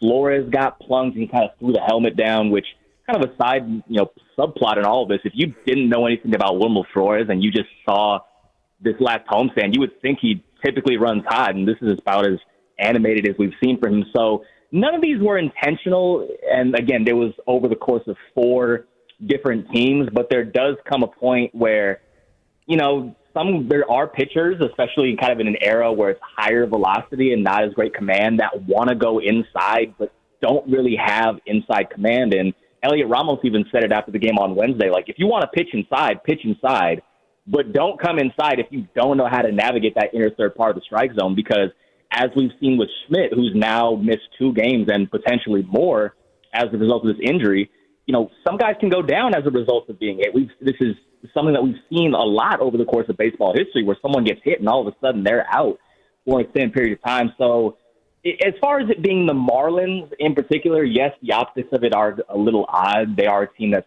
I think, 11, 12 games under 500. It's not like a rival that you see consistently. But I think it was just the plain and simple, like, we have to tell somebody. Like, we're not going to tolerate our guys continuously getting hit. And, some of them are curveballs that hit the foot, and that's whatever. But, again, with Schmidt in particular, when you have one of your guys going down, you have to kind of get that sense out there, like, we need to ensure that our hitters are protected. And, they kind of, everything kind of was out of the way by the end of the first inning. Hayden Birdsong didn't exactly go head hunting.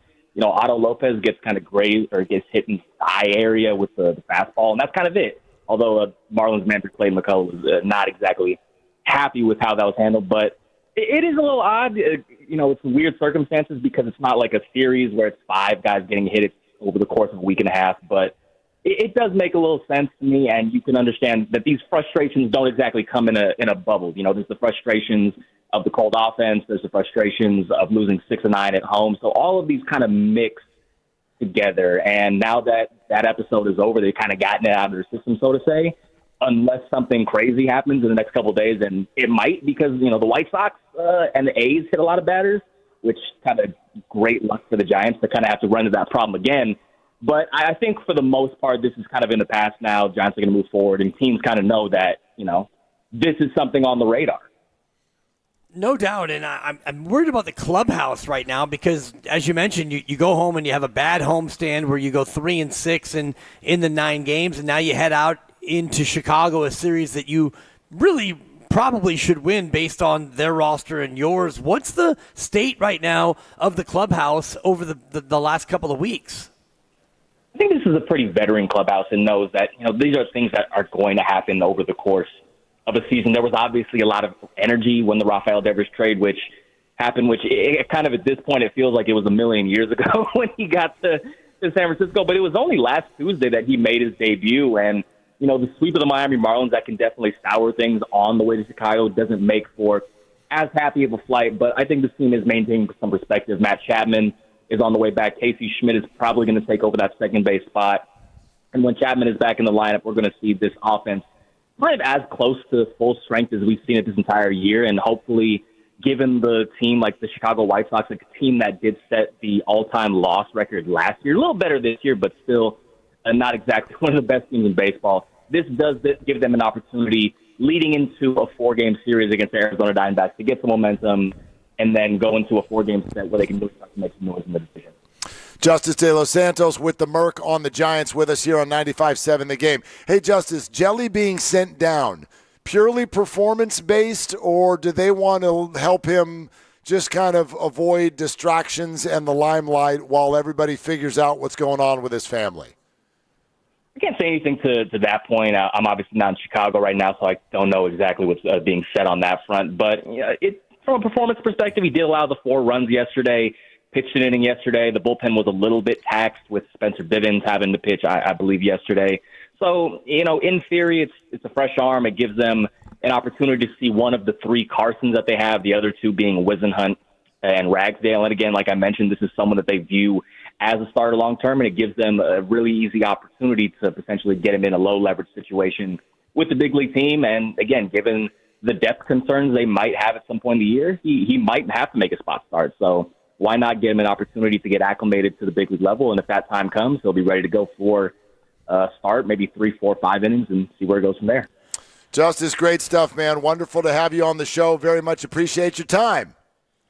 Appreciate y'all for having me. Enjoy those wet swings that y'all take out on the golf course. Yeah, well, again, we're going to try to avoid them, but probably not. Yeah. Anyway, appreciate it, y'all. Y'all have a good one. All right, you too. Thanks. There he goes. And the sandy swings as well. Well, those are the ones. Yeah. Those are the ones. No sandy swings, no wet swings. But it's funny he mentions that, like, he's taking dry swings. So basically, what does that you're even mean? holding a bat and you're just, like, taking swings. Right. Like, okay. Yeah.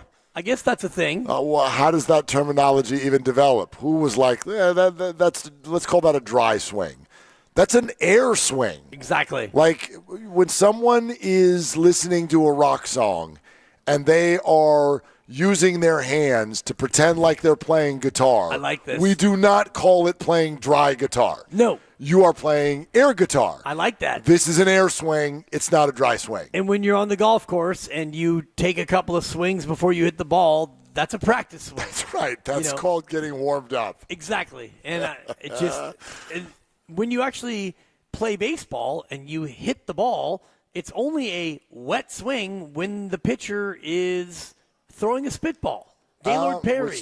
Which is technically illegal. Yeah. Now, some people sweat from their hands, so I guess in theory this could be a part of this. Could be. But no, I don't understand sometimes where terminology comes from, and this would be another example of that. Right. And the ramp up, the return to play ramp up in baseball, we haven't ever really put like terms to it. Like with pitchers, he's going to throw a bullpen.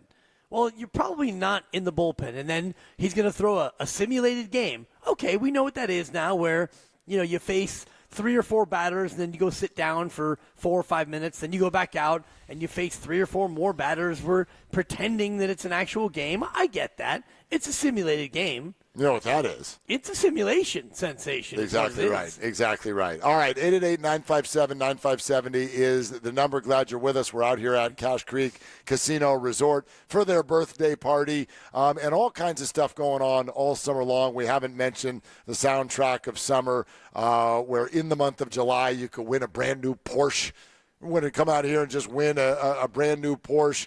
August Sundays from July 13th to August 31st from 1 to 7 o'clock. You can come out here and have a shot at a brand new car. So, make your plans. Make your plans. We're telling you right now that we're out here, we're among this, and it is worth the drive wherever you are in the Bay Area. Yeah, and you just got me thinking about my my MLCC, my midlife crisis car. Oh. And I was going to say MLCC. Normally, when I'm like Marin Larkspur Country Club, like what? When someone has CC, my mind goes, especially a schmoozy golfer like you or Steiny. Yeah. I'm like, what country club are you talking about? Well, CC is the Contra Costa Country Club, right? Which shout out Derek Petrak. He's had us out there a bunch of times. I love the course. And but when you say us, you don't mean me. But anyway, go ahead. I mean Steiny and various other people. But I always talked about my midlife crisis car back in the day, before I had a midlife crisis baby. Which takes it's not that funny. She's a real human being, people. It's actually incredibly funny. So please stop saying that about her when she's old enough to understand words. Oh, no, she gets it. Please don't. No, she doesn't get it. She's not even 3 yet. What's a crisis, Dad? Yeah, exactly. I don't yike it. I don't yike No, your crisis. please get those all out now. Okay. I do not want her at age 13 being called a midlife crisis baby. So you're in that spot where you're in whatever. It's not even a crisis. You're in your middle of your life and you're getting married and it's wonderful. I love your fiance. Yeah, we are not there's in no a crisis. You are happy. She's delighted. She's delightful. All the rest of it. You guys canoodle during the break. Gag me with a spoon. Perfect. My midlife crisis car was going to be a Porsche. And this comes back to Cache Creek and the soundtrack of summer because I'm thinking about, man, I would love to have a Porsche. And about 6 years ago when I was about your age, I'm thinking, you know what? My kids are almost out of the nest, and I'm going to get a Porsche. I'm going to get my midlife crisis car, my MLCC. And now I got an MLCK, midlife crisis kid. Right, right. So what are No you driving? Porsche. Yeah, you're driving a. That's a Honda Fit. A Honda Fit. I love my Honda Fit, but it's not that funny. It It's is a good that funny. economical It's car, re- people. Yes. The Yes, point but is, it's not I'm going to try to win this car. Yeah, it's not an MLCC though. No. It's definitely not. And if I do win this Porsche, I don't know if the car seat will fit. I don't know if you can pull it off, and I say that with reverence. What, having a Porsche? Driving a Porsche? Being midlife crisis car guy. You can see those. I want to talk to them. All of you, because I know you're in our demo. Oh, my God. We can see you. You're not fooling anyone.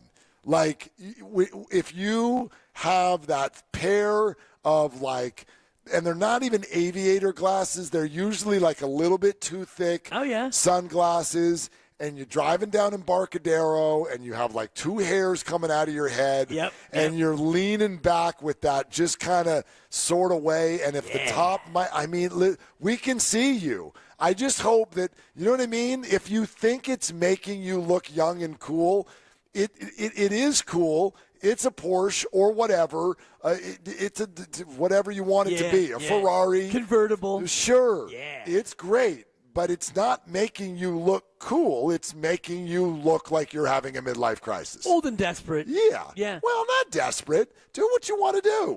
No, pathetic. No, it's not pathetic. Sad. No, it's not. Embarrassing? Get a car. Get a car. Get what you want. It's no different than who's the Jimmy Jack who didn't want to get drafted by the Utah Jazz, and he did. Ace Bailey. Ace Bailey. Yeah. Do what you want to do. I just wouldn't advise it. But do what you want to do. Right. So, no, it's none of those things. I'm not going to label it. If you want a Porsche when you turn 58, get a Porsche. Awesome. I'm going to win a Porsche at Cache Creek. But if you think suddenly that 22-year-old women will find you attractive, they won't. They won't. Yeah. I can picture it now. I got my copper tone tan. No, I got my convertible. My toupee is gently flapping in the breeze. Oh, man. And I'm rolling down Embarcadero, and I'm looking left and I'm looking right. Yeah, ladies, you want a piece of this. All right. Coming up tonight at 7 o'clock, speaking of the ladies, it's the Valkyries and the Chicago Sky. Great pivot. Angel Reese is in town, and you can hear the game right here on 95.7 The Game and the Valkyries channel on the Odyssey app. Just download the app, search Valkyries, poof, there it will be. We're also brought to you by Fremont Bank. Here for you, here for good. That's the same bank where if Dibs saves up enough, he'll be able to get a Porsche. All right, we've still got a lot of Warriors to get to because we are in the zone. We are in the twilight zone, the question mark zone, all of those things for the Warriors. Plus, coming up next, I do want to get to this. I've been wanting to get to it all week. I have got something Brock Purdy related that you won't believe. Oh, boy. The president of Brockistan is back. You will not believe this, especially if you're one of these, Brock's a product of the system. If you're one of these people, I'm about to drop the mic on your head. Oh, boy. Okay? And that's coming up on Willard and Dibs.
Now, back to Willard and Dibs on 95.7 The Game. All right. You ready for this? Let's do it. We're out at the Cache Creek Casino Resort in Brooks. And, oh, by the way, you do not need a jacket. No. You do not need a jacket if you're going to come out here. You're going to be just fine. It is not necessarily that hot. It's a dry heat. No, it's actually perfect. Right. It's beautiful. It was about 94 when I got out of the car. 93, 94. Perfect. Yeah. But not a muggy 93, 94. No, it's very I'd rather take a Cache Creek 94 than one of those like classic 80 and 80 days where it's 80 degrees and 80% humidity. Like where? Like where? Like, Florida. Oh, Florida. I went for a run in Tampa about 15 years ago, and it was like an 85 day, and I thought that I was going to die. Yeah. There are some of those, like up in Sacramento or whatnot. You get up there for somebody's getting married, and you're getting you get a weekend wedding there in late July, early August, and they're like, "Oh yeah, like we're gonna do it formal, like so please wear your black suit, and it's gonna be an outdoor wedding." And, we're going to start probably, I don't know, maybe 3 o'clock. 3's perfect. Yeah, no, don't worry, though. The reception starts at 7. We'll be outside the entire time, sitting on white chairs. You'll be great. We brought water. Yeah. Holy hell. Yep. You better make up something for some reason you can't come to those. That's a tough one. Yeah, I've been to a couple of those where it's 100 degrees and, you can go ahead and, let's stretch these vows out a little bit if we can. Do you, yes, we're out of here. Back to the air conditioning. Look, we're in the age of social media and on the internet where I get it. You can go find any support for your argument you want. You can. There are so many numbers, so many different analytic measurables and all of these things. I totally understand that. I do want to mention, I wasn't looking for this. It's June. I got no Brock Purdy fights. I have no Brock Purdy fights to have. There are no games right now. He has been signed. We're good here. We're good here, Brock Purdy arguers. We are fine. And quite frankly, let's be real. Those of you who did not think that he was a worthwhile quarterback in the NFL, you've kind of already been proven wrong, but you can still go out into the wind and scream the Niners were wrong if you want. You're allowed to do that, whatever. Then you got to honestly wait until September to get more data get more evidence. See if he's worth the 53 or not, even though he's not making 53 this year. If you're anti-Brock, it's a little bit of a downtime for you. Sure. And the opposite. Correct. If you are like me, I actually have taken my Brock Purdy armor. It's hanging in the closet. Sure. It's ready to go for mid-August, early September. I'll pull it out. I'll go into a phone booth. I'll change into it. I'll come out, and I'll defend my guy. You still are the president of Brockistan. I'm up for re-election. Yeah, but not until September. Correct. Right now is, we're kind of between terms of your presidency. I wasn't looking for this. Yet? I found it. And? It's not an opinion. Well. It's not. Numbers are numbers, and numbers are numbers. So it's not an opinion, but as you know, we can all take whatever numbers we want, and we can tweak and twist. I mean, you could. Yeah. You could.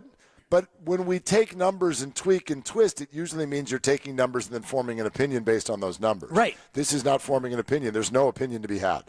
I don't have an opinion. This that I'm about to tell you is not an opinion. It is simply a mathematical equation.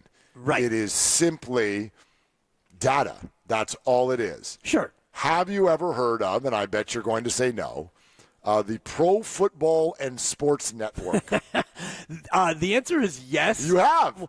The only reason why the answer is yes is because either you shared it or somebody shared it, and I looked at it. You damn right I shared it. Yeah, and I was like, I've never heard of this. Right. But having had it shared with me, yes, I now have heard of it. I've not clicked on it. I've not vetted it. I've not done anything with it other than acknowledged that this thing exists. 888-957-9570 if you'd like to call our show and tell us that you were wrong. You're allowed to do it. It's called the Pro Football Sports Network. Pro Football and Sports Network. PFASN. Well, PFASN. no, they do. Fascinating. Yeah. No, it's just PFSN. PFSN, Pro Football and Sports Network. And in this month of June, the Pro Football and Sports Network released its list of the 25 highest graded quarterbacks of the 21st century. Oh, wow. Okay?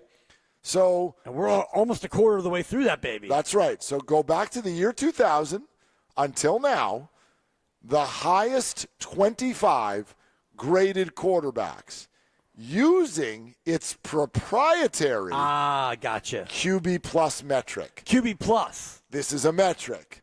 It's not some guy who was like, I'll tell you who I got for my top 25. It's not. It's a Steven metric. Ruiz is his name. Thank you. It's a metric. And they told us on what the metric is based. Okay. Here it is. Oh, boy, this is going to be thrilling. QB plus is a formula that assigns a score and a letter grade to each quarterback's individual performance, the metric blending stats like success rates under pressure, third down conversion rate, and pocket production. There is an added wrinkle, which is that they quantify clutch, which so many sports are trying to do right now. The NBA is actually giving out a clutch award. Which is ridiculous. At the end of every year. It's stupid. You're allowed to think that it's ridiculous. I do. Okay. Thank you for allowing me to have thought. But they quantify clutch by using timeliness-based stats to account for score and situation. So in other words, if you're flying up and down the field while you're already up 31-10, you're going to get a little bit of a less of a look than what you do when you're down by 3 with the ball in your hands. I think that at least in theory, I don't know exactly how they did that, but in theory that's somewhat fair, okay? That's the metric. Okay. Would you like to know, I don't want to go through all 25 of them, it gets boring, but how about if we do the top 10? Sure. These are. So you already said, like, it's based on a grade? Like, they assign a letter grade to this? But the grade is assigned based on a statistical measurement. Gotcha. It's not somebody in a classroom going, give them a B plus for that. Right. Again. I'm looking on their website, and so far I've not been able to find a link to this list. I got the list right here. I know you do. The metric blends stats like success rate under pressure, third down conversion rate, pocket production, and the clutch stat based on the timeliness-based stats accounting for score and situation. This is a mathematical algorithm. Well, kind of. Like, the whole idea of pressure is determined based on, like, a judgment on whether or not you were pressured. Well, but it is a stat.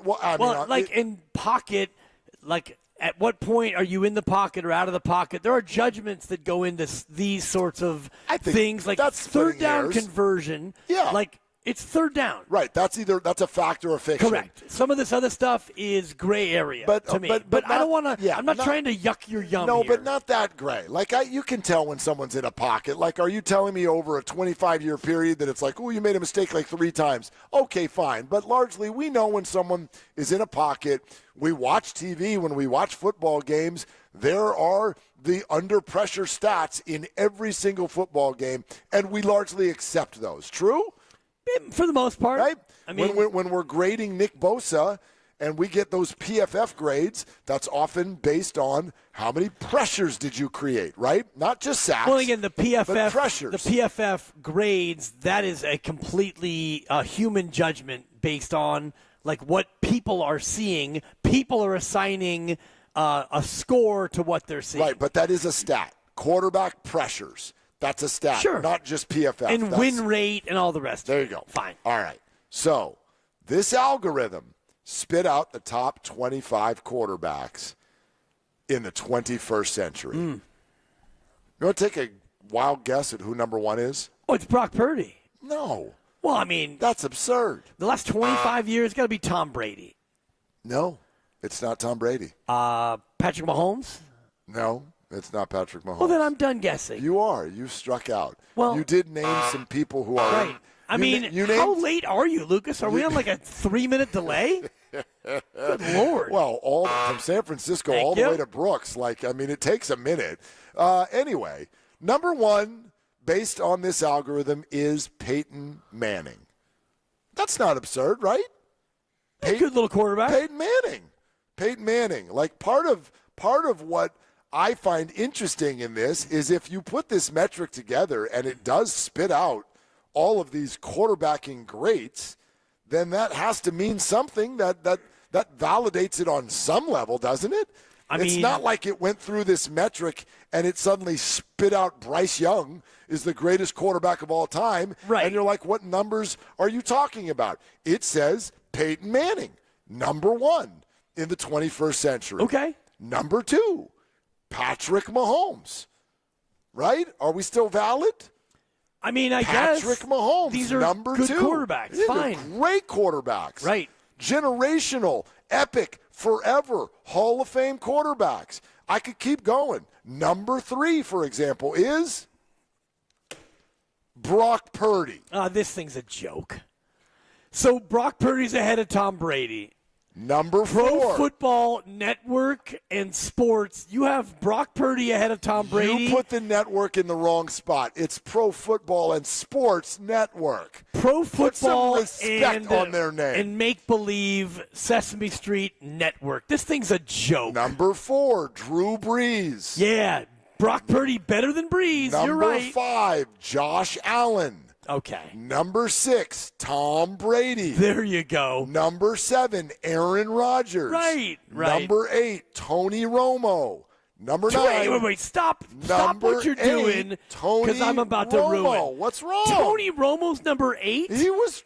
You gotta be kidding me. Tony Romo was a very productive quarterback. Obviously, they don't take into account such things as, I don't know, holding on PATs and playoff performance. Well, in fact, I don't think they do take holding on PATs and I'm only into poking account fun because because I know quarterbacks don't do listening. that. They don't do that anymore. Well, he does. Yeah. He did. Yeah, he did. Tony Romo's number 8. Correct. This is a joke. Number 9, Lamar Jackson. And rounding out the top 10, Dante Culpepper.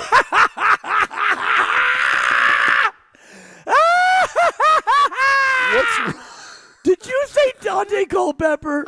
You did not say Dante Culpepper. Dante Shut Culpepper. your mouth. What's wrong with Dante Culpepper? You're telling me. I'm sorry. Pro Football Sports and Network is telling me that Dante Culpepper in the last 25 years is a top 10 quarterback. You got to be bleeping me. That's not what they said. You're not hearing me. No, what I'm That's hearing an you opinion. is they did not say that. No, their metric the algorithm is garbage. Did. Dante Culpepper was the quarterback of the Minnesota Vikings when they set the record for like the highest points per game in the history of the league. Yeah, for 1 year. Yes. So you're telling me that this is measuring just single seasons? No. Or Dante Culpepper was a very productive quarterback. would you say who's missing? Would you say having missing? watched football for 25 of the last 25 years, if you and I were just talking at, I don't know, at a casino, at a palatial casino in Brooks, and we talked about the top 10 quarterbacks of the last quarter of a century, the name Dante Culpepper would not come up in the top 100. Facts. That's my opinion. I agree with you. Brett Favre would be a name that you would throw out before you threw out Dante Culpepper. Brett Favre is an interesting name because I would actually argue that Brett Favre's stardom is way bigger than his productivity. Brett Favre was an interception machine. Brett Favre was somebody who won 1 Super Bowl and was a very big presence on the field.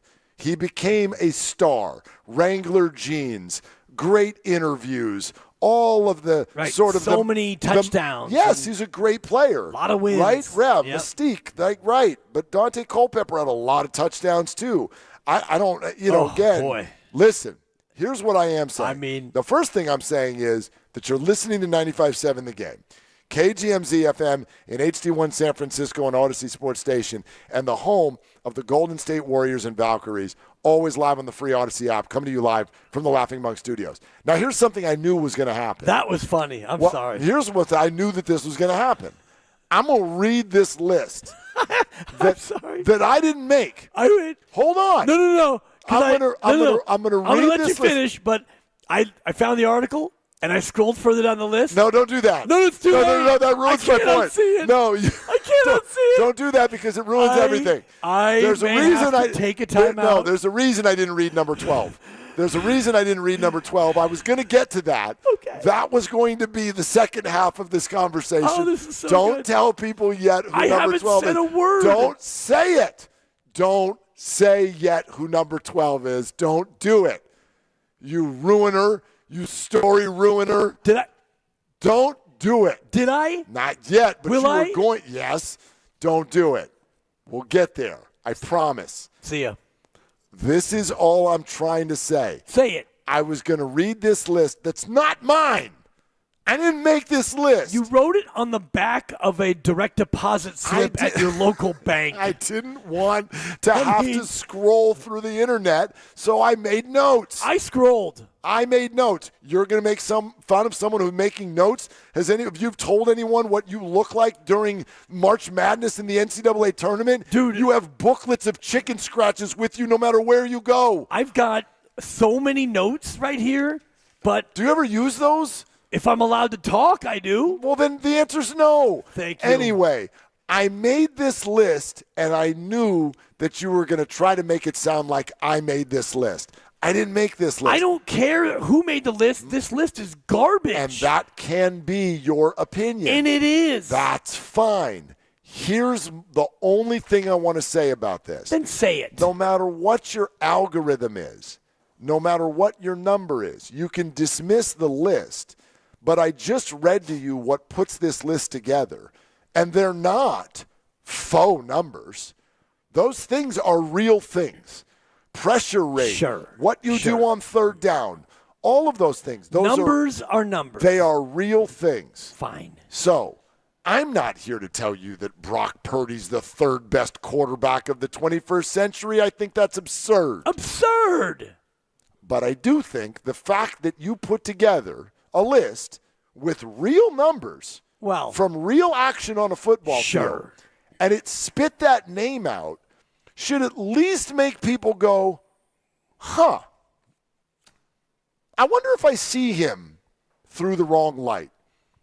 Because of all the crap that goes through our head when we think about and watch Brock Purdy. 7th round, and seemingly doesn't matter. No. You know that it does. Yep. You know that draftism exists. You also know that somehow Brock Purdy himself has almost become like politics.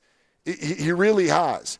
He is a lightning rod. You have to have a firm opinion. You do not listen to what people on the other side of the aisle have to say about it. You don't. Damn it, you don't. I'm calling myself out here too. We're all the same, but we look at Brock Purdy that way. We draw a line in the sand and we stick there. And then we completely ignore evidence to the contrary. We do it. We all do it. And that's why I find this guy to be one of the most fascinating people in sports, because of the way fans and media react to his play. And I would think that this list would at least make the detractors stop and go, huh, not he's the third best QB of the 21st century. Well, according to the algorithm. But, and you can say bleep the algorithm. I already did. But you would also, I would think to yourself, huh, I wonder how those numbers are real. I wonder why those particular measurables landed Brock Purdy in that company. And if that's the case, am I looking at something a little bit wrong? Do I have some sunglasses on that I can at least adjust just a little bit? That's what I would say about this. Fine, and you could say that, and I'm Is that really, fair? If you're a hater, then haters are going to hate. And if you are really a hater and you think that and I'll use Steven Ruiz of The Ringer as an example, and he has Brock Purdy as like the 18th best quarterback, and he was behind two guys who had never even played pro football, and that was kind of his bit, and that's the hill he's going to die on. Fine. I don't think that he's that. I'm looking at this Pro Football and Sports Network thing, and I'm looking for the complete formula for their algorithm. And all they're saying is that they included success rate and third down conversion and pocket production. But what else goes into this? Well, I don't think what else goes into it? Because when I look at this, but they're all real things, Dibs. But I know, but real things for me are much more comprehensive than the only things they're mentioning here. What is the complete algorithm? What is going into the soup? If you're making minestrone, I get it, and you've got chicken stock and carrots and potatoes, and there's 9 other things in there. Well, what else is in there? There Well, are green beans, and there there's are pasta, and there's celery, and all the rest of it. So before I give credence to this, I want to know exactly what this is. And that's fair. At the same time, I don't think that on any level they're like, look, we're going to blend success rate when pressured, third down conversion, along with who my girlfriend thinks is cute. Like, I don't That's think not in here. No, But, that's what my else point. is in here? They're numbers. They are measurables, and they are actually measurables. But I want to know what those measurables and that's fair. are. You can want to know that. We don't. Well, if I don't know that, then But those are the lead blending metrics, and they are real metrics, and I'm going to trust that the other things, if there are other things, I don't even know that there are other things. Right. I don't know. Well, that if there aren't other things, then this is more hooey than I previously thought. Because Why? there's so much more to being a quarterback than success rate and pocket ability and third down conversions. There's so much more to it. I mean, so pocket when I look production, at success when I look rate, at your yeah. list, and you've got Dante Culpepper as a top 10 quarterback, and I don't want to steal the punchline. What do you here on have the against list. Dante Culpepper? He's not a top 10 quarterback of the last 25 years. Well, I don't He's think just that this. not. I don't think this list is saying that. They have him at number 10. Right. I don't think that this list is trying to tell you that somebody's opinion is that Dante Culpepper is the 10th best quarterback of the 21st century, period, end of sentence. Right. It is based on these measurables, which I think are rising in value because these are not the kind of metrics we used to have. We used to have, did you complete the pass? Well, quarterback rating, sure. Right. And even quarterback rating has been updated to a new formula of it.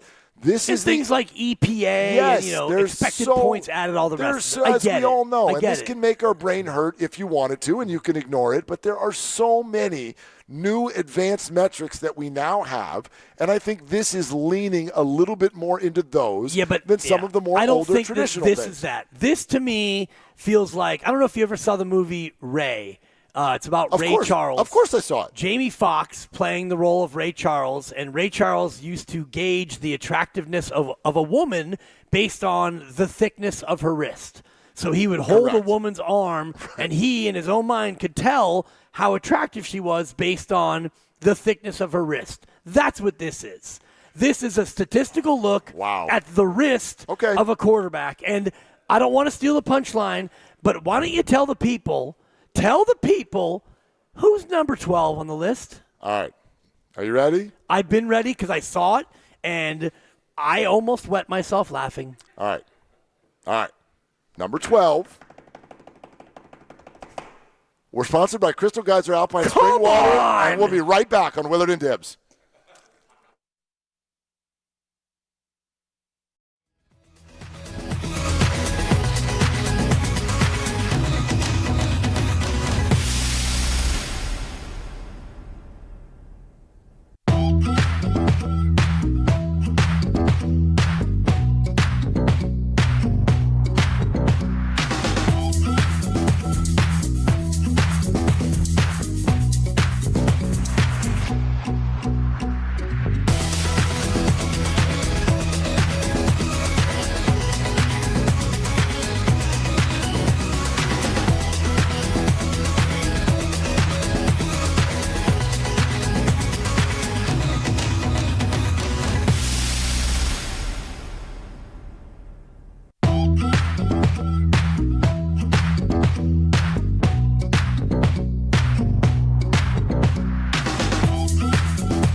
Rounding out the top 10, Dante Culpepper.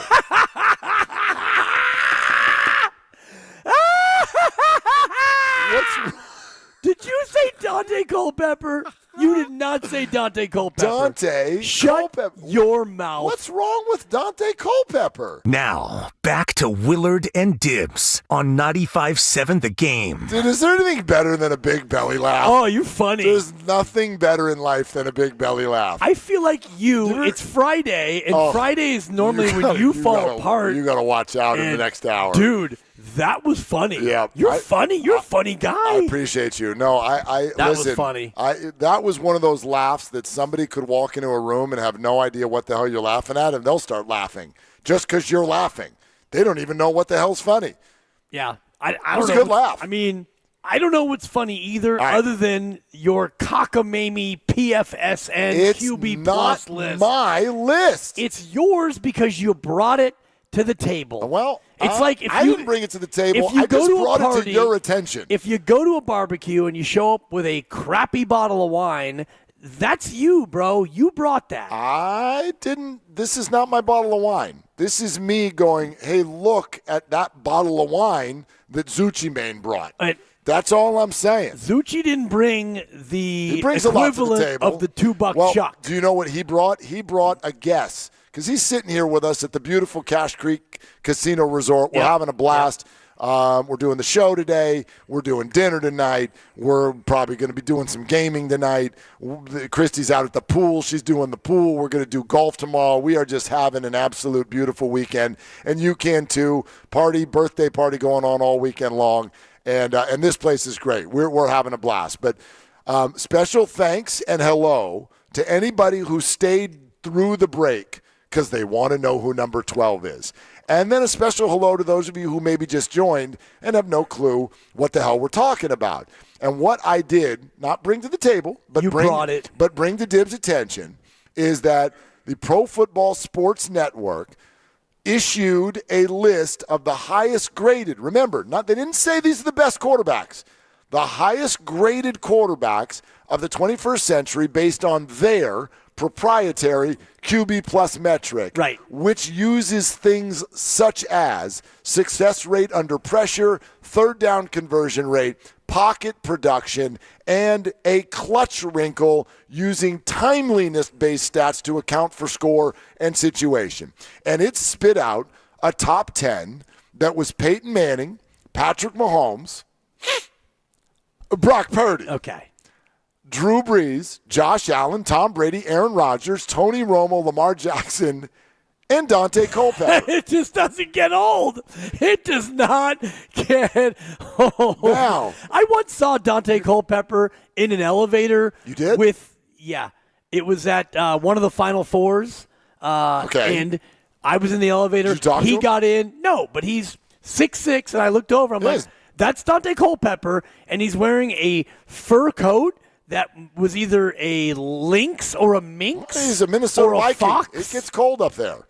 We were indoors. Well, anyway. It was not winter. All right, look, save some of your laughter because Dante Culpepper at number 10 is not the funniest part. You got to be Casey Schmidt. We've all admitted that when you get to number 12, that's when the list really kind of it loses something. Uh-oh.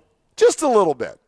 Before I mention number 12, though, I do want to give you the rest of the top 25 so that you can get more of a flavor for the names who have made this list. And this is the top 25 quarterbacks of the last 25 years. Again, highest graded, not top. Whatever. Highest This is their graded. list, and Yes. you brought it. So you have your fingerprints all over I did not this. bring it. It's on the internet. I didn't bring it. Anyway. Number 11, an active quarterback. Number 11 is Jalen Hurts. Now, Zucci guessed that number 12.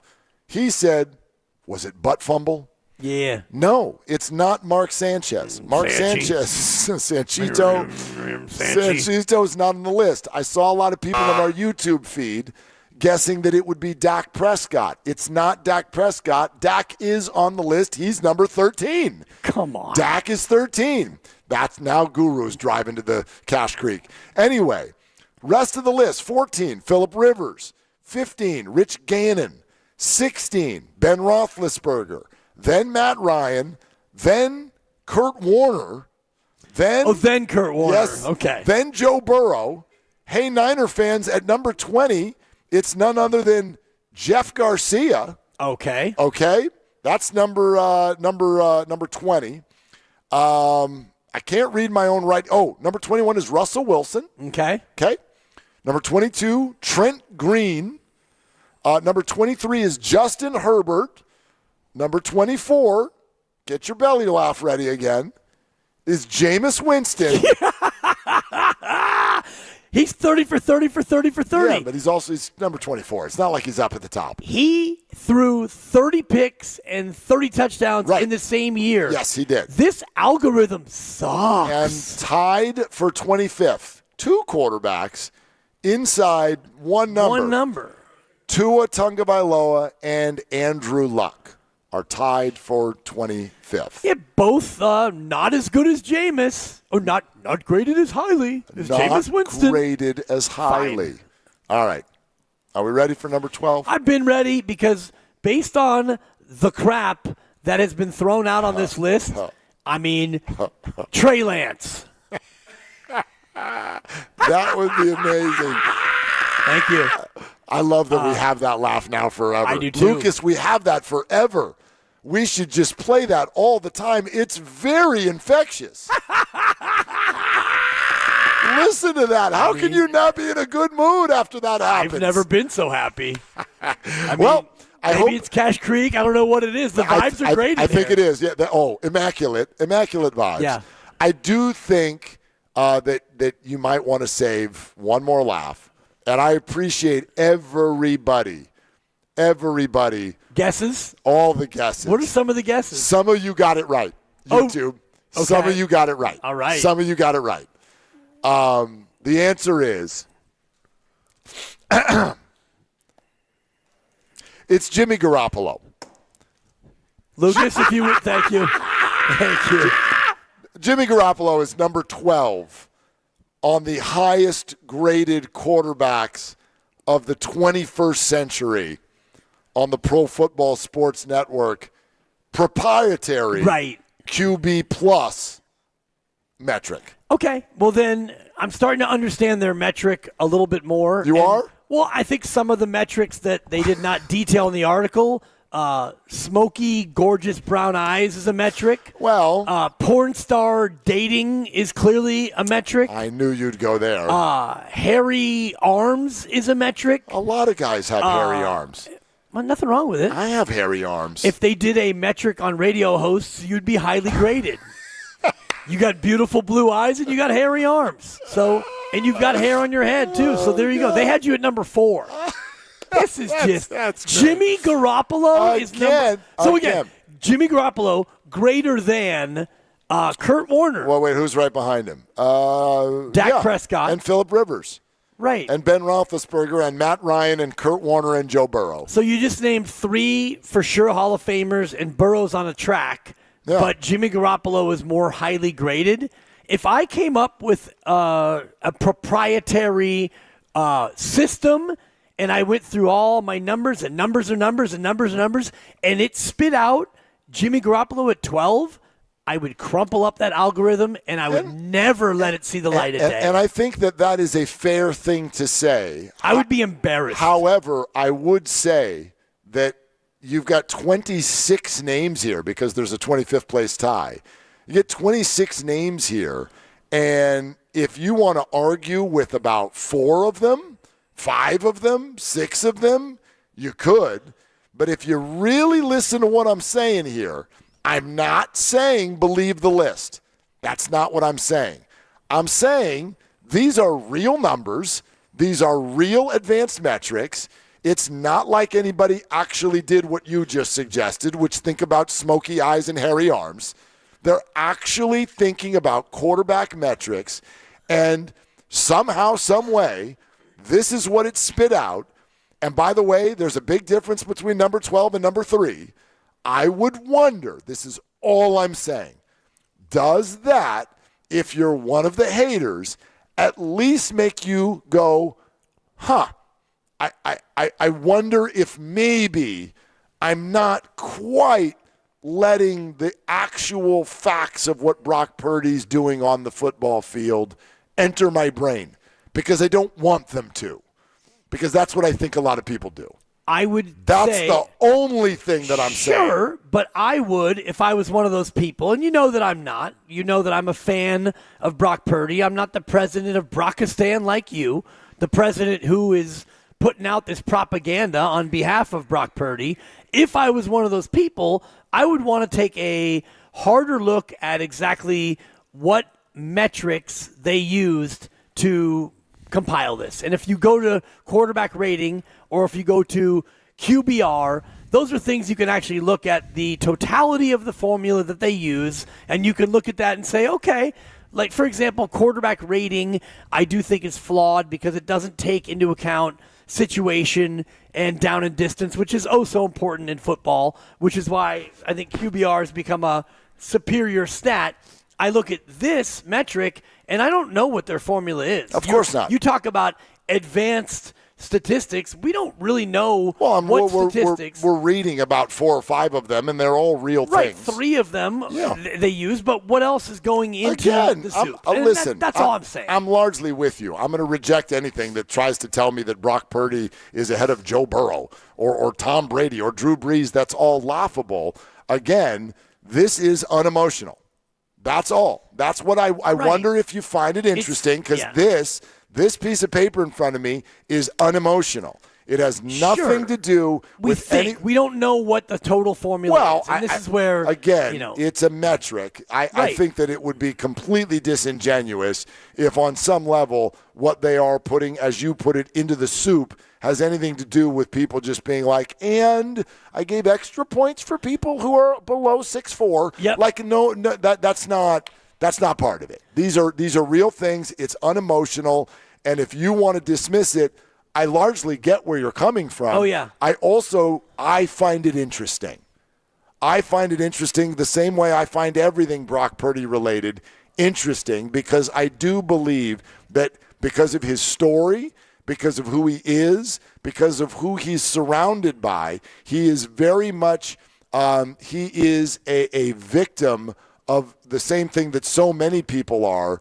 Like, we see him through a certain lens.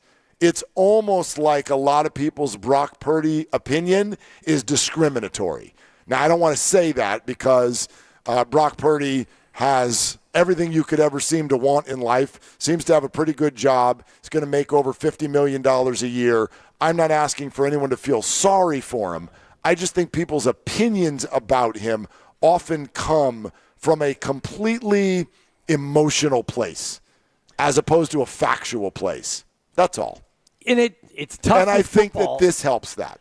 Yeah, I mean, for me, that is worth about as much as that scrap of paper that you wrote it down on. It's worthless. Well, let me see what this is worth. You mentioned that this was a direct deposit slip. It looked like either an ATM receipt It was actually a receipt for something I paid out, and it wasn't cheap.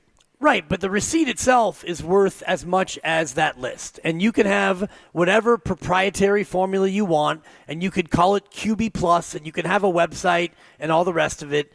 And at the end of it, numbers are numbers, like you famously said, and the caller mimicked it, and it's one of my favorite drops because numbers are numbers, and numbers are numbers. Of course. Your numbers are your numbers, and in this case, these are my numbers. Well, you brought it to the show, so now you are associated with this cockamamie crap. But I brought it to the show to explain why I find it interesting. Not because I also find it interesting. Yeah. To me, the interesting part is what you just said after you made everyone laugh with the list, and that is people do have their preconceived notions. If it's draftism, if it's system quarterback, if it's whatever you think about Brock Purdy, a lot of our opinions on everything are that way. Like you think a certain way about many things based on your experience, what you've seen, what you believe. It may or may not be accurate or true, but we all have our preconceived notions. So the Brock Purdy thing, the interesting part for me is that people can see Brock Purdy. We could get 100 people into a room and watch every throw from Brock Purdy, every snap of Brock Purdy, and you could have 100 people, you could ask them all their opinion of Brock. You know, rate him between 1 and 100, and you'd have probably 100 different opinions because people see what they want to see. Yep, absolutely. Absolutely. And the one thing that I consistently see that and I think is relatable in a bunch of different directions and even across sports is when you see production, when somebody produces, do you immediately go, okay, this is working, or do you go on the search for reasons why it's working? That's what I always see with Brock. And that's why I've always sort of like, I know, I get it. It feels like I'm almost like his parent, like I'm out here in the world trying to defend him against all of the haters. And it's because I don't see people do with other players what we've watched them do with Brock, which is when someone produces, instead of standing up and clapping, we go on this journey to find out why. Why are you producing? We don't do that with anyone else, even if they are late in a draft or small in stature, Tom Brady, Drew Brees. We are not on a search for a reason why it works. We just accept that it works. You know what I mean? Like we've put Colorado Rockies in the Hall of Fame. We have put Dante Bichette and Larry Walker on a pedestal, and nobody went, the ball's flying 1,000 miles an hour in Denver. But we just accept it. You're there, you produced, yay you. That's what we do in sports. But this guy is different. He's the one exception in my lifetime of watching sports where production's not good enough. We have to go find out why. And all of those reasons, usually, when we're looking for why, have nothing to do with him. Nothing to do with him. He's got a good running back. He's got a good play caller. He plays in good weather. His left tackle's going to the Hall of Fame. His tight end's going to the Hall of Fame. We don't do that. We don't do that with any other athlete I've ever watched. Production is always good enough for everybody else. Yeah, and it's just different for him because of where he was drafted and maybe those rosy red cheeks and the aw shucks demeanor and the coach who is a QB whisperer and all the rest of it. And so, yeah, it's interesting because people do want to be quick to find out why and criticize. And you're right, the production that he's had has mostly been good. It was exceptional a couple of years ago. Last year it was good. He was good enough, and yet people still want to hate. And now that he's making all that big money, now the spotlight's on him even more to, okay, now you better earn your money now because, you know, in a couple of years you're not going to have the talent around you, and let's see if you can do it then, Brock. Yeah, no, I get it. The story will continue to evolve, and maybe it'll get there at a certain point. But that's why I find this interesting, Because even if you think the list is stupid, on some level, something in there, something in that minestrone soup tells people that, you know what, this guy's actually producing at a high level in the NFL. You want to make him 3 or you want to make him 33. It doesn't matter. The larger point remains. Pretty much everybody on that list, even our funny number 12, who went to the Super Bowl with our favorite team. With Shanahan. Yes. Right. There we go. Yeah. Everybody else on this list is a good player. They're good players. Well, that's the only thing I've ever said about Brock. Right. I mean, he's a good player. Yes, but Jimmy Garoppolo is number 12. Right. And that is, to me, is the ultimate punchline. And I'm proud of myself for not spoiling it because when I saw it, You did great. Thanks. You did great. I wanted to get that out as soon as possible to completely devalue this crap. And I wonder if, this proprietary formula takes into account the fact that when Jimmy Garoppolo left the Niners, he's been garbage. And so, yeah, that's where some people look at Brock and think, for sure, yeah, it's for Shanahan. Sure. I get it. I totally get it. All right.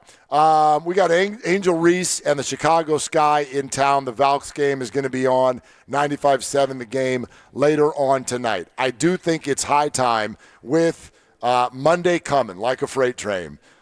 Let's get to kind of what we feel is maybe about to happen with the Golden State Warriors. And we'd love to hear from you. 888-957-9570. And I think there's two interesting conversations to have. And one is, what do you want to have happen? And the other one is, what do you think is going to happen?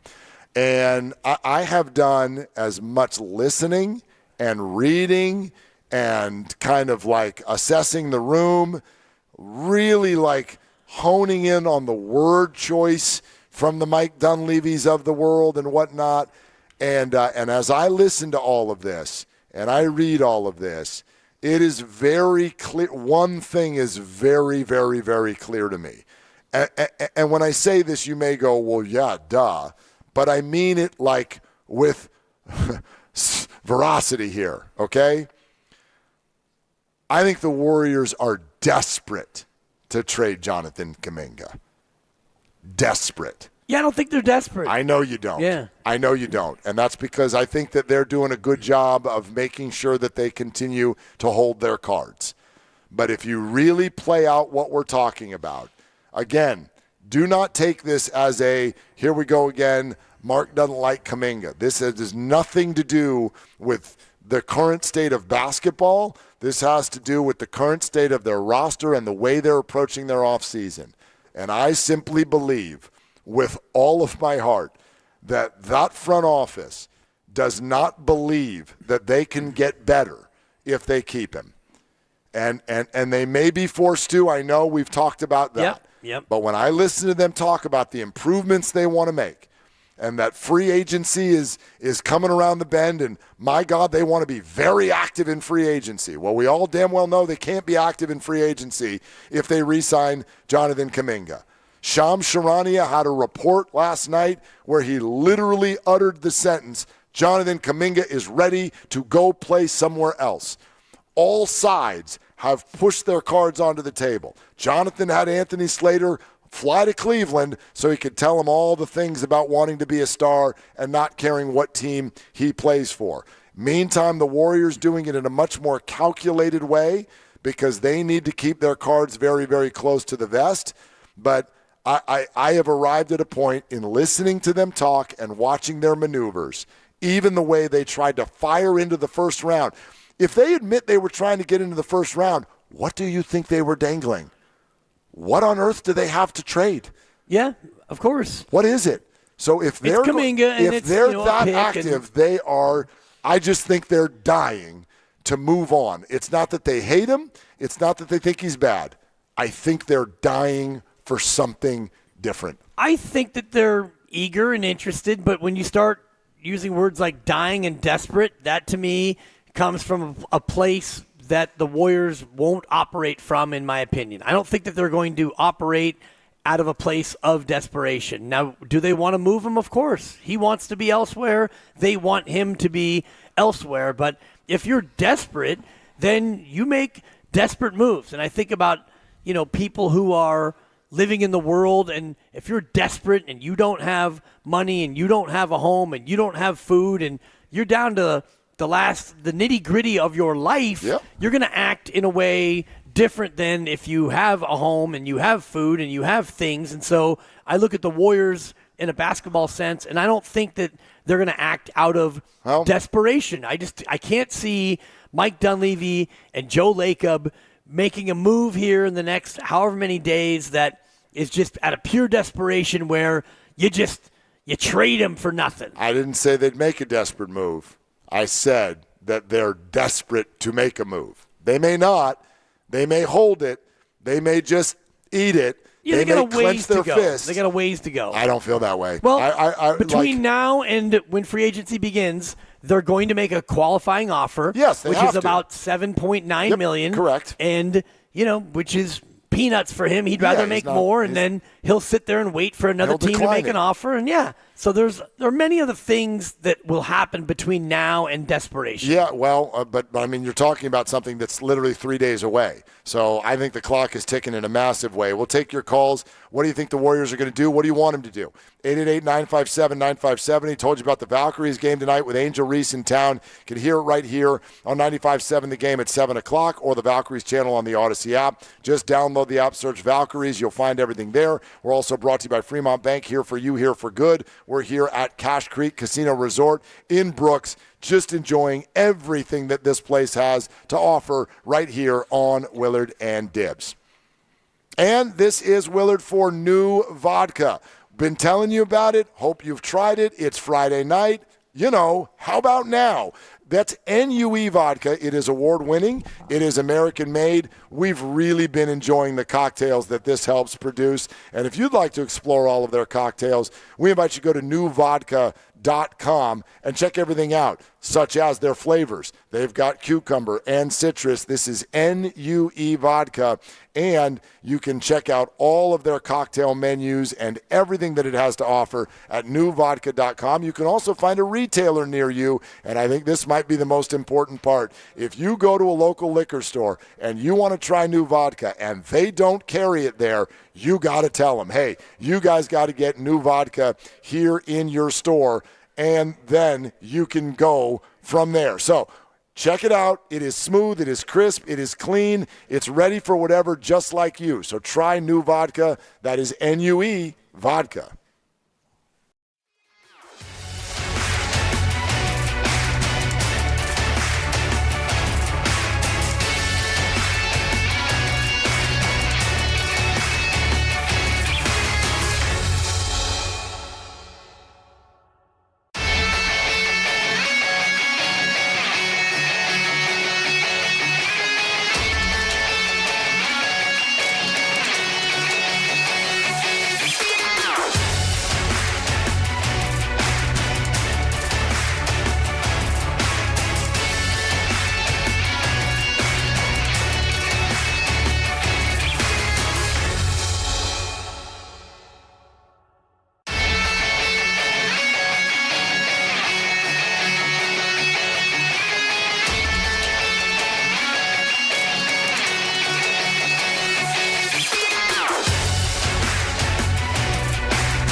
to Willard and Dibs. Oh, just determined to get me aggregated, huh? Yep. Yep. You know what my Twitter feed will look like if I answer your questions? On 95.7 The Game.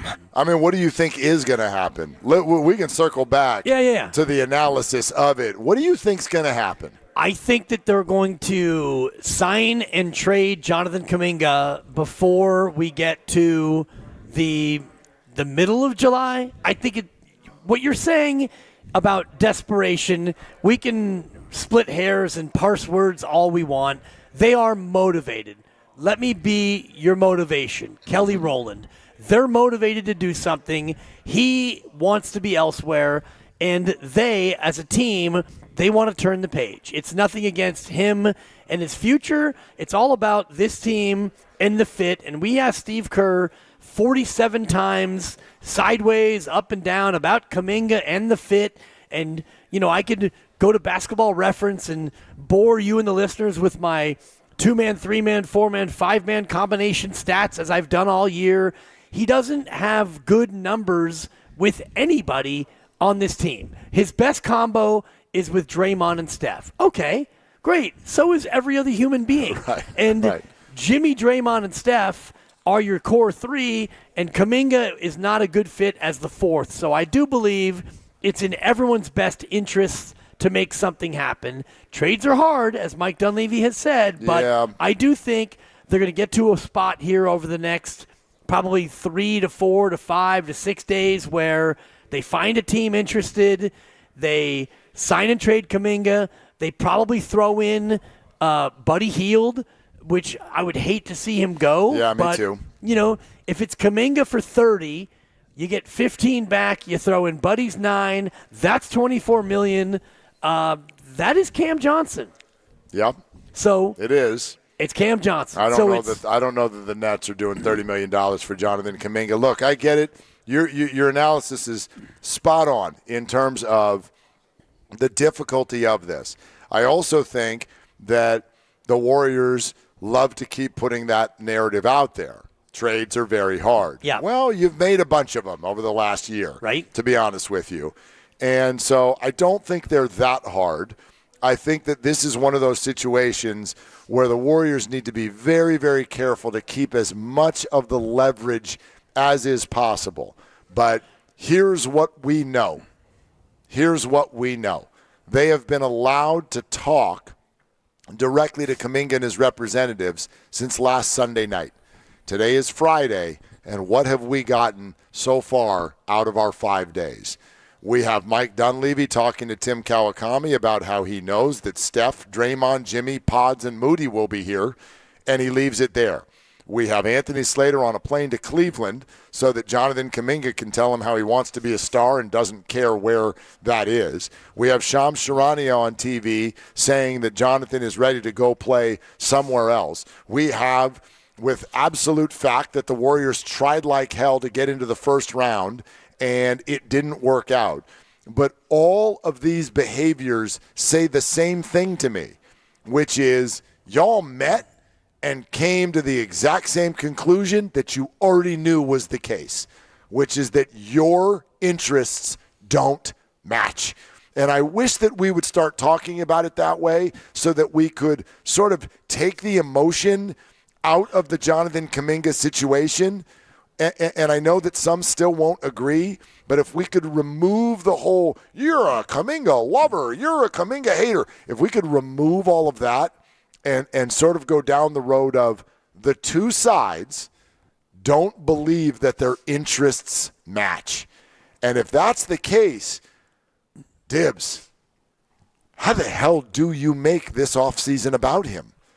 Which is what you'd be doing if you re-sign him. I don't know And they may have to, but good Lord, you are bringing some real dangerous things to the party if you sign him to an expensive extension. Well, honestly, if things in a sign and trade way don't materialize, if no other team out there is willing to offer him anything as a restricted free agent, then you have a qualifying offer of $7.9 million, and that might be the way it goes. And Kaminga would have to accept that. play 1 year for 7.9, and then at the end of the year, he's an unrestricted free agent, and now he can go where he wants, and he's now free to move about the country. That would not be great, because if it goes that way and Kaminga has to play for $7.9 million, he's not going to be happy, and he probably won't play a lot if he's back with the Warriors, because we saw him get DNPs last year, and even if he is here and he does play some, it's going to be that cloud that hangs over the team, like you were talking about earlier in the week, like, Steve, did we lose you? Hey, Steve, I know you guys beat Orlando 122-107 for your 5th straight win. What's up with Kaminga? They don't want that, and No, Kaminga doesn't want that. So I do think that, both sides are pushing for a way to make this thing happen in the next number of days, but it's just not as easy as you want it and they want it, so we're going to make it happen. No, because somebody else out there has to want it. Somebody else out there has to want Jonathan. Somebody else out there has to want to remove someone from their roster. But I actually think that's the power of the situation right now, is there are so many teams that want certain people off of their roster right now. Like, the whole league is just littered with get this guy off my team or get this contract out of here. Now, I understand that to acquire Jonathan means that you're going to put a pretty healthy number in front of him, but I do wonder if the sticking point here might actually be the years. Like, if Jonathan is willing to talk to teams about a 2-year contract, about a 3-year contract at the most, if he's willing to do that, I think it's going to bring a lot more people to the party. If it's a shorter-term thing where somebody can throw $20 to $25 million a year out there to really get a look at the next 3 years of Kaminga until he's 25 years old and really give him a lot of minutes and a lot of responsibility and get that information as to whether or not you really think he can be an alpha and he can be a star. And if he can, then you're in the prime position to keep him and extend him a couple of years from now. And if not, you're not that many years away from moving on. Yeah. I don't know what Jonathan's willingness is to do that. My sense is, though, is those are the only offers he's going to get. So I don't think he's going to have much of a choice. True, and I just was refreshing my own memory about the rules of sign and trade, and it has to either be a 3 or a 4-year deal. So if you want to sign and trade a player. So you can't just do like a 3. 1. Yeah. Okay. So 3. 3. So if it's 3, and that's it, not that's a day more. It, Jonathan. And that's not including option years. So it could be a 4-year, 3 with an option, whatever. But if it's 3 and, ideally for the Warriors, it would be 3 years, $90 million. And there's a team out there saying, yeah, we'll be happy to take him for 3 years and $90 million, and then you would get $15 million back in player by trading the $30 million, first year salary, blah, blah, blah. I don't want to bore people with all the numbers of it, but that's the curious part of it, because I don't think that the Warriors want to sign him to a 3 or 4 year deal, and I think that Jonathan Kaminga probably wants a 3 or 4 year deal, right? And he reportedly turned down 5 and, $150 in the offseason? And he's not going to get 5 and $150 now. Hell no. And if there's a team out there that wants to give him 3 years and $90 million, let's just say Brooklyn, because they have money. If Brooklyn says, you know what, we're going to make an offer, 3 years and $90 million. Warriors, you got 2 days to match it.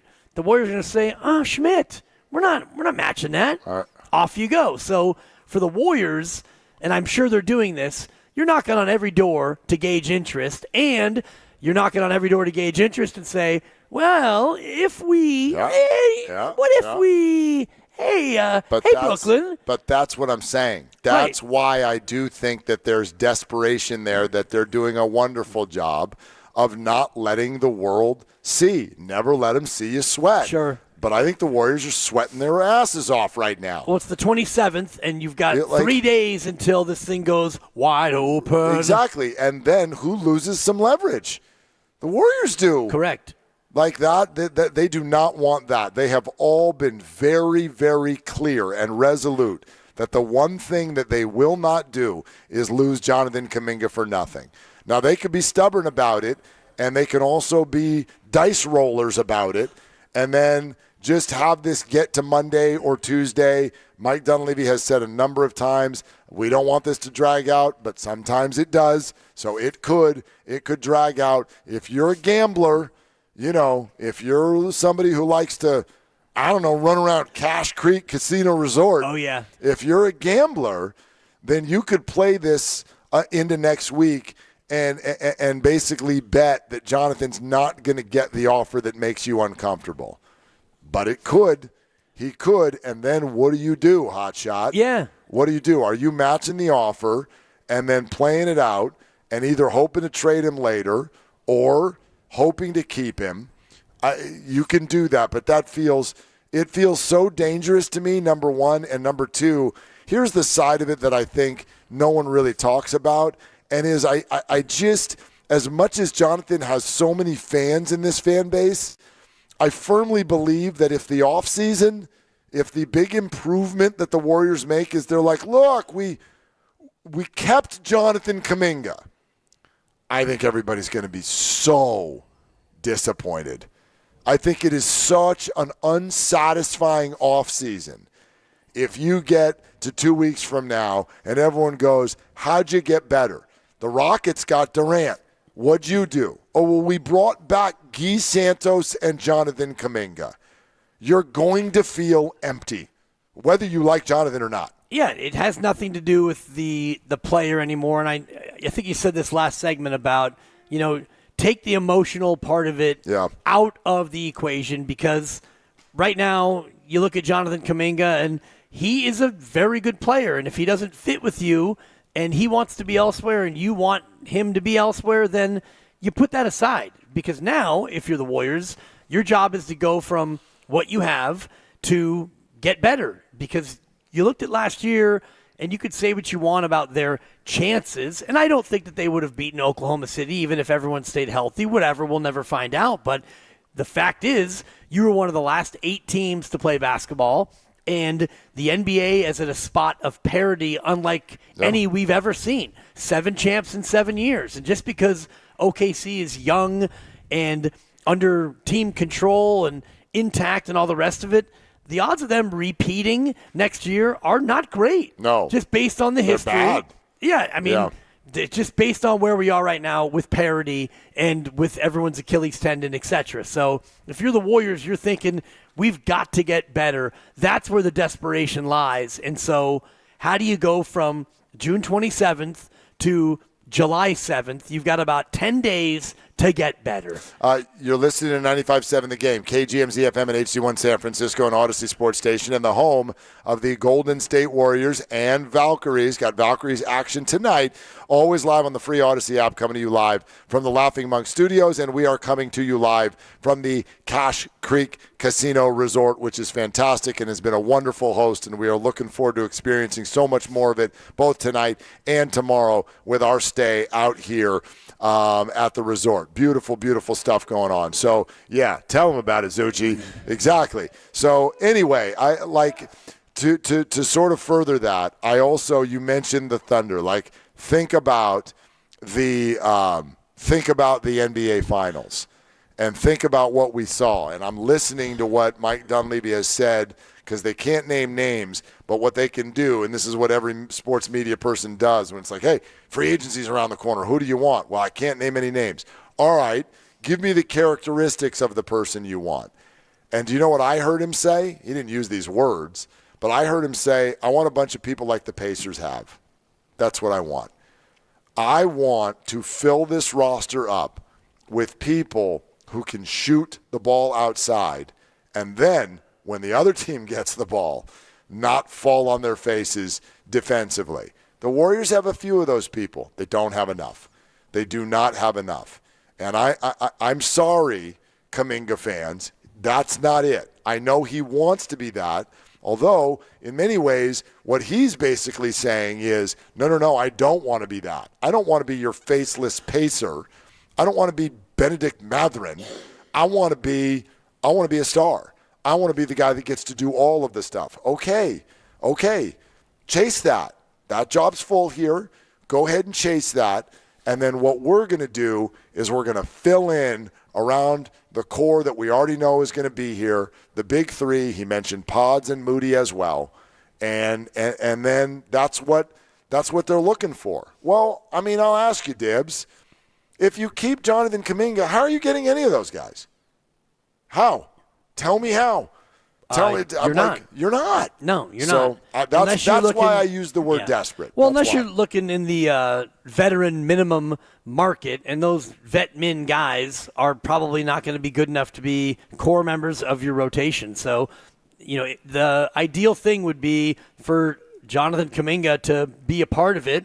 He's young, and he can score, and he's improving in the rest of it. But as we've seen in the most recent games that the Warriors played, they don't see him as that guy. He had multiple DNPs, did not play, coach's decision down the stretch, and so that ship has sailed, that door is closed. So how do you get those guys? And you and Mark Grandy did a whole show on Cam Johnson. And I love him. He's the kind of player. He's perfect. He's 28 or 29, and he's a 3-and-D guy. He can score. He can defend. He's the type of guy you're looking for. And, those guys in general are not available. So you need to find a team that's willing to part with an asset in exchange for your asset, Jonathan Kaminga.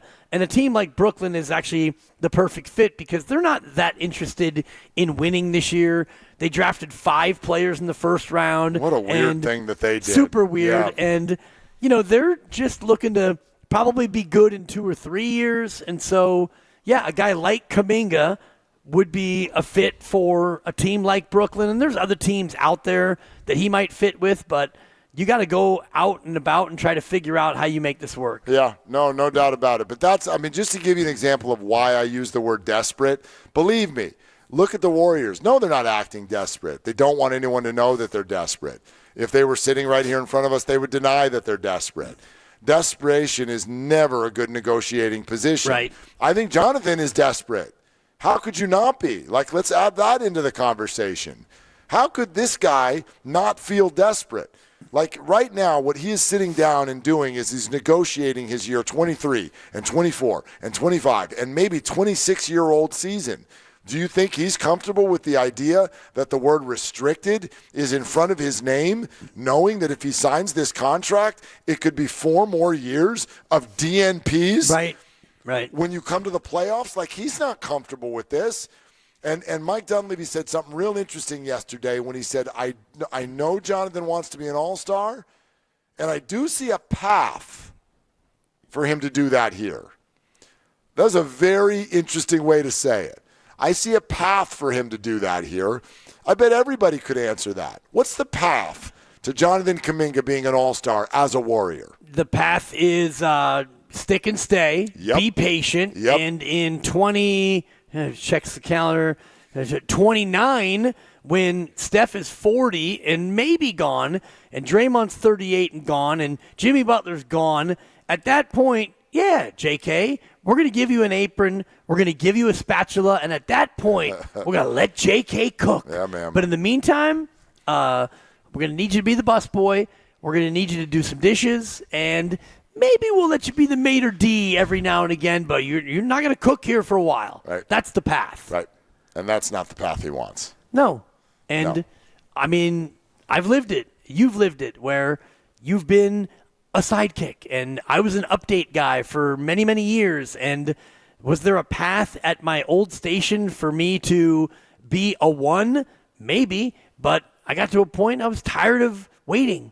And so I took my talents to South Beach. And, JK doesn't really have the ability yet because he is restricted, but he's gotten to the point after 4 years where he's ready to not be a sidekick anymore. He wants to host his own show. 888-957-9570. Let's take some calls on this. Willie and Dibby out at Cache Creek Casino Resort. We are absolutely having a blast. But let's hear from some of you. Let's go to Rodney in Oakland. Hey, Rodney, thanks for the call. What's going on? Hey, fellas, thank you for putting me on. I appreciate it. I was just thinking here, there's 2 timelines, right? It's always talked about 2 timelines. And the first timeline with vets is over. Draymond Green averages a triple single for the season, right? JK could do that half the game. They have to keep Kaminga, let Draymond go, because Kerr, when is he leaving? 2 years from now or a year from now? Well, his contract is year to year, Rodney. So right now he is only signed for this coming year. So let's just say he's 1 year, because that's what he has. Let Draymond go. Let Kaminga take that spot.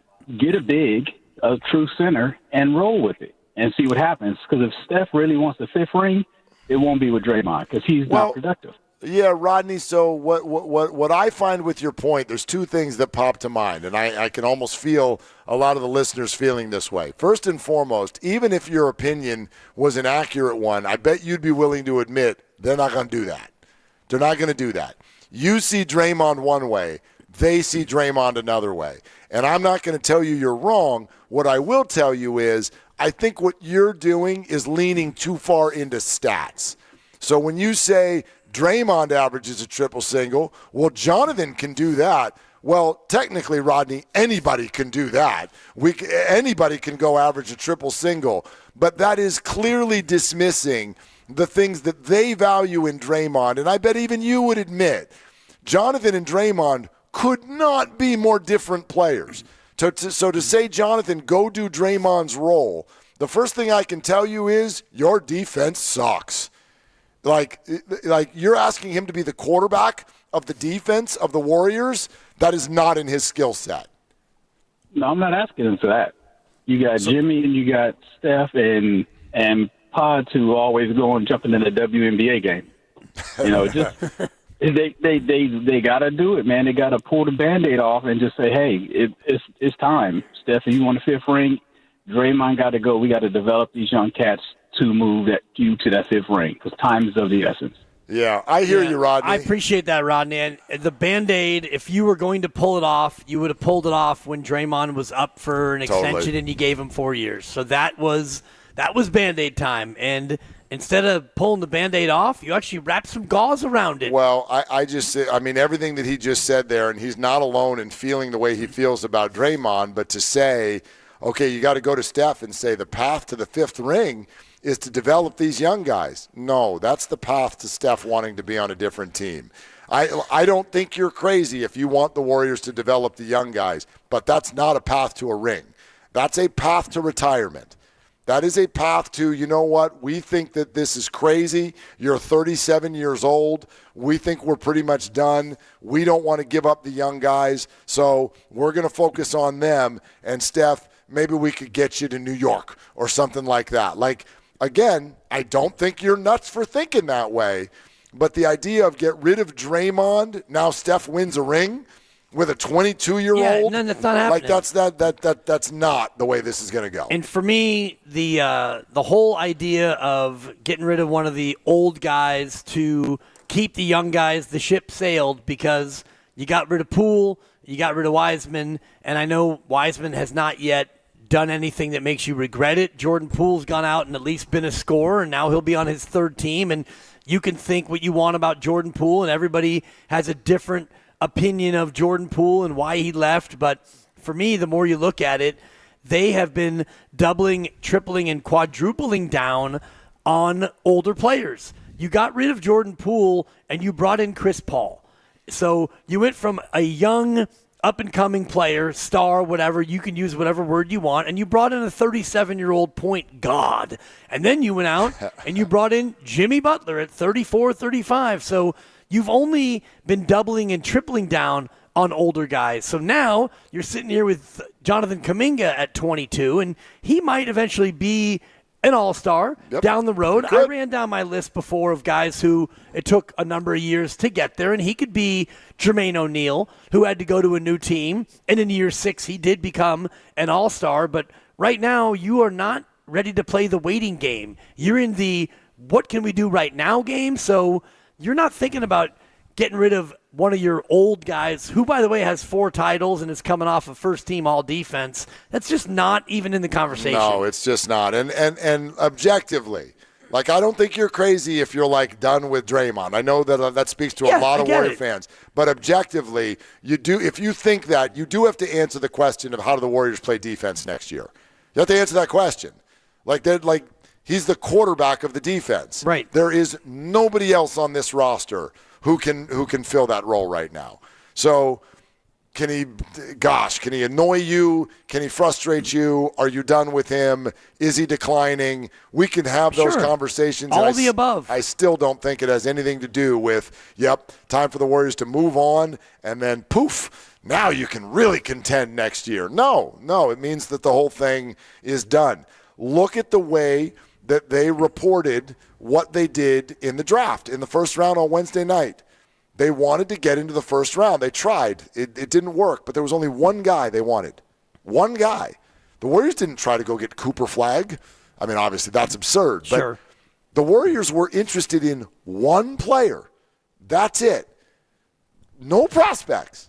They are not interested in developing people right now for the long term. They are interested in helping their veterans. And they thought there was one guy who could do that. And they tried to move mountains to go get him. Weren't able to do it. But I'm interested in the fact that that's the only thing they were interested in. For better or for worse, the Warriors' minds right now are not on 2028. They're not thinking about 2028. And you can criticize them for that, but right now they're thinking about 2025 and 2026. And that is where my mind is, and I hope that many fans who are listening can also put that in your mind. You can disagree with what the Warriors are doing and what the Warriors' approach is, but I do think you have to have clear eyes about their direction. And I don't think that they are, trying to fool you or pull the wool over your eyes. They're exactly what you're talking about, Mark. It's this year, it's the year after, and probably that's it. And anything beyond the next 2 years, they're not even thinking about that. They're obviously not stockpiling prospects because Jonathan Kaminga probably is on his way out the door, and Poole already left, and Wiseman as well. And so you're looking to just get now players. And you can disagree with the approach, but they're pretty clear, I think, in their direction, which is we have an old team. We're not afraid to get older, and we're going to try to do it right now. I got a prediction for you. Yeah? Monday's show is going to be crazy. You think? Yes. Well, between now and then, they probably will have extended the qualifying offer to Kaminga, or between now and Monday, they might have already traded him. I don't think between now and Monday that the two sides have come to term on a long-term deal to keep Kaminga a Warrior. Agreed. No. I'm going to predict right now, what hour should I put on this? Stand on it. Stand on what you say. All right. Yeah. Stand on what you do. Yeah. I think Kaminga's going to have a new home before our show's over on Monday. Kukush? Sure. Are you going to lock that up? I just did. No. You didn't say Kukush, and you didn't say lock that ass. I mean, Jimmy Garoppolo's 12th on the list. Okay. I got to tiptoe into certain things here. Thank you. Thank you. Lucas is on his A game back there. Thank you. You know what I mean? So before I believe that Jonathan Kaminga is going to be on a new team by Monday at 6. Kukush. Yeah, Kukush. By the end of our show Monday. Yeah. Okay. Yeah. Thank you, Lucas. Yeah. You're bringing it home. That's very good. That's my prediction. Okay, tough guy. Yeah. What team? I mean, the Savannah Bananas. Okay? One more, Lucas. Kukush. Yeah, there it is. All right, let's go to Gene in Oakland. Hi, Gene. What are you doing? Hey, guys, I'm at the dog park. Give you 3 guesses, or just one guess. I'm at the dog park right now. Sitting with the dog. Yep. Yeah. Good dog. Yep. Good dog. Good dog. Good dog. Okay, I got something to say about that too, Dibs, in a second. So, first off, there's a tip I've been wanting to pass on to you guys for a couple of weeks now, and this is for you and for anyone that wants to use the S word and doesn't want to get cut off. So, and it comes from a series called Department Q. Outstanding series, by the way. You might want to check it out. It's set in Scotland, and I learned that the Scots have the S word all right, but in more polite company, they add an E to the end and they say shite. Oh. So there you go. Careful. Free of charge. Oh. All right. Yeah. Thanks, Gene. Thanks, Gene. So, all right. Anyways, with regards to Kaminga, Dibs, you'll be pleased to know that my dog Chili totally agrees with you that the most likely outcome is a sign and trade, and would also be the best outcome. Really, it gives him, as I understand it, more flexibility. More possible teams he can go to, and it gives us, hopefully a quality player in return. So, but something has to happen. He has to go. There's exasperation all around. There's exasperation with the team, with the coaches, the front office, with Kaminga himself, and with the base. We're just all tired of this. Enough is enough. It's not working. It won't work. So one way or another, he'll be gone. Once again, I hope we get a quality player in return, and if we do, that will be, you ready for this, a jubilation sensation.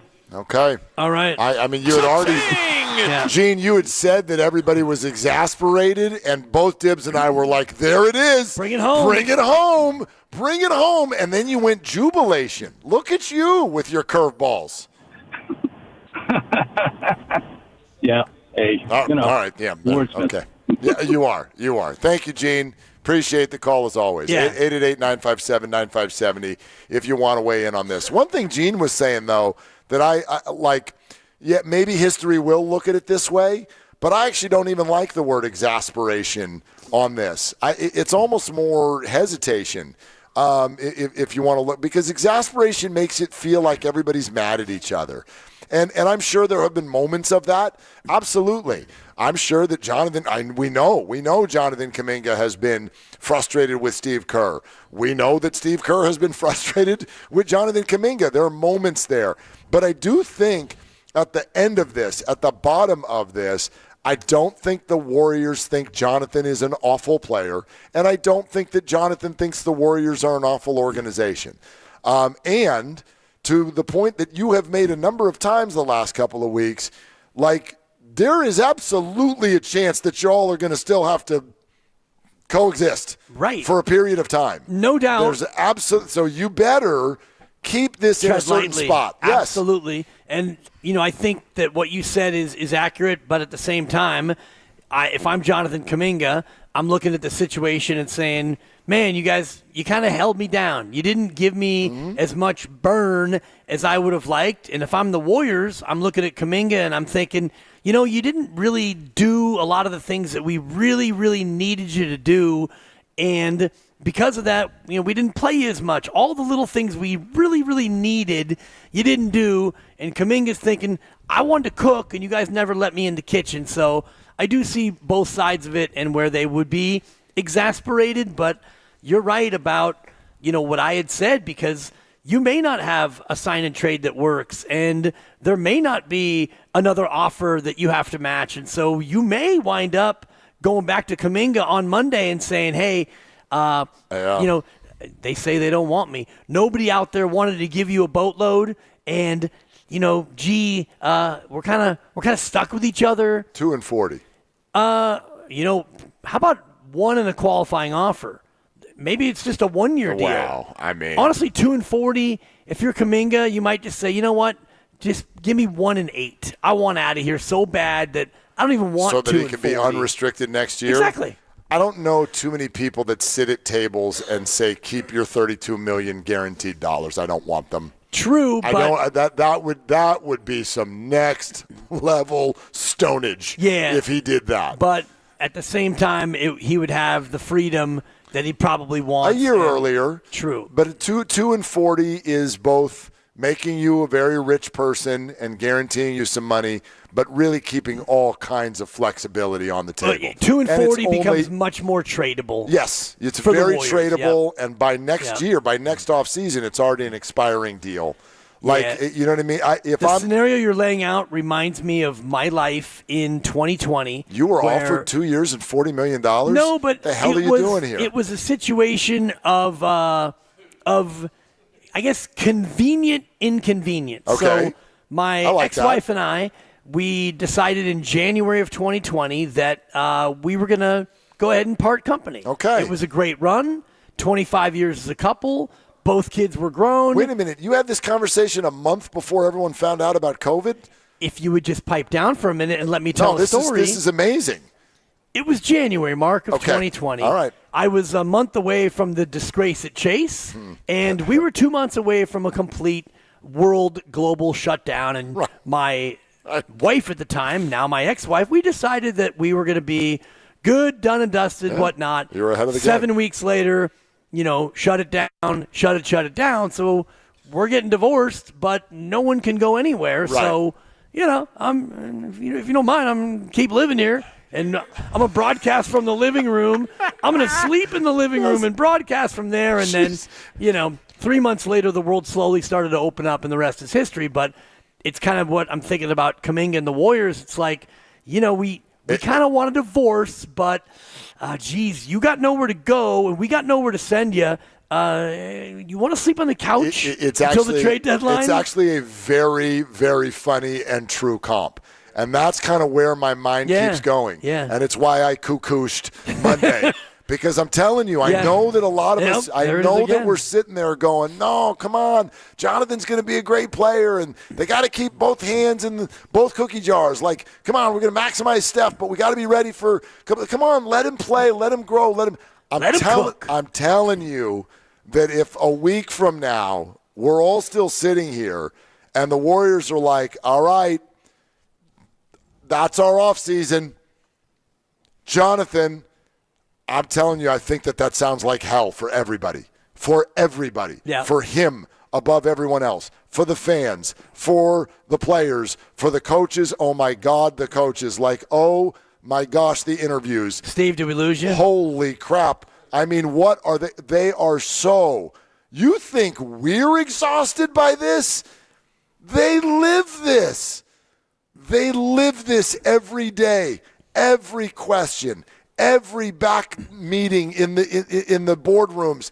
Everything is about this guy and the future and his role and what role and Steph and contracts and all this. I'm telling you, I don't think there's any room for it anymore, and I think everybody is just completely exhausted by the idea that that's your offseason. Right. We lost in the second round, and we came back with, here we are all to run it back again. Well, what did Ramona Shelburne say to us? I think it was earlier this week, and I'm kind of losing track of the days out here at Cache Creek. And, it was one of them. It feels like, it feels like we've been here forever. This place is so incredible. I don't want to leave. But Ramona said, the offseason, it all goes through Jonathan Kaminga. Yep. Until you get a resolution with Kaminga, you can't even think about doing anything else. And so your point about it being done by Monday at 6 o'clock, it's really what the Warriors would want, because if it is a sign and trade, then that will probably be the majority of your offseason anyway. You sign Kaminga, you package him with somebody perhaps, and you get another player in, and then you can go out and wait until day 3 of free agency where you can go bargain shopping, because you're not going to be a front line. We're bringing in big-time guys. If you do a sign and trade and you get an asset, then you can kind of wait for the vet min guys and other guys to kind of shake free, and that'll be your offseason. Or maybe it's your own guys, GP2 and Kavan, that you decide to bring back and whatnot. And I think it's important to know, there's more than one kind of player they need. They'll sit there and admit, we want 3-and-D guys. We want to surround everybody with people who can shoot, and they can also really hold up on the defensive end. But you know what no one has said yet? You do need more point guard depth. And, oh, by the way, you still need someone tall. We've all been begging now for 3 years. You need someone tall. Luke Cornett, who is a free agent from the Celtics, I think is a perfect fit to be a Golden State Warrior. But how do you go get the 3 or 4 people? You got a mid-level exception. Yep. Okay, you can do some vet min things. Could you clear a little bit of money, though? Or could multiple players be involved in some sort of sign and trade? You've got more than one need. And again, if it's even something that doesn't feel like much, 2 years, $40 million for Kaminga, that's it. That's it. You're done. Yep. You're done. You have your mid-level. You can go get a player. And so, again, I don't think that takes the Warriors, off the map or out of the playoffs. I just think it'd be wholly unsatisfying and brings to the table, Like, okay, now you're done with the offseason. Then when the season starts, well, now what do you do? Now what do you do? Are we doing this again? Are we like 2 years, $40 million, go sit back down and watch games? No, we get into camp, and Steve said, we're gonna try like heck to make it work. And you know what, Mark? If we get a camp and we get Jimmy and Steph and Draymond and JK all together, it's gonna be up to me, Steve Kerr, to figure out how to make this work. And that's great. Those are words, and I do believe that if that happened, they would try like heck to make it work. But the whole idea of Jonathan Kaminga wanting to go be somebody's one, and now you're still here and you're our four. I don't know how anybody would be able to get over that. And like you're saying, so let's just play this out a little bit. You bring back Kaminga, 2 years and $40 million. You starting him? You're probably not going to start him. It's going to be Steph and Jimmy and Draymond and probably Pods, because, boy, we love Pods. What a player. And then you throw in whatever big man. Yeah, you need a big man. Something. And so Kaminga re-signs, and you're coming off the bench? Right. And when you get in the game, Jonathan. We'd rather you not shoot. Pass. Yeah. Yeah. How's that going to go? I'm sorry. I'm with you. It's funny. I mean, we started this conversation here, and I think I'm even further down the road now that you and I are talking this out. It doesn't make any sense. Right. It just doesn't. It's not a workable situation, in my opinion. It's not, but sometimes you got to do things that you don't want to do, and I'll bring you back to my pandemic divorce analogy. And luckily, it's a good one. And I actually will be at that house tomorrow for my son's graduation party. Say and hi to her. Luckily, I will. Yeah. We have a great relationship. I know you do. Thank God. I mean, if it was one of these classic F-U, no F-U divorces, and I had nowhere to go, that would have been absolutely brutal. I mean, this was civil and friendly, and I'm making dinner for the family still, and it's like the only difference was I wasn't wearing the wedding ring, and neither was she, and this and that. So there are ways to make it work, but you might get to a spot where, sorry, JK, I mean, I wish I knew how to quit you. Well, that's but the we other can't thing. trade you. You can sit here and say Steve Kerr came on our show and went, well, absolutely, this can work. And if we have time to do what we didn't have to do in the regular season, if we've got a training camp, we can make it all work out. And, we can get together and we'll start, we'll run some plays for Jonathan. And, we get it all. Yeah, and what if that doesn't go well? Now, what if you start the season 2-7? Oh, boy. How are we doing? And you can't trade him for 6 months. No. So, this is it's while everyone will sit here and go, trades are hard. And we're chilling. I love the Warriors just make it look like they're wearing flip-flops everywhere they go. It's summer. They lay by the pool. Everything is wonderful. I'm telling you, man, I think behind the scenes there is a very high-stakes poker match going on right now, and everyone is freaking out. That's what I think. Well, the other piece, and I'm just going to inject this not knowing 100% for sure that this is how he feels, but it seems like Joe Lacob really likes Jonathan Kaminga. He does. And so at some point he has to sign off on all this, and I wonder if there isn't a part of him that still is holding on to the hope of what Jonathan Kaminga could be, because you drafted him, you've had him for 4 years, and he has shown signs of being an electric, terrific, star-in-the-making player. It hasn't been a consistent showcase of that, but ultimately he's got to be the one to rubber stamp any of this. Well, yeah, that's fair. And he's been a fan. Well, no doubt. He's been a fan, but then again, we've known that, we did this, I think, for a number of months with James Wiseman. Oh, he's a big fan. He's a big fan. He's a big fan. And gone for second-rounders. A lot of them. Gone. Yeah. Right? Gone for GP2. We're bringing back someone who was already here. Gone. And he greenlit that. So, I do think, and this is one thing that I sort of appreciate about Joe Lacob, I think Joe Lacob is type A. I think he is the man in charge, even though he's not the basketball guy. I think that, I'm boss, I'm doing this, that, the other. But on some level, he does let the basketball people do the basketball. I think he wants to be involved, but I don't see him necessarily as the one in the room, holding a gun to anybody's head, make this move and make it now, even though you don't like it. I don't have that sense about him. I mean, even the fact that we got the story that he wouldn't go to the Valkyries game because he was in the building, but he was in the back room with Mike Dunlevy trying to get into the first round of the draft. Well, again, I ask everybody, how the hell do you think they were going to get there? Who were they going to give up to get into the first round? It wasn't draft capital. They had a second-round pick. So I'm sure however they were going to get into the first round, the only thing it could be is that second-rounder plus players, maybe a future first-rounder, which I think protected, but they're increasingly hesitant to give that up because of the age of their stars. They do not want to keep giving up future first-round draft capital. So what were they offering? How did those phone calls go? They called and offered what?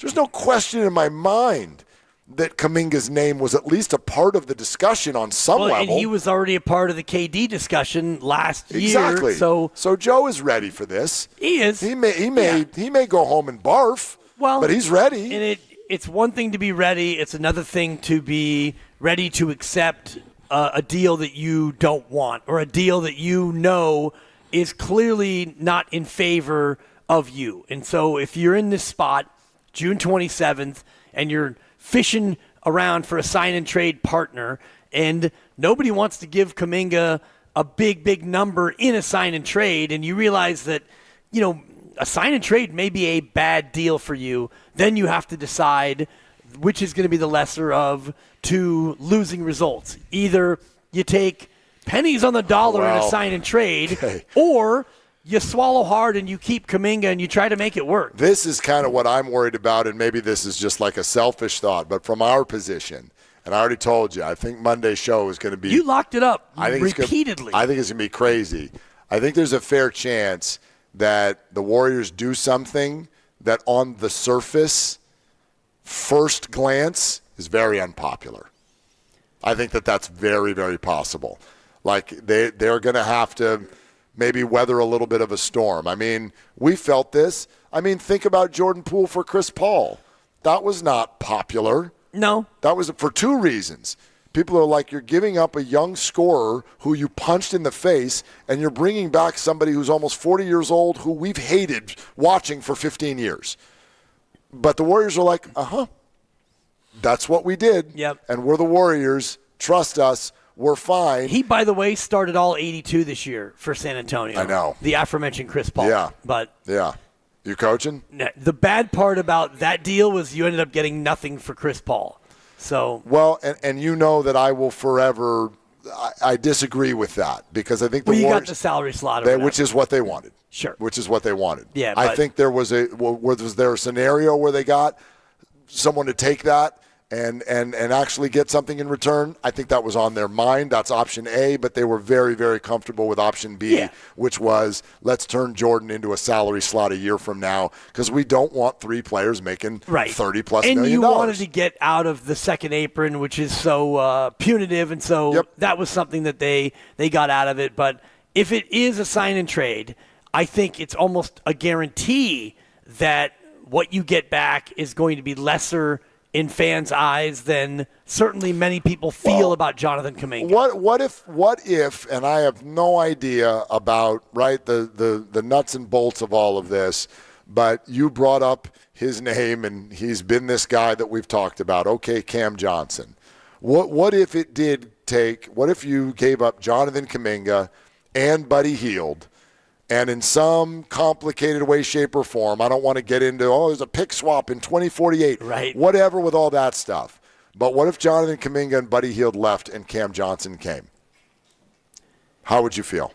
I would feel good. See, so would I. How would general fan feel? They would probably be upset until they get a chance to see it. But I wonder who that player is that comes back. And I do think that's the difficulty here. There could be names coming back or a name coming back that's sort of like, that's not that exciting. But if you do get someone in their 20s who is averaging over 19 points a game right now in the NBA and fits exactly what you're doing perfectly, I think that there are deals like that people would like, but I don't think there are a lot of them. And so I do I do foresee a deal, and I think that there is a real good shot that it is not going to be a popular one at first glance. Right, because Jonathan Kaminga is popular, and he's young, and he was drafted by the Warriors, and he right now is very affordable. So all those things together, even if you bring back Cam Johnson, unless you're a league pass guy, league pass Willard, unless you're totally locked in on watching all 30 teams, you probably don't know who it is. So until you see him actually play and perform and fit with this team, your default as a fan is going to be against any trade. Really. All right. We are at Cache Creek Casino Resort, and as we've told you a number of times, just having an absolute blast. Their big 40th birthday weekend out here with all kinds of special things going on. You can win a car throughout July. We're going to be out here playing the golf course tomorrow. Can't wait to kind of report back on that on Monday. Just a beautiful day out here, and we're having a blast. And we hope you make your way out here sometime soon. We're sponsored by Crystal Geyser, Alpine Spring Water. Still time for some of your calls on our way to 6 o'clock. Remember, Valkyries coming up tonight as well with Angel Reese in town. 888-957-9570. This is Willard and Dibs.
Now, back to Will and Dibby on 95.7 The Game. It's so good. That might have gotten away from me a little bit. No, it's perfect. It's perfect. All the Friday feels. Yeah. I mean, it sounded like you were watching Angel Reese make a layup.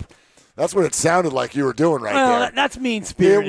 It was. She's actually been playing really, really well well she's lately. great. She's Angel Reese, but she's in town, so she's a rival tonight. Gotcha. Okay? And I'm coming down that road. Very strange spot tonight. How so? They're favored. Are they really? They're favored by like 8. I still have not been able to bring myself, for whatever reason, to go to WNBA lines. Why not? Because I don't know enough about all of the teams. I don't know. It feels very much to me, it's only like one stair step above when you go bet on the Little League World Series. First of all, I'm just like, I can't bring myself. Yeah. Rockport, Maine, -1.5. I'm like, what are we doing? You take Hawaii and you lay the 5.5 runs every single time. That's true. And back in the day, before women's sports became this popular, the women's NCAA tournament. Oh, that was the easy layups. money. It was layup lines. I love that you say back in the day, also known as March. Well, I mean, you gave that to me a few months ago, and we crushed. We did. Yeah. But it's tougher now because the odds makers actually pay attention. Sure. Back in the day, and I just remember there was a young lady who went to Marin Catholic named Adrienne Payne, point guard on their state championship team. Yep. She went to Army and played at West Point. They made the tournament, and they opened up against UConn, and UConn was laying probably 46, and it should have been 70. And so we laid the lumber on that one because UConn's first team is 80 points better. UConn's second team is 60 points better. The third string is 30 points better. And so they went out there and they put the hurt on young Adrienne Payne and her fellow cadets. It's like anything else. It's one of the great things in my mind. Anyway, it's one of the great things about the WNBA coming to the Bay Area or as many cities as possible, because what we see in sports constantly. Good job, Lucas. Even though it's like 10 seconds late, but no, what you see whenever you have those examples for people, you're going to get more of them, right? You have Tiger Woods. He hits the ball 330 yards. Now everybody hits the ball 330 yards. When you have now these role models on the women's sports side, you're going to get a lot more good female athletes. Yep. It was UConn for a while. That was it. That was the team, and there was nothing anybody can do about it. And now it's going to get spread out, and it's a lot more competitive. And, yes, you're right, people are going to pay more attention and all that. I just haven't been able to bring myself – someday it'll happen. I've not been able to lay a WNBA bet yet. Valks are actually given 8.5. Good Lord. At home against the Sky. What's going on with Chicago this year? They're terrible. Okay. They're 4-10. Angel Reese averaging a double-double. Okay. 11.3 and 11.9 respectively. Take the Sky in the points. Kukush. That number's too big. What are you doing? Valks coming off a loss? I'm giving out WNBA Liznocks. Valks coming off of a loss? Valks coming off a moral victory. Thank you. Yes, moral victory. But I can tell you haven't been to a game yet.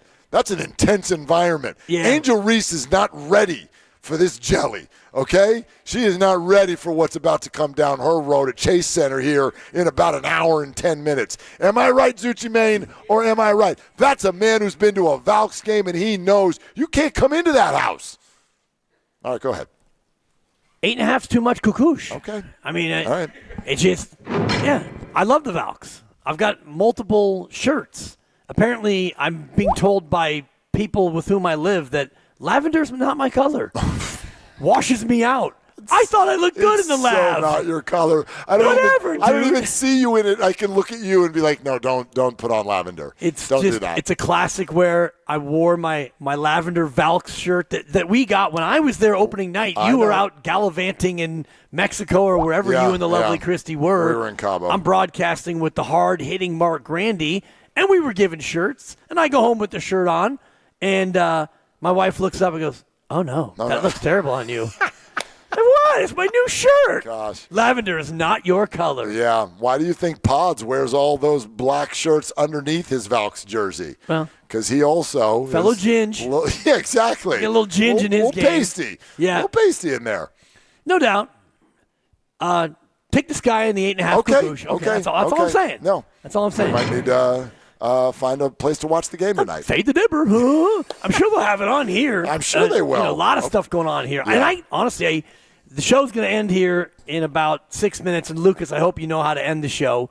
He knows. On the board. No, you don't even need to prompt him. I He have knows. to. My bit. Yeah, he knows. My bad. He's got a better batting average than Grandy does. That's a great point. Yeah. And I don't even know if we can end the show without hey. And I'm a little disappointed that I know. Curtin Hayward Hills is not on hold. I mean, it doesn't even matter that we're disappointed. Our own listeners are disappointed. Like, Facts. yeah, Zooch is over here. He's like, yeah, where the hell's Kurt? The best sports show on town. So sometimes when his calls are done, I don't know if he knows if he's been suspended or not. There's that too. Yeah. Because sometimes he is. True. So I've been noticing that about him. He just calls and then he takes 2 weeks off. Like he assumes that he got suspended. That's fair. Yeah. Unlike Draymond, who knows exactly where he is on the technical foul list and how close to a suspension he is. Very well Kurt aware. can, sometimes just stumble into a flagrant two. Sometimes you just got to guess. Exactly. Yeah. All right, left to your own devices in a beautiful casino floor, what do? Well, I've been scouting the restaurants. Okay. So first and foremost, there's going to be a meal that gets eaten. And Which then one?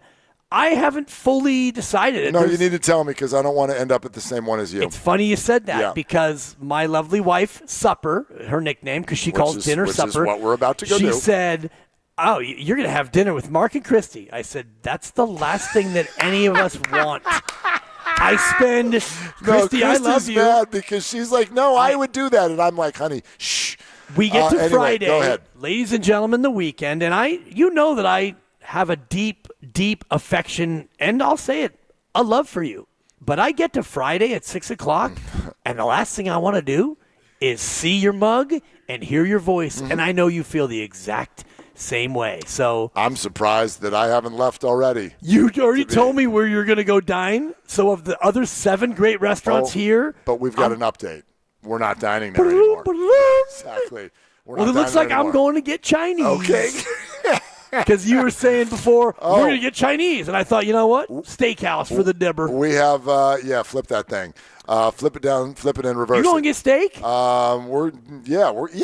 Yes. Okay. We are. It's funny because my wife and I had this discussion, and I was looking at the menu, and I was like, ooh, this one looks good. Wagyu, blah, blah, blah, market price. And she goes, are you really going to turn that in on an expense report? Oh, I would totally turn that in and on I an said, expense report. I probably won't, but Willard will. I completely will. Absolutely. Okay. And sides. You can just bam, $138 dinner. Because I believe the boss gave instructions like, go easy. Yeah. Well, what does that mean? Everybody's got their own definition of what that means. Sure. Yeah. To me, he didn't give out a number. No, and numbers are numbers. Yeah, I was like, no, the steak went down real easy, boss.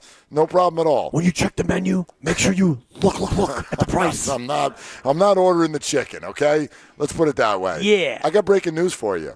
Oh. I got breaking news for you. Like. Yeah. Hey, 95.7 The Game, breaking news. He went and played it all the way to the end. I didn't know he was going to do that. All your dreams of Nas Reed, Warriors fans, you can toss them in the ocean. It's not going to happen?